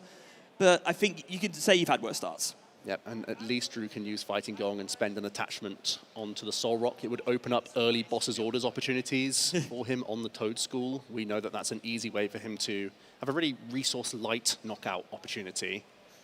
And we do scout the prizes. The Super Rod being towards the top is a little bit awkward, I will admit that much, because that is one of your only usable recovery options when the Slime Mold Colony is in effect.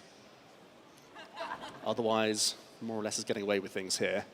far less drama than in that game number 2. I know that much. And as you rightly said as well, banking that sub-fighting engine on the Sorok, it's actually good for 2 reasons. One, it can already get your attack going with the Cosmic Beam when you want to, but also you can then very easily retreat that into, say if you really need to go into a Gimmighoul for a minor errand running, you can do that, or just any number of other options. Or if Edwin does go ahead and bench that Toad School early on, you can just go ahead and Boss's Orders to KO it. With that in mind, I think Edwin is going to be a little bit more cautious about benching it than he has been previously. Yeah, I think it would only really come onto the board if it was alongside a Bravery Charm to put yourself out of range of early Cosmic Beam play. But that is something that immediately Edwin has to take note of. Whenever you start seeing the threat of Soul Rock, you've got to respect it. Yeah. Now, there's already the Morwile EX. You could start stashing energy onto it, but that wasn't super effective in that game number 1. You ended up having an awkward 3-prize Pokemon that really helped Edwin charge through the prize race, but it is a Pokemon he wants to use in the late game. You can see why Drew's debating it. Yeah, it's a tough one because it also was kind of what lost you the game 1, really. At the same time, maybe on the bench is more safe, but no, to weighing it up, deciding, let's leave it in hand for now. Over to Edwin, who just start off with a run errand. There's an Arvin straight away. Really nice. Arvin coming off the run errand. And with no issues in his prize cards, he will be able to access both Precious Trolley and that Technical Machine Turbo Energize. This archetype is so low maintenance as soon as you find an Arvin, because that unlocks both your energy acceleration and you can flood your entire board with your basics. Yeah, and is actually opting to go ahead and get the double Toad School down immediately, just recognizing, okay, yeah, sure, maybe Drew can take down 1, but he can't take down both. Ooh, actually, that Bravery Charm and the prize cards, what is the overall count in the list? Is it 2 copies, I believe. Oof. You really want to be saving at least one of your Megas, so if you end up committing the other one to your Toad School, that can't feel great. Yeah, but I suppose, I mean, it is your only real ball search option, to be fair. Otherwise, you're just having to rely on as and when you can find those Ultra Ball, with not much great way to find them. So it will be the textbook turn 1 for a Mega Absol archetype. Going to be using that Technical Machine and powering up that Mega Absol EX, as he's done in all 3 of these games, Freya. Yeah, and we were talking about how, Drew can bank a fighting energy onto the active, but there isn't any other fighting energy in the hand, actually. So to opt to keep that very wisely, because now can go for a Lunar Cycle in this turn as well. Yep, Drew wanting to keep as much draw power as possible. Actually has another Fighting Gong. Just drew that for the turn. Yep, and it was just simply thinning for better draw. And we'll still be reliant here on that cycle. I think there are some Boss's Orders in the hand, but no real setup supporters for Drew. So wouldn't be too pleased with the Boss's Orders Cosmic Beam play, even though on paper it looks reasonable. Especially because he has to fear Claw of Darkness at every moment of this game. Yeah, I mean, that might be a reason to just go for it now, right? Just use the boss while you can before it gets sniped. But those superior energy retrievals are a limited resource, and they are going to be vital to KO those big Mega Pokemon to finish the game. So Drew is going to be very mindful of that as he progresses. But let's see what this Lunar Cycle finds him. Yeah, we're fishing for Arvin, we're fishing for Buddy Buddy Poffin, or copies of the Gimmighoul themselves, or the Secret Box would do. What is there? Not seeing much movement there, Freya. I see purple, but it's not. It's Gimmighoul and it's Genesect. Okay. Oh, it is. Is that the Arvin as well? It's Boss's Orders is an option. With 1 Gimmighoul, you're going to ask how many cards your opponent has in hand. How likely is it there's going to be a Boss's Orders Claw of Darkness play from Edwin next turn? I mean, Edwin had pretty much the textbook opener. Yeah, maybe there's a debate over whether... There's an Arvin. You could still go for a setup turn here, Freya. Yeah, that's a debate, right? Do I value just taking out a Toad School more, or do I just want to get down as many Gimmighoul as possible? And I think this is a wise choice, Joe. Yeah, I think you pretty much have to do this. No risks in game number 3 here of the Masters Division Final. You just have to use your Buddy Buddy Poffin and grab additional Gimmighoul in this instance. You can also grab yourself an Air Balloon. You probably would have to commit it if you wanted to this turn. Also, but with getting 3 Gimmighoul down, you could still look to use minor errand running here, Freya. That's true, and that could be another great benefit, just to start to build up those energy so that you can make sure you have enough to KO those Megas later on. You can see there, overlooking at the crowd shots, everyone's super laser focused on this match, and how can you not be? Like, these two, masterful display between these 2 players. Yeah, it is tense here in our game number 3. Air Balloon flashed from Drew as well. Not shuffling up just yet, I think is just making that decision of whether or not to errand run. I think it's a great way to get a surplus of your energy all in the hand, but it will also be the Metallic Signal from Genesect EX, going to fill that final bench slot for Drew. Very nice to bank that. Just in case Edwin ends up deciding Ino is the supporter of Torch for a turn, then you're able to find those Gold Dingo again on the next turn, and even if they don't, then you just have even more. You can have all the coin bonus, you have all the draw, and drawing cards does win games, believe it or not. So Drew does have a couple superior energy retrieval in the hand, so again is in a little bit of fear of Claw of Darkness, but can't really do much about that. Using one right now for just 2 energy doesn't seem that valuable. Yeah, is there any way to maybe draw some more cards, get some more energy in the discard pile? No, not really. I mean, you could pay retreat into a Gimmighoul if you wanted to. Yeah, the minor errand running is being spied here. Metal Energy to the bench Gimmighoul. Sure, it's going to It be is going to be the superior by the looks of things, Freya. Just going to get the value of what we can out of it.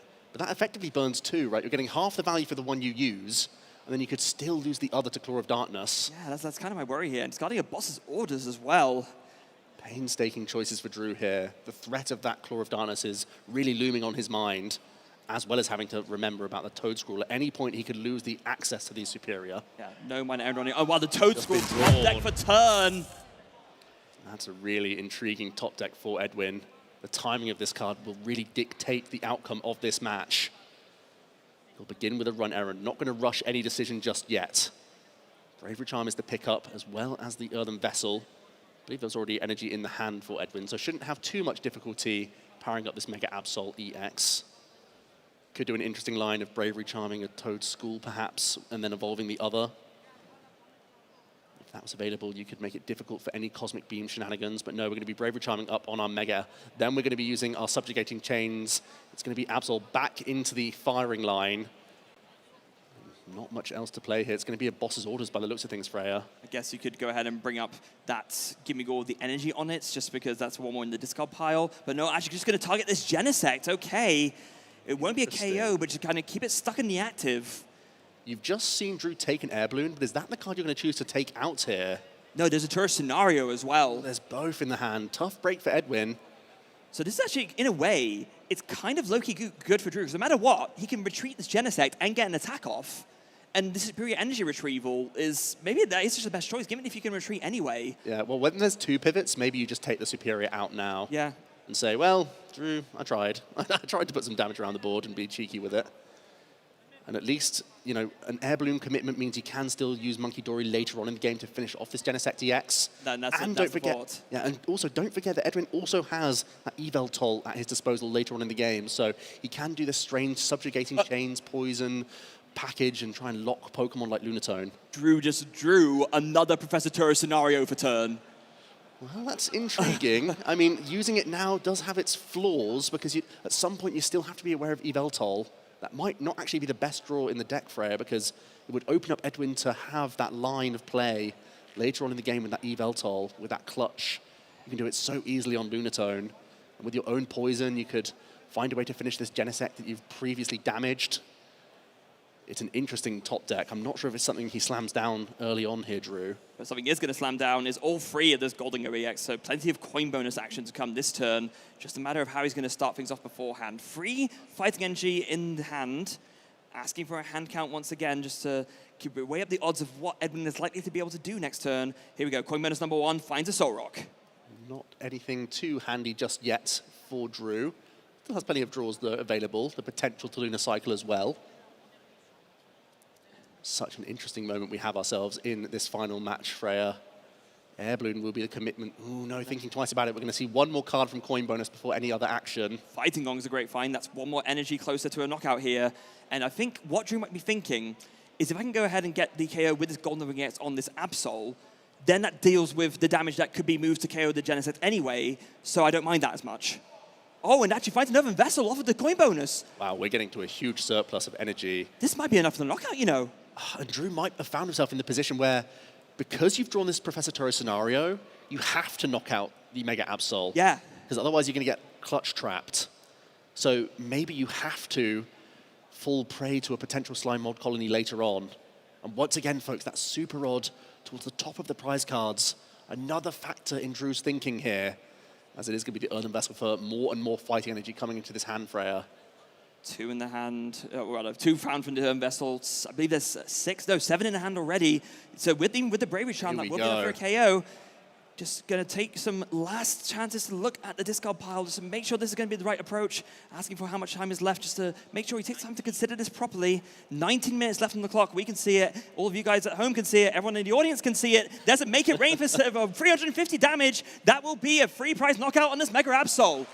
Drew Stevenson taking half the prize cards in one attack. Now just 3 remain. Confirmation there that its Boss's Orders picked up, not the Super Rod. So there's at least 7 energy in that discard pile right now, Freya, after that attack alone. Edwin, we know he's been holding on to that Toad Scroll from the previous turn being drawn. So can he initiate this lock and power up another Pokemon to be threatening here? First of all, it's going to be Earthen Vessel, going to throw away that backup Kangaskhan, grabbing a couple of Darkness Energy. Is this where he starts to pivot towards the likes of his Pecharunt EX? There is a Dark Energy already in play. If Edwin can weave in Energy Switch, he could start using Irritated Outburst. This can be the run errand, drawing a couple of cards. Town Store picked up. Is that the Energy Switch as well in the hand now? No, not Town Store. That's the Lively Stadium coming in. Yeah. It's the other stadium. Yeah, well, that's another way to just push your Pokemon a little bit further out of range. Flip the script coming in for some cards for Edwin as well. Into the Arven play. Slam that down very, very quickly. So Edwin clearly has a plan. It was to find that Ultra Ball. And grabbing that Yveltal. Is it time to buy time with Clutch and Subjugating Chains? You've put some really solid damage onto that Genesect EX, knowing that if you poison your own Yveltal, you can find room with Penny, make some space for yourself to put Monkey Dory into play, and slowly, by poisoning your own Pokemon, take out multiple prize cards whilst being safe behind your Clutch trap. Yeah, I mean, this has to be the way, right? Especially knowing that, Drew, you've already managed to get rid of one Professor Turret scenario with the Claw of Darkness, so there's only one more in Drew's deck. Once again, perfect list knowledge. There's not going to be any surprise third Turret scenario coming out or anything like that. Darkness Energy commitment then to our Yveltal. We're going to subjugate that Darkness Pokemon into the active position. It's going to be the counter catcher into the Lunatone, as you would expect, as well as the Slime Mold Colony coming into the equation. And it's going to be a Clutch for 2 damage counters. And Drew Stevenson already has the Professor Turret scenario in hand, I believe, Freya. Yeah, So but we'll have an easy way out of this lock. It was the top deck from last turn, but the question is, how do you time this? Because you're kind of dealing with 2 threats at once. You're dealing with this Yveltal in front of you, stopping you from retreating, and you're dealing with this Toad Scroll that is not going to let you get back your energy that you need to win. That means there's a lot of headache here, a lot of hurt for Drew Stevenson at this stage. There's 8 energy accounted for, 1 on the benched Golden Go EX, 7 already in the discard pile. Drew's going to use his Metallic Signal simply to look at what resources remain. A couple of Metal Energy still rooting around in the deck for him. The Superior Energy Retrieval are there, but unusable right now. So Drew maybe even looking to weave in, picking up this Lunatone to free it from the trap of Clutch with that final copy of Professor Turret scenario, and maybe try and use that Soul Rock for some damage, but it's useful right now whilst Edwin doesn't have space for Monkey Dory on this board. I have a question for you, Joe. Is there ever a universe where you Turo up this Lunatone, and then you start manually powering up this Genesect to attack with it as a last-ditch resort? Well, I mean, if we had Super Rod, I'd be a bit more pro that idea. That's committing basically all your energy to a Pokemon with 20 hit points remaining. Yeah. And it's going to take a long time. It's not a great feeling no matter which way you look at it. Trust me, I found myself in that position before against a Toad Scroll playing the Golden Go deck. I have had to attack with Protect Charge. Didn't feel great. No. No, not at all. Here we are, though. Drew, those sorts of thoughts will be going through his head at this moment, Freya. He's ahead in the prize race, but the board is becoming so chaotic for him. With one really clever Claw of Darkness from Edwin, he's got rid of a key piece from Drew. Maybe then the key here for Drew is to kind of be patient in the sense that he knows that Edwin will eventually have to knock out this Lunatone. Like, you do enough clutches, it only has 110 HP. Will 5 turns of clutch retreat lock be enough to take down the game for Edwin? Well, what it would do for Edwin is hopefully finish off that damaged Genesect with Poison Play. Again, Edwin would have to clear up his own board position. He'd have to penny up a Pokemon, grab Monkey Dory, slam an energy onto it, start using that subjugating change to damage the Yveltal even further. And Drew Stevenson committing that final copy of the Professor Turret scenario, and it's going to be for Genesect EX at this moment. This is a critical decision in game number 3 of our Masters Division final here, folks. And to me, what this telegraphs, Joe, is that his plan is going to be put down that Mega Mawile and start attaching energy to it. I have to agree with you, Freya. I feel like with 3 prize cards taken, it's a really useful attacker. But Edwin will have plenty of time to accumulate some key resources whilst continuing a clutch trap. Still can fix the ball position. It's passing action over. Hey. Poison tick over on Edwin's side on the Yveltal. And looking at a Lily's Determination right now, could simply retreat first. Yep, it's going to be a run errand before any other action here. Finds Jumbo Ice Cream, not going to be very useful now that there's not much energy on the board. Yep, just going to be straight back into that Yveltal with the subjugating chains. Poison coming in. And with the hand size so large, you don't even really want to use the Slilly's Determination. You're just going to rely on Run Errand to get you towards a Penny Monkey Dory combination. So it will just be another turn of Clutch here and another turn of Poison racking up. Actually, the more I think about it, this Turo on the Genesets from Drew was really, really heads up, especially thinking about how many turns of Clutch that Edwin has to work with before he has to use it on something that can attack. I think Drew might have just found the path to win this game, even under this retreat lock, just picking up the right target and recognizing that 3 turns of Clutch, or 3 more turns of Clutch, is not enough for Edwin to win. A calm and patient approach then from Drew Stevenson, who has, by the looks of things, oh, there's the Penny pickup for Edwin. Does that change things? Can he start making full use of the Subjugating Chains Poison, as he did so well in that game number 1? I have to feel he wants to clean up this board in any way possible. We'll begin with Subjugating Chains, once again poisoning this Eval Toll. Is the Monkey Dory ready to go in the hand? Yes, it is. So is the Dark Energy. So that would then finally be a way to start moving some of this damage over. But do you pick up the Pheasantipity EX here, Freya? Do you pick up the Toad School? Yeah, that's going to be the claim. Getting that out as an easy prize card option for the opponent. Here comes Monkey Dory, Darkness Energy attachment, and we can start to fling some damage. I think you want to start prepping this Morwhile if we can. Yes, we are. I think, again, just the problem is, sure, you can start putting damage on this Morwhile, but you still have 6 prize cards left to take, and you only have 2 more turns of Clutch to work with. That poison damage, it is ticking up, but 1 Adrenaline Brain each turn, I don't think it's going to get you there before Drew can take the last 3 prizes. Unless well, missing. what you can do is prep the Mega Morwhile and be the first to hit it. If you can use Energy Switch attach, Kangaskhan can knock out the Morwhile before any attack. You've still got the Slime Mold Colony. Edwin's still creeping closer here. Might just have enough time to do it. The Adrenaline Brain combo plus Mega Kangaskhan would do the trick, absolutely. Only 270 hit points on that Mega Morwhile at full hit points. Already down to 240. Drew is forced to pass here, not even using the coin bonus at this stage. Edwin, however, will continue to draw with the Run Errand. Has that free 3 damage to float with the Monkey Dory once again, and will almost definitely continue to target down that Mega Morwhile EX. That 6 damage counter threshold would allow you a Terminal Period play as well, so you wouldn't have to rely on Kangaskhan. So again, you could try and clean up your board in that regard. With those Energy Switch within the list, it's all possible for Edwin. Does find just a Pokegear off of that Arven, just wanting to find as many options for supporters as possible, knowing again there's no hand disruption in Drew's deck. There's another Adrenaline Brain coming in, putting 3 more damage onto the Mega Morwhile. Now only... Yeah, I love to see it. Mist Energy coming onto the Mega Kangaskhan. Edwin recognizing that a Boss's Orders play next turn would allow him to take 3 prize cards back at Drew, who once again has commit at least 1 energy resource onto this Mega Evolution Pokemon. It's Boss's Orders on Drew's side of things. Here's that little bit of action, trying to bring up the Toad Scroll, trying to find a turn. Is this where the action happens? Of course, we can always subjugate back into our Yveltal, but we're denying the Run Errand. Hold on, that's a Bravery Charm onto that Mega Morwhile. Suddenly you're out of range, even with an Adrenaline Brain from this attack from the Rapid Fire combo. And that little bit of hit point difference might make all the difference here. 260 hit points remain. You can still clutch and poison here, but crucially, because you pushed that Yveltal out the way, it didn't take an additional tick of poison damage. And that additional tick of poison damage that has been reduced, combined with the Bravery Charm, suddenly this Mega Morwhile is not in range of a guaranteed KO, and we might have to see a coin flip to do it instead.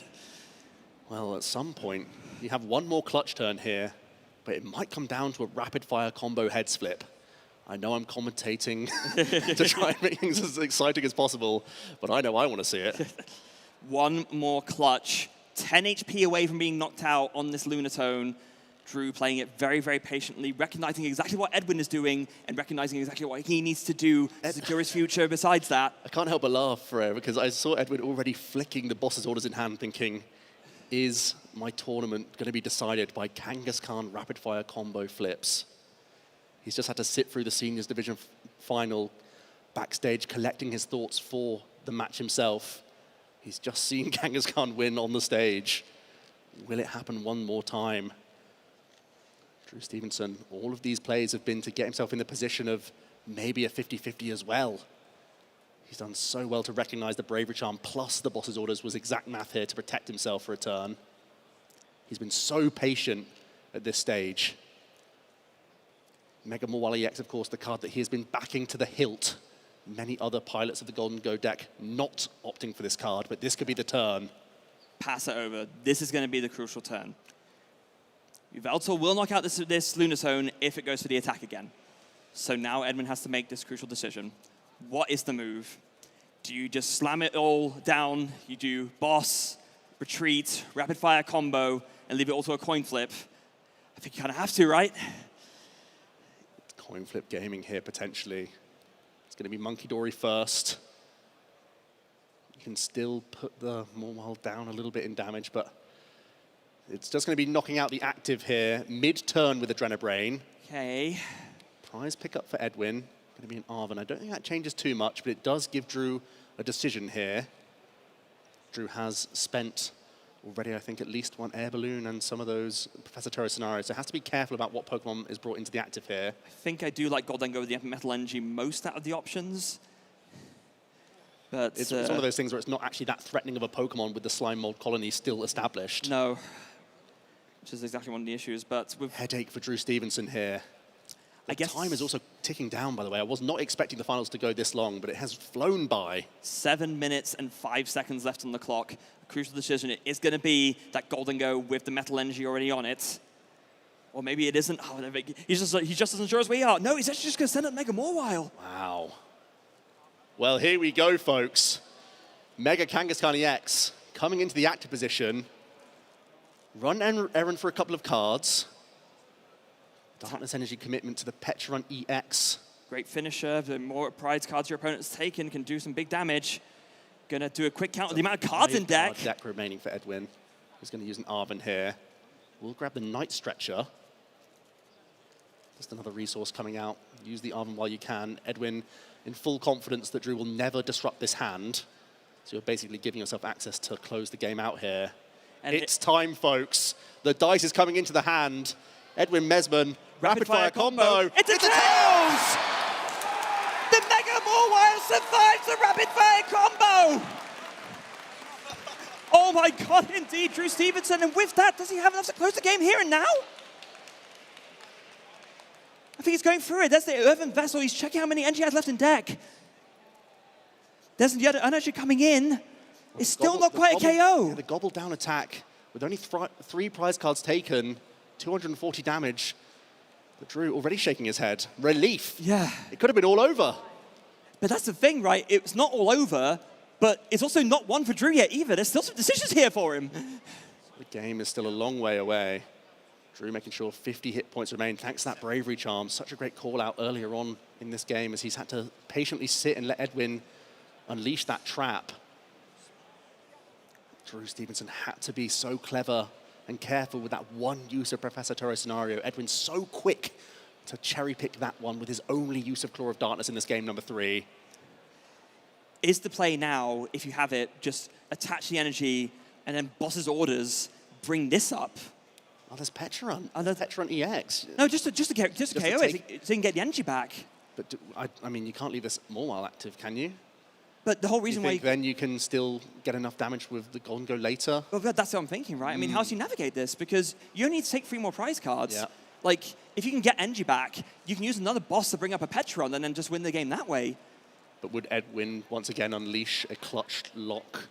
That's then the Soul Rock. Yeah, the clutch lock is the one fear that is there in that case.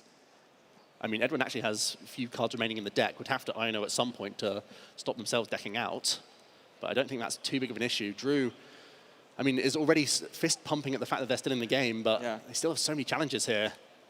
I'll tell you what, no matter who wins at this point, both these players would have absolutely earned it. This is one of the best finals that we've had in a very, very long time. Both these players, just such a great matchup with the back and forth. They had so many key moments already, but it's all coming down to this as we just take these last few turns of the game. And Drew goes for a coin bonus, does have the boss's orders ready in hand, but does go for another coin bonus. It is just going to be this decision now. What do you do? Do you hit into this Mega Kangaskhan? Do you pass? Do you deal with this Toad Scroll? It's a really, really tough call for Drew. Metal Energy commitment for Drew Stevenson then. Another big decision. It is going to go onto the Mega Morwile, so we can gobble down this turn. 80 times the amount of prize cards you have taken. Talk about a win more card. The closer you get to ending the game, the more powerful this attack becomes. I mean, if it wins more games to the point where Drew wins enough to win the International Championships. One more, that wouldn't be bad. 4 cards left in the deck. It's a great point you made about the Ionojo, because it will have to come down eventually. The boss's orders comes down. What is the target, Drew? Drew knows he can't simply punch this Mega Kangaskhan EX. It's too easy for Edwin to get 2 attacks in to close the game here. So has to use a boss's orders and has to choose the correct target. It's going to be the Petulant EX in this instance.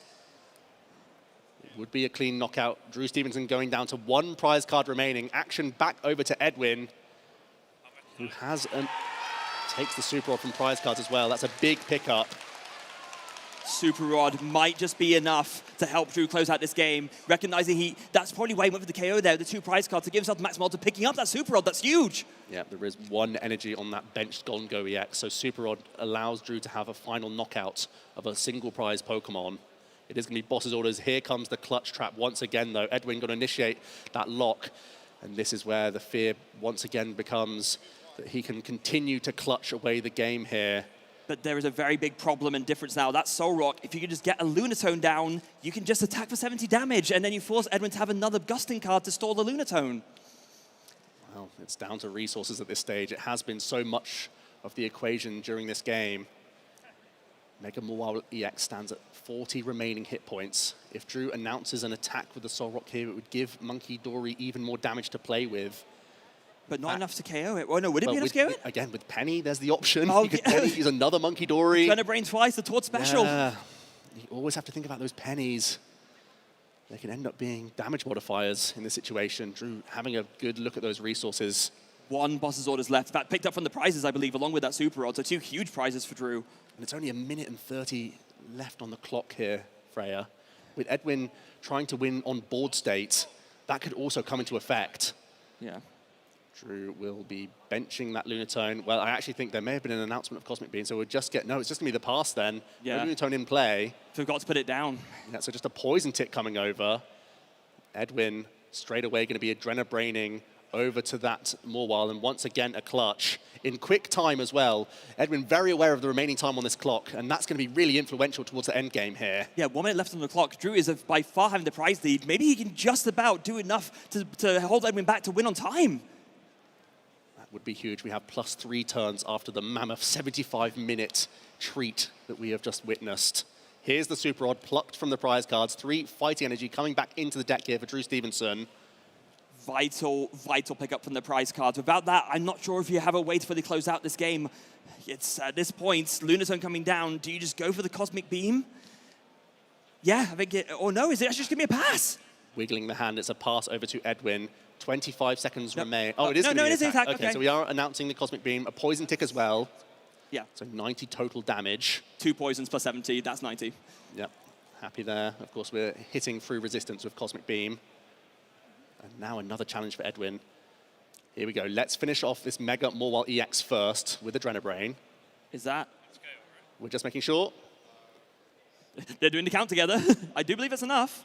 Yeah, it is. Getting to 330 damage, I think it was, after the 3 heal from Adrenabrain. 3 prize cards for Edwin. 2 remain here.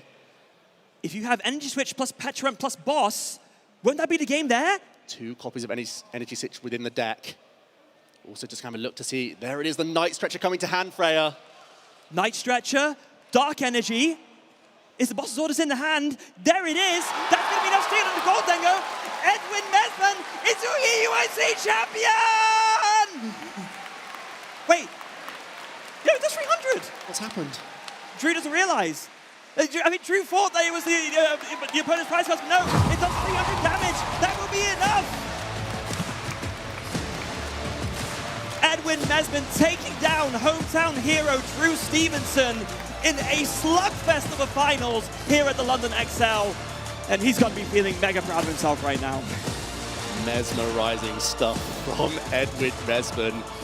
The interview before with Ross saying that he was about to prove why he's the best. I think he's done a pretty good job of that, Freya. I think he absolutely has, and you've got to hand it to Drew Stevenson. Huge congratulations. He was so close to finally breaking his duck, finally breaking the UK's duck at the International Championships. But the UK's title and Drew's own title will have to wait for another time. Edwin Mesman with the Mega Absol Kangaskhan archetype. All of the chatter, all of the talk coming into this tournament was, you're crazy to not be playing the Dragapult, the Golden Go, the Gardevoir, or the Charizard.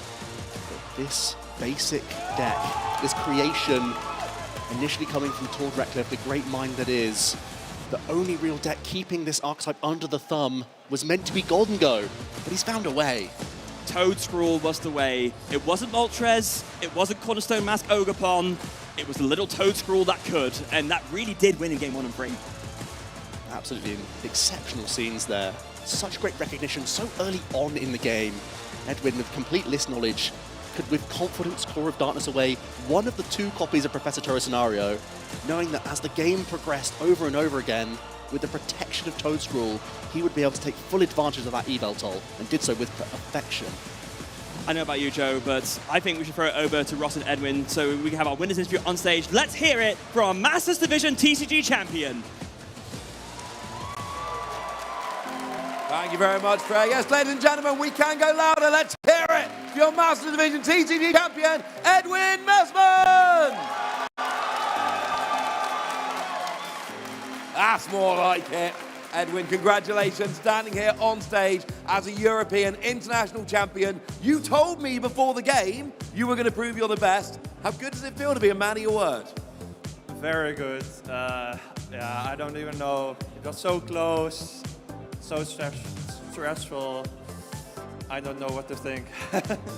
I tell you what, I was talking to your friend before and they were telling me you like a deck that gives you agency. You like to have a lot of tricks. You had to use all of your tricks in that game. It looked stressful watching it backstage. How stressful was it playing that out? It's hard, you know, doing all the math, just looking at all lines, looking at this discards. So stressful. Well, you did it. You've crowned yourself a champion. You've brought this title to the European region. Ladies and gentlemen, one more time, give it up for your Masters Division champion, Edwin Messman!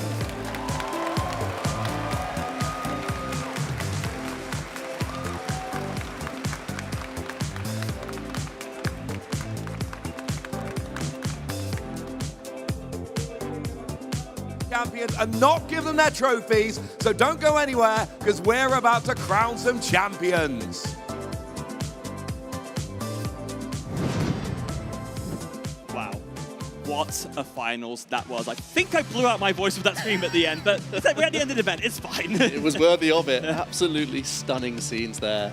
Edwin, really cautious play with the archetype, and that's one of the main reasons why this Absol deck there may be some doubters for the archetype, because on paper, vulnerable 3-prize EX Pokemon, making small mistakes will make your deck look really quite poor. You can lose in only a couple of attacks if you're not putting up those defense mechanisms. Being so aware of what Pokemon and when you can initiate clutch. Really great timing of the use of his tech inclusion as well, that Toadscrawl. Looking so intelligent now for this weekend. If you want to talk about a deck in this format that rewards a high skill ceiling, look no further than this, and proving that, because we were saying, is maybe Tord the only one with the skill high enough to pilot an archetype like this? The answer is no. No, apparently not. There are other amazing, talented pilots of the archetype, and actually we're going to have a replay through that finals. It absolutely deserves it, because we have more than enough to talk about in this 3-game series. In game number 1, Freya, it was Edwin who had that really amazing opener, thanks to Drew having a really slow start. Admittedly, that Mega Mawile EX is far better in the late game than it is in the early game, and it really allowed Edwin to have some very intelligent uses of Core of Darkness early on. I think the announcement of Gobble Down for 0 about set the tone for the rest of that game. Was able to take out that Toadscrawl at one point, so was able to get some of the energy back, and yeah, discarding the Air Balloon as well, it means less flexibility, it means less draw with the Golden Wing X's as well. It does without being able to do more in the active. And it even meant on the turns where Drew was relieved from the Slime Mold Colony lock, because his hands were so limited the entire time, he was having even painful discards from the Superior Energy Retrieval he was able to use. And Edwin, again, with really clever use of poison in that game number 1, was able to set up a nice Blood Moon Ursaluna late game. And then action was quite different in game 2, Freya. Yeah, quite different indeed in game 2. We saw this potentially risky KO here from Drew, recognizing that I want to take out this Mega, but then Edwin with the double Ultra Ball prize whiffing completely on the Toadscrawl, so Drew was able to just clean it up there. It was as simple as that. Yeah. Superior game. Make it rain from Drew Stevenson, bringing us to this thrilling game number 3. Edwin with the mid-turn Monkey Dory knockout really put Drew Stevenson in the hot seat. Eventually, after a long deliberation, brought up the Mawile. The rapid-fire combo Tails kept Drew Stevenson in the game here. And Drew really cleverly picking up that Petrunt knockout, putting Edwin into this position where once again he had to have the lock with clutch on this lone Solrock. Yeah, and that bought Edwin enough time to recover the pieces that he needed to finish things off, because that Petron got knocked out, but he brought it back. He knew he needed the flexibility with it, and in the end, it was the attacker that won the game. Irritated outburst, 300 damage, Boss's orders with the energy switches that he'd held the entire game. Such clever play from Edwin there to close out that game number 3. And you can see the big exhale. He's done it. He's become a champion. Edwin Mesman, EUIC champion 2026. And what a path he had to take to get there as well. Beating Oscar Madsen, Daichi Tamai, and now Drew Stevenson, maybe the most consistent finisher over the entirety of the Europe Regionals circuit so far. And not just a championship victory, but a flawless one. 0 losses throughout the entire tournament, Freya. Only wins and ties. Only wins and ties. One of those ties was intentional to safely put themselves into this top 8 and evade an asymmetrical match, overcoming such fierce competition. Edwin, who for a lot of the seasons has been seen as this sort of almost not quite player who kept falling just shy of these top cuts, makes his way into the top 8 and absolutely storms through it. And meanwhile, from the other side, again, cannot say this enough, huge commiserations to Drew Stevenson. You've got to be feeling heartbroken for him right now. Second again at EUIC. He was so hungry for it. The UK will have to wait again for its title. Drew will have to wait, but let's be honest, with the consistent stream of results that he's had this season, I mean, should we book him in for the NIC finals now?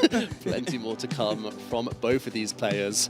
For now, though, we've got a ceremony to really reward all of our champions.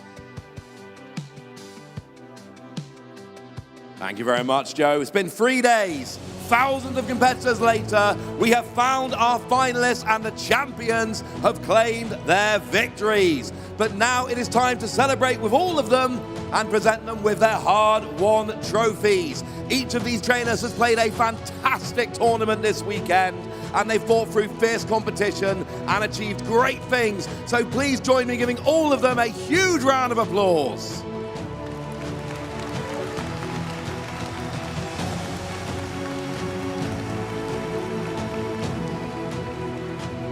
Now, unfortunately, our junior division finalist and champion could not be here. They had to make their way home. But give it up anyway for our junior division finalists. They are Atake!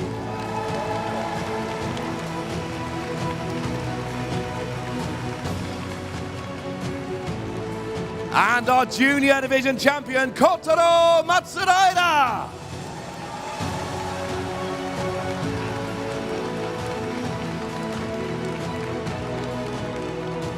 Next, in the seniors division, please give a huge congratulations to our finalist, Monitsu Vilcek.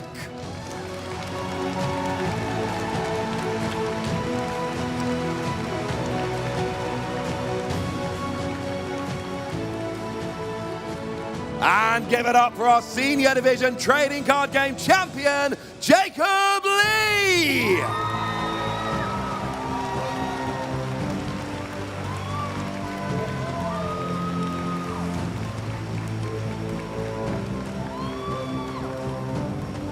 Finally, in our Masters Division, let's hear it for your Masters Division trading card game finalist, Drew Stevenson!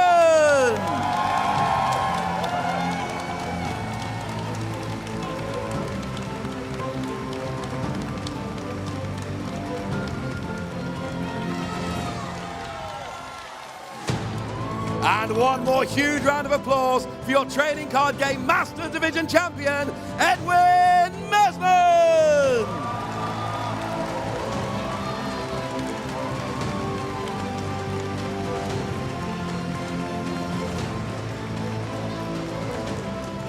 Let's hear it one more time for all of our finalists. Finalists, hold those trophies high.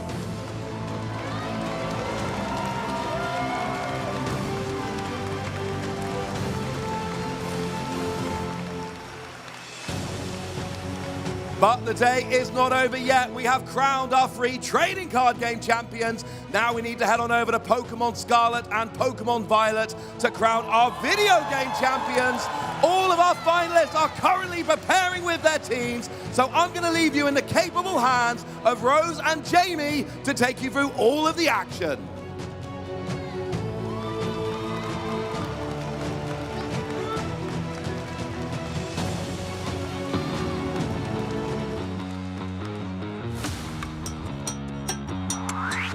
One-hit knockout, Dragon Pulse into the Tornadus. Congratulations to Shohei Kimura, our world champion from 2023. Pinglu breaks through, Butterbean goes down, and Francesco Biobero undefeated. Launches a Dragon Pulse predicted Kimmy. Oh, it's a huge knockout. What a phenomenal game by Giuseppe. It's a one-hit knockout, and Gio takes the set 2-0. The multi-scale doesn't save it from that 4-time super effective hit, and it gets one-hit knocked out. Team from the Porygon 2, the Dracometer connects, and it isn't enough to actually get the knockout. And Ko has thrown in the towel. Frederick Hoyt Nielsen moves on to the top 8 of the Europe International Championships. The League will still connect. We're taking down the Rillaboom, and Incineroar is the last Pokemon remaining for Davide. Davide saw the riding on the raw, and Zachary Weed will be advancing to your top 4 here at EUIC. Unless it is really bulky, but it is not. Roberto Parente deals with the final Pokemon for Eric Rios in the 3rd game. Thunderclap priority comes through. Doesn't get the KO on the Dragonite, but manages to make that call. There we go. And we have it. The battle is cancelled. Portia will be moving into our finals here at the European International Championships. With this knockout, Zachary Weed is going to make it in all US EUIC finals and give himself a chance at the crown once again.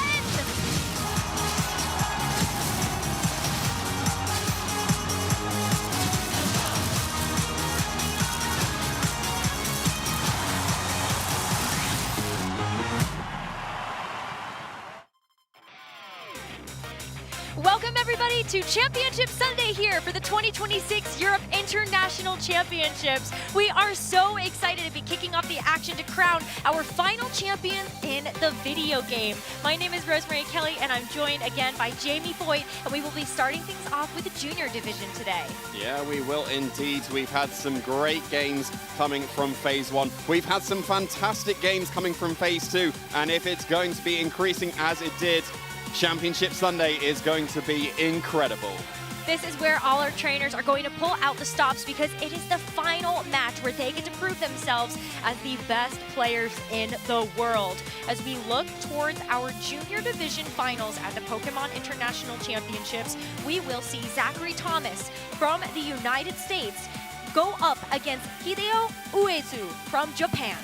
And the only Japanese player that we have across all divisions in the video game. Every single other player is from the US. So in order to stop a US sweep, Hideo is going to have to pull out all of the stops. And it's going to be so exciting because for Hideo, he's already garnered a direct invite to the World Championships to compete again in San Francisco at the end of the season. And that is why we love to see our players travel all the way across the world for our international championships, because it is the top 4 that are able to get that direct qualification. And both of our trainers are so special. You look at Hideo, actually the reigning Japan Nationals champion from 2025. And for Zachary Thomas, he has gotten so close in the 2025 season, getting a top 4 at Atlanta, and in the 2026 season, getting a top 8 at the Pittsburgh Regional Championships. But to make it to the finals of an IC, this is the best accomplishment to date, but he's got one more match in front of him. Yeah, he can improve that accomplishment by taking this championship,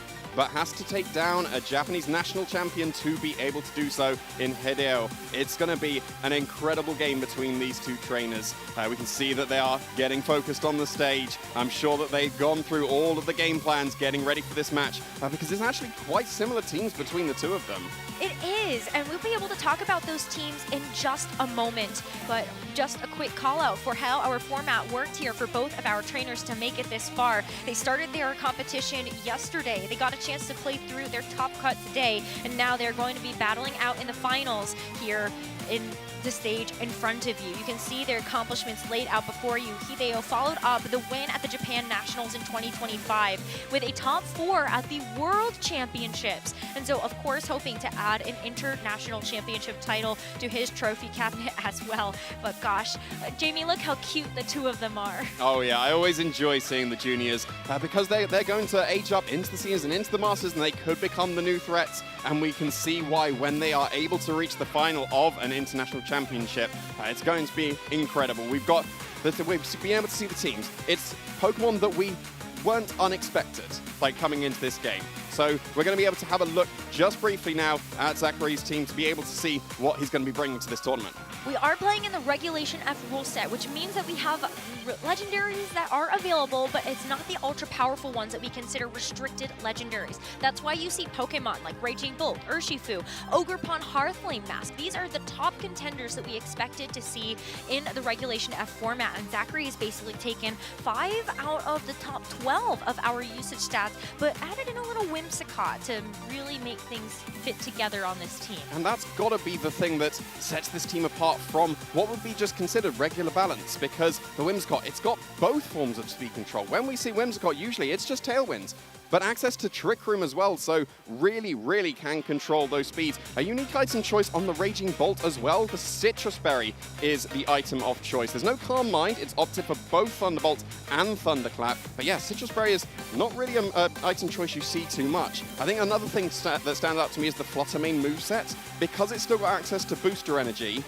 that moveset is either special attack or speed. Usually, when we see the supportive Fluttermanes, like with the Icy Wind and Thunder Wave, that's gonna be speed. But when it's that moveset, it could have been either. We can see here, Hideo was bringing that very supportive Fluttermane, and that one is Booster Energy, and it's highly likely to be speed, but what Zachary's going to be? It is going to be tough to find out until we get into the game, but there should be that information that both of our little trainers are thinking about. Otherwise, you will see some familiar faces as you take a look at Hideo's team. You got the fist bumps exchanged across the way there, maybe a little bit with himself, but you can tell Zachary is locked in, maybe a little nervous to be playing on a big stage like this. So, audience, please put your hands together and make some noise for these 2 junior division trainers that are going to be playing in the grand finals of the Europe International Championships. Both Zachary Thomas, Hideo Uezu are hoping that these Pokemon are going to be the ones that will take them to a victory at the end of this best of 3. And it would be no surprise if these Pokemon are able to take the championship. The only standout thing I can see is that there's no Follow Me and there's no setup option in the Swords Dance and the Focus Energy on the Ogerpon Hearthflame, opting for the coverage mover Stomping Tantrum instead. You've got the standard Ivy Cudgel, and Grassy Glide pair with Rillaboom is also very standard, but Stomping Tantrum gives you extra coverage. For example, into an Incineroar. Your Grass and Fire type attacks are usually resisted, but when you got that Stomping Tantrum and when you've got that +1 from the Embody aspect, that's going to really damage those Incineroars. We have some minute differences in the movesets of these Pokemon, even though they are shared across these 2 teams. And of course, is that Whimsicott that kind of brings in a layered added of difficulty here for Hideo to have to consider what is going to be the speed control option that Zachary decides to lean into. But otherwise, it is going to be about positioning for both of these teams. You want to see the right Pokemon in front of the other when you're thinking about the threats that are actually going to handle what you have in the back. Yeah, you've got speed control available on either side, and you've got very comfortable positioning options on either side. And here we go, we're getting into it. Give it up for both your junior finalists here. We're going to be seeing that Incineroar Fluttermane paired up against that Rillaboom and Ogerpon Hearthflame.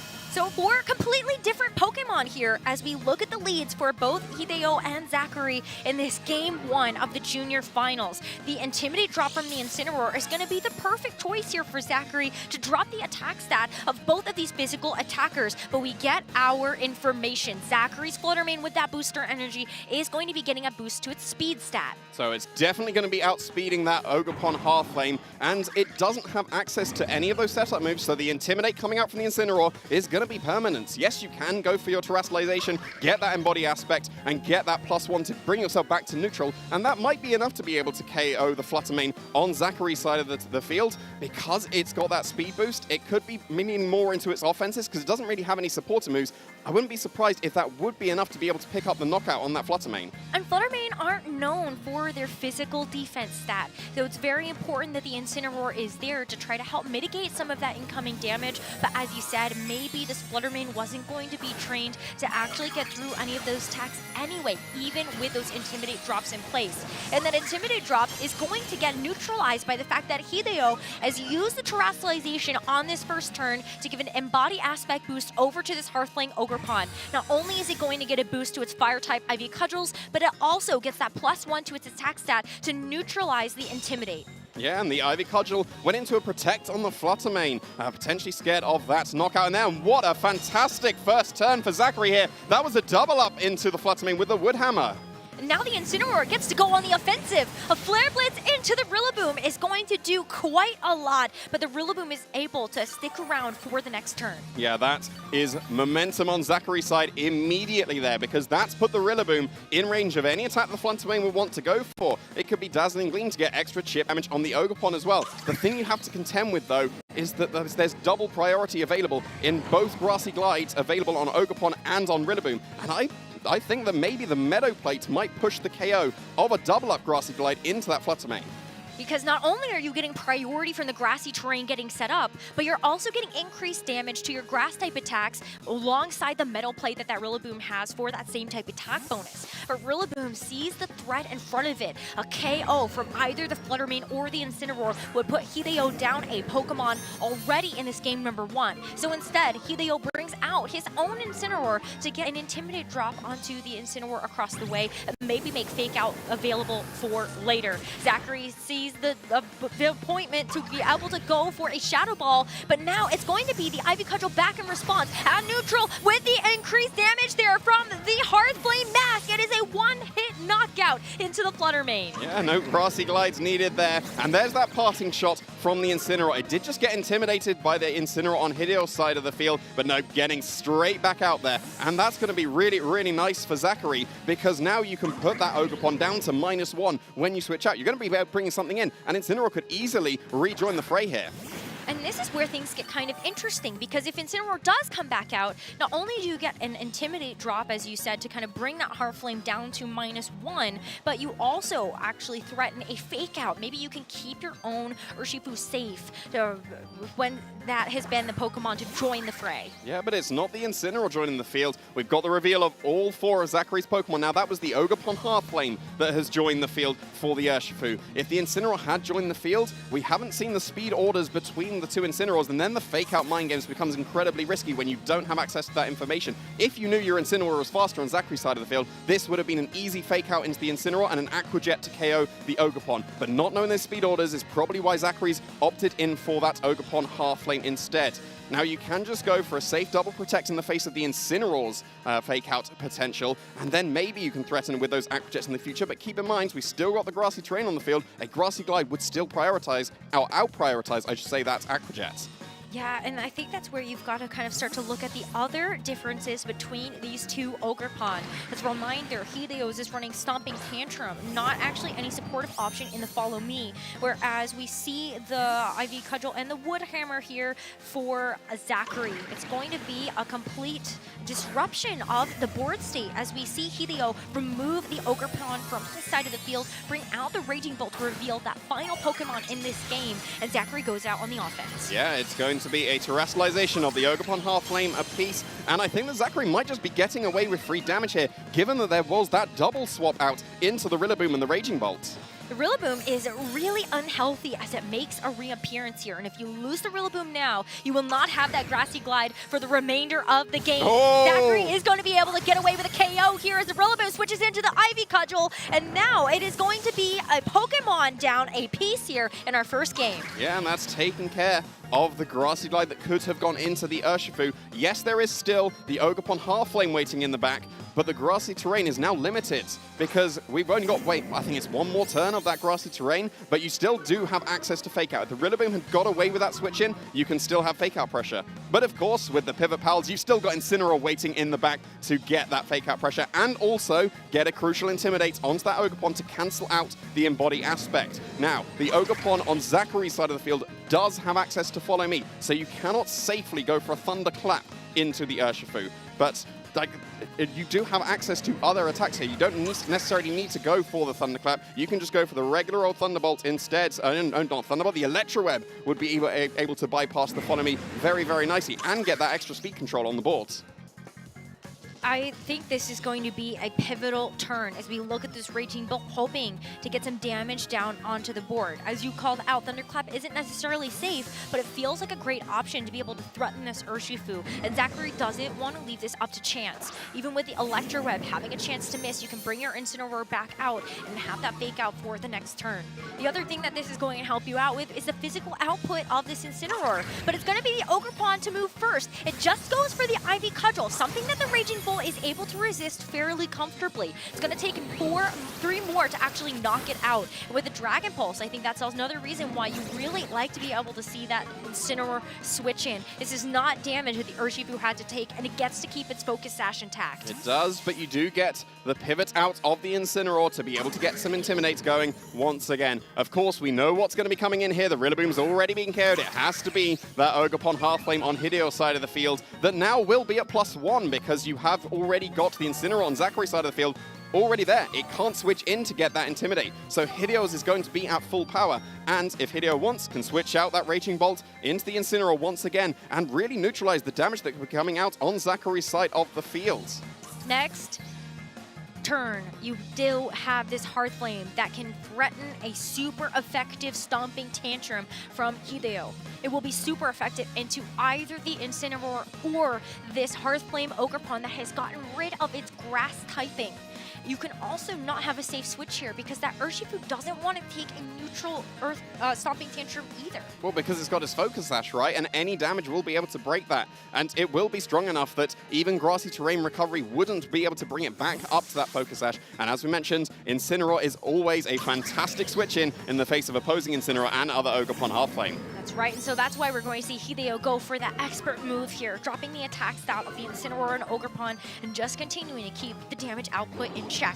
As the Incineroar on Zachary's side actually gets the fake out onto Hideo's Ogerpon, it's going to be Zachary's Ogerpon that gets the Wood Hammer down into the Incineroar that just freshly switched in. Something we will have to keep in mind is that we saw Hideo's Ogerpon flinch first, so maybe a bit of a reference in how it's trained, and can it be faster than Zachary's throughout the rest of this game and set? Well, the most common trend on Ogerpon Half-Flame is to run as fast as possible, but yeah, we'll have to wait and see if that is still going to be the case that Hideo's is going to be moving first, because already mentioned, we've got Stomping Tantrum as one of the tech moves that is not normally on Ogerpon Half-Flames, and facing down 2 fire types, I don't see a reason not to just go for a fake out here and that super effective Stomping Tantrum, especially because you are not intimidated. You are at +1 stage of attack, so you're going to be able to do a huge amount of damage to the opposing Incineroar or be able to knock out the opposing Ogerpon Half-Flame if it doesn't go for that spiky shield, which it probably does need to do in the face of the Incineroar, but again, because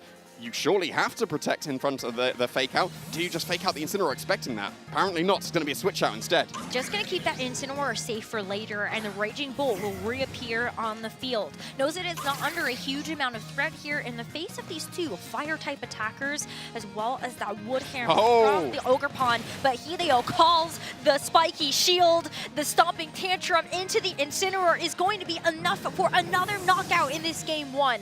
Incineroar does give a bit of a parting gift though with that Rocky Helmet recoil, but Zachary has been brought down to his final 2 Pokemon in the first game. Yeah, Hideo calling that Spiky Shield. It wants to go for Spiky Shield in the face of Fake Out, but Fake Out is now waiting in the back once again. A fantastic switch in to this Raging Bolt, because the only real damage that Zachary has available now into it is close combat. That would start to reduce the defenses on the Urshifu and make it more vulnerable to the Ogerpon. Granted, you can't go for a priority Grassy Glide anymore because the grass train is gone. That means if you do go for an Aqua Jet into this Ogerpon, you can't really stop that. And you would also out-prioritize any Thundercuts that can happen.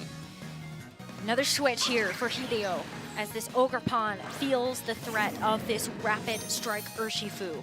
The Incineroar comes in to try to delay some of that incoming damage, but with this Intimidate drop, it is going to at least help out a little bit with the Aqua Jet, but it's not going to deal with this surging strikes that can be coming through with those critical hits. Incineroar gets his Citrus Berry to recover up some of that damage, but now the Ogerpon is ready to fight. The Ivy Cudgel again into the Raging Bolt. It's going to do less damage now as we see these Intimidate drops start to stack up, and Hideo is able to hit both Pokemon with this Electro Web. The speed drop's going to be really nice here to deal with this Urshifu and maybe force it into a position that it has to be stuck going for Aqua Jet because it is just nervous about the speed interaction. Well, depending on how the Raging Bolt has been trained, if it is trained quite speedy, you can get away with that with Assault Vest. Thunderclap might be able to out-prioritize an Aqua Jet, but at the same time, you've still got Fake Out pressure available to you. You can easily go for the Fake Out into the Urshifu, stop those Aqua Jets coming out, or maybe even a Surging Strikes to be able to KO the Incineroar at this point, and that might be why we see a potential double Protect here, because there's at least one of them,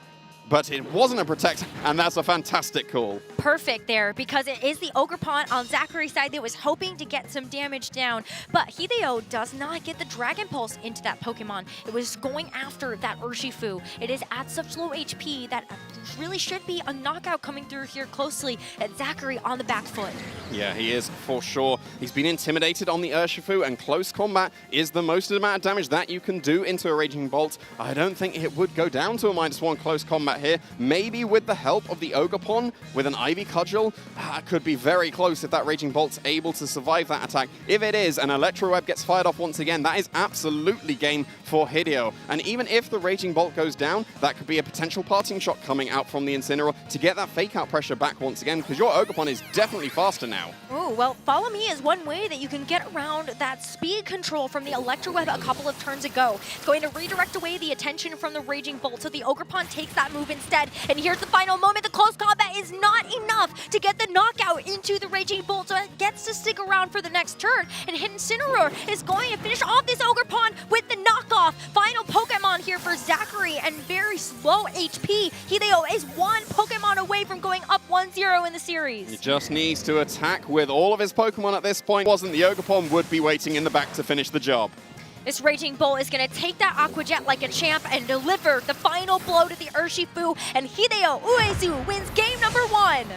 Fantastically played there. It was a very repositional game for both of these trainers because they opted for very similar strategies. Ogerpon Halflane was what they terrestrialized there, and that seemed to be the strategy that both of them went for, but Hideo was just able to outposition very, very nicely. You see both of the dads in the crowd there cheering on their sons. Excited to see them get this opportunity to play on the big stage at the Europe International Championships. As we look back on what happened in that first game, you can see firsthand what you're talking about in terms of these two trainers, you know, prioritizing keeping their Pokemon healthy and then trying to go for the knockouts where they can. But Hideo was the player to get the first KO on the board, and removing that Flutter Mane meant that you were removing some really valuable damage into that Raging Bolt that ended up sweeping the rest of the game. Yeah, with these kind of teams, positioning is the name of the game, and as soon as you lose one of those pieces to be able to pivot about, that puts you on the back foot, and Hideo was able to take that first KO and then ride that momentum into this first game win because he still had 3 Pokemon available to take care of that lone Urshifu right at the end game. Urshifu unfortunately can't win out that 1v3, but maybe now that you've seen the power of that Raging Bolt, Zachary might be thinking about ways that you can actually keep that Flutter Mane safe to deal with the Raging Bolt. Maybe it's even bringing your own Raging Bolt to the party. That is something that Zachary has available alongside a Fairy Terrestrialization, when this Raging Bolt for Hideo doesn't necessarily have access to those really big, powerful moves like the Thunderbolt as well as the Draco Meteor. This might be a nice Pokemon for Zachary to rely on. Well, given that the Ogerpon was what was committed to in that first game, that might be a good switch-up. But speaking of switch-ups, we do have one. Even though Hideo was able to take that first game, here's the Flutter Mane. That Flutter Mane, a nice adjustment as we start off this game number 2. The booster energies are going to get consumed on both sides. We've already seen Zachary's get a speed boost from his, but it's going to be another speed boost for Hideo's as well. But the fact that we saw the speed boost activate first for Zachary's Flutter Mane leads me to believe that it is going to be the faster one in this matchup, despite the supportive set we see for Hideo's. It does make sense. The supportive set has access to 2 forms of speed control, so you can drop your speed just a little bit to get some extra bulk, whereas the Zachary's Flutter Mane, it's got all offensive attacks and wants to be outspeeding and picking up knockouts, so no surprise here to see that happen. and we'll have to wait and see if that Shadow Ball, because it's not a special attack boost, it's a speed boost, whether that will be able to pick up the knockout on the Fluttermane. But given it's probably a bulkier one, it should be able to survive that attack. That will allow it to go for any speed control it wants, whether that's the Icy Wind or the Thunder Wave, or even just keep itself safe and switch out. It is going to switch out. It does mean that Hideo is going to lose the booster energy for the remainder of the game since it got consumed and the Fluttermane no longer has access to it. But it's the Incineroar that comes in to take its place, and Urshifu goes for a safe detect. Hideo does have access to Terra Steel on this Urshifu, which would make it nice and safe from these Fairy type attacks from this Fluttermane, but Incineroar a great defensive switch here to deal with the Shadow Ball from Zachary's and to protect to deny the Wood Hammer. Yeah, that was a really, really nice switch in there for Hideo, both getting fake out pressure on the board to be able to fake out that Ogerpon and keep the Urshifu safe from those grass type attacks, and that allows you to go for your terrestrialization very, very comfortably. The Terra Steel on the Urshifu is going to allow it to survive anything the Fluttermane would want to go for, and usually a Mystic Water Surging Strikes is enough to be able to pick up a knockout on the Fluttermane. So maybe you take a Moonblast or even a Shadow Ball, but if you switch something in, which is what Zachary is going for, you're almost certainly taking a Surging Strike, but Raging Bolt's a good switch in for that. It's perfect. A nice adjustment here for Zachary, as this was the Pokemon that gave him a lot of trouble on Hideo's team. Both trainers have very similar Pokemon across their teams, and so the Raging Bolt may be perfect as the Urshifu is getting ready to strike. Terra Steel is a nice defensive Terra versus the Fluttermane, and with this fake out, you're going to deny a super effective Ivy Cudgel from the Hearth Flame. As Surging Strikes are just going to tickle this Raging Bolt and start to chip it away. Yeah, that's a really, really nice switch in with that Raging Bolt. If that had been a Surging Strikes into the Ogerpon Hearth Flame instead, that should have been enough to pick up the knockout, because Ogerpon Hearth Flame can survive a Surging Strikes, but probably not with the fake out chip that happened on that previous turn. And now the Terra Steel is potentially going to come back to bite this Urshifu, because now you've opened yourself up to be Ivy Cudgel. Granted, you've intimidated the Ogerpon, but we saw that Zachary was perfectly happy to use that terrestrialization in that first game. He might need to terrestrialize again to be able to pick up that knockout on the now Terra Steel Urshifu, but that would be able to really, really put on the offense for him. Oh, absolutely would. Knowing that you're also going to be using that Ogerpon to try to deal with the Fluttermane that Hideo had already revealed at the very beginning of this game too. But one thing's for sure, Zachary does need a knockout. It's going to barely miss out on the KO onto the Urshifu, which leaves his Ogerpon vulnerable to the Surging Strikes. It's going to be quite close though, as it takes the first one. The second one is going to bring this third one down to a roll, and this Ogerpon hangs on. It loves Zachary so much to be able to give this Ogerpon another chance, as Raging Bolt for Zachary goes on the offense to try to get some damage down into this Incineroar. Yeah, and it's going to be able to activate its Citrus Berry. Get Back Very Healthy is yet to move, and it's going for the knockoff. So that's going to remove the Citrus Berry from the Raging Bolt instead, and that will not be able to consume that and will be stuck at half HP now. So yeah, that Ogerpon survival really, really clutch there, because a Mystic Water Urshifu has the potential to be able to knock out that Ogerpon, so maybe some extra training into that Ogerpon has paid off for Zachary here. And now you can knock it out potentially just with an Aqua Jet, and there's no grassy terrain on the field, so you can't out-prioritize anything. You can just go for the Follow Me to keep the Raging Bolt safe, but I don't think you particularly need the Raging Bolt to be safe from the close combat, because you'll be able to respond with maybe a Thunderclap into the Urshifu as well. The Incineroar is incredibly healthy. It can go for a parting shot now and reposition once again. But you can't go for the Thunderclap if you expect this Urshifu to go for the priority Aqua Jet, right? Because this Urshifu is likely going to be faster. But this Ogerpon is still going to try to help this Raging Bolt out as much as possible. We saw the Thunderbolt start just tip away at this Incineroar, but maybe something else you can fish for is going to be that paralysis. If this Incineroar can't break through, then it would be stuck on the field, but it does. It gives Hideo the chance to get the parting shot attack drop onto this Hearth Flame Ogerpon through Zachary, and also give Hideo a switch. Yeah, and that switch could very easily be that Fluttermane to threaten the Moonblast KO into the Raging Bolt. Granted, its booster energy has already been activated here, but that doesn't matter. It's absolutely going to outspeed an opposing Raging Bolt. And now we're in a position where what is going to stop an Aqua Jet into the Ogerpon, get past any Follow Me's that could have kept the Raging Bolt safe, and then a Moonblast into that Raging Bolt. Maybe you need to consider your Terra Fairy, even at this low HP, so you'd be able to survive that attack? Or do you just let both of these Pokemon go down here? Or maybe can even protect the Raging Bolt, because it is that Citrus Berry set. It does have access to protect. Just sacrifice the Ogerpon to potentially to the Aquajet. Although that could potentially be risky if Hideo was able to call that and just go on the offensive with Surging Strikes instead. Zachary's going to repeat Follow Me on the Ogerpon because this Raging Bolt is so important. Going to get knocked out to the Aqua Jet from the Urshifu, so it's this Raging Bolt staring down the Urshifu and the Flutter Mane on the other side. The Thunderclap is good though for the extra priority damage into the Flutter Mane before it has to take this Moonblast in return, and that is a knockout to a Pokemon down here. Hideo still has 4 in this game, and he's getting so close to be able to take this. Yeah, that Thunderclap might be very crucial here to definitely put that Flutter Mane into Shadow Ball range. Usually, a speed-boosting Flutter Mane is not strong enough to be able to knock out from full HP, but the Flutter Mane, of course, is no longer at full HP and should absolutely be in range of that attack. And we saw on that first turn of Game 1 that the Flutter Mane activated its booster speed first on Zachary's side of the field. So regardless of the fact there's no booster energies available anymore, those speed orders should be pretty similar, and the Flutter Mane on Zachary's side of the field can potentially get away with that Shadow Ball into that Flutter Mane, and then the Urshifu on Zachary's side of the field can maybe potentially pick up the knockout there with an Aqua Jet. It probably should be able to, given it's now a Steel type. I think that Zachary just sees the Terra Fairy button as a perfect time to let loose and let this Flutter Mane show off its special attack training. Hideo is going to bring back in this Incineroar.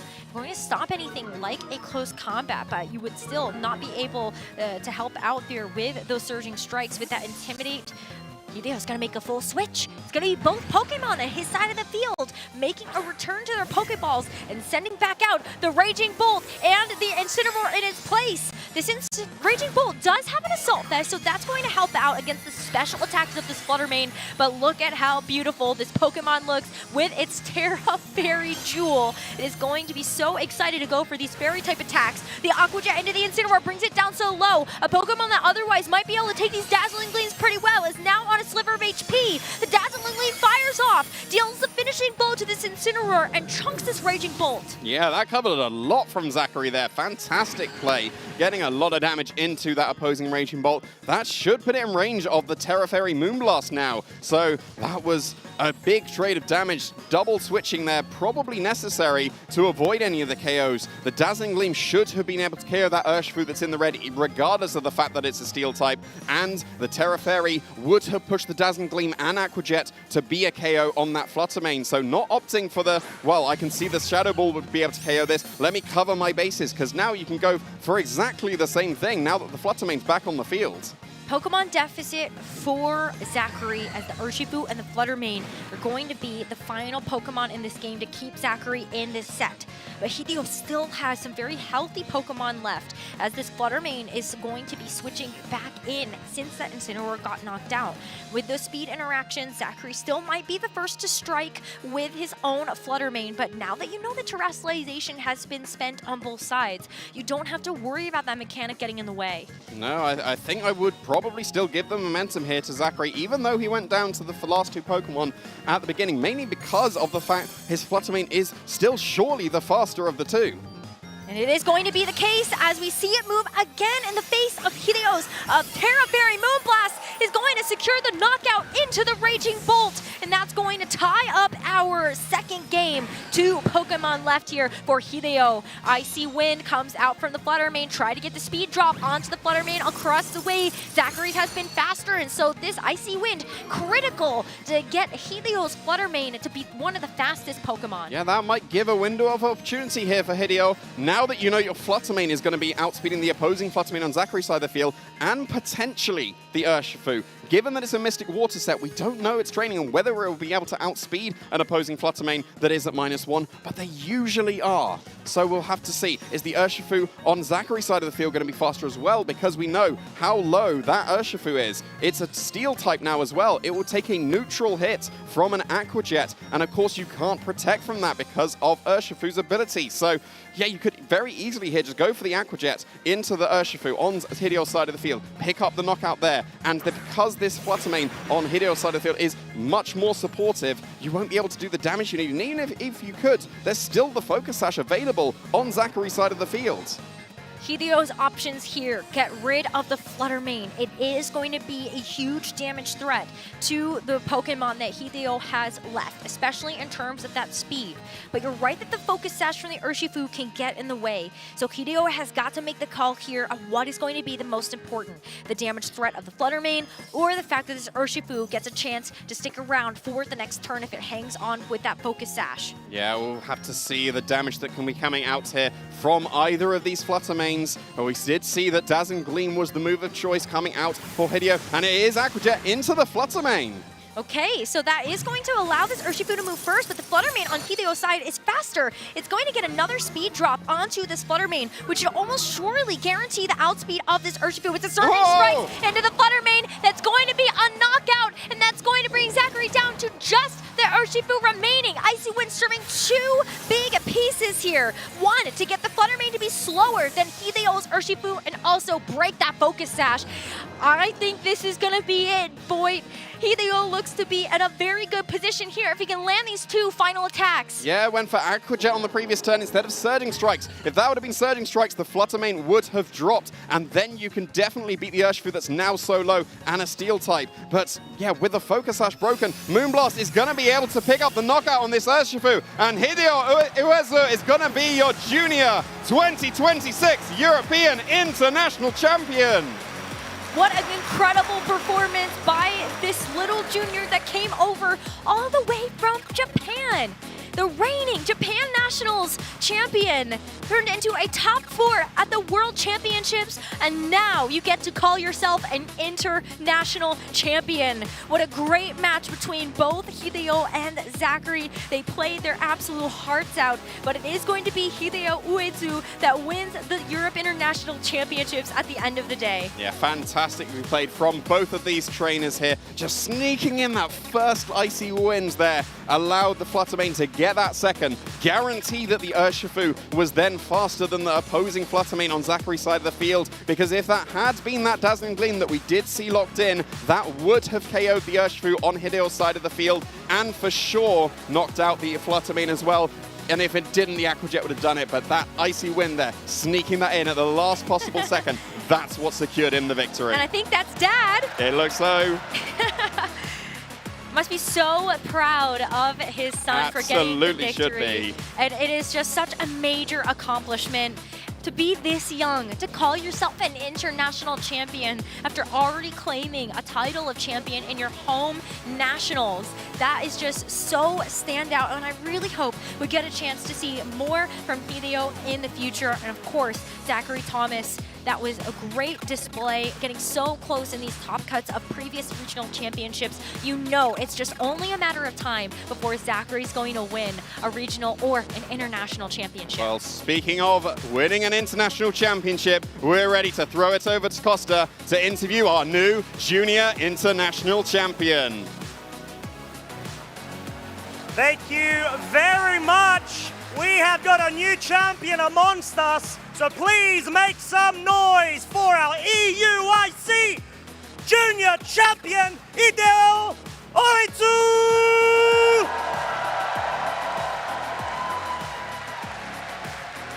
Hideo, you are the champion. You've been able to do it. You fought so well. How are you feeling? 今の気持ちはどうですか？今は優勝して、EUIC 勝てて、安心してます。He is relieved that he was able to win. And what a way to go about it. You did such a great job, my friend. What I'd like to ask you is, do you have anybody that you would like to say hi to that may be in the crowd, or anyone to say thank you to with all of the preparation they've done? 応援した人、ありがとうと言いたい人、挨拶したい人いますか？3ヶ月間、指導してくれたアルカナさんと、僕の友達の雄大くんです。He would like to thank his coach, Arukana, and his friend Yudai kun. There you have it. One last round of applause for our EUIC Junior Champion, Hideo Uezu!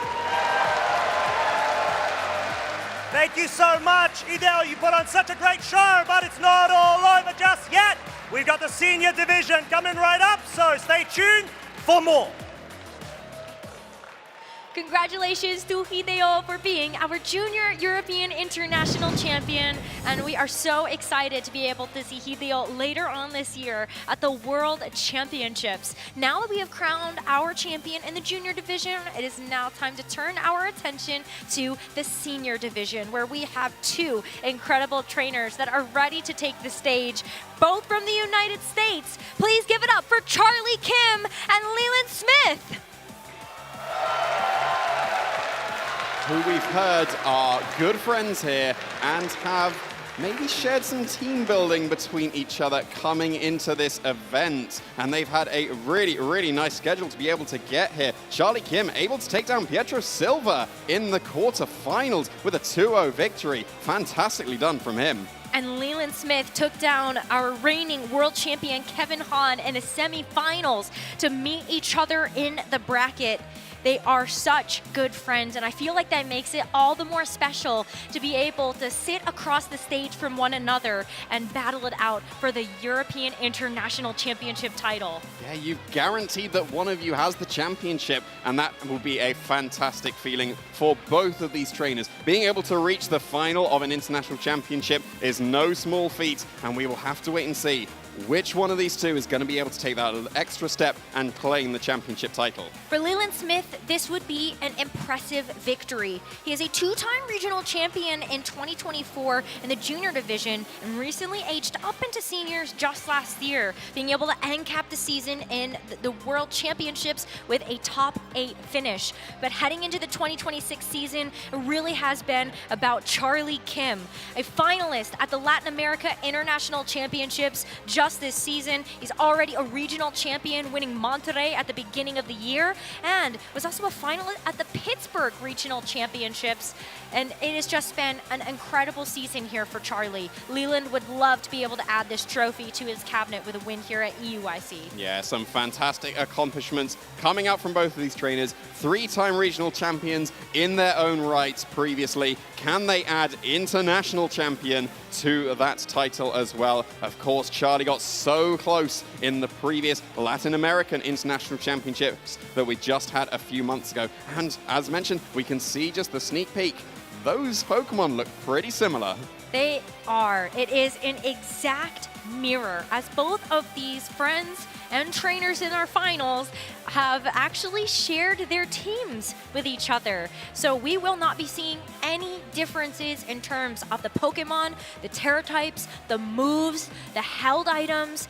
Might just be in the training that we actually see any changes at all, if any. Yeah, there's obviously personal preferences that some people have. Maybe I'll bulk out my Pokemon and sacrifice some speed, or I want to be outspeeding everything. And we'll have to see if that's going to be the case. As we've said, these teams are shared between them, and I think the standout immediately for me is that pesky Smeargle. Yeah, Smeargle has been very divisive, I would say, in the video game community as a Pokemon that is so strong, just based on the number of different moves that it can learn. It can learn almost anything, and thankfully it can't learn Dark Void anymore, as somebody who was around for those days. But the Smeargle here is going to be packing quite a few different options that will play a huge role in this matchup.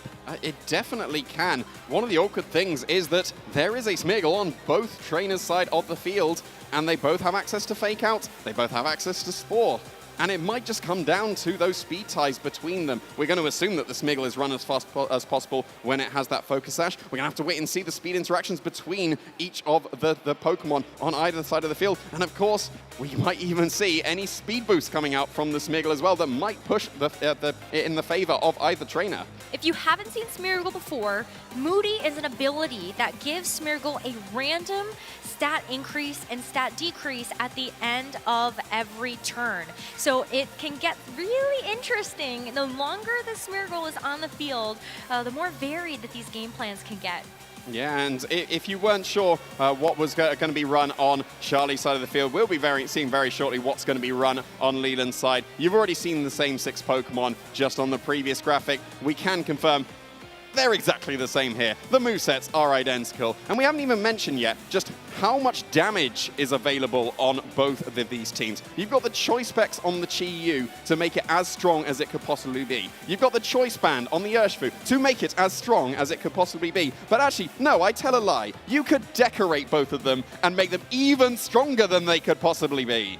It's going to be the same case for all of the Pokemon that are shared across the team, because every single one is a heavy-hitting legendary in its own right. We even have the Sharpbeak on the Tornadus to boost up the power of those Bleakwind Storms. Sometimes we see something like Covert Cloak when you're trying to lean a bit more into the supportive capabilities of the Tornadus, but this one's going to be really packing some powerful moves. Yeah, and that was a small innovation that we did see in the Regulation I format. Yuma Kanagawa, our previous LAIC champion, back in NAIC in 2025, I think was the first to bring the combination of Smeargle and Sharpbeak on the Tornadus to really do the absolutely massive damage, especially when you decorate yourself. And then we can't forget about the Landorus, the Life Orb, the Terra Poison for those Sludge Bombs with the sheer force behind them. And you also have the Sandsear Storms that are going to be providing spread damage across both sides of the field. There's actually a lot of that available when you look at this team. You've got Heat Wave on the Chi-Yu, the Bleakwind Storms from the Tornadus,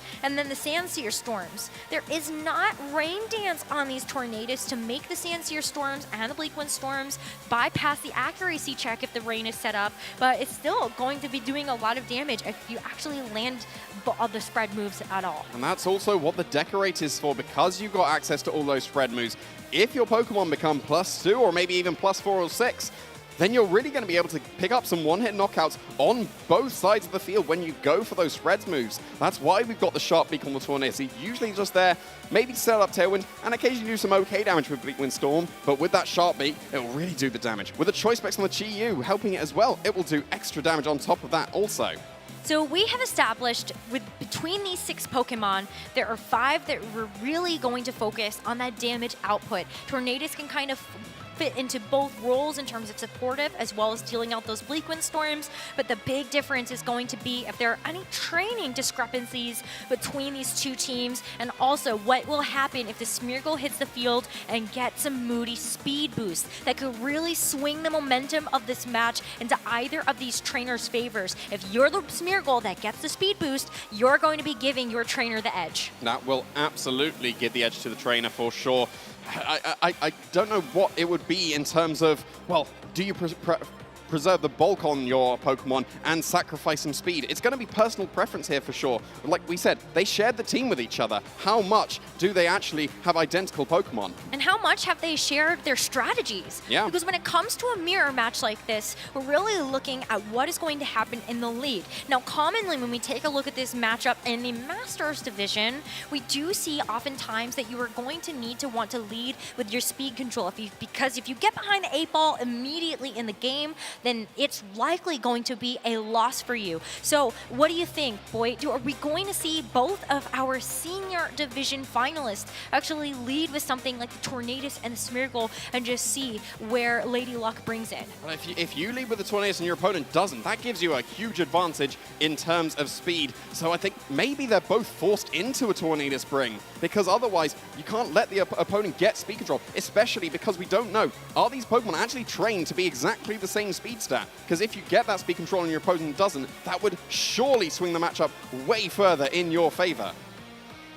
I think we are just waiting for a couple more moments before we get into the game. We saw a brief exchange of team sheets there, even though I don't think either of them are going to be surprised by what they see in front of them. And we also saw the fist bump. So everybody, please make some noise for the Senior Division Finals here at the European International Championships between Leyland Smith and Charlie Kim. Both trainers leading with their Tornadus. You've got the Chi-Yu, though, here for Leland and the Raging Bull for Charlie. Yep. Tailwind available for both of these trainers. And did you see how quickly Charlie locked in that Tailwind? Both of them, I think. Yeah, exactly. Knowing you need to have the speed advantage if possible. And actually, the Chi-Yu being led instead of the Raging Bolt, that does actually give the speed advantage to Leland here. And actually, we're seeing an immediate terrestrialization. That's going to be a terrestrialization into the Ghost type here for Leland. Leland. The Tailwind is set up first here by Charlie, but with this Ghost Terror, it's going to make sure that this Tornadus can actually stick around through this Thunderbolt. Look at that!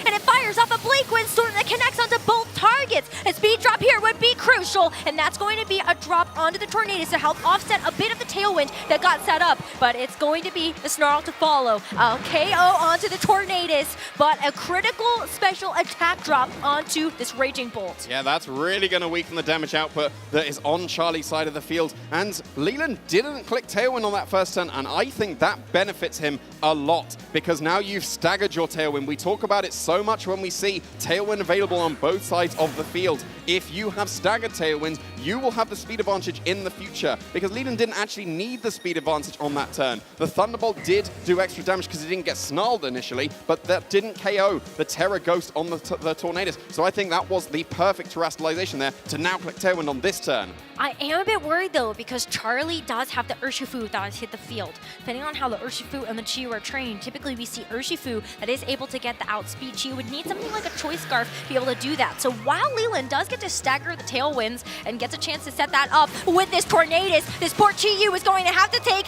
a super effective close combat from the Urshifu, so it doesn't get a chance to make use of that wonderful field effect that Leland just set up for it. Yeah, and this is going to be another KO here coming up from the Raging Bolt. 20th is so low here, and that's not, oh, it flaked me out just for a second there, but it did end up connecting and did end up getting that KO.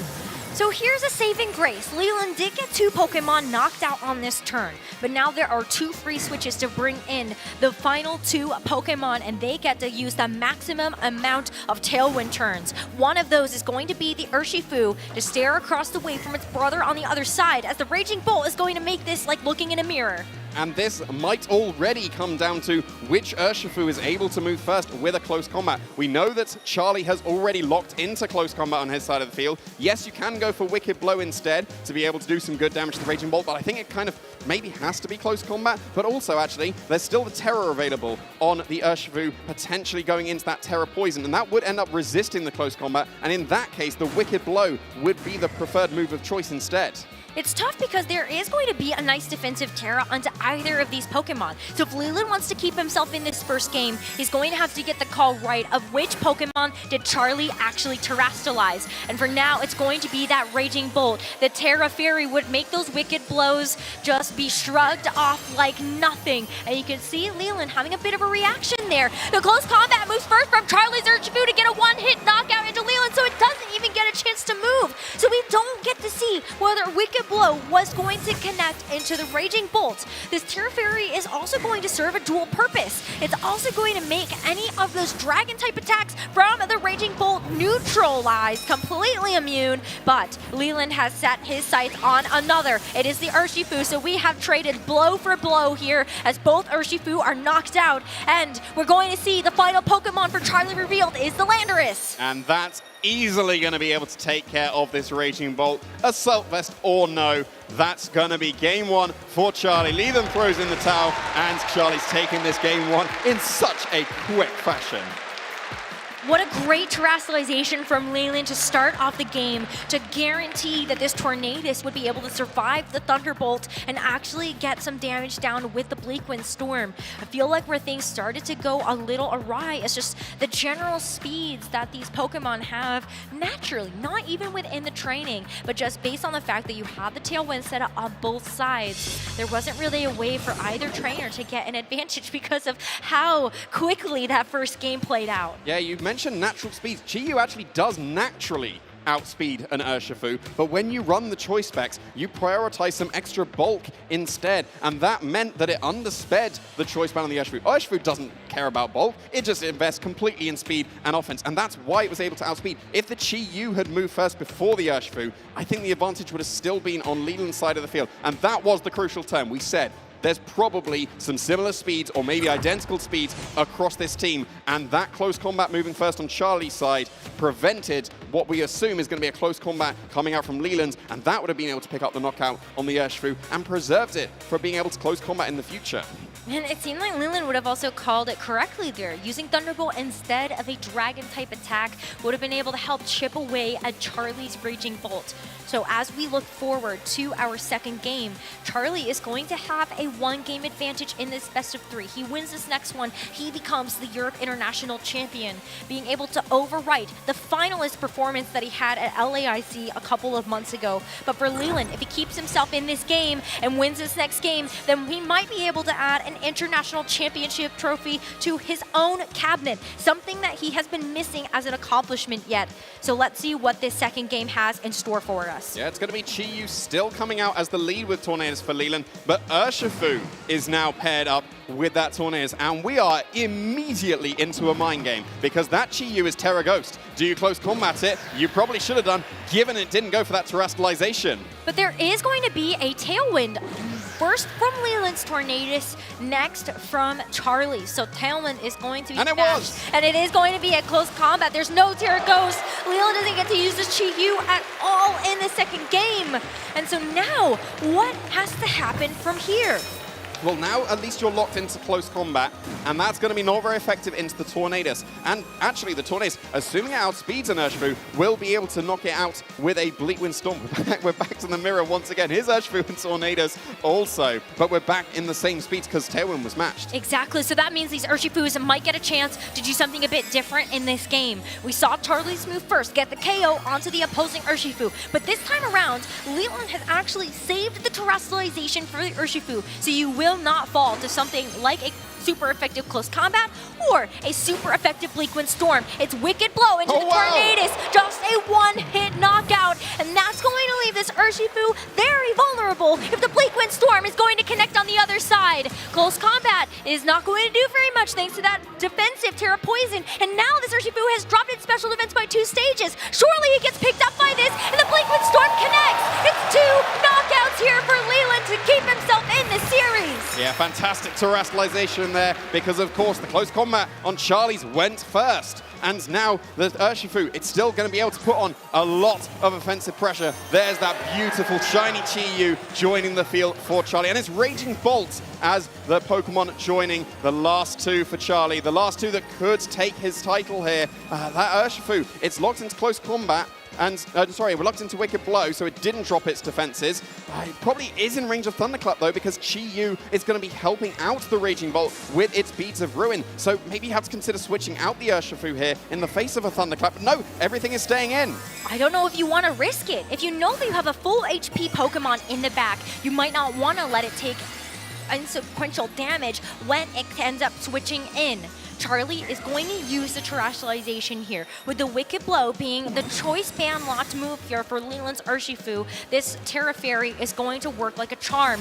Wicked Blow is still going to connect, and even though it's not very effective, it does get a chance to land that critical hit thanks to the actual move details. And the Chi-Yu, it could hit the Heat Wave, but it could also miss, but it doesn't. The Urshifu is going to get knocked out in one hit from this Chi-Yu, and now we're down to just 2 Pokemon apiece. 2 Pokemon apiece here. But the Tornadus is preserving itself. The Raging Bolt's going to go for an attack here. It was the Dragon Pulse, but of course the Protect keeping itself safe. It's going to be crucial what was left in the back here for Leland, because of course it hasn't been revealed yet. It is the Landorus. That is a fantastic Pokemon here to be able to face down both the Chi-Yu and the Raging Bolt. If the Landorus outspeeds, and it is naturally faster than the Chi-Yu, it will be able to knock it out easily with an Earth Power, and you won't be able to deal with the Raging Bolt. And while you get to benefit from the Beads of Ruin on your side of the field, it is a full field effect. There was a Bleakwind Storm miss. It's going to miss the Raging Bolt. You would have liked to see that damage because it's holding that Assault Fist, but you're going after the Chi-Yu anyway. Earth Power picks it up.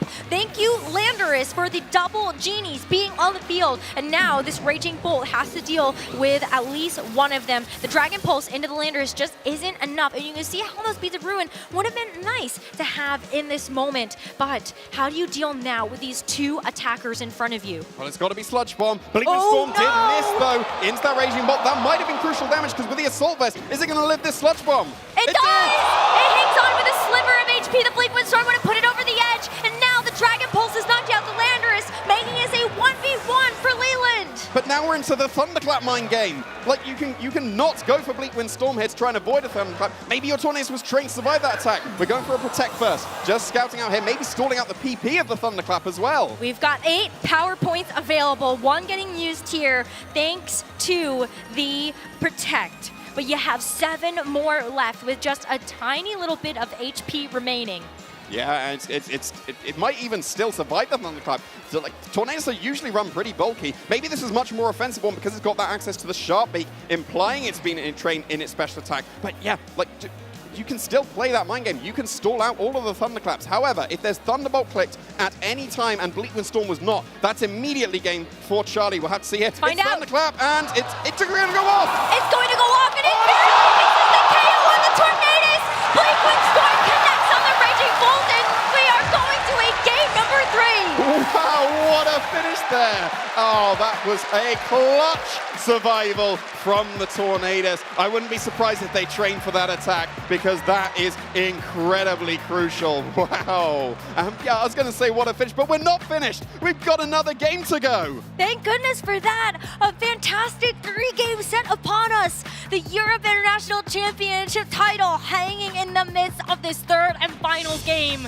Wow, let's take a look back at what happened in game number 2 to get us to this point. Yeah, we see there was no terrestrialization on that Chi-Yu. If that had gone for the Terra Ghost, that would have been huge momentum for Leland there, but not committing to it in case there was the Wicked Blow. Speaking of, that was a one-shot into the Tornadus. And if we assume that the Tornadus are probably pretty similarly trained, that was very, very impressive that it survived the Wicked Blow. Didn't survive the Wicked Blow, but was able to survive the Thunderclap there. What a phenomenal turn of events. Down to the final couple of moves. Chi-Yu getting finished off with the double genies in front of it, and then that miss of the Bleak Wind Storm brought this down to those final couple of mind games there with the Thunderclap, and that clutch survival there from the Tornadus was able to lock it up for Leland. We get to go to a game number 3. So exciting for both of these trainers when Charlie Kim and Leland Smith are both chasing adding an international championship title to their trophy cabinets. Yeah, given how both of these games have gone so far, either player would be absolutely deserving of that title. It's been such a fast-paced game 1 and game 2. Let's see how game 3 is going to go. Let's get right into it. Leland is going to lead with the Raging Bolt and the Tornadus. And for Charlie, it's going to be the Urshifu next to that prankster partner. Yeah, it was Raging Bolt that was led for Charlie in the game 1, but now Leland is going to be taking a leaf out of Charlie's book. They're leading with that Raging Bolt. And in the face of the Urshifu, maybe you do consider that immediate Terra Fairy to keep yourself safe from those attacks. But there's no Tailwind coming out from Charlie. The Tornadus is switching out. Wow. What an interesting turn of events when both trainers were so happy to keep their Tornaduses in front of each other. This is what we were talking about. A speed advantage here now for Leland when you know that there's only going to be Sucker Punch available. Oh, what a switch in. Wow, the Raging Bolt takes that Thunderbolt so quickly. And with a Wicked Blow, you actually one-shot the Tornadus on Leland's side. But there's still Tailwind available. This is not a bad position for Leland to be in, even though he lost that Tornadus on the first turn. Yeah, I was going to say, this has to be the Landorus to be able to threaten that Raging Bolt that has now switched in. And because it was Wicked Blow, once again, you didn't drop your defenses with the close combat. So I wouldn't be surprised if the Urshifu is able to survive any attack coming out from the Raging Bolt. The Earth Power, it might get pretty close if it's able to KO that opposing Urshifu. But then if you're going for Earth Power into the Urshifu, that's leaving the Raging Bolt free to do whatever it wants this turn. Urshifu is locked into Wicked Blow. We saw that happen on the first turn, and with that choice band, it cannot change its move unless that Urshifu gets removed from the field and comes back in. But for Charlie, well, I mean, this Raging Bolt, it looks like a juicy target for this Landorus to go after it with a super effective ground type attack, and that's why the Landorus here for Charlie is a perfectly safe switch. The Sandseer Storm doesn't affect the Landorus on the switch in, but it does take out such a major amount of HP from the Urshifu, and with the Raging Bolt moving first in the Tailwind, the Thunderbolt is going to get the knockout. Yeah, so that's no extra damage out there coming from the Wicked Blow. A really nice switch in on a potential Earth Power, but Sandseer Storm able to connect with both Pokemon here and did connect with that Urshifu. But now we do have Tornadus join the field, can match the Tailwind. That will put the Landorus on Charlie's side of the field faster than the Raging Bolt once again, but it's still at full HP. It should be able to survive an Earth Power. Charlie's going to try to stall out as many turns of Tailwind as possible, but that's going to leave the Landorus vulnerable. With a Sludge Bomb, you have the Dragon Pulse as a follow-up move, and it just barely hangs on with 6 HP. The Life Orb, the Earth Power is going to knock out the Landorus, but not before it actually delivers quite a big blow here to the Raging Bolt. Yeah, that was a fantastic call and might be a game-winning call here for Leland. Yes, you do get to go for the Tailwind on the Tornadus now, but a clutch survival coming out from both of these Pokemon here. Who's going to move first between the two Landorus? It's going to come down to this. Charlie and Leland both have the same Pokemon, but it's going to be Charlie's Landorus that moves first. The Raging Bolt only had just a tiny bit of HP to hang on with, but that Earth Power is almost certainly going to be a lot. Sludge Bomb here now from the Tornadus, and that is going to finally get through Leland's turns of Tailwind. He doesn't have the Tornadus left to be able to reset that up, so speed now in Charlie's control. But Sucker Punch doesn't care about speed, and now we might be into a Sucker Punch mind game. I think that has to be the move of choice here from the Urshifu, given the speed advantage has now flipped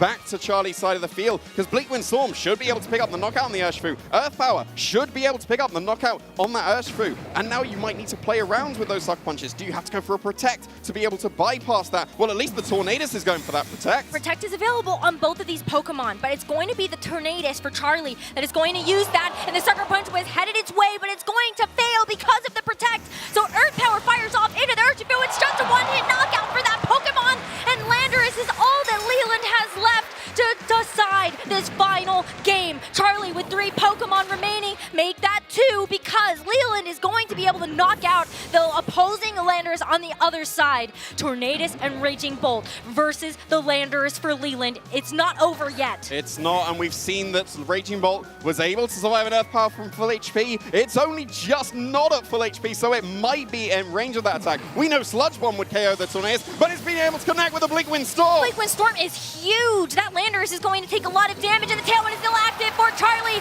So the Dragon Pulse connects. Charlie knocks out the Landorus, and Charlie Kim is your Europe International Champion for 2026.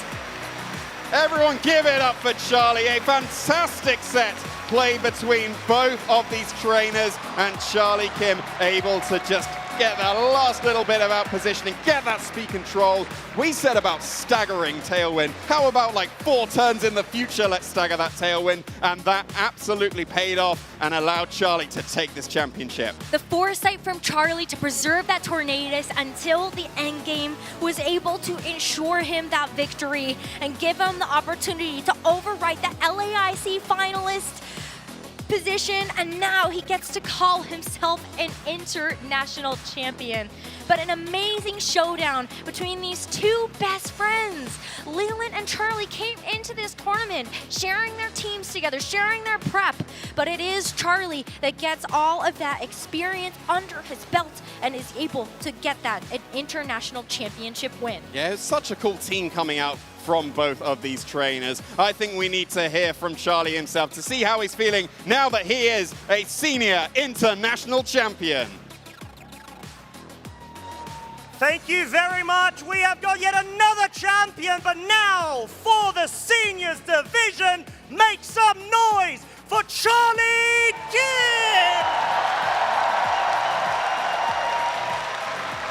Charlie, you must be so full of emotions, but let's just talk about this. You're up against your friend, and you've been able to just come out on top of the exact same team. How are you feeling? I'm feeling great. I was really nervous going into it. I did a lot of prep, and I knew that I couldn't win by being safe. So I had to take a lot of risks, and I'm glad that my risk paid off. And they truly did, especially the back and forths, and we saw the Game 3 return, so huge congratulations. Of course, commiserations for Leland too, but you are the champion, my friend. This is your moment. So I want to give you an opportunity to give any shout outs or any highs to anybody in the venue or at home or any family you've got as well here. I'd like to shout out my family first. I couldn't be able to do this without them. And then I'd like to shout out my coaches, Chris Hahn, Justin Tang, and Keanu. And then I'd also like to shout out my friends who helped me, Issa, Sam, Leland, and all Spaghetti, and 7 Billion. Beautiful stuff. Thank you so much, Charlie. You heard it from your seniors division champion here at EUIC 2026. So So with that being said, thank you so much, Charlie. Please, we'll allow you a moment to go celebrate in the revel of your title. So, as we're going to go ahead and introduce our Masters Division finalists. And now, we've seen storylines develop over time, crossing from one season to another. And now we have got the reverse of last season's NAIC, rather than EU finalists. We've got two NA1s from the US and a previous EUIC champion of 2023. Make some noise for Paul Chua!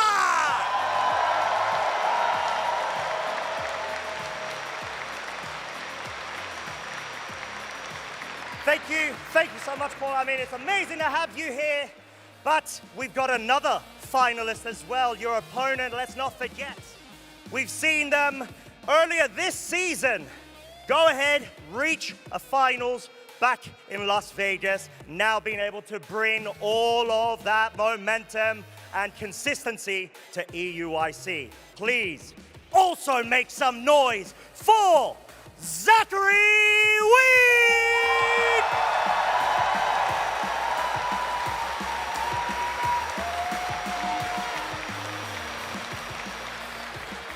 Now, guys, we already discussed storylines. You're both from NA. You've been able to reach this beautiful moment through hard work. Paul, yourself, how are you feeling? You're on the verge of becoming a two-time international champion, but also a back-to-back in terms of being able to continue your legacy from 2023. Yeah, I mean, I'm a little nervous, of course, it's the finals. But in the end, I'm just happy to be here in the finals. 100%, and that is the most important thing. Zachary, from yourself, my friend, how are you feeling? This is your second finals of the season, and you've just brought all of the action, and everybody's been able to enjoy it. What are your initial thoughts going into this? Very overwhelmed. This is all very new and very, very crazy to me, but I'm super glad to be here. Even if I lose, I'm just glad I was able to be on this stage and play. You've absolutely... Make some noise. Please make some noise. You've absolutely deserved it. You are here for a reason, my friend. So, very quickly, before we allow you both to get straight into the match, do you have any passing thoughts or comments that you would like to share with either Paul or the rest of us going into this match? Well, I'm glad I got to play another NA player in finals. We got to get revenge for NAIC last year. Valid. All right, Paul, yourself, my friend. I just hope it's a fun match. And I'm sure it will be, as we're going to go ahead and lead you both to your battle positions. Please, let's get this finals started. Thank you, Costa. Well, you're on the desk with myself, Lee Provost, the lovely Lou Actos Chromi. Give it up for our finalists as they get ready for this Masters final here at the European International Championships. Our juniors and seniors have already set the tone for how incredible this Championship Sunday is going to be. And now Paul and Zachary are going to take us across that finish line. Only one of them can become our champion in the next few moments. If you missed the broadcast over the weekend, you can see how they have battled it out through top 8 against some formidable opponents. Then in the semi-finals, taking down two Italians who were tipped to take the title. And now they're going to face down against each other in what is going to be a legacy battle. Yeah, the road that both trainers have had to take to get to this stage here today on Championship Sunday is just remarkable. A huge achievement in itself, but both players will be wanting to go one step further, get over the line and take that championship home with them. There's a lot of history on the line here. Both of these trainers have had second place finishes at regional championships this season. That has only made them more hungry to take a #1 spot. And on the international stage, no less, that would be the perfect way to get redemption. Yeah, and Paul Chua, familiar with this stage, obviously the previous EUIC champion. Zachary new to this position, but not someone to be underestimated. Came in with a very strong performance this weekend and has time and time again got through formidable fours, as you can see in this top 8. Got to this point and will feel confident about getting over the line past Paul Chua. And we have seen some incredible matches from them. Paul Chua playing so calm, cool, and collected with this iconic balance core. Zachary being one of the dreamers behind behind Iron Crown and Indeedee and believing in it so much that it's got him into the grand final. Which of these Pokemon are going to come out on top? Yeah, well, we said it yesterday. Paul is the balance master. You can see from the team that he's ran this weekend, he's been able to pilot through adversity, overcoming really hard falls and making sure that he is here in a prime position to take his second European International Championship. That's the thing. Paul knows not only what it takes to be able to get to a final, but he knows what it takes to win on the European stage. Zachary in a position where he is the trainer who has so much to learn, so much to gain, and is in a position to dethrone one of the greatest Pokemon trainers of all time in the form of Paul. Yeah, I mean, when you look at the accolades of Paul in general, 6-time regional champion, multiple-time finalist, EUIC champion we've already talked about. The list goes on. You want to add and keep adding to that. But Zachary starting out their journey in the Masters Division recently with that second-place finish at the Las Vegas Regionals was an incredible run there. And then we can see how they get on this weekend. Yes, and we got to hear from our players a moment ago, but I think Costa has some words from their friends and family as well. Let's check in and hear what they have to say.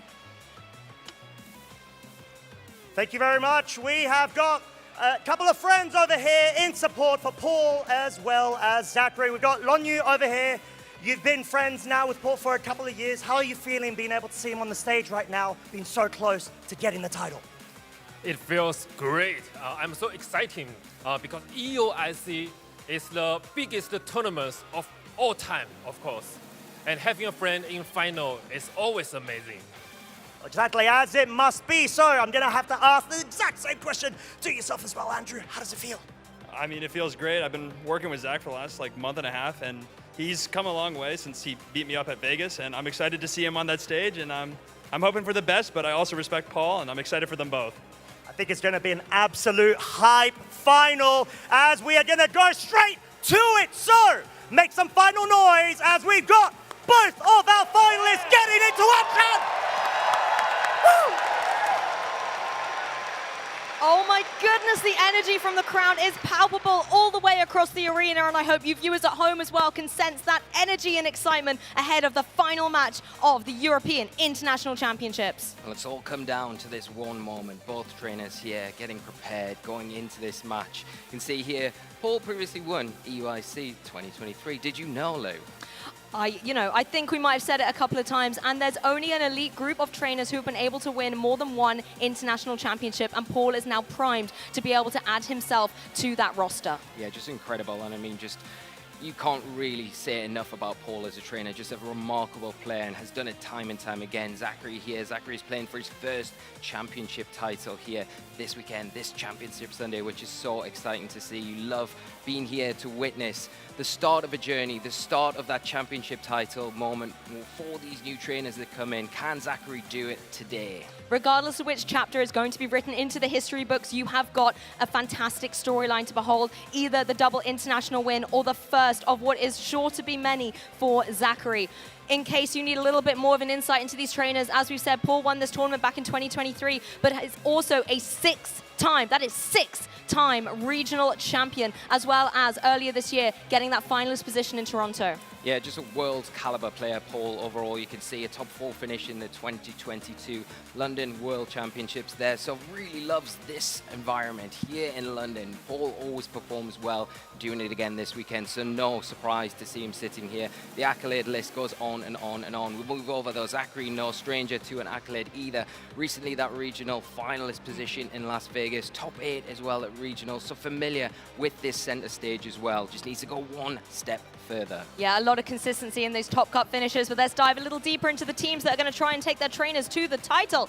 We have got the Raging Bolt, Rillaboom, Ogerpon, Urshifu, Fluttermane, and Incineroar for Paul Chua. Yeah, well, it's going to be really important for Paul to lean into that Rillaboom more than anything in this match, because you look at the opposite side of the field, there is an Indeedee with Psychic Terrain, and Terrain is the name of the game. The Rillaboom needs to come into this match to be controlling, make sure that Expanding Force isn't a powerful threat to really cut through the options on their team. You can use that Incineroar as well. It's got Intimidate. That's going to be useful against those physical attackers, but you've got 2 setup options in the Raging Bolt with the Calm Mind, and then you've got the Ogerpon Hard Flame. Don't overlook that Sword Stance. If you can get a moment to to set that up, bypass the opposing Intimidate, it can become an offensive threat, and then you've got that Flutter Mane. It's got that speed control, the Icy Wind, the pivotal Thunder Wave as well that can cause that speed control that can make a difference between winning or losing a match. Yeah, I think the Flutter Mane could be a key component here. It's going to be able to, as you say, control some of the speed. It's a very speedy Pokemon in its own right as well, particularly with that boosted energy, and it can cause a lot of disruption on the opposing side. The Ogerpon as well, particularly with that Sword Stance, is a threat that Zachary has to contend with.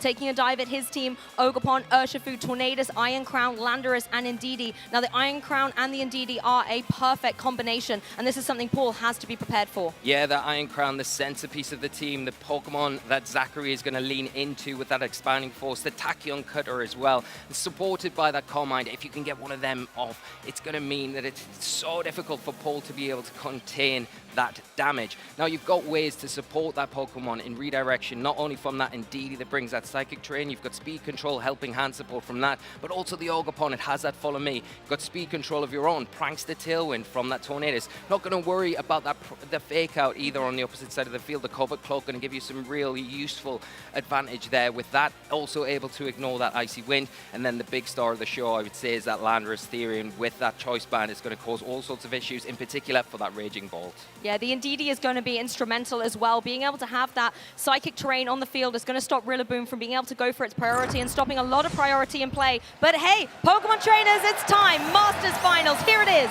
Flutter Mane and Urshifu out front and center for Paul Chua. Zachary Weed is leading with that Ogerpon and the Urshifu. So the Urshifu's coming out here. They're going to be a little bit threatened from the opposite side of the field a piece because the Ogerpon does have the Wood Hammer from Zachary's side. Will outspeed as well that Urshifu. But the one thing that Paul does have in their back pocket is that Icy Wind support. You can slow that Ogerpon down this next turn and then double up into it. Maybe even commit a Terastallization on your own Urshifu, power up those Surging Strikes and make sure you can remove that target as soon as possible. Yeah, the Icy Wind would be a nice way to break that Focus Sash on Zachary's Urshifu as well and leave it a little bit more vulnerable. But it looks like Urshifu's not stopping here in finals. It's going to get all beautiful and bejeweled up there on the main stage, going into its Terra Stellar form. This is going to give an extra pack to the punch behind Surging Strikes and Close Combat. Ogerpon doing its best supportive role, going for the Follow Me and drawing in all the potential single type attacks to keep Urshifu nice and safe. The Moonblast comes through, chips away at the Ogerpon. Urshifu breathes a sigh of relief that he didn't have to take that, and now it is free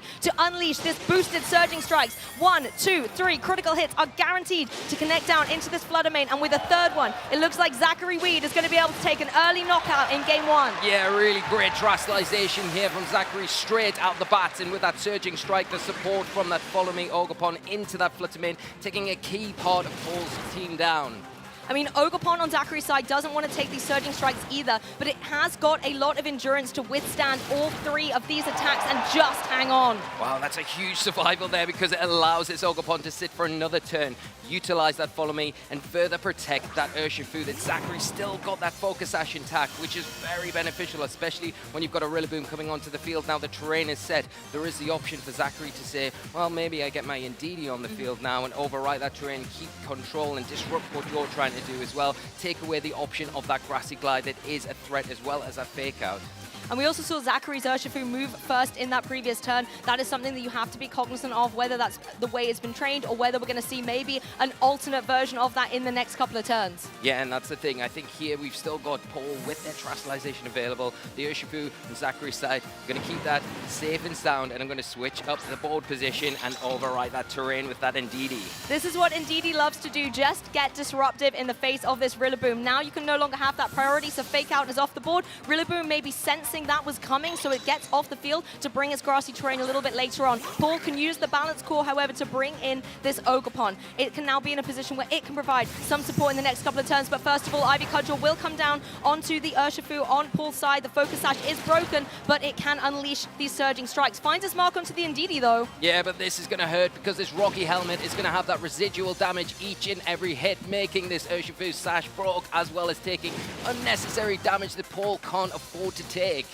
I think critically as well, it means that Indeedee and Ogerpon both stay in the game at the end of this turn. Zachary has not lost a Pokemon. No, he's doing really well to manage the board, and especially with that Indeedee switch in now. Paul being very reactive, saying, okay, well, if the Indeedee comes in, I'm switching my Rillaboom out so I can bring it in this turn, overwrite that Psychic Terrain, so to try and keep it. But the one thing that you need to really pay attention to is that Ogerpon on Zachary's side. You need to remove that as soon as possible. You do have the ability to attack into it, but you need to be aware if you're doing it with the Urshifu that it can hit you and do big damage in return. You have to start theorizing what the final Pokemon is for Zachary as well. With the Indeedee in play, you might suspect it's the Iron Crown, and that would leave the Ogerpon a little bit safer to not have to worry about a potential Intimidate from Landorus. If it does want to Terrestrialize as well, it's going to be able to get a +1 attack boost, and then it's going to be very intimidating. Yeah, and there goes the Indeedee. Wants to preserve that in case that Rillaboom comes out, and Urshifu entering the field here. Just seeing a Detector on the Urshifu on Paul's side just to get around this turn C and scout out what is going on. Well, the Iver Cudgel is unleashed from Paul's side, and it is going to be able to get a KO on the opposing Ogerpon, and even the score, 3 Pokemon apiece for these trainers. Zachary able to bring in nice and safely the Urshifu, though, with its Focus Sash still intact. Yeah, and that's a huge thing. I think with real benefit here, especially if we have that unrevealed last Pokemon as the Iron Crown, you've got a really nice supporting option next to it that can allow some sort of alleviation on an offensive side. But you've got the Indeedee as well. That can also come in, support that Urshifu really well. It is going to be able to go for a Follow Me here and pull in any sort of threats, especially from that Ogerpon that does threaten that Urshifu right now. The problem is you could see a Rillaboom switch in for the Urshifu on Paul's side and enable that Grassy Glide on the Ogerpon, and that could do some damage to the Urshifu, although it still has that sash intact. Yeah, the Urshifu could maybe see into that, go for the Protect, but then if the Rillaboom does come back onto the field, even if you don't get the Grassy Glide on the Ogerpon, it means that you unlock Grassy Glide and Fake Out on the Rillaboom in the next turn. But no switch is coming through. Instead, the Ogerpon just going straight away for the Ivy Cudgel, utilizing its natural speed advantage to be able to get the edge and remove the potential Psychic Terrain from coming back later in this game. Close Combat is going to utilize its Terra Stellar boost now to go down into the opposing Ogerpon and get a one-hit KO. This is the beauty about that Stellar Terrestrialization. You get boost not on one move, but you get them on multiple moves, and taking full advantage of it there into a big threat of that Ogerpon, removing it from the field. And even though the close combat is dealt back in, that Focus Sash that Zachary has so carefully preserved is now being utilized. It's going to keep Urshifu in the game, and the defenses are even more weakened on Paul's Urshifu in play. Yeah, now that Urshifu on Paul's end in a real tough situation, it can't switch out to undo those close combat drops. It is pretty low health as well. And here's that last Pokemon. It is the Iron Crown. The one advantage that Paul has had is preserving that Rillaboom until the end, getting rid of that Psychic Terrain. So the Expanding Force not going to be a double target attack. It's still going to be strong as you see that booster energy boosting the special attack on the Iron Crown. Yeah, Iron Crown not in the environment that it likes to be in. It wants to be able to get that additional damage from the Expanding Force, and Rillaboom now in play where it can go for that Fake Out. Yeah, and that's it, and that's exactly what we're going to see. Slow that threat down this turn and hope that you can get an Aqua Jet into the opposing Urshifu, which you do, and pick up a big key knockout. Really like this play. You know the Unseen Fist is going to be able to go through a potential detect on the opposing Urshifu anyway, so you didn't want to fake out that slot, guarantee the KO, and just stop the Iron Crown from moving at all in this turn. Yeah, and this is beautifully played from Paul, because if you look at that Rillaboom, they have one attack that's so threatening to that Iron Crown, and that is high horsepower. You combine that with your Terrestrialization on your Urshifu, and you're looking at maybe taking a quick lead in this set. Yeah, the Terrestrialization has been utilized on Zachary's side to Iron Crown. It's going to have to stay as a Steel and Psychic type, but not for Paul Chua. This Urshifu is going to be able to drop its Fighting type weakness that would be to that Expanding Force, and it's just going to embody being a full-on Water Force. Yeah, and it does naturally outspeed the Iron Crown. It's going to be able to get all 3 attacks off. Will the Iron Crown be able to take them? You would imagine so, but you're going to have to contend with a Rillaboom here, with an Assault Vest that's going to be able to follow up with a high horsepower. Iron Crown looking like it's on its last legs, and maybe Paul edging out this first game. Even though Iron Crown is able to get the Expanding Force and get the KO, if this high horsepower is going to be able to come down and connect onto the Iron Crown, it is going to be able to get the knockout and move Paul one step closer to redeeming his title. There's the high horsepower. Paul Chua goes 1 game up in this final. What a way to start for Paul. He'll be pleased with that. I think he executed the game plan perfectly, was very patient at the right times, and kept that Rillaboom for the exact moment to bring in, knowing that the Indeedee had fallen. I can take control of the terrain and take control of my Terrestrialization at the later stage in the game. We saw Zachary wield that Terrestrialization so well in the early game, taking advantage of the Surging Strikes onto the Flutter Mane, and then utilizing that close combat into the other threat, the Ogerpon. But the Terrestrialization from Paul kept right till that last minute on the field in front of the Iron Crown, taking full advantage of, again, the damage that they needed and following up with a clean sweep from Rillaboom. For me, the Rillaboom really was the superstar. Being able to have careful terrain control was critical in this match. Not only did it then keep all of your priority in a position to be activated, but it meant that the Iron Crown in the end game that Zachary was so well preserving for a potential match on that psychic terrain was just not in the position where it could thrive. So Rillaboom, a Pokemon that actually championed Paul into this grand finals, breaking through paralysis in top 8, top 4, is now the Pokemon that is going to get him one game closer to that title. One game away, that's all it is for Paul Chua. Zachary got all to do to tie this up, hopefully take it into game 3. And if you're looking at that Rillaboom as a big threat, you can look at some of the options that Zachary has on their team. The Tornadus mainly one of those options that could give and enable some of those big, powerful threats on Zachary's side. The ability to bypass things like that Flutterman that are so threatening with the Tailwind and then the Bleakwind Storm threat as well. Well, the adaptations are coming out here in game 2. Zachary just going full on with the Iron Crown and Indeedee combination. This is going to be forcing Paul to react. So far in the leads, however, it's a Raging Bolt and an Incineroar. A total change of pace for game 2. Yeah, this is a change up, and you've got that offensive threat of Iron Crown. It's not really threatening the Incineroar too much right now, but it's not threatened either because that booster energy means the knockoff not going to be doing too much damage, and the fake out not something that you can slow it down with. You can go for a parting shot into that, slow it down if Calm Mind is suspected, and you have the ability now to switch out your Raging Bolt, get the Rillaboom on the field, and make sure you keep control of those terrains. I like this switch coming through from Zachary, thinking maybe that Rillaboom could be coming in, so you need the Indeedee in the back to overwrite that, and letting the Landorus join the fray here in the Masters Final. It's going to be able to get the Intimidate down critically onto the imposing Incineroar as Raging Bolt gets out of there. Lee, do you think we're going to see a Rillaboom? We're definitely seeing a Rillaboom. I think here it is. It's going to overwrite the terrain, lay the carpet, and set that grassy terrain here, making the fake out this next turn active. It can go into the Landorus. We are seeing the fake out into the Iron Crown, saying, I'm not giving you an inch here. I want to stop any potential Calm Mind, slow things down, and now you've got an active fake out, but you've got to be really wary that the Indeedee could just switch back in for the Landorus. It's done its job. It's dropped an Intimidate onto these two physical attackers, which is great. But it could just switch out, get that Psychic Terrain active again, and then the Expanding Force onto the Rillaboom in particular is quite a threat. Well, Rillaboom leaves the field as quickly as it has joined. Not going to go for a fake out and be tricked into a potential Psychic Terrain return. Raging Bolt is like back in action as Landorus does indeed make that adaptation. It is Choice Banded, so that's going to be an extra damaging U-turn. And as you said, Lee, can now give Zachary the opportunity to bring the Psychic Terrain back into the field. But once again, Paul has been so masterful keeping that Rillaboom in the back, and Zachary not playing that game brings in the Urshifu as Iron Crown utilizes this window of opportunity to set up a Calm Mind. That is going to boost up its special attack and special defense. Yeah, that's a huge momentum swing there for Zachary. It helps him in a lot of ways get a bit more power onto the field, but Paul seeing that, keeping it in check with that parting shot, going to just remove that special attack boost that we've just seen. Bear in mind though, and keep in mind that it's still got that special defense boost, so it's going to be able to take attacks from things like that Raging Bolt that's active on the field now a little bit better than it would be normally. Yes, definitely when you see those special attackers in play, you need to keep those calculations in mind. As well as the grassy terrain on the field, with the leftovers on that Raging Bolt, can put it in a position where it's just going to have so much longevity on the field. Yeah, and I think if you're Paul now, do you want to go for a Calm Mind of your own with your Raging Bolt? It could kind of keep pace with that Iron Crown, especially on the special defensive side of things. So if that Psychic Terrain does make an appearance again, then you can at least take those attacks a little bit better. But the Ogerpon in a great position. It is going to threaten Iron Crown now in that Psychic and Steel form. The Steel type doesn't like Fire types, but it does have Terastallization in its back pocket. Goes for that though, becomes susceptible to the Dragon type attack, and we're just seeing a Protect.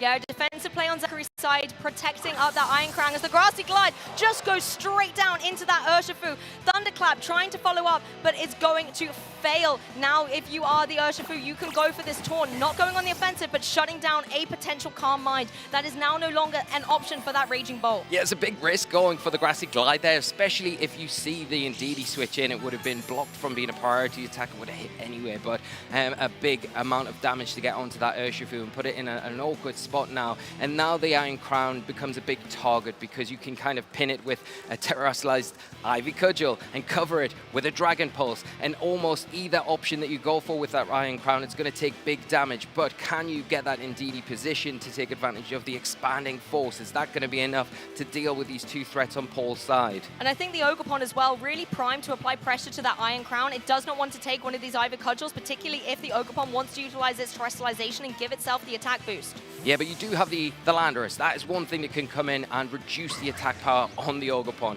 Are we going to see it? Doesn't look like it. It is the Indeedee. It's back for more with that Psychic Surge ability activating and Psychic Terrain in play. Yeah, it's hoping to rejoin the battle and not be met with a Rillaboom, and it looks like there's no switches on Paul Chewer's side. Instead, the terrestrialization is going to take to the stage. The Ogerpon going to unleash behind the Hearthflame Mask and become a fully fledged fire type. The Ivy Cudgel, in using its Embody aspect, is going to be even more forbidding into that Iron Crown. But in response, a terrestrialization, and it looks like it will be the Iron Crown. Dragon Terror type now will now have a resistance to those big, powerful fire type attacks from the Ogerpon. But if Paul has doubled into it with a Dragon Pulse, it is susceptible to that attack. Here comes the Ivy Cudgel in case the terrestrialization wasn't here, but this move alone has forced the precious terrestrialization on Zachary's side. And even though it's not very effective, that does over 50%. Expanding Force will connect on both Pokemon on Paul's side, but it does not Dragon get a Pulse! knockout. Dragon Pulse coverage goes And it's down. enough! It is down. Zachary loses the critical Pokemon he's had by his side throughout this tournament. The pincer movement there from Paul Chewer executed perfectly, taking down a huge Pokemon, a huge piece of Zachary's team, and now got all to play for here. The Ogerpon in a really strong position now to keep on putting pressure on with those Ivy Cudgels and even the Grassy Glide, because you've got the Rillaboom active in the back. You can switch it out at any point you want and take advantage of that priority. Now you can overwrite the Psychic Terrain. The one thing I will say, Indeedee, not normally a Pokemon we know for offensive pressure, but it is rocking that Dazzling Gleam. Considering the HP the Raging Bolt has already taken, the fact that it cannot go for terrestrialization, that is something that can potentially try and get a knockout while Landorus tries to clean up the other Pokemon. That is very true. I think that Paul having the numbers now, and you can see that they do have that Incineroar, is going to be very useful to slow down this Landorus now. We know it has that choice by an item. It is going to hit extremely hard if left unchecked. You also have the Rillaboom to bring in at any point as well, so if you suspect maybe an Earthquake, that feels like the really obvious option here, although the Indeedee doesn't want to take the damage as well. You've got the Rillaboom to mitigate the damage from that, so putting off Zachary going for that spread damage, at least for now. And let's not forget, the Taunt shuts down the Protect on that Raging Bolt as well, so it would have been vulnerable to a ground type attack coming through from the Landorus. So Paul wisely making the adaptation to bring that intimidating Incineroar back in. This is going to lower the pressure of both these physical attackers that Zachary has got on, but do not forget, Landorus is still running the Choice Band. It still has potential to do damage, but Ivy Cudgel, the fastest thing, comes through, connects onto that Urshifu and gets a knockout. Zachary now only has the Landorus to utilize in this turn. Yeah, it'll come down to what Zachary's locked into, because whatever move they've chosen will be the move that they're locked into for the rest of the game, thanks to that Choice Band. It is the Rock Slide, going to hit for super effective damage onto both these fire types, but because of that Intimidate, just not as powerful as you would want it to be in this situation. I think as well, though, Landorus is pinned because you've taken the Intimidates through. You also cannot go reliably for Earthquake with partner Pokemon by your side, and particularly considering Rillaboom can come back in and set the terrain just like it's doing. Earthquake's damage is going to be neutralized. Now we're going to see the Grassy Terrain set, but this is some information that Paul maybe didn't know here, because the Rillaboom looks like it is the faster of the two, setting the terrain first. That's overwritten by the Indeedee, so that falls in Zachary's favor here, where this Fake Out from the Rillaboom is not active. But does Rillaboom really care about the Rock Slide too much? They can hit back with a Grassy Glide, and they can go for the Fake Out because the Landorus isn't grounded. Yeah, that's the only Pokemon it can target. Indeedee happy to go for this Dazzling Gleam, but it hasn't found the target of that Raging Bolt that it really wanted to do. Instead, the knockoff, that's going to be dealing same type attack bonus damage into the Indeedee. The Rocky Helmet giving a little bit of recoil, but thanks to the Citrus Berry, Incineroar is going to be able to eat that all back up. Yeah, and that Indeedee looks like it's on its last legs now. It isn't got long left, and can it support this Landorus as much as you want when Zachary is relying now to get through this Rillaboom, nearly full health, this Incineroar that can pivot in and out with that Intimidate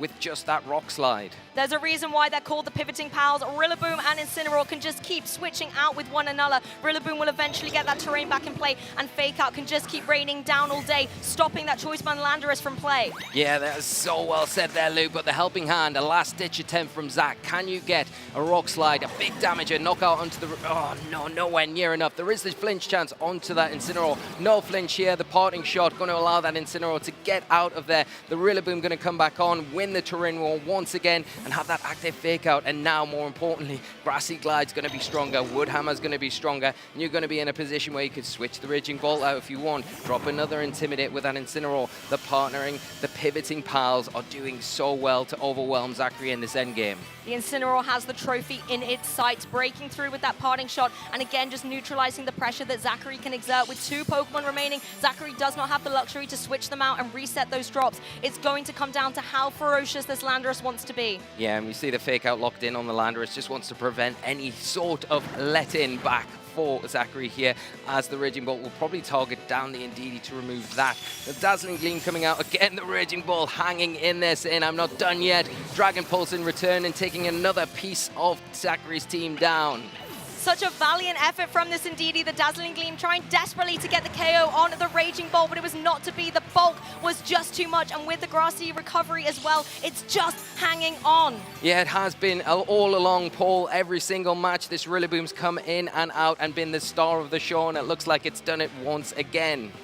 Also, you have priority back on the board with Grassy Terrain in play. The Rillaboom can go for that Grassy Glide and get the edge over that speedier Landorus, just constantly whittling away at it. The Rock Slide coming through, but it looks like its energy is dwindling. Not going to be able to find its mark on that Raging Bolt. Does a minimal amount of damage to that Rillaboom. Yeah, and I love the fact that you're going for the Grassy Glides just to get around the potential, anything that could go wrong. It is that flinch that could happen, and you've seen it time and time again in previous matches in the past.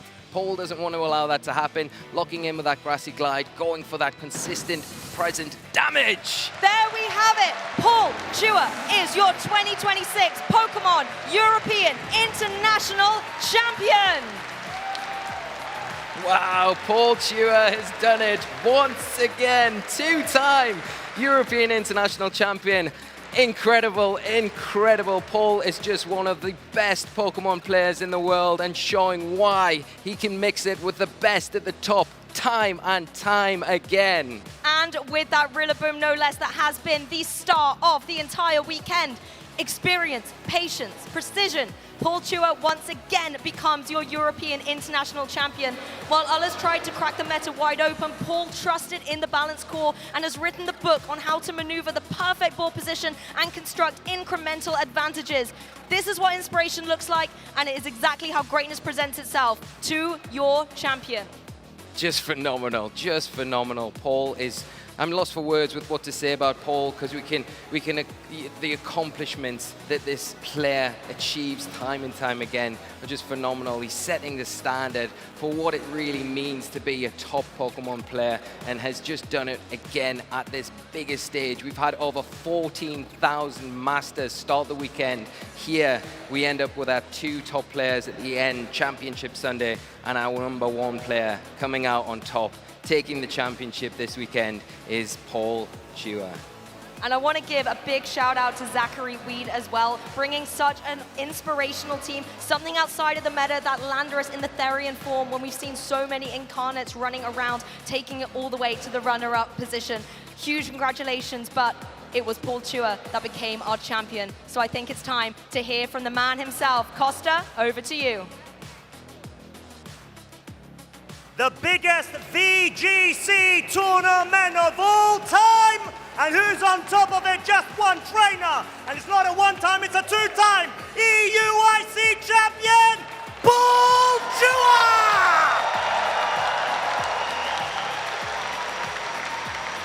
Paul, buddy, I don't know how you keep on doing it, but you've done it again. How are you feeling?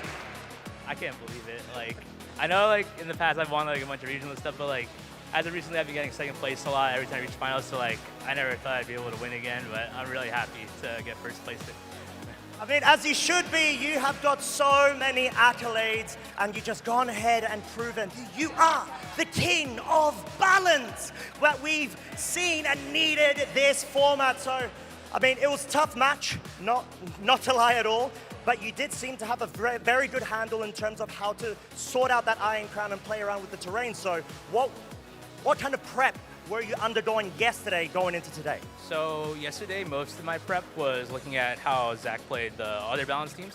And he did like something like Lander, Search Fu, Iron Crown, and Didi. So that was most of my prep for the first game.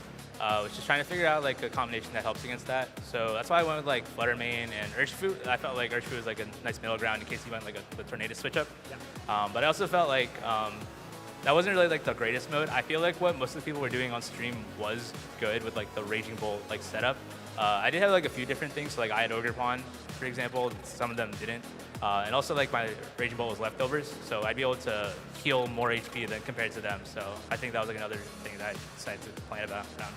Yeah, and it was a great way to go about it, especially because you brought that Flutter Mane and Ogre Pawn that exerted so much pressure onto Zachary's side. But huge accomplishment, Paul. Honestly, I think myself and everyone in the audience, everyone at home, we're just so happy to see such an accomplished trainer. Just go ahead and absolutely smash it. So with that being said, we're going to let you go ahead, get some rest, as we are going to get things ready for the trophy award ceremony. But before that, do you have any final shout outs you would like to give to anybody in the audience or at home? Well, there's a lot of shout outs to give that I'm probably going to forget people, so I'll just keep it generic. Thanks to all my family for supporting me, and they're probably watching at home. My friends, both who are here and at home, supporting me throughout this. I wouldn't have been here without you and all your advice to help me, for finals and the rest of the event. There it is. There it is. Give it up for your EUIC 2026 Masters Division International Champion, Paul Chua. We'll be right back. Wow. I just want to hear more and more from Paul Chua. Just amazing to see, and what an accomplishment. You know, just to reiterate the point again, just a phenomenal player, phenomenal person, and couldn't be happier for them. It takes such nerve and determination to become an international champion, let alone to do it twice and on the same stage. Being able to say you're not only a one-time but a two-time European international champion is such an incredible accomplishment. I know, yeah. It's good. It sets you up for the rest of the season so well. As you know, I know Paul was very close at the last regionals in NA, getting second place there, but coming into this event and only making a slight tweak to their team from that tournament to this one. And obviously that tweak was enough from turning a second place finish into a first place finish. I mean, sometimes it is just those little adaptations that make all the difference. But we, on the video game side of things, have got 3 champions now for 2026. Let's have a recap of our juniors.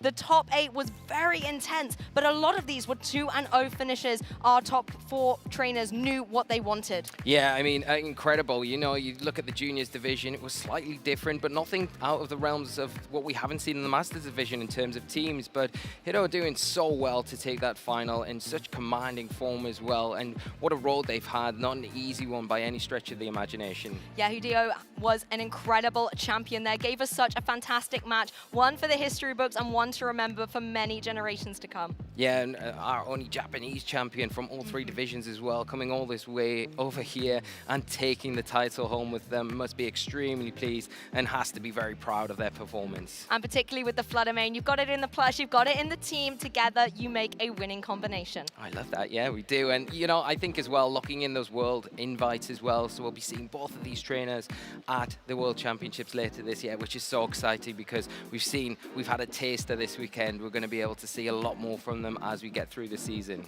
And with our seniors division as well, this match was a mirror. There were so many different opportunities to gain advantages, but our finalists, Charlie and Leland, gave us such a spectacular show, taking it to that game 3 as well. Incredible plays by both of them, but Charlie was our victor at the end of the day. Yeah, testament to both of these trainers, I think. When you look at teams and you say it's exactly the same team going up against another, you think, well, how can this be entertaining? Well, they made it fast, they made it explosive, they showed their talent as just trainers in that match and took it right down to the wire. Charlie just managing to eke it out there and take the championship. But what a game both players put on for us. And yeah, looking again, hopefully seeing more of them later in the season and also at the World Championships. But again, another NA clean sweep in the seniors division. Yeah, and also with the Urshifu there, Urshifu in the team, Urshifu in the plush, it seems like Charlie knew what was up. So congratulations to both our junior and senior competitors, finalists and champion.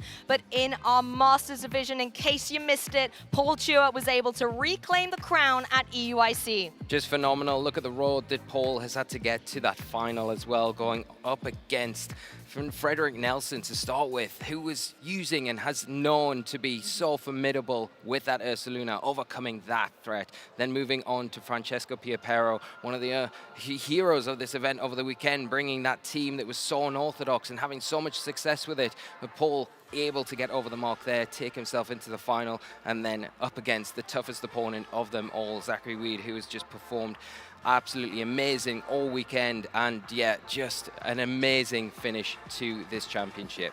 And both of these finalists were able to complete the circle of storyline that started at last year's North American International Championships, where it was a double Italy final in NA, and now that we're over here in Europe, where Italy have been dominating, won every single European event, Paul and Zachary were like, it's not going to be one of you here for the international, and Paul was the one who took it all the way. Yeah, well, really good representation for NA, and I think after the World Championship win, they're really saying, you've got to sit up and take notice of us, because we are strong, and showing it exactly that this weekend, coming in, getting the clean sweep in finals with both trainers from NA, and putting on such a strong performance over not only the entire weekend, but in that final in particular.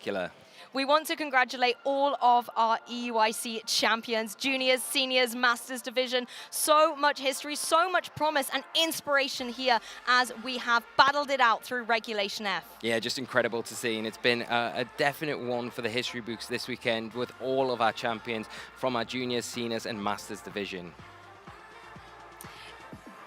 Exactly, and I'm so looking forward to being able to see what all of these trainers are going to accomplish next. This is only kind of the halfway point of the 2026 season as well, maybe a little over, but either way, there's still plenty of competitions in the 2026 season for them to battle it out through. Yeah, we've got a long way to go before we get to the World Championships. This is just about halfway in the season, so we've got lots of regionals all around the world to go, and we've still got another international championships to come.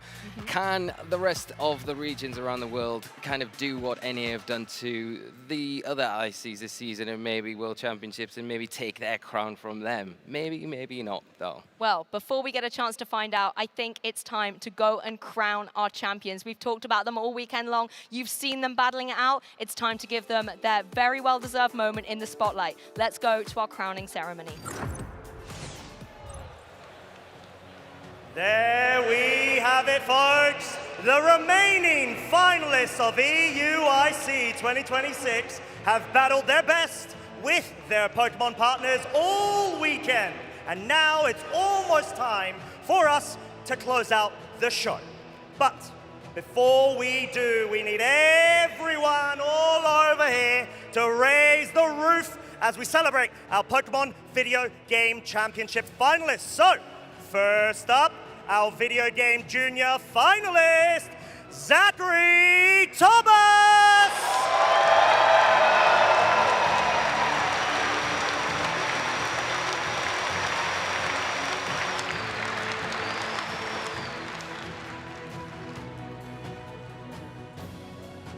And a round of applause and congratulations to our Video Game Junior champion, Hideo Uetsu!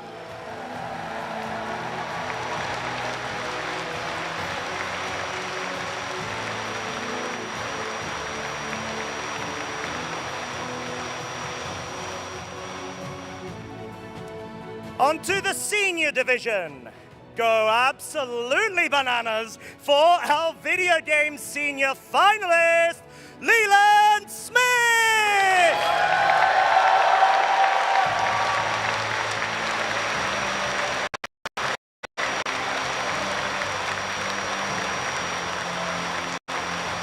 And give it up for our Video Game Senior champion, Charlie Kim!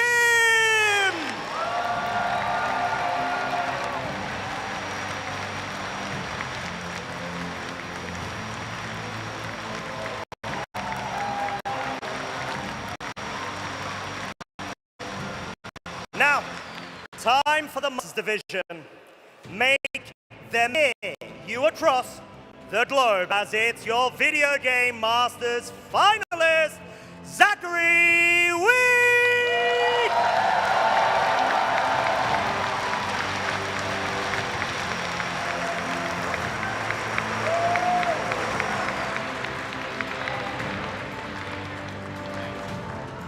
And a huge round of applause for the Video Game Masters champion, Paul Chua!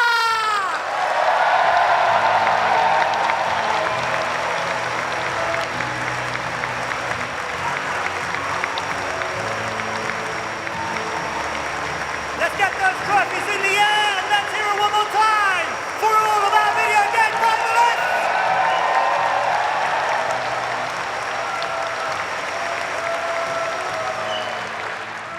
Trainers, thank you for showing us all how it's done this weekend. Please, you can go ahead and head back down from the stage. Go, celebrate, enjoy as we are looking to wrap things up. So thank you very much.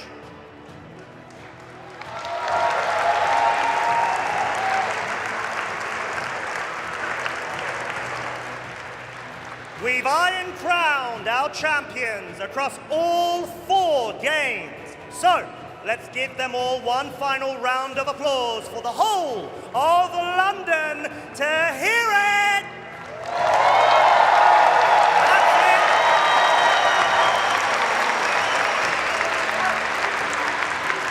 Wow, that was definitely a weekend for the history books. But the excellent news is we're barely halfway through the 2026 season and there is still so much action left to come.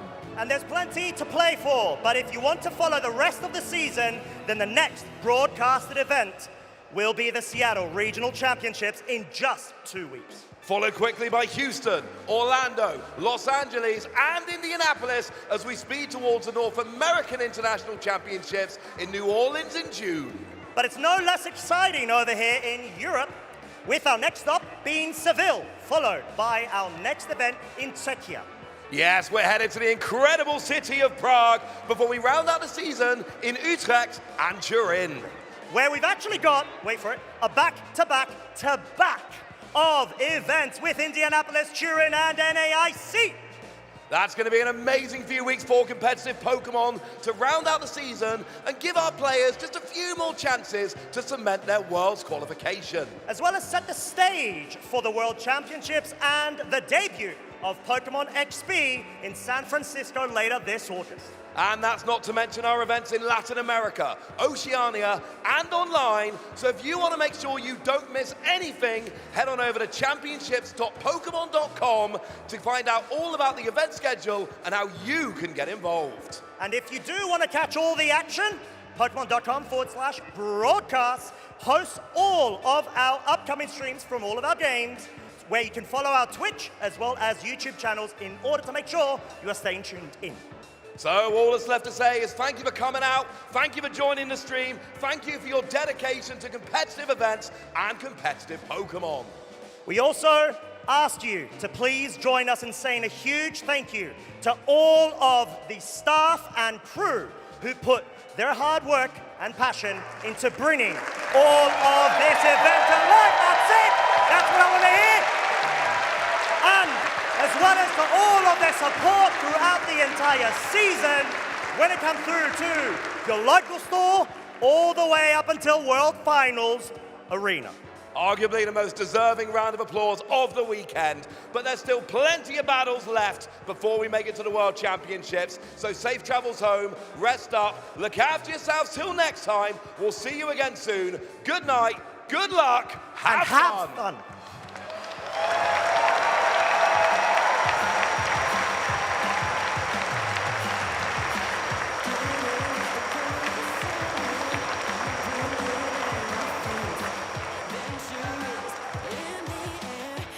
Journey now begins. Got the radio up and the windows down.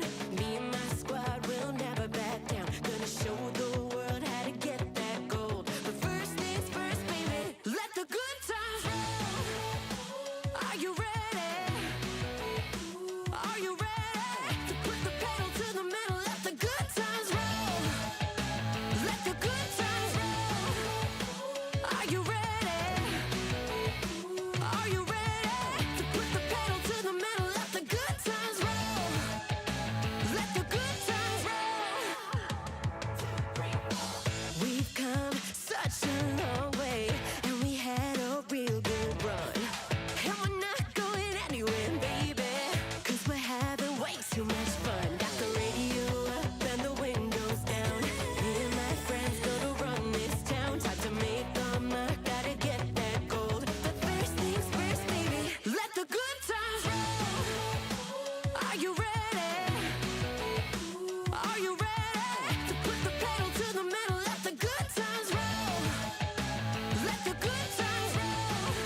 Are you ready?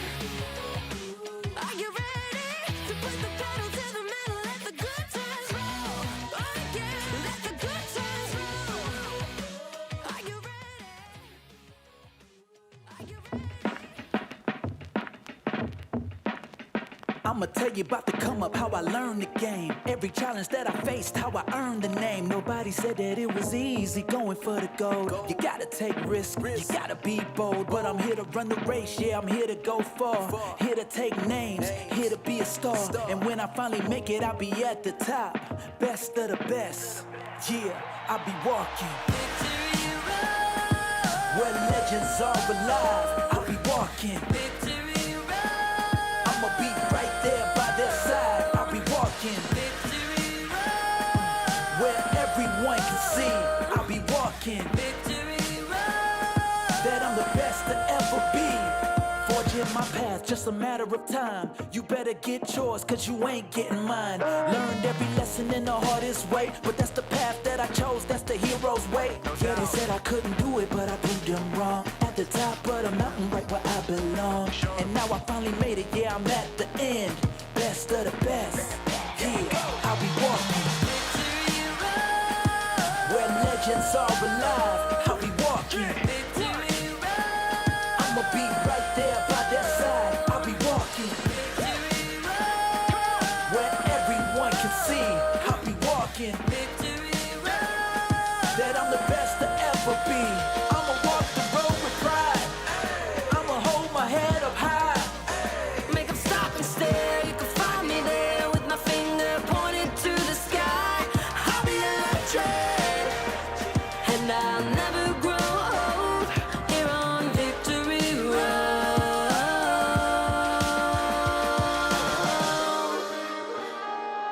Where legends are alive.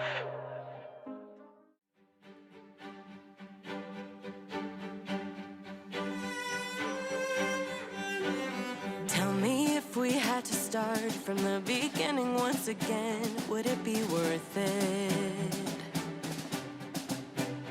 Retraced every single step that led us to this very moment, would you do it? Every high and every low, knowing just where the path would go.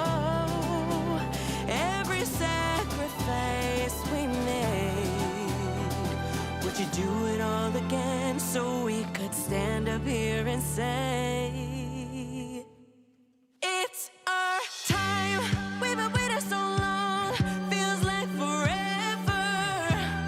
Now the moment has come, finally it's our time. We'll remember this day until forever. We can hold our heads high, come stand with me. It's our time.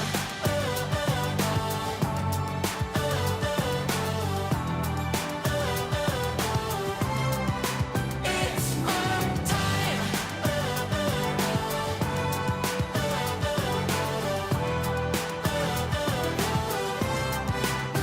Look, let me take you all back to the scene of just a small town kid who believed. Growing up, I'd throw a ball against the wall and dream of making the league. So when I got to start to know, I really started a team. From the first loss to the first bash, up unarticulated what the words lacked. On the journey pushing forward to evolve with my friends, I look back at every battle and I do it again. Every high and every low, And again and again, knowing just where the path would go. all the way up to Victory Road. Every sacrifice we made, No regrets, so I live for the game. traitors, let me hear you say, it's our time. We've been waiting so long, feels like forever. Now the moment has come, finally it's our time. We'll remember this day until forever. We can hold our heads high, come stand with me. It's our time.